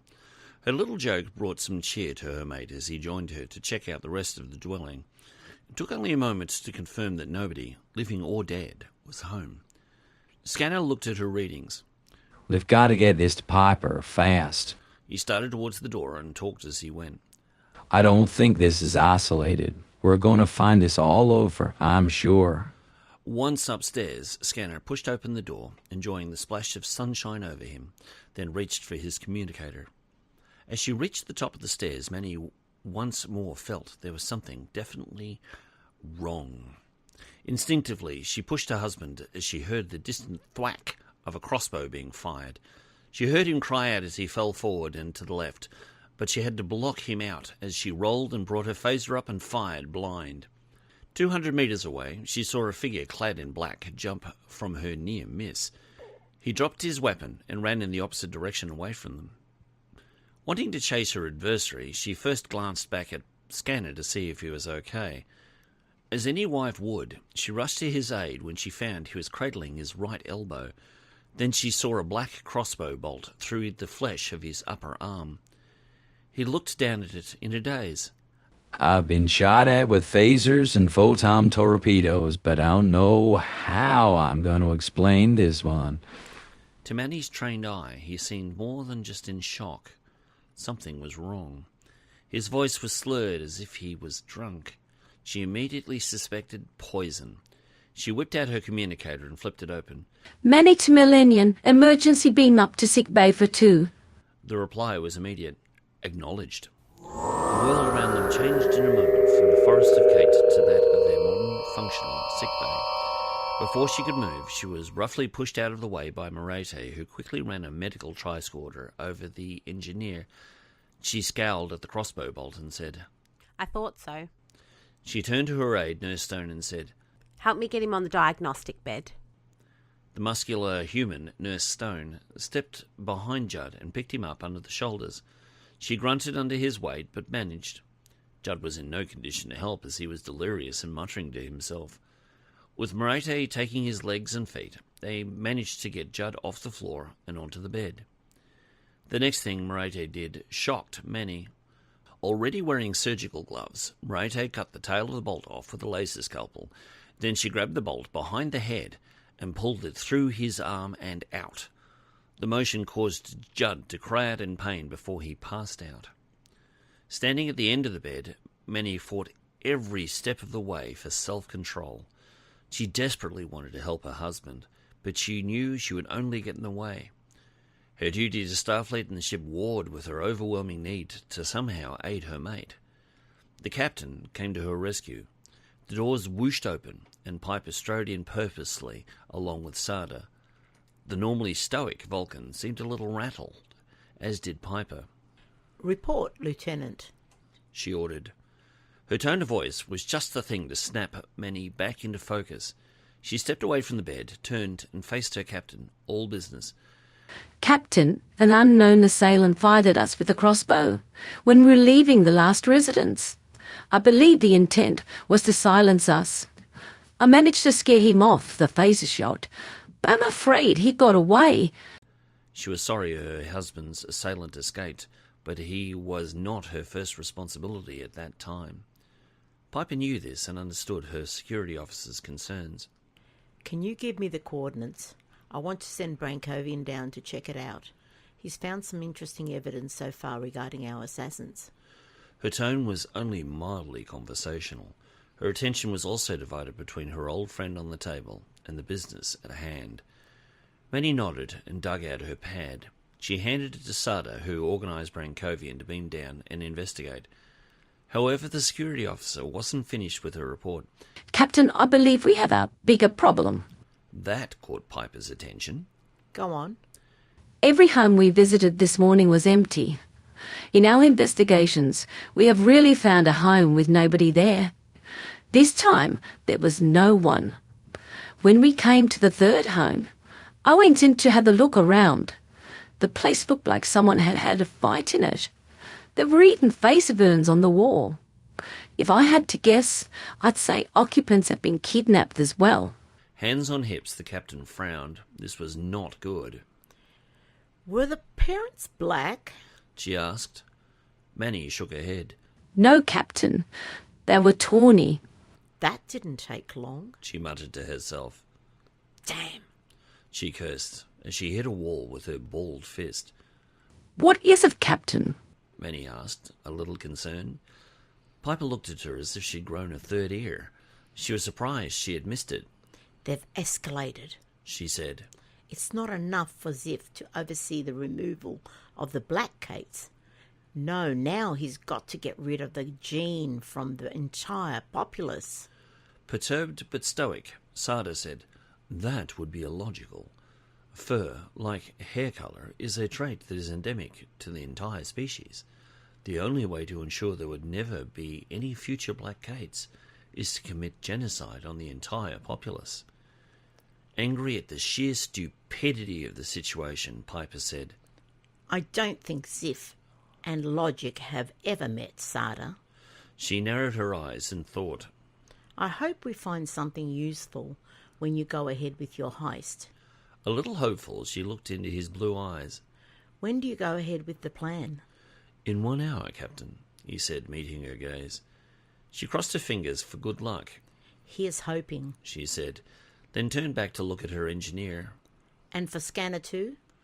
She noticed that Manny's attention was already there, and she let it go. One did not get between a woman and her spouse. Patiently, they waited while Merete worked. She and the unflappable Nurse Stone worked feverishly, injecting this and testing that. In the meantime, Scanner's readings fluctuated, but did not go near the danger line. A little while later, Merete put Scanner's arm in a regenerator and turned to her expectant audience. Rather than speak to the captain, she talked to Judd's wife directly. "He's going to be fine, Manny," she said in that tone doctors use when they're quite sure and wanting to put their patients' families at rest.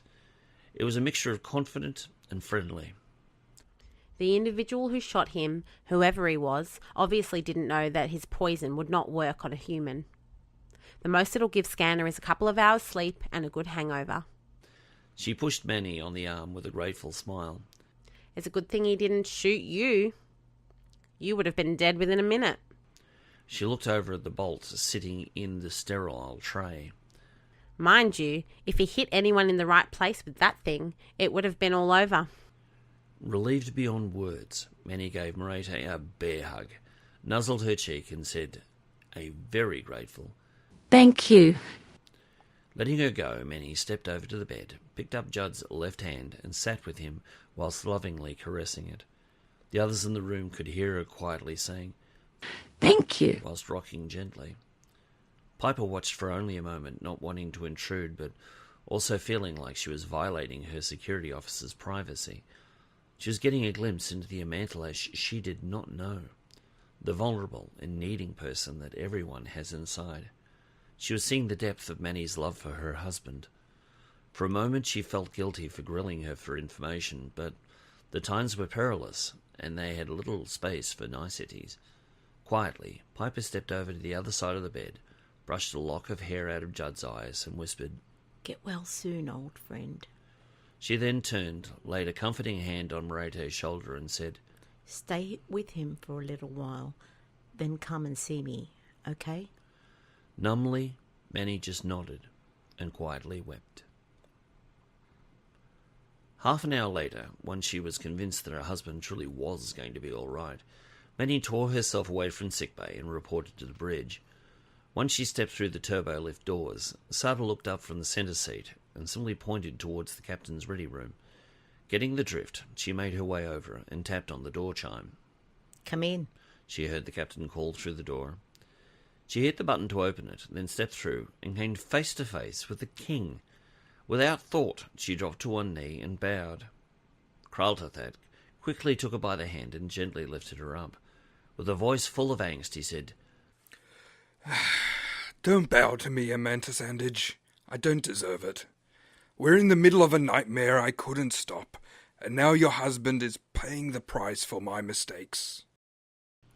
Astounded by his humility, Manny's eyes went wide as she looked in, eyes she could find no deceit in.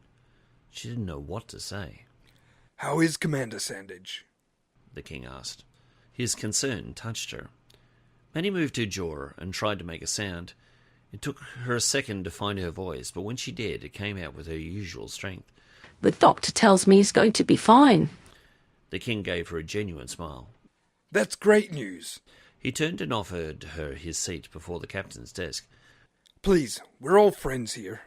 Feeling a little out of her element, Manny took the offered chair and looked across the desk at the captain who, she observed, was watching the king. She had a look in her eyes as if she didn't quite believe him, or that she wanted to. It reminded her that the king was, above all, a politician. They were skilled at deception, and she told herself to remain on her guard. She should not take him at face value. At this point, Manny took a quick glance around the room and saw that she was a latecomer to the meeting. Jason, Faith, and Merete were already there, and obviously been discussing the situation with the king for some time before her arrival. Her eyes alighted momentarily on Merete, who gave her a confident grin. She felt a pang at that moment that the doctor should be looking after Judd, but her mere presence in this room bespoke the fact that her husband was going to be fine. Merete would never have left her old friend if there was a possibility that he wasn't going to be 100%. The captain caught her eye and gave her a cheerful grin. "I'm sure Scanner will be back with his beloved engines in no time," she said.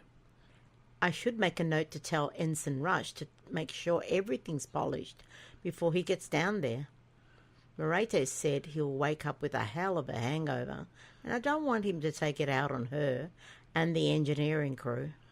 For an instant, Manny felt like she needed to defend her husband, but she saw the cheeky tilt of her captain's head and remembered she and Judd shared a history that went back a lot further than hers did. From behind her, she heard Merete say, "Don't worry, Jenny can take care of herself." Piper brought things back on track. "Anyhow, the king doesn't have much time before he's missed. Have we missed anything?" She looked around her and saw only confident faces shaking their heads. They had covered all the bases. She stood, and everyone followed. "Let's go to work." As the crew plus the king made their way out, Piper waved at Manny to sit down. A moment later, Sarda stepped into the room and took a seat next to her. Piper started. "Lieutenant, we need you for a special mission." Curious, Manny looked from one to the other of her superiors. "What is it?" she asked, fascinated. The captain deferred to her first officer. As you're aware, we've decided to borrow the spike in the temple museum. He said the word as if it offended him. We considered simply using the transporter, but the captain thought it might help to shift the responsibility if the subterfuge is discovered. Manny's brows shot up. How? Piper grimaced. That's where you come in.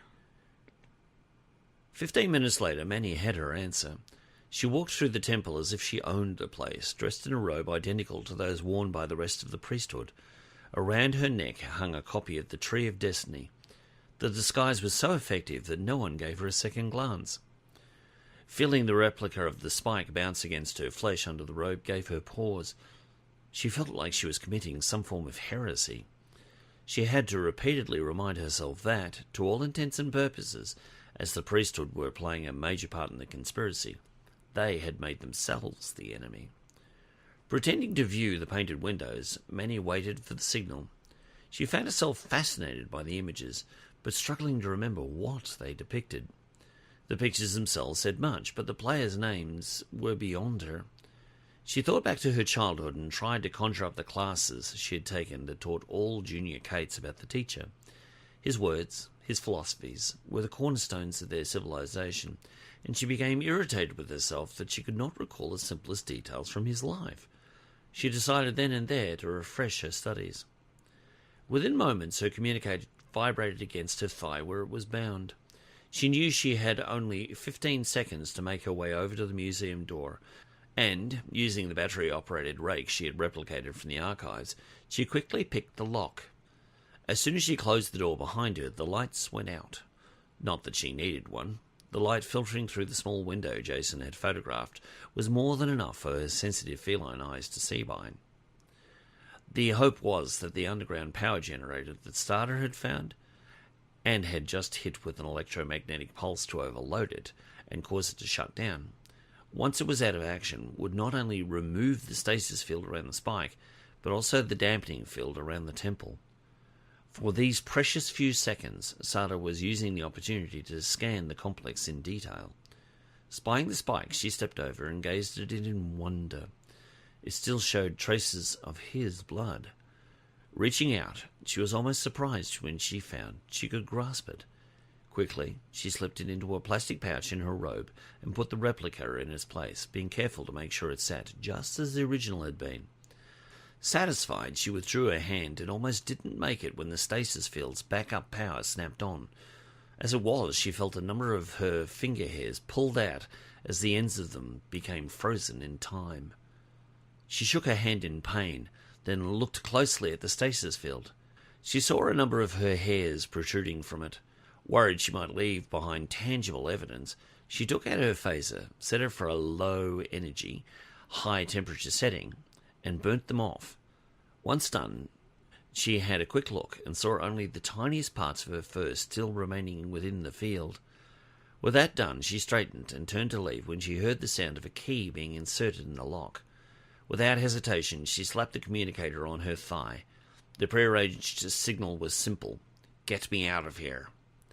She had no need to worry. The Millennium's transporter officer had been waiting with his finger poised over the controls, ready to extract her. As soon as the console beeped, he hit the controls to beam her up. By the time the museum door opened, Manny had vanished. Are you sure you saw someone unlock the door? Clearly disturbed, Ziff demanded as he began checking on the reliquaries. The young trainee priest nodded dumbly. "I think so, sir. At first I thought it was you, then I saw you come in just after the power went out and realized it couldn't have been." Not convinced the lad hadn't just been seeing things, Ziff made a close inspection of the items. One by one he painstakingly peered at them without touching them. Nothing seemed to be out of order. As he came to the spike, the lights came back on. The field shimmered for a moment as the power shifted from one source to another. As it did so, it highlighted the tiny white somethings on the edge of the field. Curious, he looked more closely and wondered what they were. They were white. That was all he could see. Curiosity started turning to worry. Whatever they were, they shouldn't have been there at all. "Blaine!" He yelled through the still open door. The one called answered seconds later by poking his head in. "What can I do for you, boss?" he said irreverently. The one-time engineer turned priest took care of their maintenance issues. Blaine's cheers always annoyed Ziff. He found it unbecoming for a priest to always be so happy. Ziff pointed at the spike angrily. "What do you think they are?" he asked with a growl. Blaine stepped over and slipped out of his robe, letting it fall to the floor, revealing his rippling muscles under his white fur. When Ziff looked at him with a probing eye, he said, "So won't get in the way." He ushered the others out of the way, then Blaine moved his face as close as he could to the field without actually touching it. He ran a cursory eye over the spike and felt confident it hadn't been moved. He then looked at the white objects. He had a tricorder at hand, but knew it would be futile to try it with the dampening field in place. Whatever was inside the field could not be scanned, as the energy within the field was also frozen in time. That included the spike and the objects he was certain were hairs. White ones. He straightened up and said in all seriousness, "I think they're hairs, boss. They're white, so they probably belong to one of us. I think they tried to take advantage of the power outage to try to touch it, but got only close enough for some of their finger hairs to get caught. Must have heard when he yanked them out." He chuckled at that, then a thought struck him. He bent over and blew on the field. None of the hairs moved. He then sniffed the air. "Can you smell that?" he asked rhetorically. "That's singed hair. Someone wasn't taking chances. They burned the parts of the hair still poking out so we couldn't test them for DNA. Clever character." Ziff took another look at the hairs. "Is there any way you can find out who did it?" he asked. Shaking his head, Blaine said, "No, the only way to test those hairs is to turn off the field first." The head priest balked at that. "That's not going to happen. No way." Blaine just gave a rueful smile. "Then the only way we're going to find out who is in here is to wait for about 1,000 years to the hair to finally work their way out." He pointed at the stake. "Time hasn't stopped in there. It's just gotten very slow." Annoyed, Ziff just scowled at the field. Someone had been in here. That was certain. Someone with a key. Someone who might have touched the stake. Someone who had white fur. With each successive revelation, his scowl deepened. The odds were it was a priest. Only his brethren could have access and the right colouring. An idea came to him. "We might have gotten a picture of him from one of the cameras," he said, looking up at one in the corner. "Nah," Blaine said. "As soon as the power went out, the cameras went offline. There's nothing to see." Ziff swiveled and looked at his younger assistant. "Was he in the temple before the power went out?" "Yes," he said fearfully. The high priest gave a cruel grin. "Then we've got him." A short time later, Ziff and Blaine stood before the computer console dedicated to the temple's security. Blaine called up the video for the few minutes before the power went out. "Let's see now," said Blaine absently, thinking out loud. "If he came in the front door, then we might have some video of him outside. The light's better there." He manipulated the controls, and soon they found the individual responsible walking towards the door. Whoever it was clever. They kept the hood of their robe pulled down to prevent recognition. Blaine changed camera views and got the same result. His mouth twisted in frustration. He had installed this equipment, and it was making him look bad in front of the boss. "Okay, let's see what he does inside." By letting the time roll on and by changing camera views, they were able to keep the perpetrator in view. Once again, they were frustrated by the hood, and by the fact the perpetrator seemed to know where the cameras were. "Is there something you can do?" Ziff complained imperiously as he paced behind Blaine's seats. Now Blaine was starting to lose patience. He growled and said through gritted teeth, "I can't show you an image I don't have." In the end, the video showed the individual suddenly move towards the museum door, pull something out of his robe, and open the door. Just after that, the file ended. Blaine sat back. "Now that's interesting," he said. Ziff stopped his pacing. "What is?" he asked. Having figured out part of the puzzle, Blaine started to recover his sense of humour. Whoever it was knew just when the power was going to go out. This wasn't random opportunism. This was prearranged. He knew just when to pick the lock. Tapping the controls again, Blaine froze the side profile image of the intruder and zoomed in on the device used to open the door. He leaned over and looked at it. Whatever it was short, grey, barrel-shaped, and had a button on the top to activate it. Out of the end of it protruded a thin piece of metal with teeth on it. Well, what do you know? He said in wonder.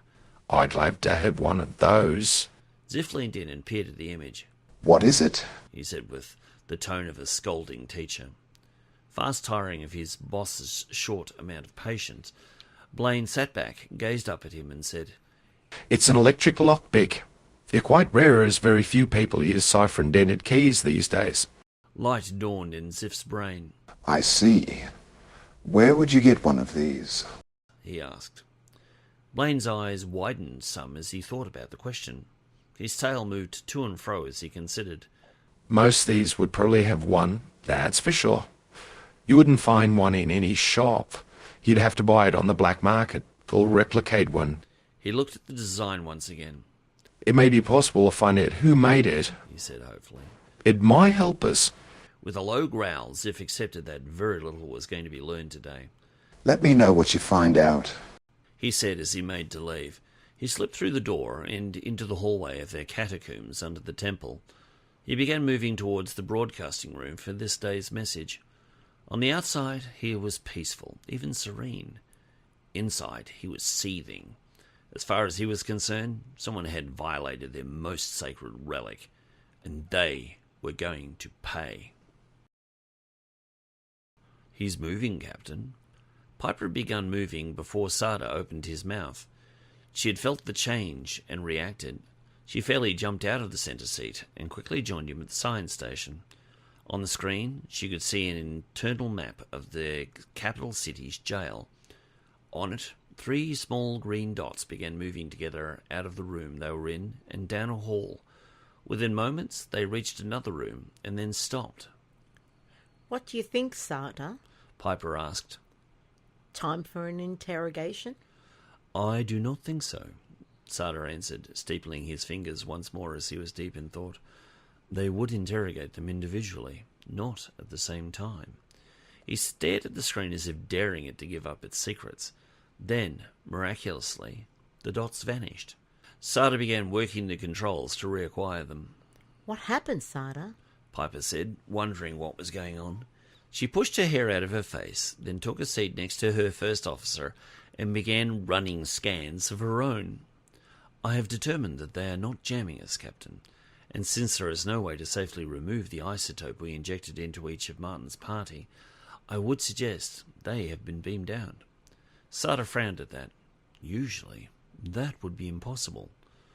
Piper nodded her understanding. Every prison in the Federation has transporter inhibitors operating. For someone to be beamed out, it would have to be with the permission of the head warden. The inhibitors would have to be temporarily shut off. She turned her attention back to the console. Then the question remains, she thought out loud. Where were they beamed to? She made a snap decision. Sarda, you take the planet. I'll look in orbit. They can't be too far away. Each set about their task avidly. Within moments, Piper exclaimed, Got them. Sarda moved over to join her. He gazed at her screen. 3 sources of their gadolinium isotope were found on a small ship nearby. As they watched, it broke orbit and began making its way towards the sun. The notion that their answer for the missing blacks was to be found in them being cast into the sun appalled the captain, but at this time she had to remind herself that it only appeared to be heading towards the sun. Suddenly finding herself needing to break orbit to follow, she found herself in a conundrum. She was already committed to helping the king with his government's problems, and it would take her ship's resources to combat them. On the other hand, there were a large number of Caitian blacks who probably needed rescuing. Once more making the snap decisions that made her famous, she ordered, Mr. Sarda, organise a team and take the cork out as support to our people on the surface. The king isn't due to make his announcement till tomorrow, so we still have time. She tapped her teeth for a moment as she considered, then added, Take half the fighter squadron with you for protection. Godspeed. Sarda got to his feet and began issuing orders. Mr. Nunn, Mr. Velastro, report to the hangar deck. He spoke up for the internal comms system. Mr. Vancrovian, report to the hangar deck. Squadron Charlie Alpha, scramble. Charlie's squadron was made up of two halves, Alpha and Beta. Not waiting for anyone, he turned and strode for the turbo lift and quickly stepped inside. As he turned to face the door, he found Jason Nunn and Carmen Velastro had already joined him. With a parting look at Piper, who was watching him as he left, he touched her mind through the telepathic link. He bade her good fortune. She wished him good luck. As the large and bulky shuttle eased its way through the forward hangar doors, Jason wondered once more why they didn't give these vessels a class designation of their own. It's just too big to be called a shuttle, he commented to Carmen. It's got full warp capability, it's got phasers, and even a small number of photon torpedoes. Mind you, now I can see why the captain called it the Cork. It's where I heard a popping sound as we left the hangar deck. As Carmen programmed in a course into geosynchronous orbit above the planet, he said, Right now, I'm just glad we've got it. Crash and the ambassador need us. Jason looked over his shoulder at the rest of the little band. Sarda was manning the science station, keeping an eye on what was going on below. Brankovian was keeping his eyes and antennae on the weapons station. Behind him, they had a guardian angel. Hearing what they were about to do, Faith had requested to join them. As usual, she was curled up in the corner, trying to stay out of the way. In her hand, she had a small Caitian pad, which she was reading the scriptures on. Jason found he had to admire her dedication. He turned his attention back to the portal before him as he watched as the Millennium broke orbit. He didn't have to worry. Surrounding them were 8 of the starship's fighters, armed and ready for action. On the bridge of the Millennium, Piper was still giving orders. Keep us within sensor range of that ship, but make sure they can't scan us. Keep us just out of their sensor range. Con, make sure we don't look like we're in a hurry. We're just going for a brief stroll. Keep us on a parallel course with them. I don't want it to look like we're following them, just in case someone's watching. Eyes came from a number of directions as the crew rushed to fulfill her orders. On her chair arm, Piper called up a schematic of the craft they were after. It was clearly Caitian design, with its sleek curves and conservative power plant. It even sported solar wings. It wasn't much bigger than an average shuttlecraft, yet it contained a number of life forms, all Caitian. It was armed, but with not more than standard phasers. It had an unusually large cargo area, and Piper wondered why. The captain looked over her shoulder at the comms officer. Get me the ambassador, she asked. Krashtallash started as his communicator chirped. He was down on the planet, hidden in the king's palace along with Susanna. He had just finished running a sensor sweep of the room they were in, a small guest room not far from the king's private chambers. They had materialized behind the room in a secret hallway that all palaces throughout the galaxy seemed to have. They accessed the room through a cleverly placed door within a painting that looked like a door. Once opened, they jumped out and landed softly on the thick carpet flooring, Crash closing it behind him. With time to kill, the pair had engaged in getting to know each other. It was in the middle of their love play that Piper intervened. "This had better be good," Crash growled. He flipped the communicator open. "Krashtallash here," he reported. The captain had not missed the subtle tone of annoyance in his voice. Sorry to interrupt you, pair, but I thought you should know we've broken orbit. We've left the Cork behind for support while we take a quick look around the system. Crash's mind ticked over quickly. He knew the real reason and understood the captain's hesitancy to mention it out loud. There are a number of ways someone could intercept their conversation. "Understood," he said. "I gather Commander Sarda is commanding?" Crash could almost see his captain nodding. Yes, he is. Any hassles, you can give him a call. "Thank you, Captain." Krashtallash out. He flipped the communicator shut and looked sideways at his mate. "That complicates things," he said, an edge in his voice. "We won't have the full support of the Millennium if the king makes his move. The Cork will be useful, but it's not a starship." Susanna sighed and sat back on her haunches. I suppose we'll just have to go on faith, my dear, she said. Her husband tried to see the full meaning of her words. "Are you being positive or cynical?" The ambassador ran a manicured finger down her lover's cheek. I've gotten this far in this field of work and seen some amazing things happen that probably shouldn't have. I just guess that sometimes there is a force beyond ourselves that is determined to keep peace alive in this universe. Otherwise, we would all have been lost to chaos centuries ago. The law of entropy applies even to politics, and yet here we are, part of a federation of worlds striving to bring peace and order to the galaxy. She gave a deep, soulful sigh. It's people like Sif that seem to work for the other side. She looked up into her husband's eyes. She suddenly felt very weak, and she tried to draw strength from him. You know, sometimes I get very tired of diplomacy. There are so many moments when all I want to do is take a shower after a meeting. Crash nuzzled her cheek and ran a paw over her shoulders. "I can certainly understand that," he said, in as comforting a manner as possible. "I've had to discuss treaties and politics many times in my job as third officer and communications chief. There are some people who want to help their fellow beings, and a sad majority that seem only to want to serve themselves. The scariest term in any language's dictionary is career politician." Susanna laughed at that. The laughter helped settle her frayed nerves, and she sank into his embrace, letting his scent fill her nostrils. She could not remember a time when she was so content, even in the midst of all this strife. There was a knock at the door. Susanna looked at her husband, letting him see just how annoyed she was getting. Is there no peace for peacemakers? She asked with a sigh. "I'm not sure it's in our genetic makeup," Crash said with a smirk as he got up. Hey, Susanna said as he moved towards the door. Be careful what you ask for. Think of our kids. That pulled him up short. "You're right about that." He turned and gave her a quick, loving look. "Let's just hope they'll take after their mother." With that said, he sidled up to the door and stood off to the right of it, his side to the wall. Trying to disguise his voice, he said in a rough bass, "Who is it?" The friendly voice of Kraltathat came back dully through the thick, ornate wood. "Someone who doesn't think much of your impersonation of me."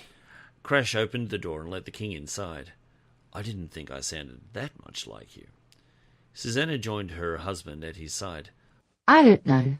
It was a pretty good try. He looked back down at her. "But I wasn't trying." Then you'll get better with practice, Susanna said with a cheeky smile. The king gave a cheerful grin. "I don't know about that. I think there are laws against impersonating the sovereign." He stepped away from the door and drew his conspirators further into the room. "I've asked a friend at News Prime to be here in 1 hour. As they've got the primary share, we'll be able to get the message out to the majority of the people." Krashtallash's eyes narrowed as he considered the king's actions. "I thought we agreed to make the announcement tomorrow morning." He scowled at his people's monarch. "Your timing is anything but good. The Millennium just broke orbit to chase down a lead on the whereabouts of the missing Black Cait. All we've got to support us is the support ship Cork and 8 fighters." The king bared his teeth, letting his aggravation show. "How long will they be gone?" he growled.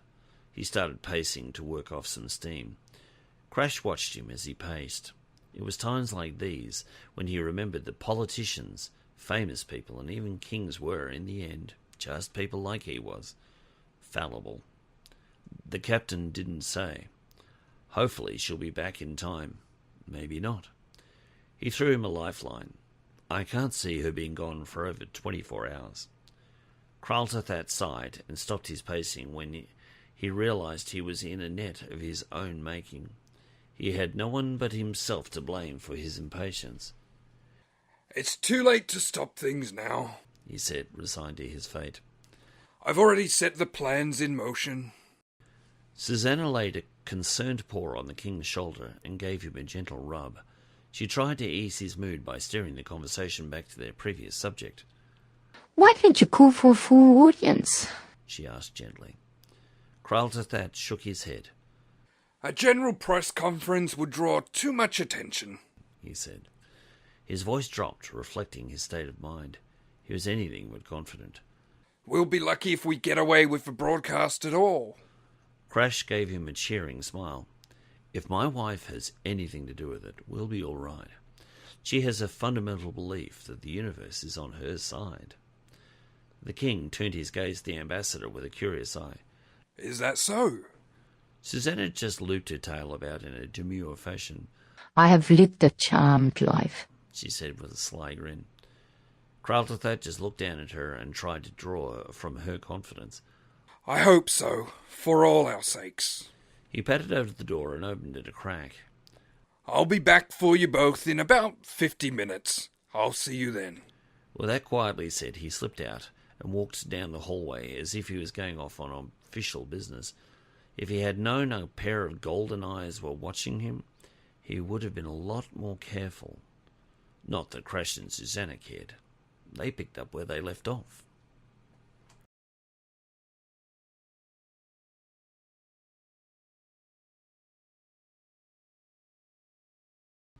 Chapter 12. The day started pretty much as usual. Piper met Sarda and Merete in the officers' mess for breakfast, and were joined by Crash, Susanna, Scanner, and Manny. They had the usual breakfasts, shared some banter, and went through their daily calisthenics as if everything was completely normal. They had no idea of the tribulations they would face. Once they had agreed to their tasks for the day, they set about making things happen. Piper accompanied Sarda to the bridge and watched as he scanned for Martin Luther. They are still in the capital's jail, Captain, Sarda reported needlessly. Piper had learned to recognise her friend's small shifts in emotion, and through their telepathic link, she already had her answer. She felt his small but noticeable annoyance and disappointment. Piper pursed her lips as she sat in the centre seat. There were no guarantees with this plan anyway, she admitted. Still, keep an active tag on him. If he moves at all, I want to know about it. Her friend and first officer nodded. He had anticipated the order, as he was very familiar with Piper's style, and like her, he had learnt to sense her thoughts and feelings. Aye, Captain. Mr. and Mrs. Sandage were wrapping up their investigations of the missing black Caits. They were visiting the homes of the last 3 reported vanishings and finding a disturbing consistency among them. They were all empty. At the door of the last home, Judd knocked and then stood back, respectively. Manny used her hearing to her advantage and listened for any peep from behind it. Nobody's home, she said, bothered. Her husband shrugged. Lots of people work, he said, unconcerned. Manny checked her pad. According to the intel, only the husband works in this house. The wife should be home. Her whiskers arched forward, displaying her worry. This isn't right. What isn't? Scanner had learned long ago to trust his wife's intuition. She was a sensitive. That was known. I don't know, but I know how to find out. After a very quick look around her, Manny pushed through the door and entered the home. Hey! Scanner yelled, shocked, but not really surprised. He quickly followed down the stairs and into the subterranean living quarters. At the bottom, he stopped and looked over Manny's shoulder. One thing was clear. Someone had put up one hell of a fight. Manny stepped over the torn cushions, trying to avoid disturbing potential evidence, and surveyed the home. It was apparent that someone had been surprised late at night, and that they did not go easily. Claw marks adorned the surfaces in a number of places, and cushion stuffing littered the floor. There was even a smashed clay drinking bowl next to one wall. Look at that, Scanner said in surprise. Manny followed his pointing figure to a familiar scorch mark on the wall. She carefully stepped over and peered at it closely. To be certain, she scanned it with her tricorder. Sure enough, it had been caused by a phaser set on stun. You're right. It's a phaser mark. She glanced around the room. Someone wanted to take them alive. Who and why? Judd asked, confused. Minnie raised her brows at him. That's a 64 catfish question, she said with a slight smile. Her little joke brought some cheer to her mate as he joined her to check out the rest of the dwelling. It took only a moment to confirm that nobody, living or dead, was home. Scanner looked at her readings. We've got to get this to Piper fast. He started towards the door and talked as he went. I don't think this is isolated. We're going to find this all over, I'm sure. Once upstairs, Scanner pushed open the door, enjoying the splash of sunshine over him, then reached for his communicator. As she reached the top of the stairs, Manny once more felt there was something definitely wrong. Instinctively, she pushed her husband as she heard the distant thwack of a crossbow being fired. She heard him cry out as he fell forward and to the left, but she had to block him out as she rolled and brought her phaser up and fired blind. 200 metres away, she saw a figure clad in black jump from her near miss. He dropped his weapon and ran in the opposite direction away from them. Wanting to chase her adversary, she first glanced back at Scanner to see if he was okay. As any wife would, she rushed to his aid when she found he was cradling his right elbow. Then she saw a black crossbow bolt through the flesh of his upper arm. He looked down at it in a daze. I've been shot at with phasers and photon torpedoes, but I don't know how I'm going to explain this one. To Manny's trained eye, he seemed more than just in shock. Something was wrong. His voice was slurred as if he was drunk. She immediately suspected poison. She whipped out her communicator and flipped it open. Manny to Millennium, emergency beam up to sick bay for 2. The reply was immediate. Acknowledged. The world around them changed in a moment from the forest of Cait to that of their modern, functional sick bay. Before she could move, she was roughly pushed out of the way by Merete, who quickly ran a medical tricorder over the engineer. She scowled at the crossbow bolt and said, I thought so. She turned to her aide, Nurse Stone, and said, Help me get him on the diagnostic bed. The muscular human, Nurse Stone, stepped behind Judd and picked him up under the shoulders. She grunted under his weight, but managed. Judd was in no condition to help, as he was delirious and muttering to himself. With Merete taking his legs and feet, they managed to get Judd off the floor and onto the bed. The next thing Merete did shocked Manny. Already wearing surgical gloves, Merete cut the tail of the bolt off with a laser scalpel. Then she grabbed the bolt behind the head and pulled it through his arm and out. The motion caused Judd to cry out in pain before he passed out. Standing at the end of the bed, Manny fought every step of the way for self-control. She desperately wanted to help her husband, but she knew she would only get in the way. Her duty to Starfleet and the ship warred with her overwhelming need to somehow aid her mate. The captain came to her rescue. The doors whooshed open, and Piper strode in purposely along with Sarda. The normally stoic Vulcan seemed a little rattled, as did Piper. Report, Lieutenant, she ordered. Her tone of voice was just the thing to snap Manny back into focus. She stepped away from the bed, turned, and faced her captain, all business. Captain, an unknown assailant fired at us with a crossbow when we were leaving the last residence. I believe the intent was to silence us. I managed to scare him off the phaser shot, but I'm afraid he got away. She was sorry her husband's assailant escaped, but he was not her first responsibility at that time. Piper knew this and understood her security officer's concerns. Can you give me the coordinates? I want to send Brankovian down to check it out. He's found some interesting evidence so far regarding our assassins. Her tone was only mildly conversational. Her attention was also divided between her old friend on the table and the business at hand. Manny nodded and dug out her pad. She handed it to Sarda, who organised Brankovian to beam down and investigate. However, the security officer wasn't finished with her report. Captain, I believe we have a bigger problem. That caught Piper's attention. Go on. Every home we visited this morning was empty. In our investigations, we have really found a home with nobody there. This time, there was no one. When we came to the third home, I went in to have a look around. The place looked like someone had had a fight in it. There were even face burns on the wall. If I had to guess, I'd say occupants have been kidnapped as well. Hands on hips, the captain frowned. This was not good. Were the parents black? She asked. Manny shook her head. No, Captain. They were tawny. That didn't take long. She muttered to herself. Damn. She cursed as she hit a wall with her balled fist. What is it, Captain? Manny asked, a little concerned. Piper looked at her as if she'd grown a third ear. She was surprised she had missed it. They've escalated, she said. It's not enough for Ziff to oversee the removal of the black Caits. No, now he's got to get rid of the gene from the entire populace. Perturbed but stoic, Sarda said, that would be illogical. Fur, like hair colour, is a trait that is endemic to the entire species.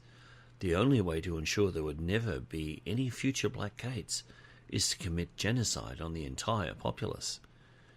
Angry at the sheer stupidity of the situation, Piper said, I don't think Ziff and logic have ever met, Sarda.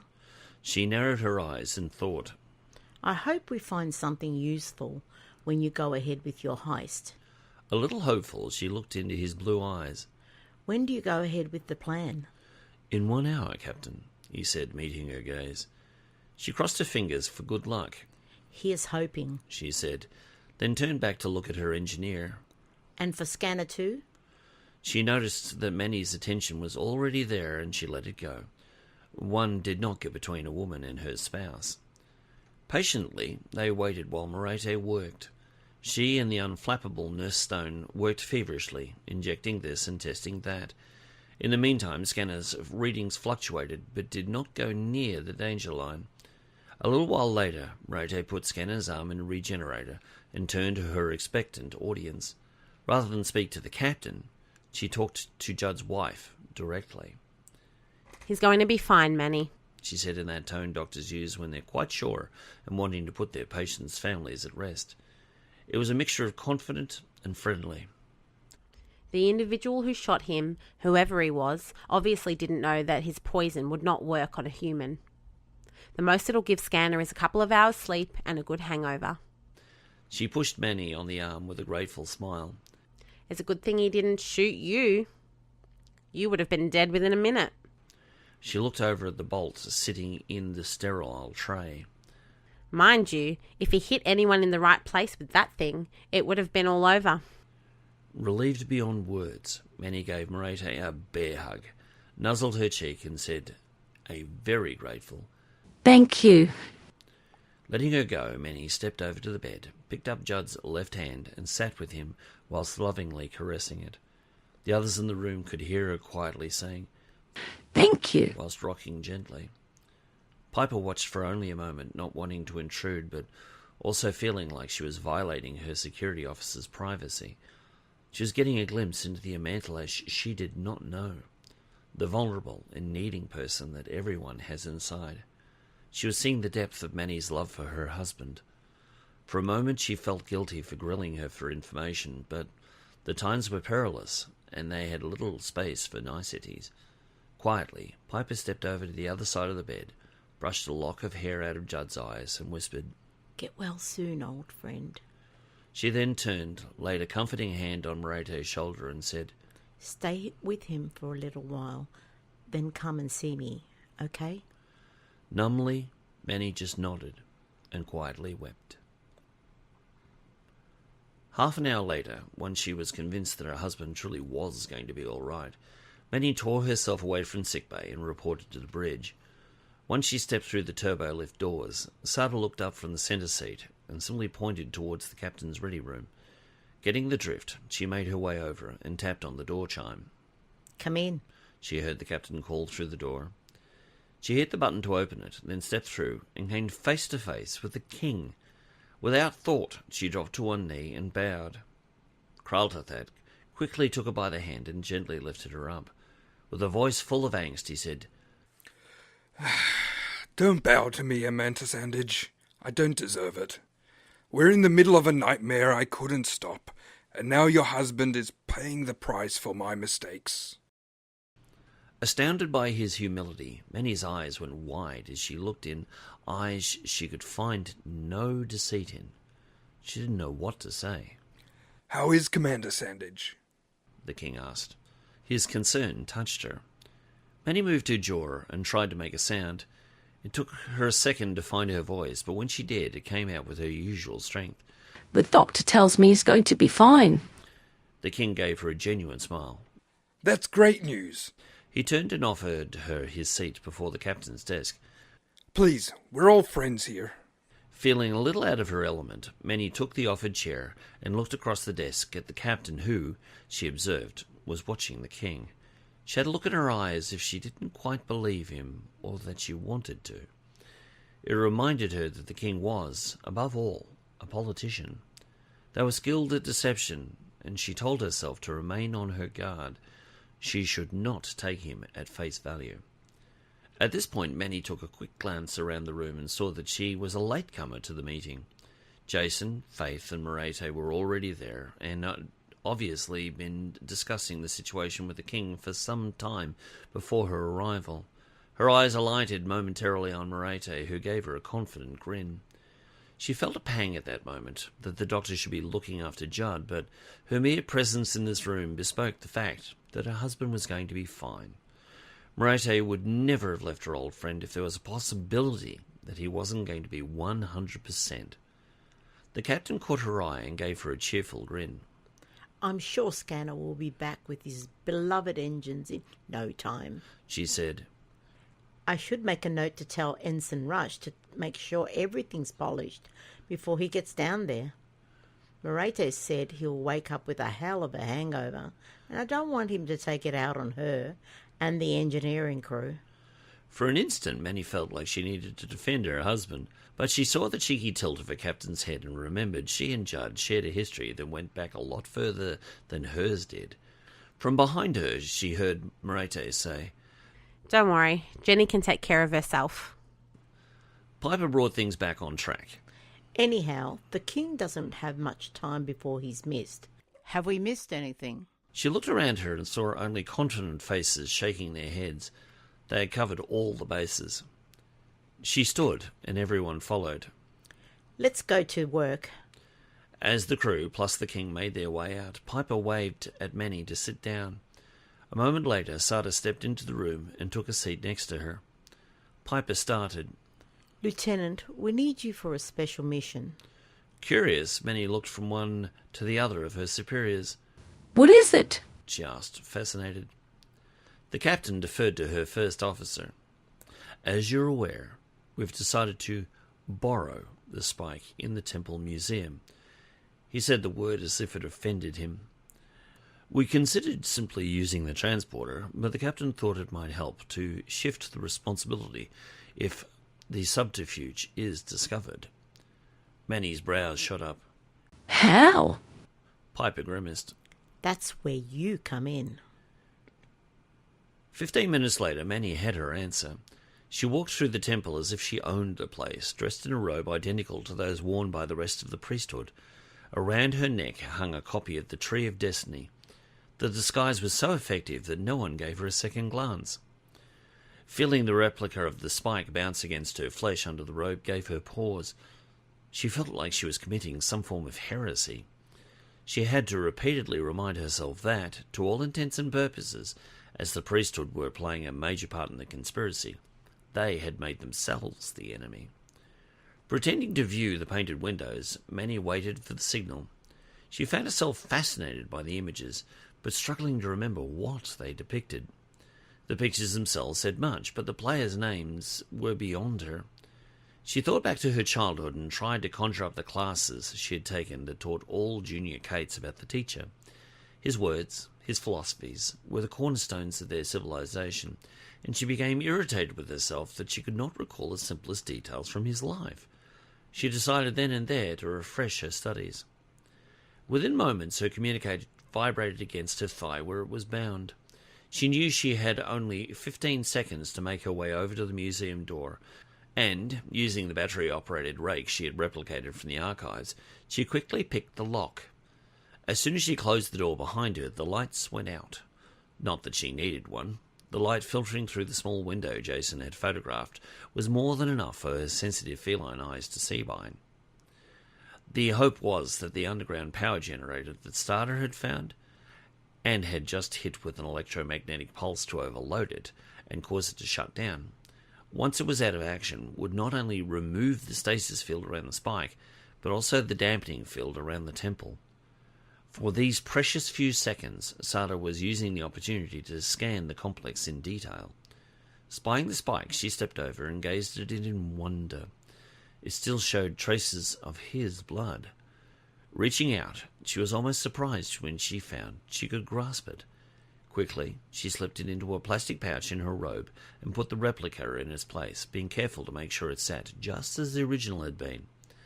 Satisfied, she withdrew her hand and almost didn't make it when the stasis field's backup power snapped on. As it was, she felt a number of her finger hairs pulled out as the ends of them became frozen in time. She shook her hand in pain, then looked closely at the stasis field. She saw a number of her hairs protruding from it.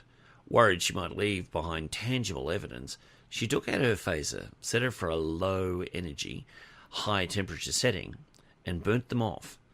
Once done, she had a quick look and saw only the tiniest parts of her fur still remaining within the field.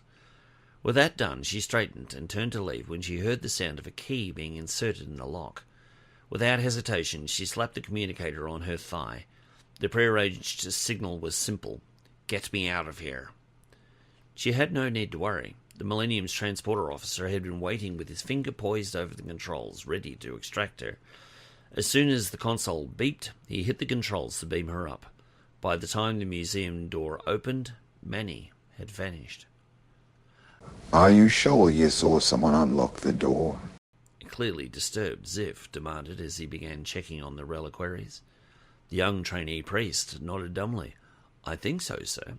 At first I thought it was you, then I saw you come in just after the power went out and realized it couldn't have been." Not convinced the lad hadn't just been seeing things, Ziff made a close inspection of the items. One by one, he painstakingly peered at them without touching them. Nothing seemed to be out of order. As he came to the spike, the lights came back on. The field shimmered for a moment as the power shifted from one source to another. As it did so, it highlighted the tiny white somethings on the edge of the field. Curious, he looked more closely and wondered what they were.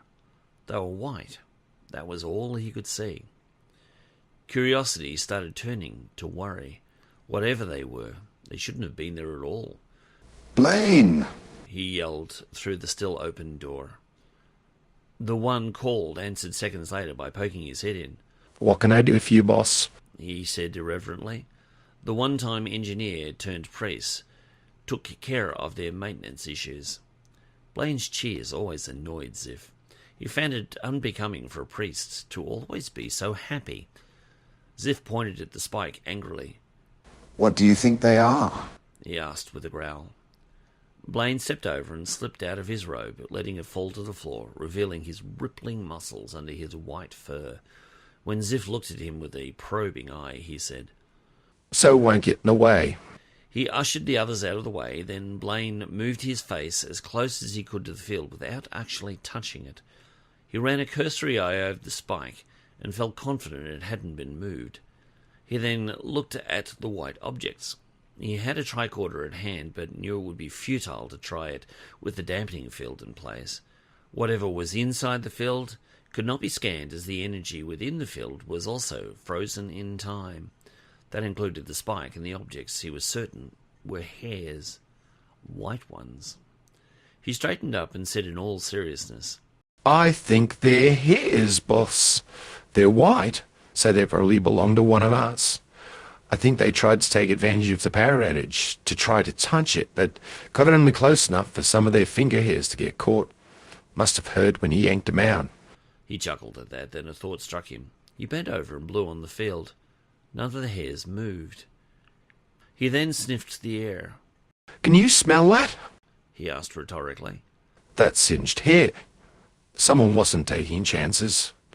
They burned the parts of the hair still poking out so we couldn't test them for DNA. clever character. Ziff took another look at the hairs. Is there any way you can find out who did it? He asked. Shaking his head, Blaine said. No, the only way to test those hairs is to turn off the field first. The head priest balked at that. That's not going to happen. No way. Blaine just gave a rueful smile. Then the only way we're going to find out who is in here is to wait for about 1,000 years to the hair to finally work their way out. He pointed at the stake. Time hasn't stopped in there. It's just gotten very slow. Annoyed, Ziff just scowled at the field. Someone had been in here. That was certain. Someone with a key. Someone who might have touched the stake. Someone who had white fur. With each successive revelation, his scowl deepened. The odds were it was a priest. Only his brethren could have access and the right colouring. An idea came to him. We might have gotten a picture of him from one of the cameras, he said, looking up at one in the corner. Nah, Blaine said. As soon as the power went out, the cameras went offline. There's nothing to see. Ziff swiveled and looked at his younger assistant. Was he in the temple before the power went out? Yes, he said fearfully. The high priest gave a cruel grin. Then we've got him. A short time later, Ziff and Blaine stood before the computer console dedicated to the temple's security. Blaine called up the video for the few minutes before the power went out.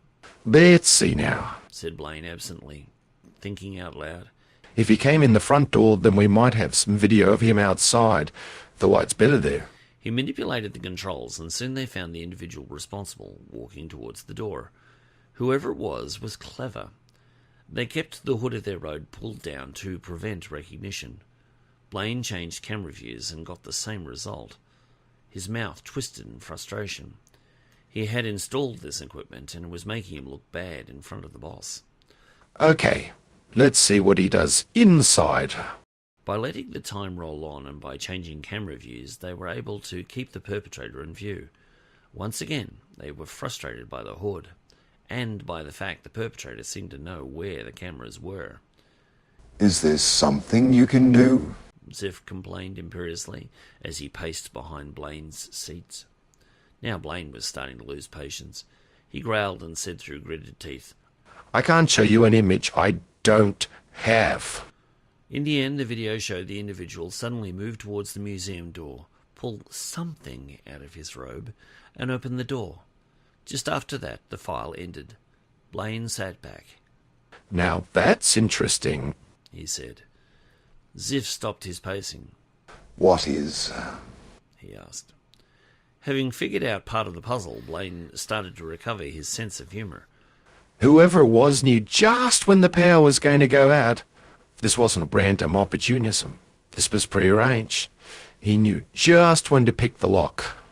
Tapping the controls again, Blaine froze the side profile image of the intruder and zoomed in on the device used to open the door.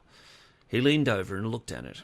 Whatever it was short, grey, barrel-shaped, and had a button on the top to activate it. Out of the end of it protruded a thin piece of metal with teeth on it. Well, what do you know? He said in wonder. I'd love to have one of those. Ziff leaned in and peered at the image. What is it? He said with the tone of a scolding teacher. Fast tiring of his boss's short amount of patience, Blaine sat back, gazed up at him and said, It's an electric lockpick. They're quite rare as very few people use cipher-indented keys these days. Light dawned in Ziff's brain. I see. Where would you get one of these? He asked. Blaine's eyes widened some as he thought about the question. His tail moved to and fro as he considered. Most these would probably have one, that's for sure. You wouldn't find one in any shop. You'd have to buy it on the black market or replicate one. He looked at the design once again. It may be possible to find out who made it, he said hopefully. It might help us. With a low growl, Ziff accepted that very little was going to be learned today. Let me know what you find out, he said as he made to leave. He slipped through the door and into the hallway of their catacombs under the temple. He began moving towards the broadcasting room for this day's message. On the outside, he was peaceful, even serene. Inside, he was seething. As far as he was concerned, someone had violated their most sacred relic, and they were going to pay. He's moving, Captain. Piper had begun moving before Sarda opened his mouth. She had felt the change and reacted. She fairly jumped out of the centre seat and quickly joined him at the science station. On the screen, she could see an internal map of the capital city's jail. On it, 3 small green dots began moving together out of the room they were in and down a hall. Within moments, they reached another room and then stopped. What do you think, Sarda? Piper asked. Time for an interrogation? I do not think so, Sarda answered, steepling his fingers once more as he was deep in thought. They would interrogate them individually, not at the same time.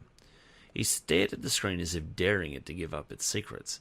Then, miraculously, the dots vanished. Sarda began working the controls to reacquire them. What happened, Sarda? Piper said, wondering what was going on. She pushed her hair out of her face, then took a seat next to her first officer and began running scans of her own. I have determined that they are not jamming us, Captain, and since there is no way to safely remove the isotope we injected into each of Martin's party, I would suggest they have been beamed out. Sarda frowned at that. Usually, that would be impossible. Piper nodded her understanding. Every prison in the Federation has transporter inhibitors operating. For someone to be beamed out, it would have to be with the permission of the head warden. The inhibitors would have to be temporarily shut off. She turned her attention back to the console. Then the question remains, she thought out loud.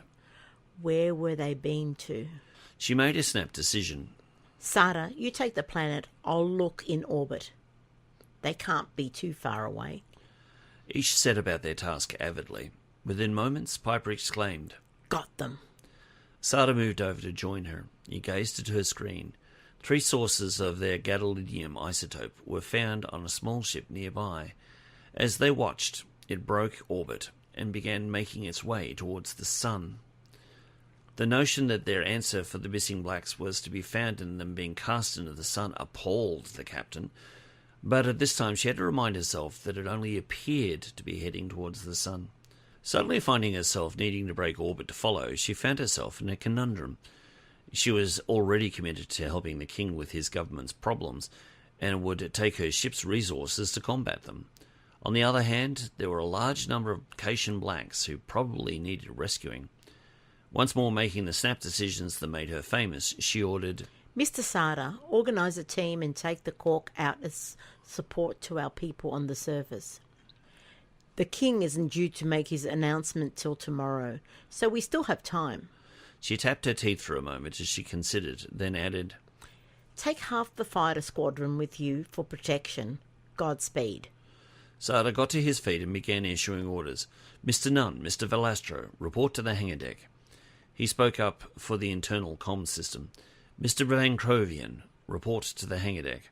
Squadron Charlie Alpha, scramble. Charlie's squadron was made up of 2 halves, Alpha and Beta. Not waiting for anyone, he turned and strode for the turbolift and quickly stepped inside. As he turned to face the door, he found Jason Nunn and Carmen Velastro had already joined him. With a parting look at Piper, who was watching him as he left, he touched her mind through the telepathic link. He bade her good fortune. She wished him good luck. As the large and bulky shuttle eased its way through the forward hangar doors, Jason wondered once more why they didn't give these vessels a class designation of their own. It's just too big to be called a shuttle, he commented to Carmen. It's got full warp capability, it's got phasers, and even a small number of photon torpedoes. Mind you, now I can see why the captain called it the cork. It's where I heard a popping sound as we left the hangar deck. As Carmen programmed in a course into geosynchronous orbit above the planet, he said, Right now, I'm just glad we've got it. Bastion, the ambassador, need us. Jason looked over his shoulder at the rest of the little band. Sarda was manning the science station, keeping an eye on what was going on below. Brankovian was keeping his eyes and antennae on the weapons station. Behind him, they had a guardian angel. Hearing what they were about to do, Faith had requested to join them. As usual, she was curled up in the corner, trying to stay out of the way. In her hand she had a small Caitian pad which she was reading the scriptures on. Jason found he had to admire her dedication. He turned his attention back to the portal before him as he watched as the Millennium broke orbit. He didn't have to worry. Surrounding them were 8 of the starship's fighters, armed and ready for action.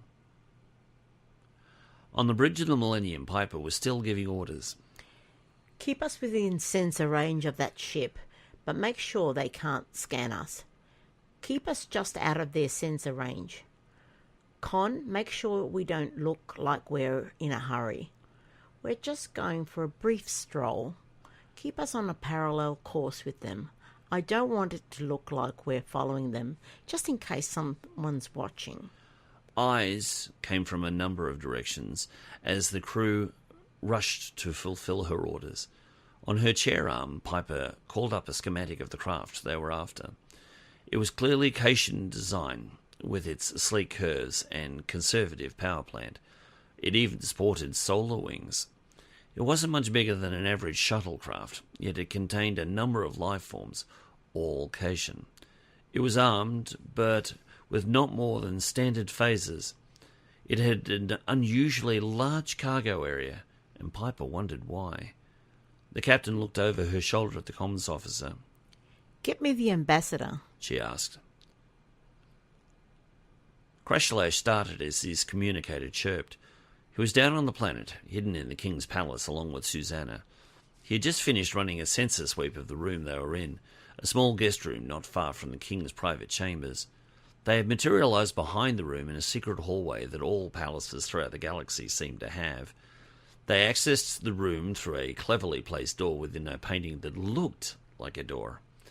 Once opened, they jumped out and landed softly on thick carpet flooring, Crash closing it behind him. With time to kill, the pair had engaged in getting to know each other. It was in the middle of their love play that Piper intervened. "This had better be good," Crash growled. He flipped the communicator open. "Krashtallash here," he reported. The captain had not missed the subtle tone of annoyance in his voice. Sorry to interrupt you, pair, but I thought you should know we've broken orbit. We've left the cork behind for support while we take a quick look around the system. Crash's mind ticked over quickly. He knew the real reason and understood the captain's hesitancy to mention it out loud. There are a number of ways someone could intercept their conversation. "Understood," he said. "I gather Commander Sarda is commanding?" Crash could almost see his captain nodding. Yes, he is. Any hassles, you can give him a call. "Thank you, Captain." Krashtallash out. He flipped the communicator shut and looked sideways at his mate. "That complicates things," he said, an edge in his voice. "We won't have the full support of the Millennium if the king makes his move. The cork will be useful, but it's not a starship." Susanna sighed and sat back on her haunches. I suppose we'll just have to go on faith, my dear, she said. Her husband tried to see the full meaning of her words. "Are you being positive or cynical?" The ambassador ran a manicured finger down her lover's cheek. I've gotten this far in this field of work and seen some amazing things happen that probably shouldn't have. I just guess that sometimes there is a force beyond ourselves that is determined to keep peace alive in this universe. Otherwise, we would all have been lost to chaos centuries ago. The law of entropy applies even to politics, and yet here we are, part of a federation of worlds striving to bring peace and order to the galaxy. She gave a deep, soulful sigh. It's people like Ziff that seem to work for the other side. She looked up into her husband's eyes. She suddenly felt very weak, and she tried to draw strength from him. You know, sometimes I get very tired of diplomacy. There are so many moments when all I want to do is take a shower after a meeting. Crash nuzzled her cheek and ran a paw over her shoulders. "I can certainly understand that," he said, in as comforting a manner as possible. "I've had to discuss treaties and politics many times in my job as third officer and communications chief. There are some people who want to help their fellow beings and a sad majority that seem only to want to serve themselves. The scariest term in any language's dictionary is career politician. Susanna laughed at that. The laughter helped settle her frayed nerves, and she sank into his embrace, letting his scent fill her nostrils. She could not remember a time when she was so content, even in the midst of all this strife. There was a knock at the door. Susanna looked at her husband, letting him see just how annoyed she was getting. Is there no peace for peacemakers? She asked with a sigh. I'm not sure it's in our genetic makeup, Crash said with a smirk as he got up. Hey, Susanna said as he moved towards the door. Be careful what you ask for. Think of our kids.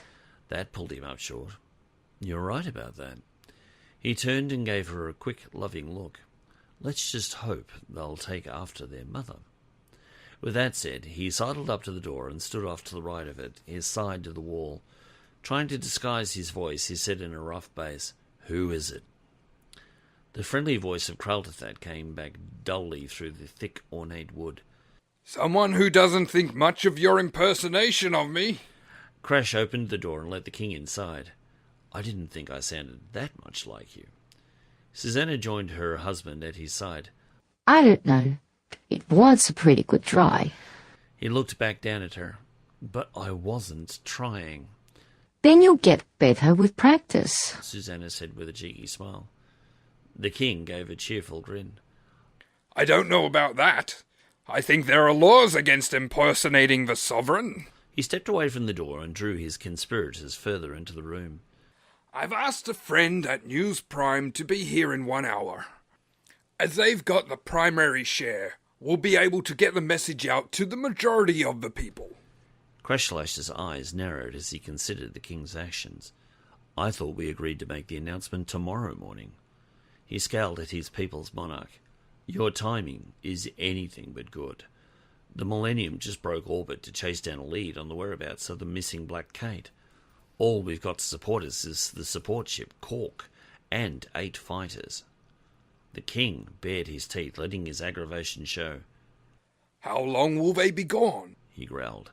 He started pacing to work off some steam. Crash watched him as he paced.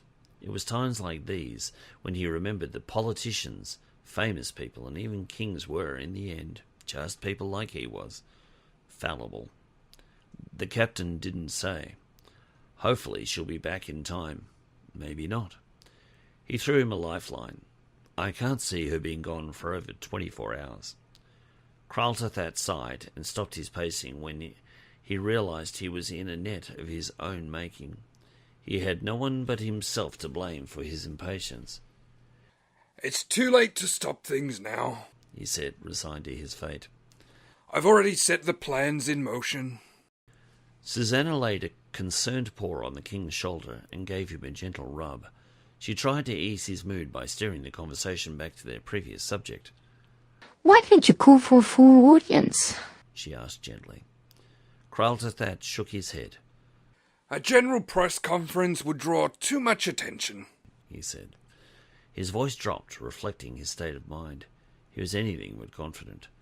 We'll be lucky if we get away with the broadcast at all. Crash gave him a cheering smile. If my wife has anything to do with it, we'll be all right. She has a fundamental belief that the universe is on her side. The king turned his gaze to the ambassador with a curious eye. Is that so? Susanna just looped her tail about in a demure fashion. I have lived a charmed life, she said with a sly grin. Kraltathat just looked down at her and tried to draw from her confidence. I hope so, for all our sakes. He patted over the door and opened it a crack. I'll be back for you both in about 50 minutes. I'll see you then. With that quietly said, he slipped out and walked down the hallway as if he was going off on official business. If he had known a pair of golden eyes were watching him, he would have been a lot more careful. Not that Crash and Susanna cared. They picked up where they left off. Chapter 13.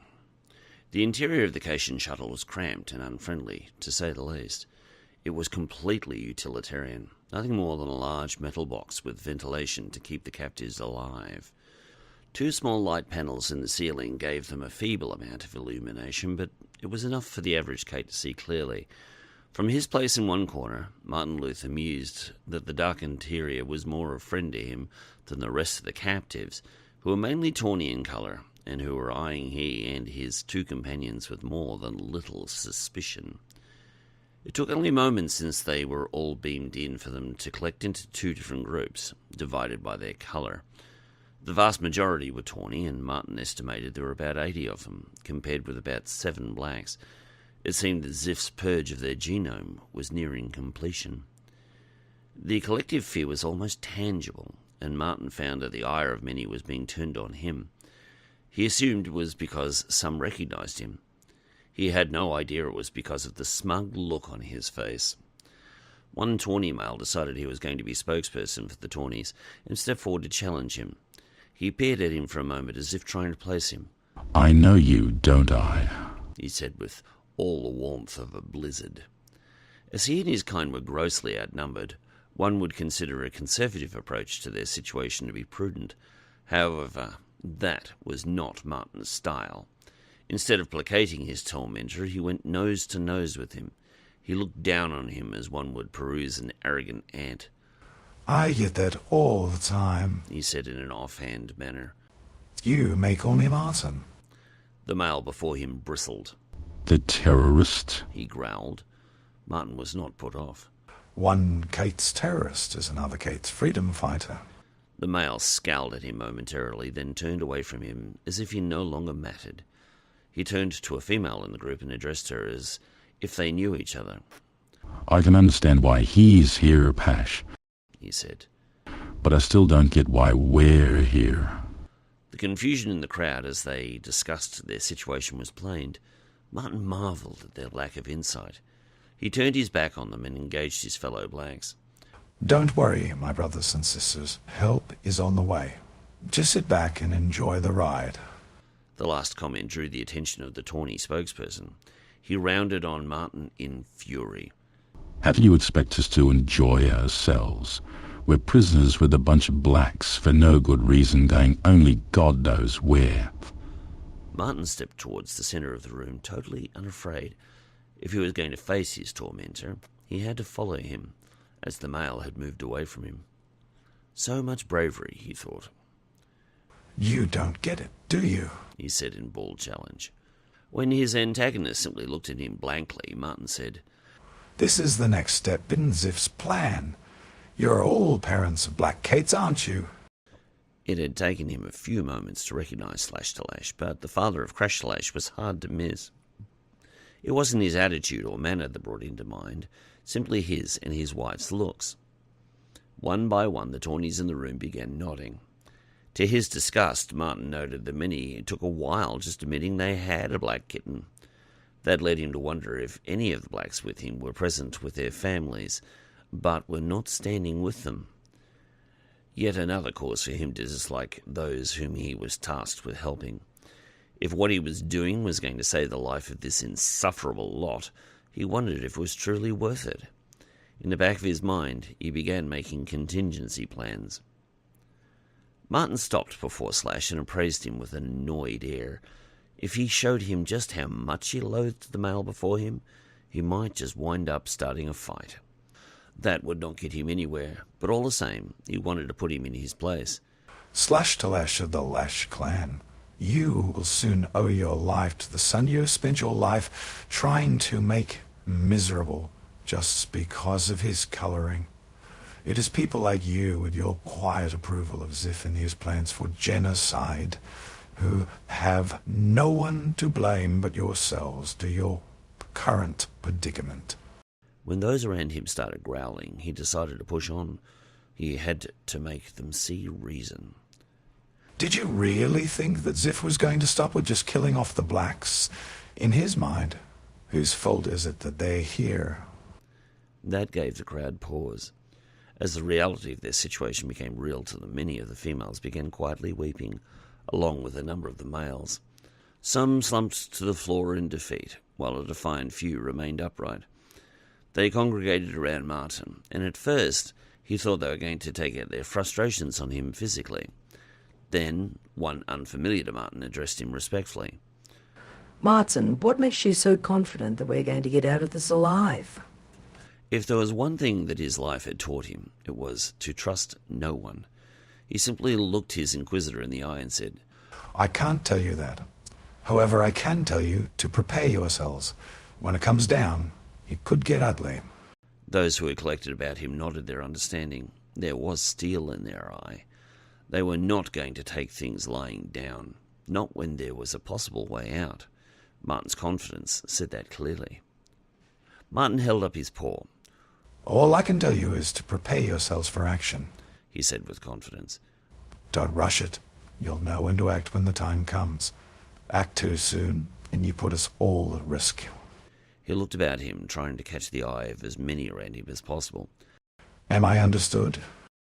Black and tawny alike joined together in their determination to see this through. For a moment, the colour of their fur mattered a little, as their mutual need for survival drove them. They were not fooling themselves. They knew they may not all make it home, but there was no way they were going to go down without a fight.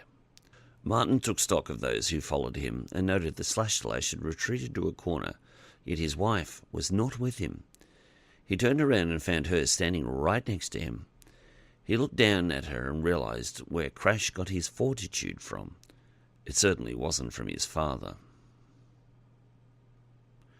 It seemed so innocuous. It was just a piece of metal, old and yet so new. Merete AndrusTaurus looked down on the spike sitting in its sterile bag and marvelled. This object had been the centrepiece of a religion's museum for 2,000 years.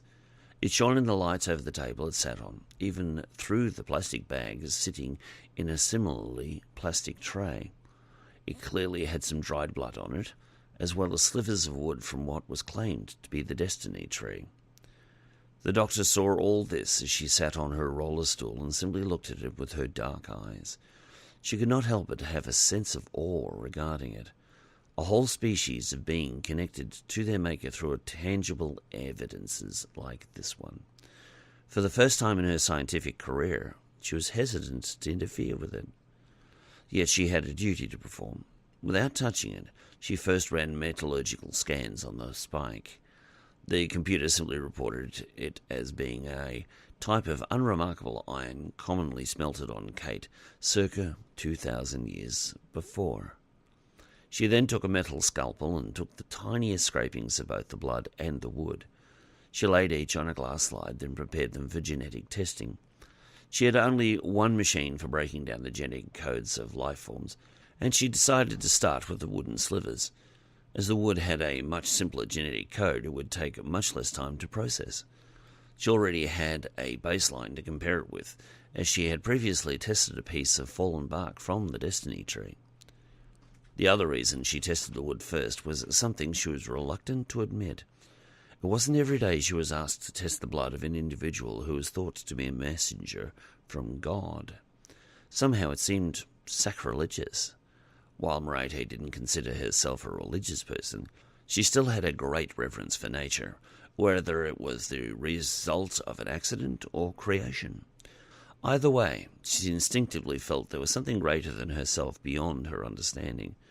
Her trepidation made her hesitate. She looked up at the chronometer in sickbay. It would take approximately half an hour for a full genetic breakdown to be made of the wood. When completed, it would tell her not only what genus of plant it was from, but she would be able to tell its age as well as what individual plant it was from. Once that was done, she would be able to make a start on examining the blood. That would take much longer, but the results could prove interesting and hopefully useful. True to his word, King Kraltathat knocked on the door on time and quickly escorted Crash and Susanna down the corridor and into a large room that was obviously used for press conferences.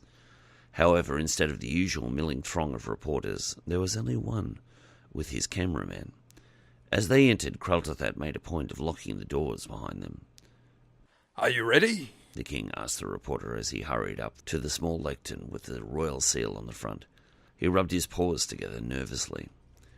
The exceptionally well-groomed reporter calmly looked up at his sovereign as if they were old friends, which they were. Singtalan and Kraltathat went all the way back to their university days. As always, sire. He used the word as one would tease a buddy. You make the news, now report it. We're the definition of symbiosis. The king curled his lip as he considered the irony of his friend's words. Well, have I got a scoop for you? He eyed the door and prayed that it would stay closed, knowing full well that it would not. The whole building was wired for sound, and would only be a matter of time before the guards came battering down the door. Let's get this done. Are we live yet? Singleton touched his finger to his ear as if he was listening to an incoming call. We will be in 20 seconds, he said calmly. Crash eyed the reporter through narrowed lids. He was either the coolest customer he had ever seen, or he had no idea what it was he was about to broadcast. Either way, it would be wise to watch him. Kraltathat waved for Susanna and Crash to join him behind the lectern. Could I have one of you on each side, please? He asked. Susanna understood why. The king wanted to be seen to have the support of the Federation on one side and Starfleet on the other. It was a shrewd move. She stood to the king's right while Crash took up a position on the king's left. Singleton lifted up his paw. We are live in 5, 4. Then he counted off the seconds with his fingers. At 1, he pointed towards the king. He was now live to the people of the world. My fellow Cait, he began solemnly. Our people face a crisis of law, of government, and of conscience. As a member of the United Federation of Planets, we are bound by the principles of IDIC, infinite diversity in infinite combinations. It observes the right of its members to respect the right of the individual to lead lives that are free from domination and oppression. That its people should be free to be themselves and to freedom of expression. And yet, in recent times there has been a move afoot to exterminate and oppress a portion of our population. Our black brother and sister Cait, and now I hear their families, have been removed without recourse, without law, without their rights being observed. They have been treated as non-entities in a shameful display of racism that I hoped our ancient culture would have outgrown millennia ago. Kraltathat took hold of the wooden lectern and stared into the camera, doing his utmost to project strength, both physical and of character. Susanna thought it was good acting. Little did she realize he was also holding onto it to keep himself from shaking. He managed to continue without letting the quiver that threatened to show itself. I have raised my concerns regarding the matter with your legally elected government to deal with, and time again I have been stymied. The people you entrusted with running your planet have let you down by ignoring the law and going their own way regardless, all due to a notion that is as old as it is outdated. The doorknob leading into the room twitched as someone tried to open it from the outside. Finding it locked, the twisting became more insistent as whoever it was became more impatient. Kraltathat did his best to ignore the sound. Time was short. My people, as your government has failed to abide by the law that governs us all, including those in power, I have been forced to act in the only manner available to me. At this point, he reached into his cloak and removed a scroll bearing the king's seal, broke the wax bearing the insignia, and unrolled it for the camera to see. As of this moment, I am declaring Parliament dissolved, and I am instructing the leader of the opposition to form a minority government until a general election can be held. The sounds of the door had now become banging. Crash knew it would not be long before they broke through. Susanna noted the look on the reporter's face was priceless. He'd had no idea what the king was going to do, and that he would be present for a moment in his world's history that would be long remembered. The dumbfounded expression gradually changed to amazement, then changed to fear as the pounding on the door grew louder. Kraltathat kept going regardless. My fellow Cait, you have been subjected to a cruel and oppressive regime for long enough. Let us remember that we are not only members of a noble and fair federation, but that our people stood for such qualities when a number of our fellow members were just learning to make steel. Let us not forget who we are, a people who stand for civilization and not hate for hate's sake. Thank you. With a nod, he signalled an end to the interview. The reporter looked up at the king and marvelled. My friend, you have a flair for understatement, he said. Thanks for that. I think you went out live without interruption. Flipping open his communicator, Crash said, Let's find out. Crash to Cork. Did the whole message get out? Sarda's voice answered, It did, Commander. Do you require extraction? Susanna gave him a look that said, No. Negative, Cork, Crash answered. We need to stand by the king. At that point, the door splintered and security forces swarmed into the room. They quickly surrounded the king, Crash, and Susanna, whilst others insisted Singleton shut down his equipment. Already done, the reporter said, his hands in the air, completely inoffensive. Into the room strode Queen Feentathat, aloof and not impressed. She scowled at the reporter and said simply, Get him out of here. That done, she turned and walked up to the king as if she owned the planet and he had been caught stealing from the cookie jar. All signs of marital affection were absent as she let her true self show. What do you think you have achieved? She said, her hands on her hips. Do you really think the government is just going to resign because you told it to? She rolled her eyes as she gave a baleful laugh. Not a chance. We'll have you declared insane before the day is out. Anything you've said will be written off by the people as the ravings of a maniac. Kraltathat glowered down at his wife. You underestimate the people you've forgotten that you are supposed to represent. They know the truth when they hear it, and they won't let you get away with what you've been doing. The Queen looked at him as if he had escaped from an asylum. I never really took you for a fool until now. Kraltathat, keep the people fed, amused, and you can do anything to them. She waved at him dismissively and spoke to the security chief at her side. Lock him in his quarters. Make sure he contacts no one. As the security guard reached for the king's arm, Kraltathat knocked his hand aside. When the guard became more insistent and gripped his elbow, Crash brought the edge of his hand down on the guard's. A resounding crack was heard as Crash broke his wrist. How dare you lay a hand on the king? Crash yelled in indignation. Then all hell broke loose as security guards surged forward. The fur flew in all directions as both sides forsook weapons for a good old-fashioned fistfight. As the guards tried to take the king by force, he not only defended himself, but found Crash and Susanna fighting for him. While Crash was able to use his natural size and aggression to great advantage, it was Susanna's build and claws that were her best weapons. While the Cait's claws were tough, they were not overly long, and they were only good for snagging on their opponent's fur.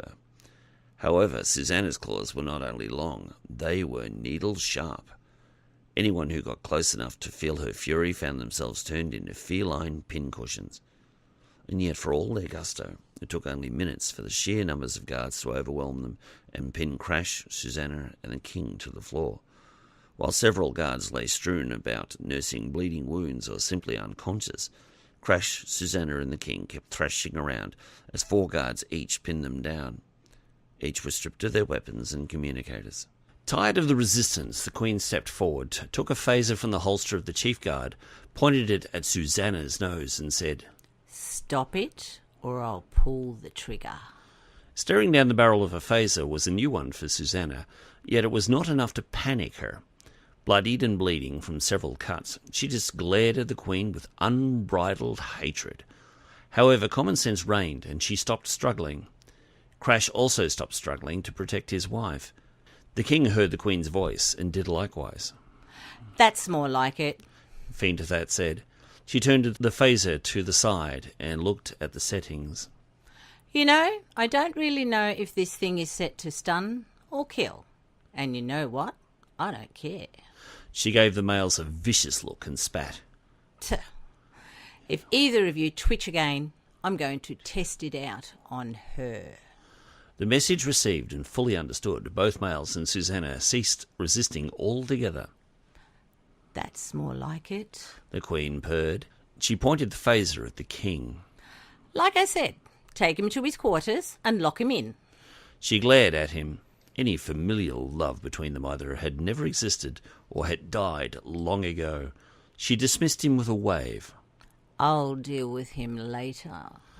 The guards dragged Kraltathat from the room and out the door. Crash watched him go with a sense of dread. The Queen had overstepped her authority beyond the realm of good sense. The look in her eye was wild, and he wondered to himself whether she was insane. Had the current crisis driven her over the edge, or was he simply seeing the real Queen? Either way, she was anything but pleasant company.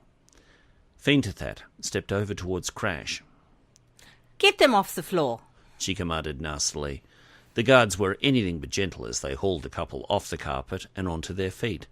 An idea seemed to form in her mind at that point, and a very cruel grin spread across her face. You know, I have something very special in mind for the two of you. She nodded absently, revelling in the notion. Yes, very special. Susanna caught a glimpse of the Queen's eyes and started in fear. They were dead, as of a person who was about to embark on mass murder and was looking forward to the task.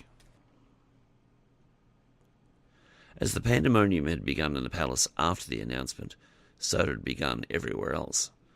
The normally quiet streets filled with people scared that the rule of law was lost. They began clustering into groups as they tried to make sense of the situation.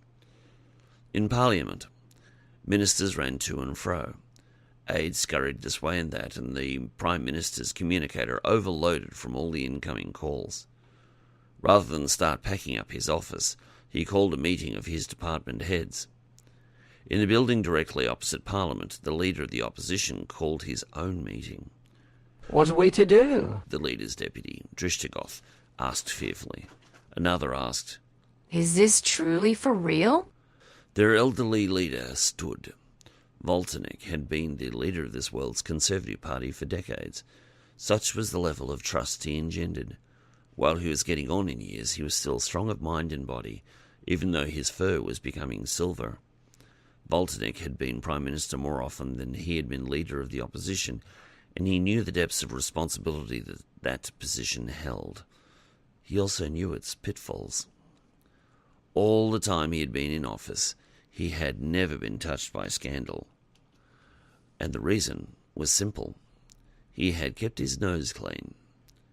Voltanik raised his hands to silence his fellows. My fellow Cait, the legally elected Teen of our world has made a decree dissolving Parliament. I have even received an email to verify it. You all heard the announcement. As we are bound by law to obey such a command, we must follow the order given. We must form an alternative government. The fear in the room was fairly palpable. Each minister knew the odds of their succeeding in such an endeavour. The current government was well and truly entrenched in their positions. There was no way they were going to stand down. Voltanik slowly stood, feeling the full weight of the responsibility on his shoulders.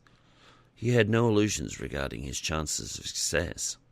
He had been in this game too long to expect anything other than complete resistance. Yet, as a code of honour, he had to try. My friends, do you know me to be no fool? I know the Prime Minister will at best just throw me out. However, if we do nothing, we become complicit in his crimes.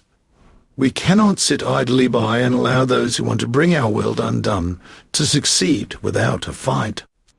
He lowered his voice, revealing the humility that made him a great leader. Otherwise, we're no better than they. The elderly statesman turned and spoke to his aide. Please inform the Prime Minister to expect me shortly. He picked up his cloak and gave his colleagues a wan smile. We all knew this day had to come.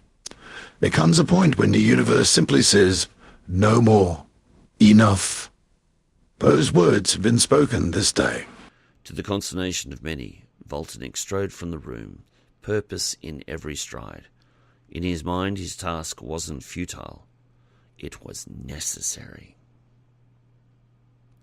Aboard the Cork, Brankovian kept trying to raise Crash and Susanna on the communicator, without success. After several attempts, he thumped the panel in frustration. Nothing, he hissed. Carmen looked over at him from his station, concern etching his handsome Grecian features. Is there any way of scanning for them? Is there something that will help us know Crash and the ambassadors from the others? At his board, Sarda shook his head. I'm afraid not, Lieutenant. With these sensors, and at this distance, we can only detect life signs, not differences in species. What then? Jason asked, worry for his friend making his voice shake. Knowing the young man was concerned for the landing party, and that his friends felt the same, Sarda mimicked a sigh. The only thing we can do is watch and wait.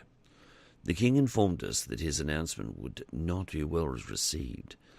If he is taken prisoner by the Queen and or the government forces, we are to make an attempt to retrieve him if, and only if, such an attempt can be made without loss of life. He was quite clear in that. Faith spoke up from behind him quietly, yet with authority. I understand that, Commander, but the Queen will not be generous with your people. She will likely treat them as traitors. I would expect her to execute them. Sarda balked at such a notion. Cait has been a member world of the Federation for over a century. Executions were outlawed long ago. Faith stood and stepped over to the window and looked out and up at her world. She spoke as she gazed, her voice full of pain and regret. Commander, you speak from the perspective of one used to civilized behavior. At heart, the Cait can be quite savage when we want to be. Your friends have not only challenged the government's position, they have done it wearing black fur. They are prime example of everything the government is trying to get rid of. Black fur and dissension. She turned and looked Sarda in the eye. I tell you in all truth, Commander, the Queen will try to have them killed. It's only a matter of when. Brankovian grimaced. He felt responsible for the current situation. I should never have let the ambassador go without a full security detachment, he said, angry at himself. Sarda shook his head. That was not her wish. She believed that it would jeopardize the mission. And the mission is what was more important to her, not her personal safety. Regardless of the logic of her argument, Sarda still wished he had been able to send some security with her as well. Losing her would be more than a waste of resources. As Piper would put it, Susanna was a good person. Commander Krashtallash is with her, he said, still looking for hope. He is a very capable officer. Faith's sigh was soulful.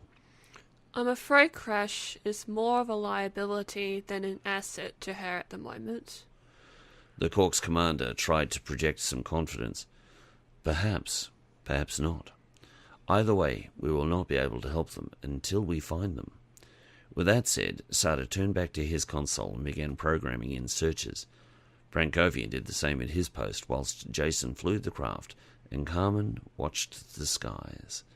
Faith did what she did best. She prayed for their safe return. The light of Cait's sun burned brightly on the view screen, bathing the bridge in its yellow glow. Piper had ordered the screen polarized, so it would not result in blindness for the crew. At the moment, the Millennium was slowly passing the innermost planet of Cait's solar system, a small volcanic piece of rock that proved useful in helping them evade the scanners of the shuttle they were following due to its high iron content and strong Van Allen belts. The multicolored aurorae thrown around the small world by its magnetic field were truly spectacular and helped hide the vast starship. Whilst it was a closely guarded secret that the Federation's new flagship carried a cloaking device, Piper was one to play her cards close to her chest. If their cloaking device was going to continue to be a valuable asset, then the fewer people who knew about it, the better. So for now, the captain continued employing every other trick in the book to keep them from being discovered. On the screen, the science officer had thoughtfully put up not only an image of the craft they were pursuing, but a plot of its trajectory. It was clear it was going to miss the sun by a wide margin, but its destination was not yet apparent. Piper was a little frustrated that they could not employ their more powerful senses to see beyond the sun for the craft's likely destination, as it would give their position away, as a submarine gives away its position when it pings another craft. The energy wave can be heard and its source pinpointed. And so we wait. Piper muttered to herself as she idly tapped her chair arm. This was the part she hated. Krashtallash had no idea where the Millennium was at that moment, nor did he particularly care. He was concerned with his wife's safety, and that was a complete unknown to him, as she was elsewhere. The Queen had separated them shortly after their meeting, and now he was locked in an old-fashioned jail cell under the palace. The small stone-walled room was as impregnable as it looked, and the door of solid iron was locked from the outside. The only light into the room filtered through a small weed-encrusted ventilation hole high on the wall, too small to squeeze through. All he could do was sit in the corner and hope his friends would find him. The odds of that were slim as, to the Cork scanners, he would be just another Cation heat signature. It took a few moments to examine himself for wounds. He ached in a number of places where his opponents had broken the skin, but they were superficial and nothing to be concerned about. With that done, he began pacing the cell, but realized that was fruitless after a few minutes, and so, resigned to a possibly lengthy stay, he curled up in a ball on the floor to conserve his strength. He needed to be fresh to engage in his wife's rescue, that was certain. Thinking of his wife opened up a pit of worry within him that threatened to overwhelm him. No matter how capable she was, he could not help the feeling of dread as he thought of the things the Queen was doing to her. A more ruthless female he had not encountered, and Crash looked forward to the day when she would get her just desserts. He hoped it was sooner rather than later. If she laid one paw or claw on his wife, the law was the last thing the Queen had to worry about. He would kill her himself. Voltanic watched the hubbub going on around the Parliament building with mild amusement. Whatever the king might have achieved, it had definitely resulted in mass confusion. He slowly made his way to the Prime Minister's chambers. At his age, he did nothing quickly, and then waited in his antechamber until he was ready to see him. The Prime Minister's aide, a small, effusive little female with little talent or manners, eyed him coolly. It was plain to Voltanic's eye that she thought little of him. What do you want? She had asked when he had entered. There had been a day when manners were of value. Perhaps that time wasn't completely past, Voltanic mused, yet it was anything but valuable to this female. He had half a mind to teach her a lesson, yet this was not the time. He had more pressing matters. I believe you're well aware of the import of my visitation, he said, deliberately using phraseology that would confuse the young female. Please inform the Prime Minister that the Leader of the Opposition demands an interview. That was clear enough for the aide. Ruffled and with her tawny fur rippling in consternation, she tapped the buzzer to gain the Prime Minister's attention. What do you want? He said gruffly. Now Voltanic knew where she got her manners from. A little more respectfully, she answered, Minister Voltanic's here to see you. What does he want? The Prime Minister growled back through the speaker. Without bothering to wait, Voltanic stepped forward and hit the button himself. I believe you know why, Minister can't shop. If you don't have the time right now, I'll wait. The Prime Minister made no attempt to hide his disgust. I suppose now is as good a time as any, Minister Voltanic. Behind the aide, the doors of the Prime Minister's room opened automatically, and the elderly statesman stepped through. He was anything but confident, but his role to play in the King's drama was clear, and he would play it through, as was his duty.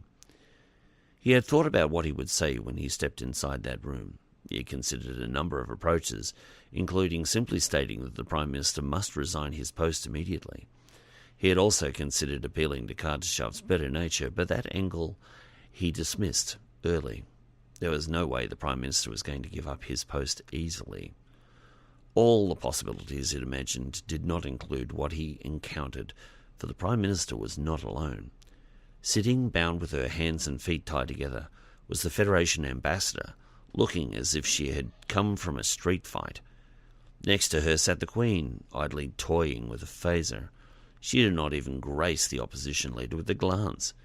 Sitting behind the ornate desk, the Prime Minister sat, looking like the cat who had finally caught the elusive bird. Voltnik almost imagined a feather protruding from his teeth. What is the meaning of this? Voltnik spluttered. How dare you mistreat the Federation ambassador?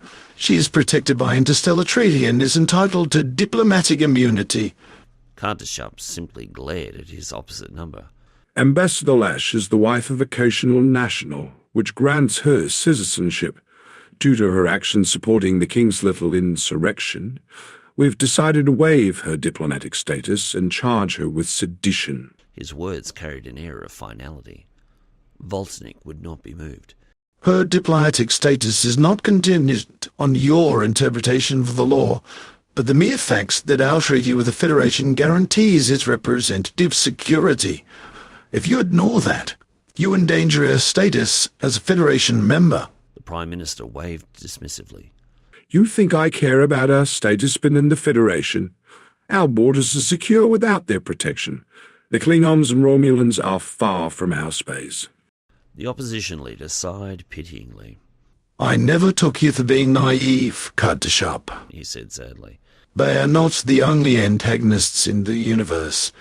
Besides, we depend on our Federation allies for trade. We don't export our natural resources. All we've got is tourism. Without the free flow of tourists, our economy would grind to a halt. Feeling insulted, the Prime Minister struck back. You think that Cait needs off-worlders? Do you think we need them to bring in their ideas and diseases? Voltnik sighed again and sat down on the only remaining chair. He kept his focus on the Prime Minister whilst keeping an eye on the Queen in his periphery. He spoke calmly, slowly and deliberately. It is curious how you put those two together, Kraltathat. If freedom of expression and freedom from oppression are diseases, then I hope to be a carrier. Do you really think that a perfect world can be created at the point of a gun? Freedom can only be gained through force. Kraltathat countered. There will always be oppressors. If you want freedom, you must carry a big gun. And become the bully of the town, Voltnik stated, as a teacher would instruct an errant student. Do you know the one thing the bully has not got? Fear, of course. The Prime Minister radiated confidence. No. Voltnik paused for a second to make sure they were listening. Friends. Without waiting for a comeback, he ploughed on. It is fear that drives bullies and oppressive regimes. You fear losing control of the people, of the world, and without a single good reason. Enough! Cried the Queen, smacking her paw on the chair arm. Our world is trying to rid itself of those who would destroy us. It is trying to save itself from energy starvation. The only way we've managed to control the situation is by limiting travel and transporter use, by making the people fear its use. She scowled at the opposition leader, and he glimpsed some of the madness within her. Do you have any idea of the energy reserve we have left? She held up her first finger and thumb in a circle. We have nothing. How will this madness help our situation? Voltnik charged. What possible good can come from hunting black Caits? The light came on in Susanna's brain, and she put the pieces together. You are using them as a slave force, aren't you? Somehow, somewhere, you're mining energy and you're using the blacks to do it. The Queen grinned cruelly. For all their crimes over the centuries, it's their just reward. I can think of a better use for them than to force them to help their fellow Cait for once in their lives. Susanna turned and hissed at her. You are insane. My husband is black, and his heart is to serve his fellow Cait and the Federation. He has put his life on the line time and time again, while prissy backos like you do nothing for anyone other than yourselves. Without a word, the Queen silenced Susanna by stunning her senseless with a single shot from her phaser. The ambassador slumped to the floor, seemingly lifeless, her tongue lolling out the side of her mouth. Voltnik looked down at her in shock, then reached forward to check her pulse. Don't! The Queen shouted. Or you'll be joining her. He froze. The Queen was pointing the phaser squarely at his chest. Reluctantly, he straightened up, his eyes glued to the phaser's energy emitter. With a force of will, he turned his attention back to the Prime Minister. The King, our legally appointed leader, ordered the dissolution of Parliament. If you fail to do so, you will be a government without law. Is this truly the path you want our world to follow? For a moment he thought he might have gotten through to the Prime Minister. He seemed to be indecisive for a second, as if he was having second thoughts.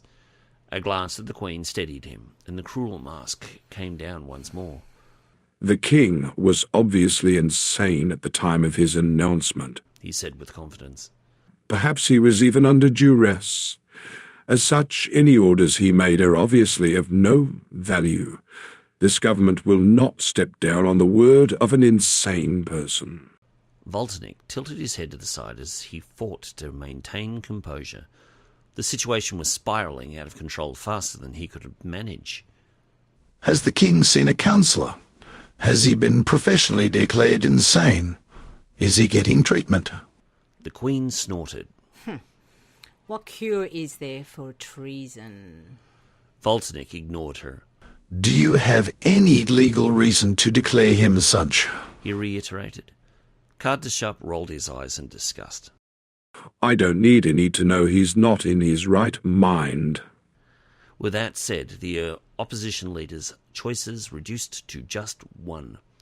Without a legal document declaring the King mentally incapacitated, you don't have a paw to stand on. His order dissolving Parliament stands. Defiantly, he got to his feet. I am giving you formal notice that, by the King's order, your party's time in power is over. With or without you, we'll be forming our alternative government forthwith. With that said, he turned to leave. Don't move, the Queen stated quietly, confidently. Voltnik obeyed. Without looking, he knew what the Queen was doing. He turned back and coolly gazed down at her to see her levelling the phaser at his chest. What do you plan on doing with that? I will shoot you if you take another step, Kintabung said arrogantly. Voltnik looked at Kraltathat. I was saying about the point of a gun, he said with more than a touch of irony. A mite of concern crossed Kraltathat's face. He knew this moment could make or break his world. His esteemed colleague, and he still considered him such, was forcing his hand. He quickly considered his options and realized there weren't any. With more than a little regret, he announced, By order of this government, I am declaring your actions treasonous. As a result, I will now take steps to have your party declared illegal. You won't be forming anything. He touched a control on the corner of his desk. Within seconds, an armed detail entered the room and surrounded the opposition leader. Take him into custody, he told them, on charges of treason against the state. For a moment, it seemed as if Voltnik had aged in the minutes spent in this room. He wilted a little as the security officer took him by the arm. He cast a last sad look at the Prime Minister as he was led from the room. Witness the death of democracy, he said quietly, as the doors shut behind him. Kraltathat watched him go regretfully. However, the die was cast, and there were no other avenues to follow. He touched another control and issued the orders he needed to have the Conservative Party shut down permanently. On the Cork, the communicator channel chirped for attention. With Sarda and Brankovian busy searching for their missing members, Jason took the call. USS Cork here, he said by way of greeting. There was the sound of jostling on the other end as someone was fiddling with the communicator. Do I have this right? Came through faintly, then... Hello? This is Crestpan here calling Captain Piper. From the rear of the cabin, Faith sat bolt upright. Can I take this call? She asked. I know him. Jason took a quick look at Sarda for approval. He simply nodded, then turned back to his work. Go ahead, Faith, Jason said. Krestapan? Faith said excitedly. She clapped her paws together with glee. It's good to hear your voice. Krashtallach, the voice said askance.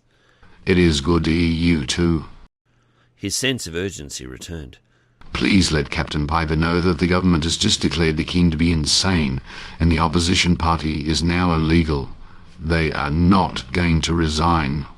Oh no, Faith said fearfully. She turned to Sarda. What are we to do? The Vulcan spoke up. Mr. Kristapan, this is Commander Sarda. How did you come by this information? The answer raised a brow or two. It was on the news. Faith rounded on Sarda. We need to rescue the opposition party members before they're dragged off to prison by the scruff of their necks, she said. He turned and looked into her eyes. She was right, he knew. But what she was suggesting was risky. He spoke up once more for the comm unit. Mr. Kristapan, please keep watching the news and let us know if they have started taking the opposition party members into custody. I will do that for you, Commander. Kristapan replied helpfully. Thank you. Cork out. Sarda cut the connection, then turned to Jason. Prepare for landing, Mr. Nunn. Chapter 14. The deputy leader of the opposition, Drishtagoth, stared at the viewscreen in open horror. His worst nightmare was coming about as the Prime Minister made his announcement on the worldwide news broadcast. Not only had he declared the king insane and nullified his order, but he had declared opposition to the government's policies illegal and treasonous. He had even handed down an order that the Conservative Party's officers would be detained and their organisation be disbanded. In his 10 years with the party, he had demonstrated leadership qualities Voltanik had nurtured, and it was clear within the party that he would one day nominate Drishtagoth to be his successor. But that day was a fair way off. He was still comparatively young, only 25, and while he was a good orator, he had yet to learn the presence needed to encourage others to follow his lead. Charisma was still a tool he was learning to master. Drishtagoth considered their situation. As Voltanik had not returned from the Prime Minister's office, he could only assume he had already been taken into custody. He thought back and realised the old Cait knew what would probably be the case. He had to admire him. Regardless of the odds, he did the honourable thing anyway. At that moment, the shadow ministers for transportation and for education ran into his office.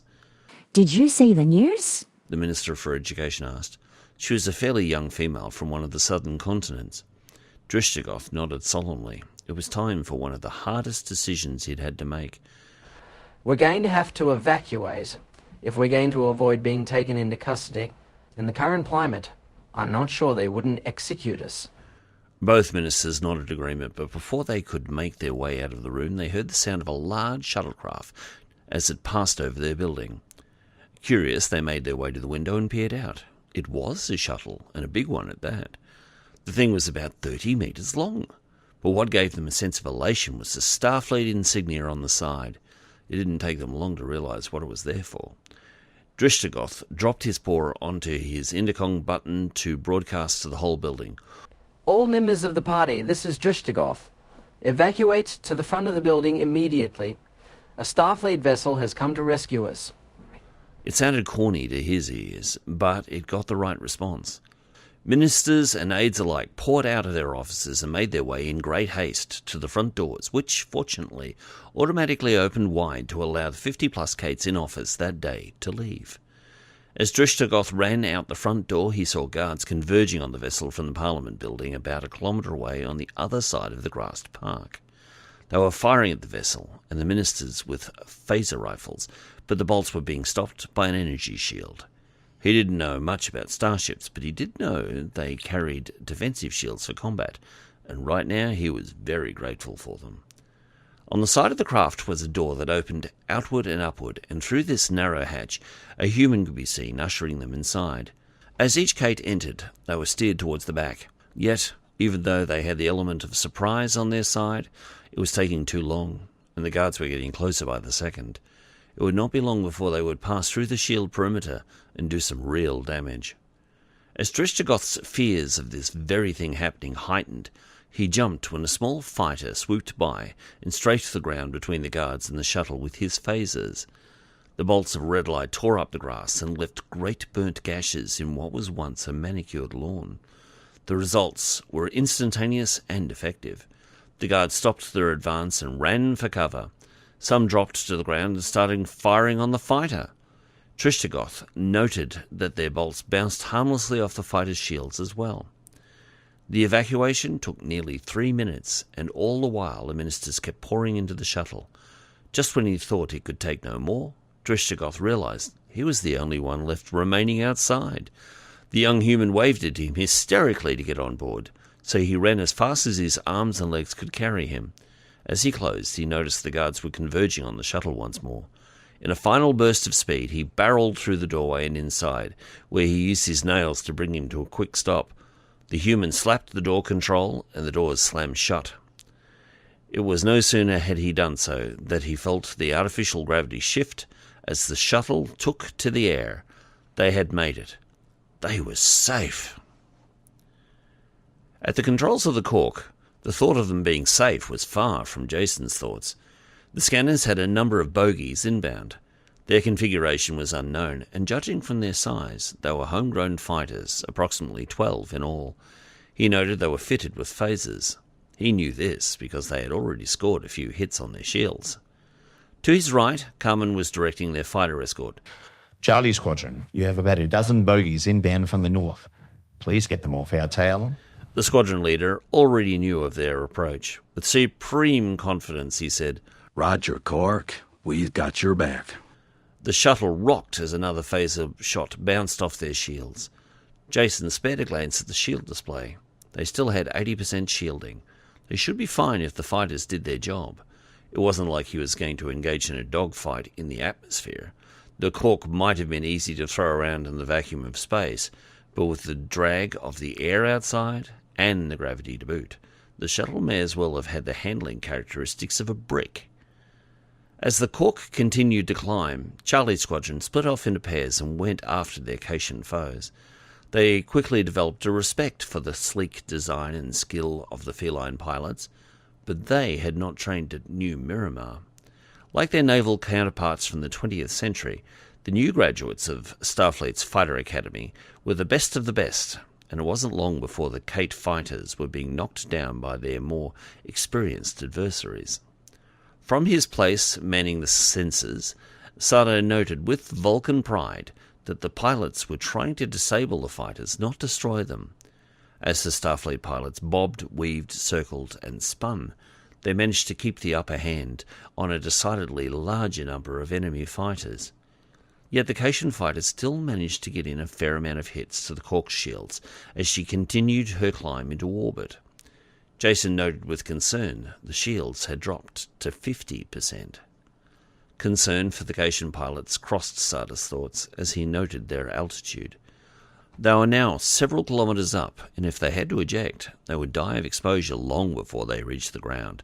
He toggled on the communicator and switched to a hailing frequency. "This is the USS Cork calling the Caitian forces attacking us," he said. "I urge you to discontinue your attempts and return to base before there is loss of life on your part." The response he received was curt. "Starfleet, you're ordered to land and hand over the Caitian hostages you have taken, or we will blow you out of the sky."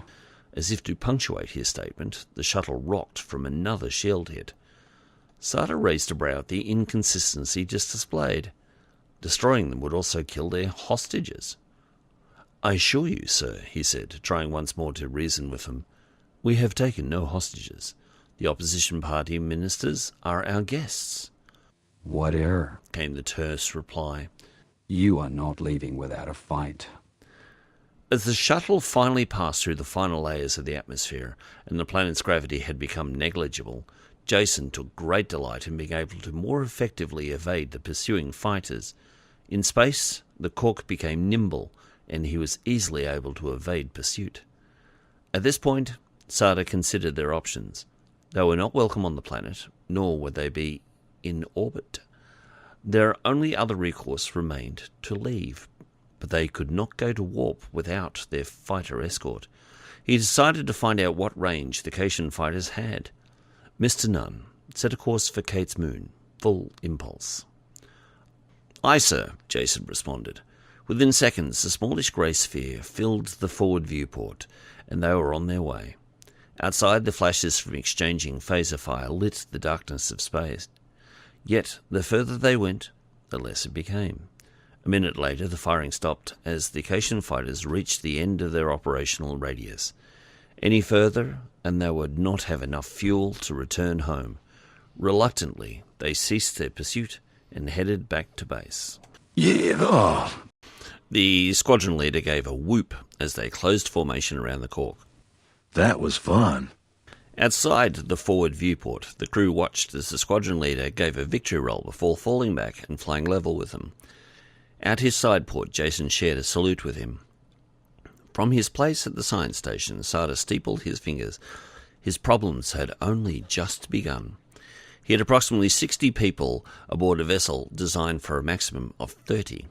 They only had enough oxygen for half an hour, and they had nowhere to land.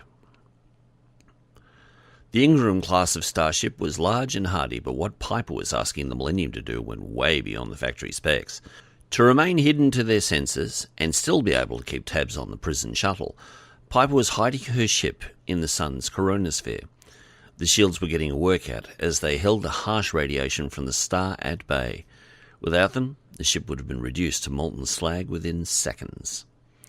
Within the Millennium, the solar winds could be heard as they howled against the shields. In engineering, Scanner had his hands full nursing the warp engines as they were currently running at high power to refuel the shields and hold the ship steady against the star's massive gravity.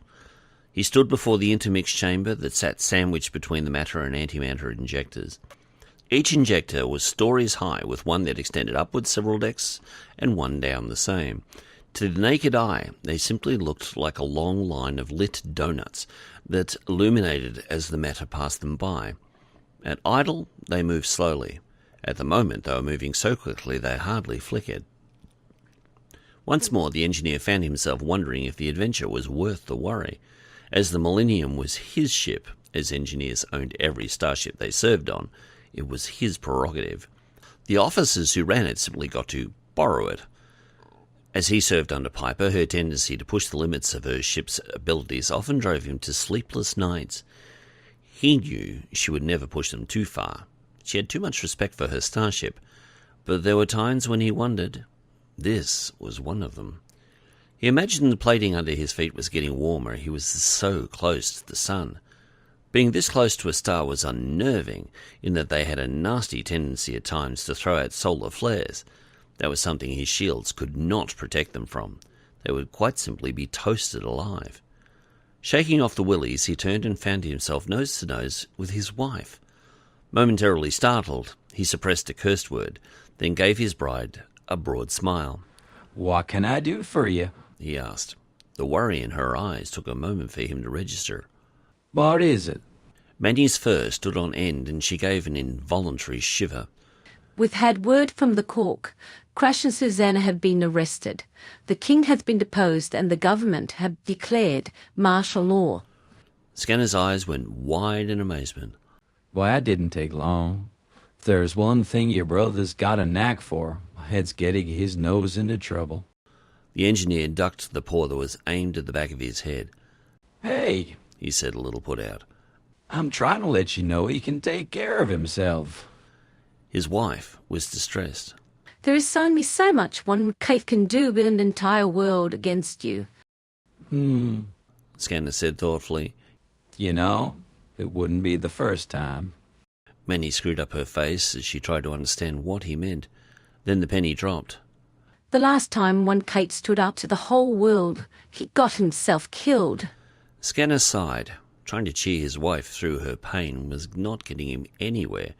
He put his hands around her waist and drew her to him, then looked her in the eye. I'm worried about him too. But if I allow myself to get tied up in knots, thinking about it all the time, I wouldn't be able to do anything to help him. Now, I know to be asked, but you've got to put him out of your mind. Keep your mind on the task ahead. The sooner we get the Black Caits rescued, the sooner we can get back and help Crash and Susanna. We need to focus on that, okay? Manny tried not to scowl and didn't quite manage it. That's easy for you to say. Her husband rolled his eyes. No, it's not. In all the time I've served in Starfleet, I've worked with a lot of people I've come to know and love. Not all of them had survived as long as I have, and if I dwelled on the danger all the time, I wouldn't be any good to anyone. He took Manny's head in his hands. My darling, I love you and share your pain, but I can't afford to dwell on it. Neither can you. The White Caitian closed her eyes and tried to internalize her feelings. She could not allow them to rule her. All right, husband, she said tightly. I'll do as you ask. The scanner smiled. That's my girl. He started a little as he felt the deck plating move minutely beneath them. He glanced at the warp engine and noted a change in its output. We're moving. The pair stepped over to one of the engineering panels and called up an exterior view of the starship. It was clear the vessel was on the move as the surface of the sun started rushing by, then got more distant as they moved away. Knowing what was to come next, Manny nuzzled her husband's cheek, then dashed for a turbo lift as the captain called her to the bridge. What is it? Faith could not help but notice the worry in the Vulcan's eyes. It was faint, but it was there. In someone as stoic as he, even a subtle change was noticeable. Sarda turned and looked into the eyes of the young Caitian. For all her youth, she was very intelligent and perceptive. He considered talking to her later about whether she might be interested in a career in Starfleet. Her talents could be used to good advantage. The Millennium is too far away for us to make a transfer of our passengers. We cannot go to warp safely within this star system, especially as the captain is now on the other side of the sun. As we are now carrying too many people for our air conditioning system to cope with, we will run out of oxygen in 25 minutes. Faith considered the situation. So, we need to find somewhere for our guests to stay. Sarda raised a curious brow. You have an interesting way of looking at the situation. Faith gave a beatific smile. It comes from wondering who's about to grab your tail all your life. Every believer lives wondering when the priest will come for us. They will only tolerate us for so long, so we've created a network of what you could call safe houses for persecuted believers. If one day Ziff or one of his fellows come for us, we have somewhere to flee to. The part of Sarda most affected by Piper tempted him to smile and share his delight. Yet the hard veneer of Vulcan would not permit him. Instead, he simply asked the question, do you think they would be willing to hide our guests for us? Faith shrugged, then smiled with glee. The thought of helping those in desperate need appealed to her. Why not? She said. We've already been sheltering a handful of Black Caits for years. What's another 60 politicians? She laughed from the heart. And besides, who knows? Maybe we'll be able to convert a few of them. She sidled up to Sarda at his workstation. Are you able to contact Kristofoli from here? The commander answered by calling the security officers he had tasked with the preacher's protection. For security, he encrypted the signal. Cork to Ensign Earhart. The gravelly voice of the ship's horter answered quickly. Earhart here. Sarda cut to the chase. Please put Kristofoli on. A moment later, a cheerful voice came over the speaker. Hello again, Mr. Sarda. What can I do for you? The Vulcan deferred to the young Cait. He waved for her to answer. Faith gave him a quick overview of their problem, and Krestapan was only too happy to throw open the door to them. By all means, he said. If there was one thing the teacher taught us, it's to never turn away someone in need. It was at this point that Sarda realised they would have some logistical problems. I would suggest we beam down the party members to 3 different locations. You can sequester them from there. We will undoubtedly come under fire soon after we make orbit, so our window of beaming will be short. You must make sure the arrival point is clear of obstacles so we can beam them without incident. The answer was immediate. No problem, Mr. Sarda. You can beam them down to 3 of our chapels. They're fairly large spaces for your furniture. There was a sound of jostling. Hang on, I'll give you the coordinates. Krestapan quickly rattled off 3 Caitian addresses. I'll call them now. Come to me first. That'll give the other 2 chapels time to prepare. Sarda finished the conversation. We will begin beaming in approximately 5 minutes. Please be ready, as we will have no time to scan before we beam. As an afterthought, he added, and Krestapan, thank you. He could almost see the preacher smiling. It showed in his voice. You are more than welcome, my friend. Krestapan out. The connection ended, and Sarda quickly began issuing orders. Mr. Nunn, I need you to warp us into high geosynchronous orbit over these coordinates. Stay as long as you can. I will beam our guests down as quickly as possible. Raise shields and move off if you have to. Jason was being stretched with his task, but it wasn't beyond him. He gave a thin-lipped smile at the thought of the challenge. Aye, sir. Sarda stood. Faith, would you please join me? I need to inform our guests of our plans. Faith rolled her eyes. Great, she said with more than a touch of cynicism. In her experience, politicians were all egocentric, spoiled children.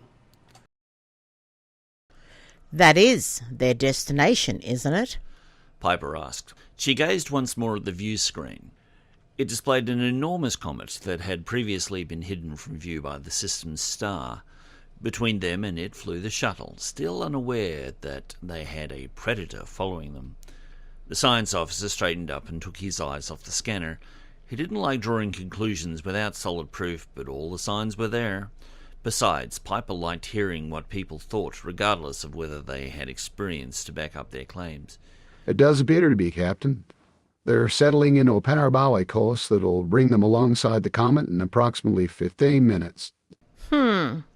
Piper sat in her chair, the weight of decision hanging on her. Should she go in now or allow the shuttle to continue? The comet could simply be a temporary distraction. If she moved in too quickly, she may never find out where the vanished were being held. On the other hand, if she waited too long, she would have a lot more to worry about than just the shuttle. The detritus thrown off by the comet as it neared the sun would prove a little more than hazardous for her ship to fly through. That was the problem with comets. As they neared a star, they would begin to essentially melt. Most comets were a mixture of rock, gases, water, metals, etc. It depended on where they began life. Some were formed through the same manner as planets, others were the result of planets and or asteroids exploding.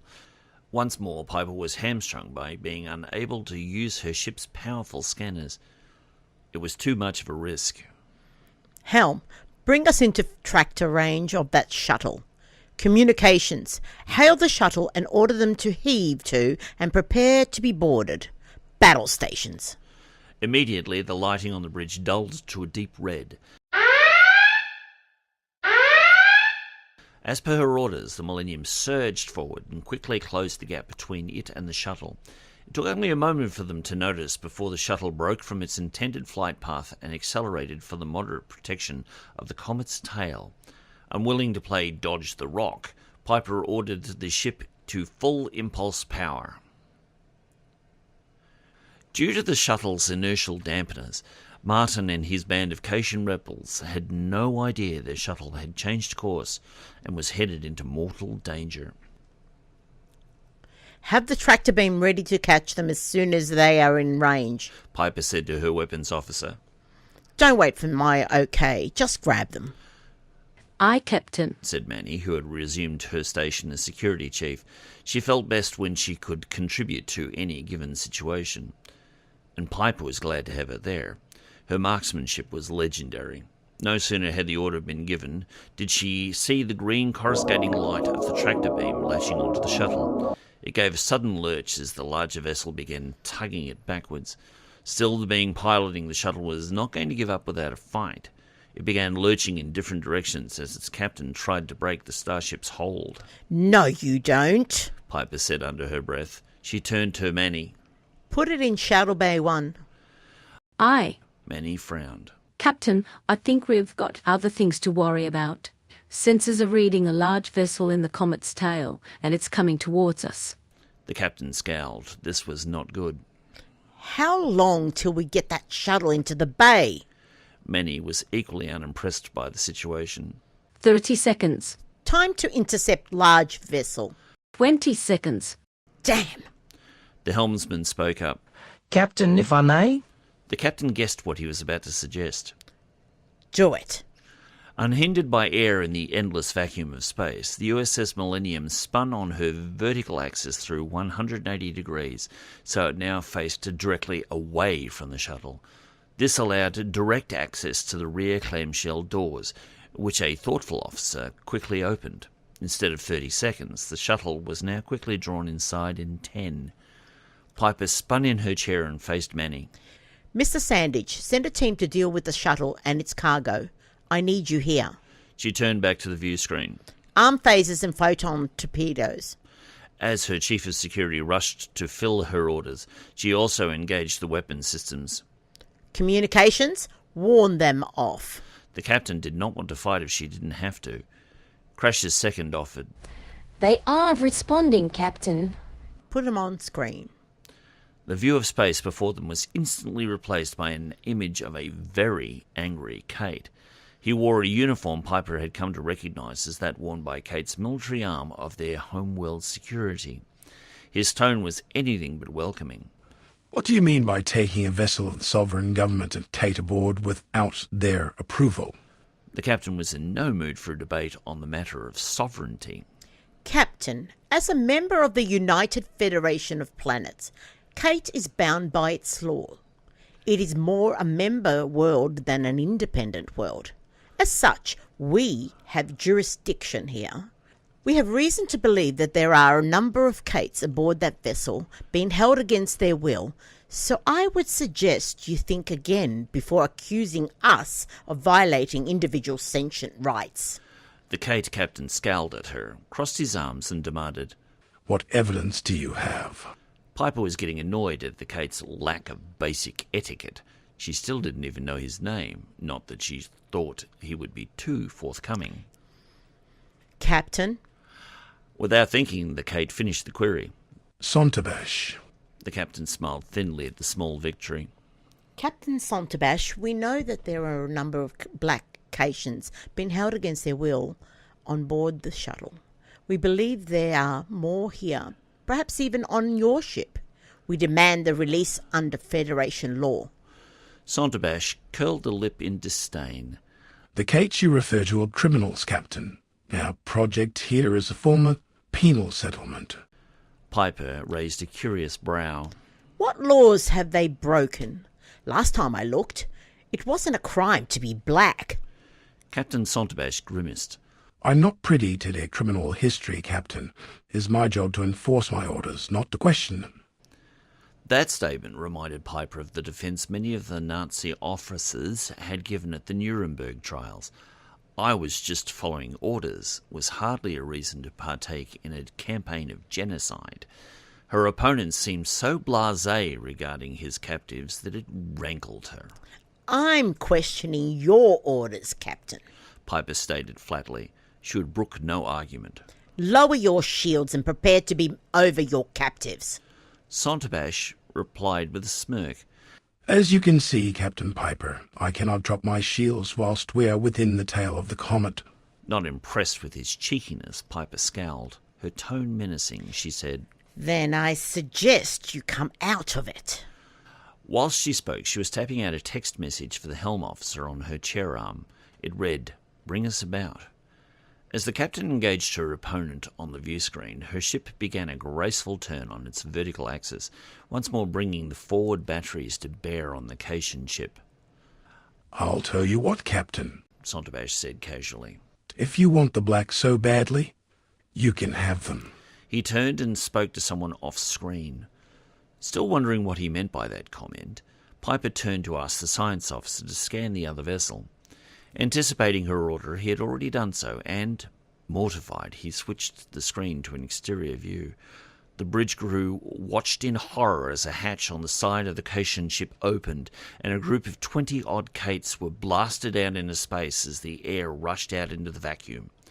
Without hesitation, Piper mashed a control on her chair arm. Piper to all transporter rooms. Locate the spaced Caits and beam them aboard as quickly as you can. Sick bay. Medical emergency to all transporter rooms. Prepare to receive spaced victims. She turned to Manny. Lower shields. Prepare to take fire. She levelled her Caitian friend with a look of steel. If they take a single shot at us, open up with everything we've got. Just focus on their weapons and engines. There's no guarantee they don't have more captives on board. As she finished speaking, the hull was rocked by a phaser blast from their opponent. In response, Manny threw everything in their arsenal back at them. Phaser beams emitted from all 5 pods simultaneously, as well as photon torpedoes from both tubes. They played over the other ship's shields, but they did not fall. So Manny kept up a constant barrage as the other ship did likewise. The Starfleet vessel's hull was being scorched in a number of places, but their ablative armour was taking most of the heat. Within 10 seconds, the victims were all beamed aboard, and the Millennium was able to raise her shields. Triage for a large group of half-frozen Caits was difficult, as it was hard to know who to start on first. Most had started off life black, but now all were coated in defrosting ice, condensed from their own bodies or immediately on materialization. Their eyes were extremely bloodshot, and most had blood hideously issuing from nearly every orifice. As the most senior nurse on staff, it was up to the stocky Nurse Stone to determine whether they could be saved. She handled the casualties efficiently, quickly scanning them and tagging them for OR, giving them palliative care, as they were too badly injured to survive, or were already dead. Given the circumstances, it was a miracle they would be able to save about half of them. Stone noted they were all black Caitians, confirming their suspicions regarding their ultimate destiny. She also noticed they were fairly emaciated, as if they were overworked and definitely underfed. As she finished categorizing them, she rushed to aid in saving the injured. Dr. AndrusTaurus was using OR1 and Dr. Harper was in OR2. As she looked through the doors, she noted both of them were being aided by sufficiently experienced nurses, so she left them to do their tasks. Satisfied, she helped the remaining staff work with those waiting for their turn. Within minutes, they were being joined by a handful of injured Starfleet crew members hurt in the opening barrage. Emotional detachment was not a thing for the usually stoic nurse, but the horrific effects of spacing was enough to chip away at even her strong defences. The images of their ravaged bodies would be with her for a long time. "I hope the captain kills these bastards," she muttered under her breath. On the hangar deck, the security forces of the Millennium had their hands full subduing the crew of the Caitian shuttle. It sat squarely in the middle of the deck, still held in place by the Millennium's internal tractor emitter. Until their power unit was disabled, they weren't taking any chances that they might try to fly out again. Many security force fanned out around the small ship, all eyes trained on the doors, waiting for some kind of response to their calls to leave the vessel. Since the craft had literally been dragged on board, there had been no word from the pilot and crew, so the Millennium crew were taking no chances. Voices shouted for the pilot to open the door, yet they were greeted only with silence. Unwilling to wait a moment longer, a small force stormed the vessel and quickly operated the door controls. Faces held high, eyes staring down their sights. They stepped inside and made their way through the tight corridors, checking the 2 rooms behind the cockpit. In them, they found nothing more than a small kitchen and a 4-person transporter. The silence on board was only broken by the hum of machinery. It was unnerving. Once in place behind the locked pilot's door, the lead security officer raised his phaser and picked the lock the old-fashioned way. He blasted it. The door slid aside noiselessly, and the security forces stormed into the cockpit, ready to shoot anything that moved. They didn't need to worry. It was all so empty. Frowning at the incongruity of the situation, they turned their attention to the cargo room at the rear of the vessel. Once more it was locked, and the mechanism was dealt with in the same manner. As the door slid aside, the security force stayed put. This was where they expected to find the captives, but given the lack of crew aboard, there was every possibility they were now facing a hostage situation. Without looking in, the leader announced, "I am Lieutenant Sven Jorgensen of Starfleet. Is everybody all right in there?" To his surprise, a black Caucasian head popped out through the door wearing a friendly grin. "Took your time, didn't you?" Jorgensen frowned. He didn't do humour. "Who are you? Where's the crew?" The Caucasian continued grinning and put out his paw to shake. "I'm Martin Luther, and I don't know." The security officer was unimpressed. "Well, Mr. Luther, is everyone in there okay?" Luther turned back and quickly scanned his group. "We're quite fine in here, Lieutenant. Perhaps you could tell Captain Piper we were successful." The male's arrogance annoyed the erstwhile lieutenant, yet he was too much of a professional to show it.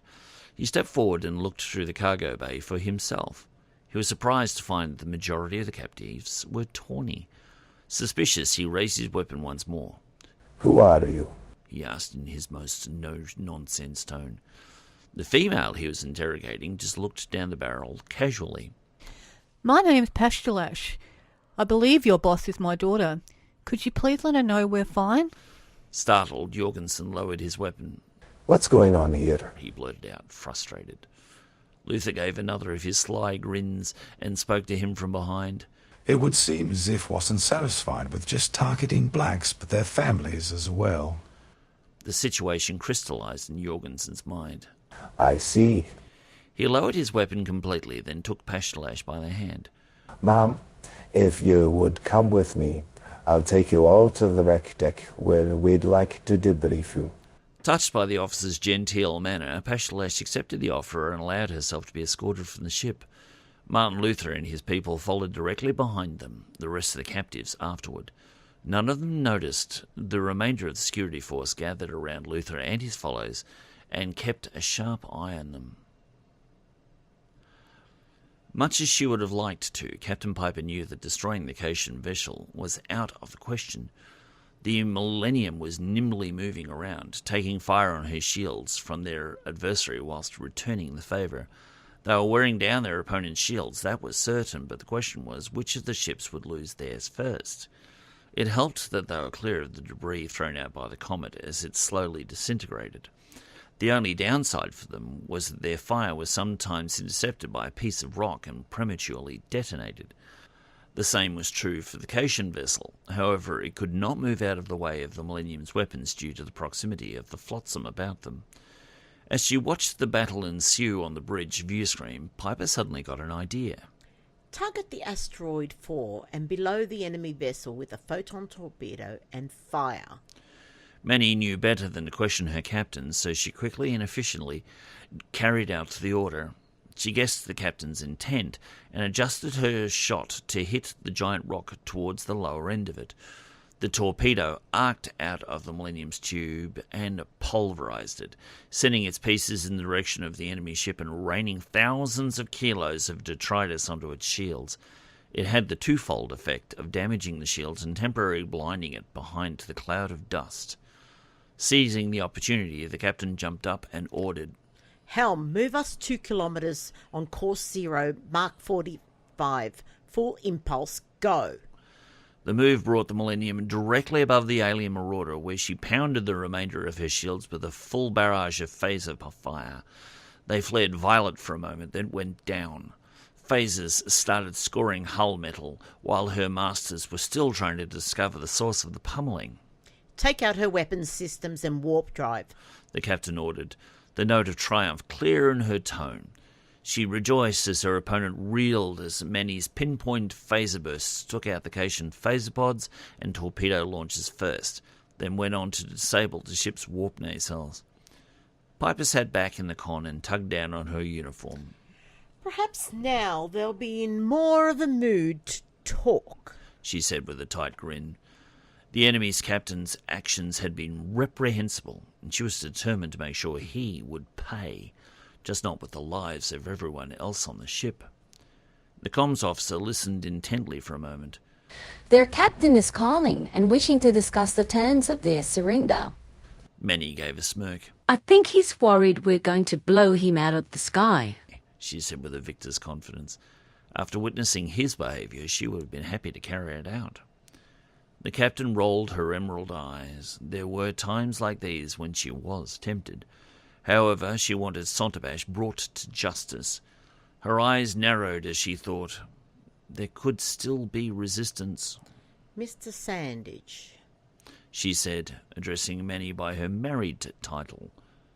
Assemble a boarding party, heavily armed. Find out if there are any more hostages and put the entire crew in the brig. I don't trust any of them. After witnessing the atrocity carried out by the Caitian captain and his crew's apparent lack of remorse, Manny understood the captain's command. No one capable of such inhumane actions should be allowed to repeat their mistakes. Aye, Captain. Having accepted the order, Manny put together her entire security staff, less those tasked with watching Luther, and had them assemble on the hangar deck as the captain made her demands known to their enemy. Chapter 15. The space above the blue-green world of Cait was quiet, broken only by the occasional passage of the odd satellite. Seen from above, the wisps of cloud could be clearly discerned, some of which were backed by the blue of the world's small oceans. Since the departure of the Millennium, the private flotilla had dispersed and gone home. That peace was broken by the sudden arrival of a pint-sized starship as it dropped out of warp dangerously close to the atmosphere. The USS Cork quickly settled into orbit, and her crew began the task of beaming their passengers down as quickly as they could. In the ship's cockpit, Brankovian looked up from his console and said in his typical urgent whisper, "They're scrambling fighters." Jason gave a cocky smile as he held the craft steady. "We'll be gone long before they get anywhere near us." Behind them, Sarda was operating the Cork's transporters as quickly as he could. No sooner had one couple beamed down than Faith ushered another forward. Their task was hampered by the device's limitation in that it could only handle 2 at a time, and each cycle took 10 seconds. Brankovian watched his scanner intently. "They're 20 seconds from firing range," he reported, the worry he was feeling clear. Jason didn't need to be told. He could see them coming from below. His hand hovered above the controls, ready for the all-clear from Sarda to proceed, although his ears told him the Vulcan was still busy beaming the politicians down. 10 seconds. Brankovian was having trouble staying in his seat. The distance did not put off the Caitian fighter jocks. They had already begun firing on them, yet due to the distance remaining between them, most of the shots went wild, and the few that found their mark had reduced in energy to insignificant love taps. 5 seconds. The energy bolts were getting a little more accurate and noisy. "Done!" Faith shouted as the final pair were beamed out. A few seconds later, Sarda announced warp speed. As their equipment registered, they had materialized properly. Jason dropped his hands onto the controls and fired up the warp drive. As the fighters finally got a bead on the shuttle, it disappeared from the space around Cait, leaving the pilots frustrated their intruder had once more escaped. "How long do we need for the next drop?" Jason asked as he expertly steered the Cork around Cait's moon at warp 4. At his side, Carmen, his eyes wide with something akin to amazement, mixed with more than a dash of terror, watched as the moon slid by them as they tore around it. He glanced back at Sarda, more than little grateful to not have to watch the spectacle. "Commander?" Sarda finished the calculations quickly in his head. "It should take us about 50 seconds once we've dropped out of warp." The estimation caught Carmen's attention. With raised eyebrows, he asked, should take us? The Vulcan simply raised his eyebrows. Given we did not come under fire and that Murphy's Law, as Mr. Nunn would put it, doesn't factor. Carmen understood the reference. Jason quoted it often enough. The law simply stated, what can go wrong will go wrong. Let's hope Murphy's taking a day off. Indeed. Sarda moved over to the transporter controls. The next two politicians were already standing on the platform waiting for their turn, thoughtfully put there by Faith. Sarda felt the subtle shift in the grav plating and knew before Jason said it that they had dropped out of warp. With the transporter coordinates already entered, Sarda quickly beamed down the first couple. As soon as the first couple disappeared, Faith ushered in the next pair. From the pilot's chair came a worried voice. "You might want to step on it, Commander. We have incoming." Once more, Jason didn't need the scanners to see the enemy fighters coming towards them. Although they had swung out and around the planet, it seemed as if they had guessed his next move. He would have happily wagered the pilots were sitting in their cockpits ready to launch. We've got 20 seconds before they're in range, Carmen stated calmly. Jason gritted his teeth. One of these days I'm going to have a few words with Murphy. Even though it was against his nature, Sarda frowned. He still had 3 pairs of Caits to beam down. There wasn't enough time. Lieutenant Nunn had an idea. "Commander, can you beam someone down and correct for a vertical drop?" Appalled by the notion, Sarda stated, "It would be difficult, but not impossible." Jason gave him a tight grin. "I'll let you know when, then." As Carmen counted down the seconds as the fighters came into range, Sarda managed to get all but one couple down before Jason had to snap on the shields to avoid them being blasted to bits. The shuttle still rocked as the phaser bolts impacted their protective electronic shield. It was at this point that Jason forced the vessel to drop like a stone towards the planet. Caught off guard, the pilots of the fighters lost valuable seconds trying to find him as the cork plummeted towards Cait. Jason lowered the shields as Sarda worked to beam down the last couple, trying to adjust for their descent. The Caits dematerialized from the platform, then Sarda's console registered their reintegration below. "Done," he stated succinctly. Jason slapped the shield's control just in time as the craft encountered Cait's atmosphere, rocking the deck plating and knocking those standing off their feet. Forcing the craft's nose down, he used the rapidly thickening atmosphere to buoy them and bounce off and back into space. The friction of the gas against the shields left a blazing trail of fire, as if they were a meteor headed for its doom. However, Jason had no intention of letting them have a chance encounter with the ground, and skillfully brought them out into space once more. The maneuver did more than avoid enemy fire. The fighter pilots decided following the cork's course was far too dangerous, and they stayed out of range as she once more disappeared into warp. The dungeon door clanked as it was drawn open for the second time in 100 years. Curious, Crash stood and prepared himself for whatever came. He did not think that his people would employ torture to extract information from him, but after the government's antics of the last few days, nothing they did would surprise him. Escorted by 2 security officers, Crash found himself face to face with the Information Minister, Huttajink, and the Minister for Homeworld Security, Smeetablink. Neither of them appeared in a good mood. Without preamble, Huttajink charged, "What is your Starfleet shuttle doing?" Crash considered the question. It told him more than he expected. If the cork was bothering them, then the Millennium must have been called away. The only reason they would leave would be if they had found the captives. Captain Piper would then have left the cork as support. The question left him was, should he tell them the truth, or mess with them? He decided on the latter. "Wouldn't you like to know?" he said with a sly grin. He leaned casually against the wall and examined the back of his right paw. Grossly impatient, Huttajink pulled out a phaser, pointed it at him, and growled, "Tell us what we want to know, or else." Crash was not intimidated. Shooting him would not give them the answers they sought. He rolled his eyes and sighed. "If I know the captain well enough, they're probably inserting agents to spy on you and to prepare for the eventual invasion." His words rattled the pair, that was clear.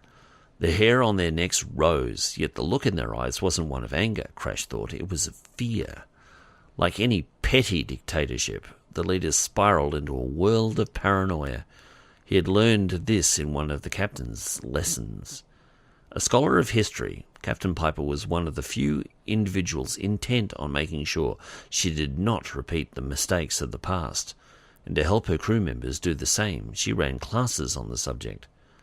The current situation reminded him a little of Earth's Joseph Stalin, and how his days were marked by rampant paranoia. He feared any and all, as if there was a subversive under every rock. He decided to use their fear against them.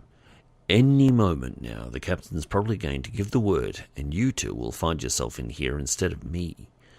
Crash tried to put as much conviction as he could into his statement, then went back to examining his claws. Smeaterblink seemed ready to have kittens, but Hutterjink was unconvinced. His job was seeking out truths and lies, and Krashtallash's statement did not quite have the ring of truth. Perhaps, but I don't think so, he said, carefully watching Crash's body language. Starfleet captains aren't known for overthrowing governments. The comment drew a small laugh from their captive. Then you don't know Captain Piper. You know, she was once Captain Kirk's protege. Check out his record. It'll keep you up nights. He laughed once again at his own wit. The name gave Hutterjink reason to pause as he considered Crash's words. James Tiberius Kirk was famous for breaking the rules. If Piper was his student, then she was not to be underestimated, or put in a box for that matter. Still, the information did not solve his immediate problem. All the same, you are not telling me what I want to know. The Cork picked up the opposition party members and shortly after made 2 runs on our world. Each time they were chased off by our fighters. I want to know what they were doing. While trying to keep a straight face, Crash could guess. He knew the Cork had only a limited air supply, and taking on the entire opposition party would overtax the small craft's resources. They were bringing them back and hiding them somewhere. If he had to guess, it would be with the religious zealots. All the while, he had to come up with a convincing lie. I told you already, he said calmly. The captain is inserting agents to prepare for your overthrow. Hutterjink scowled, then shot Krashtallash. As he crumpled to the floor, the minister said over his body, Why is it I don't believe you? Now, that's not good. Carmen frowned as he stared at the scanner. On it was a beautiful rendering of the Cation homeworld in 3 dimensions, and orbiting it, at regular intervals, were little red blips. They're not taking any chances, are they? Jason said. He tapped one more control on his side of the vessel and powered down the engines. He glanced out the portal at the bleak landscape of Cait's moon. It closely resembled Earth's with its grey, dusty tones, yet it was even smaller in size than Terra's. The lack of natural gravity had put the Cait off colonising it, and so it remained barren, although it was more than pockmarked by meteor hits. It also had a network of caves, and it was in one of these he had hidden the Cork. What I'd give for a cloaking device right now, he muttered wistfully. Such a device would be very advantageous at this intersection, Sarda interjected. However, Starfleet still hasn't installed any in any other vessels other than the Millennium. Faith was not constrained by Starfleet niceties. Commander, did you swallow a dictionary this morning? She asked cheekily. Raising an eyebrow was as close as the Vulcan came to exhibiting mirth, and he left it at that. It would appear they are expecting us, he said. Jason glanced towards the rear of the shuttle. How many ministers do we have left? 15. Faith answered. With a little hope, she asked, That brings us in under the Cork's capabilities, doesn't it? We don't have to drop them off, do we? Sarda did not want to pop her bubble, yet the truth had to be recognised. We have simply bought ourselves more time. Our carbon scrubbers have been overtaxed and are in need of replacement. If there were only 5 of us left, we could continue for weeks as we are. However, we still only have hours with ministers on board. At least that's better than 30 minutes, Jason said, looking on the bright side. The lieutenant's cheerfulness was infectious and welcome as far as the commander was concerned. He needed his crew thinking positive thoughts. I see the fighters to space, so their intercept time would be about 10 seconds, he stated. He steepled his fingers once more and thought, we need another way to get the ministers to Cait. Faith arched her whiskers forward hopefully. I take it the transporters won't reach that far. All 4 males seated around her in the cockpit shook their heads. No. In their minds, she was too nice to let down verbally. All right then, she continued. The way I see it, we either have to give our ministers to someone else to get them home, or pretend to be something else to get by the fighters. She crossed her arms on the console and laid her head on them. Carmen sat back in his chair and gave a rueful laugh. I wish we had one of Commander Sarda's projectors attached to this bird. Curious, Faith gave Sarda a look. What is he talking about? For a split second, Sarda was tempted to take a deep, cleansing breath to let out the stress of the day. I'm spending too much time with the humans, he thought. The device Mr. Velastro is referring to was capable of creating images in space similar to those created by holodecks. To conventional scanners, they appeared solid. However, upon closer scrutiny, they were revealed to be only energy. Their security officer, Brankovian, nodded at this point, his antennae turning with his eyes as he gazed at Faith, which he found slightly unsettling. It would have been very convenient to have something like that. It would be like a reverse cloaking device. We could project something around ourselves to make them think that we were something else entirely. Like a meteor, Carmen chipped in. Or a starliner, Jason suggested. He suddenly sat up bolt upright, liking the idea. As he swiveled his seat to work the computer, Carmen tapped him on the shoulder. I already checked, Jason, he said. There aren't any due today. Faith started at that. That's odd. There's usually a number of ships coming and going. Sarda moved forward in his seat as he solemnly stated, It would appear word has gotten out about Cait's political instability. Most of the Starliner companies have listed Cait as too great a risk to travel to at present. Jason shook his head in wonder. Talk about shooting yourself in the foot, he said in sad amazement. With an economy so desperately in need of the travellers' credit, you'd think they'd keep their priorities straight. Greed knows no logic, Sarda quoted, only itself. A laugh from Faith brought the other's attention. Has anyone ever told you that Cait's recycle everything? The men looked at her blankly. Well, we don't, she added. There is one thing we're superstitious about, so we don't recycle them. Sarda, knowing Faith wouldn't be uttering idle words at this point in time, asked the obvious question, and that is? In answer, she showed him some of her pearly teeth as she grinned. It's better if I show you. As the airlock doors slid aside, Lieutenant Manny Sandage took a tiny mirror from her flak vest and used it to peer around the door. Instead of beaming into the Caitian ship, they had decided on using a shuttle. There was no chance of being shot down en route. Manny had taken care of that personally by phasering every external weapons pod on the craft. She preferred coming aboard by shuttle, and thus giving her a defensible position rather than beam into a space that could be open to vacuum, or worse. The mirror showed only 2 Caits waiting near the door. She took a particular note that both of them wore holstered phasers, but appeared to have nothing in their hands. Put your phasers on the floor, she demanded, without showing her head first. Obediently, the 2 tawny Caits unholstered their sidearms and placed them on the floor. Now kick them towards the door. Manny was taking no chances. Once again, the Caits did as they were told. Manny glanced at her companions and gave them the nod. As one, they poured through the doorway and swept onto the deck, phasers pointed in all directions. 2 of her people immediately put the 2 found in cuffs and pushed them into a corner. Stay down, they were ordered.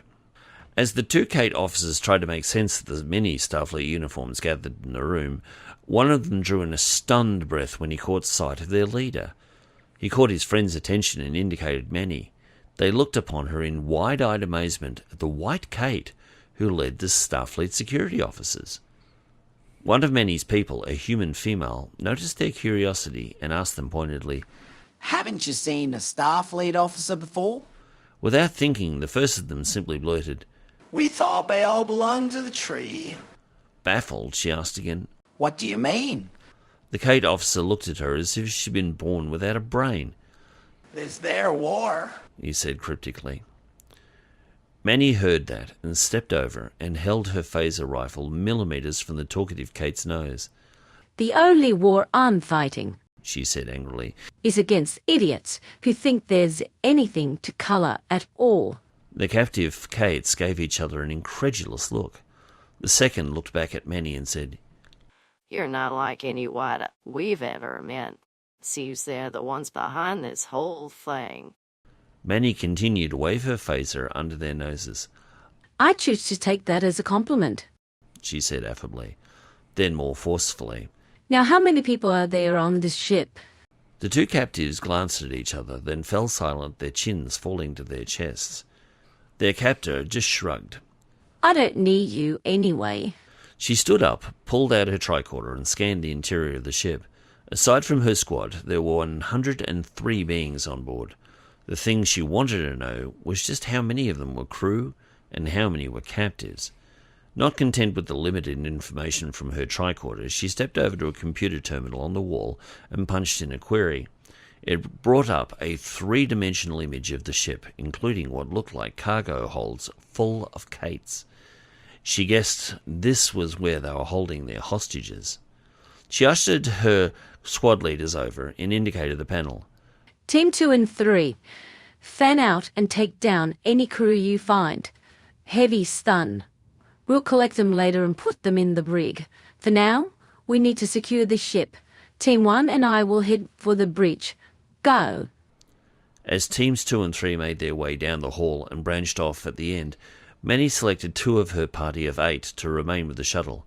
Shoot anything that comes down this hall that doesn't look like us, she told them straight. "Aye." The remainder looked up at their leader confidently. They were well trained and felt ready for anything. Let's go, people, she said, quickly marching down the hall. She had an appointment with this ship's captain. On the bridge of the USS Millennium, her captain paced to and fro. There was something about this whole thing that did not add up. What was here for this ship to be hiding in the comet's tail? Science, she ordered. Give me a complete scan of this comet from top to toe. The science officer raced to fulfill her wish. As information flooded into his terminal, he diverted some of the more interesting aspects to the captain's chair screen. Piper sat down and perused the data. It began with a metallurgical analysis, which showed interesting quantities of nickel, iron, and traces of steel.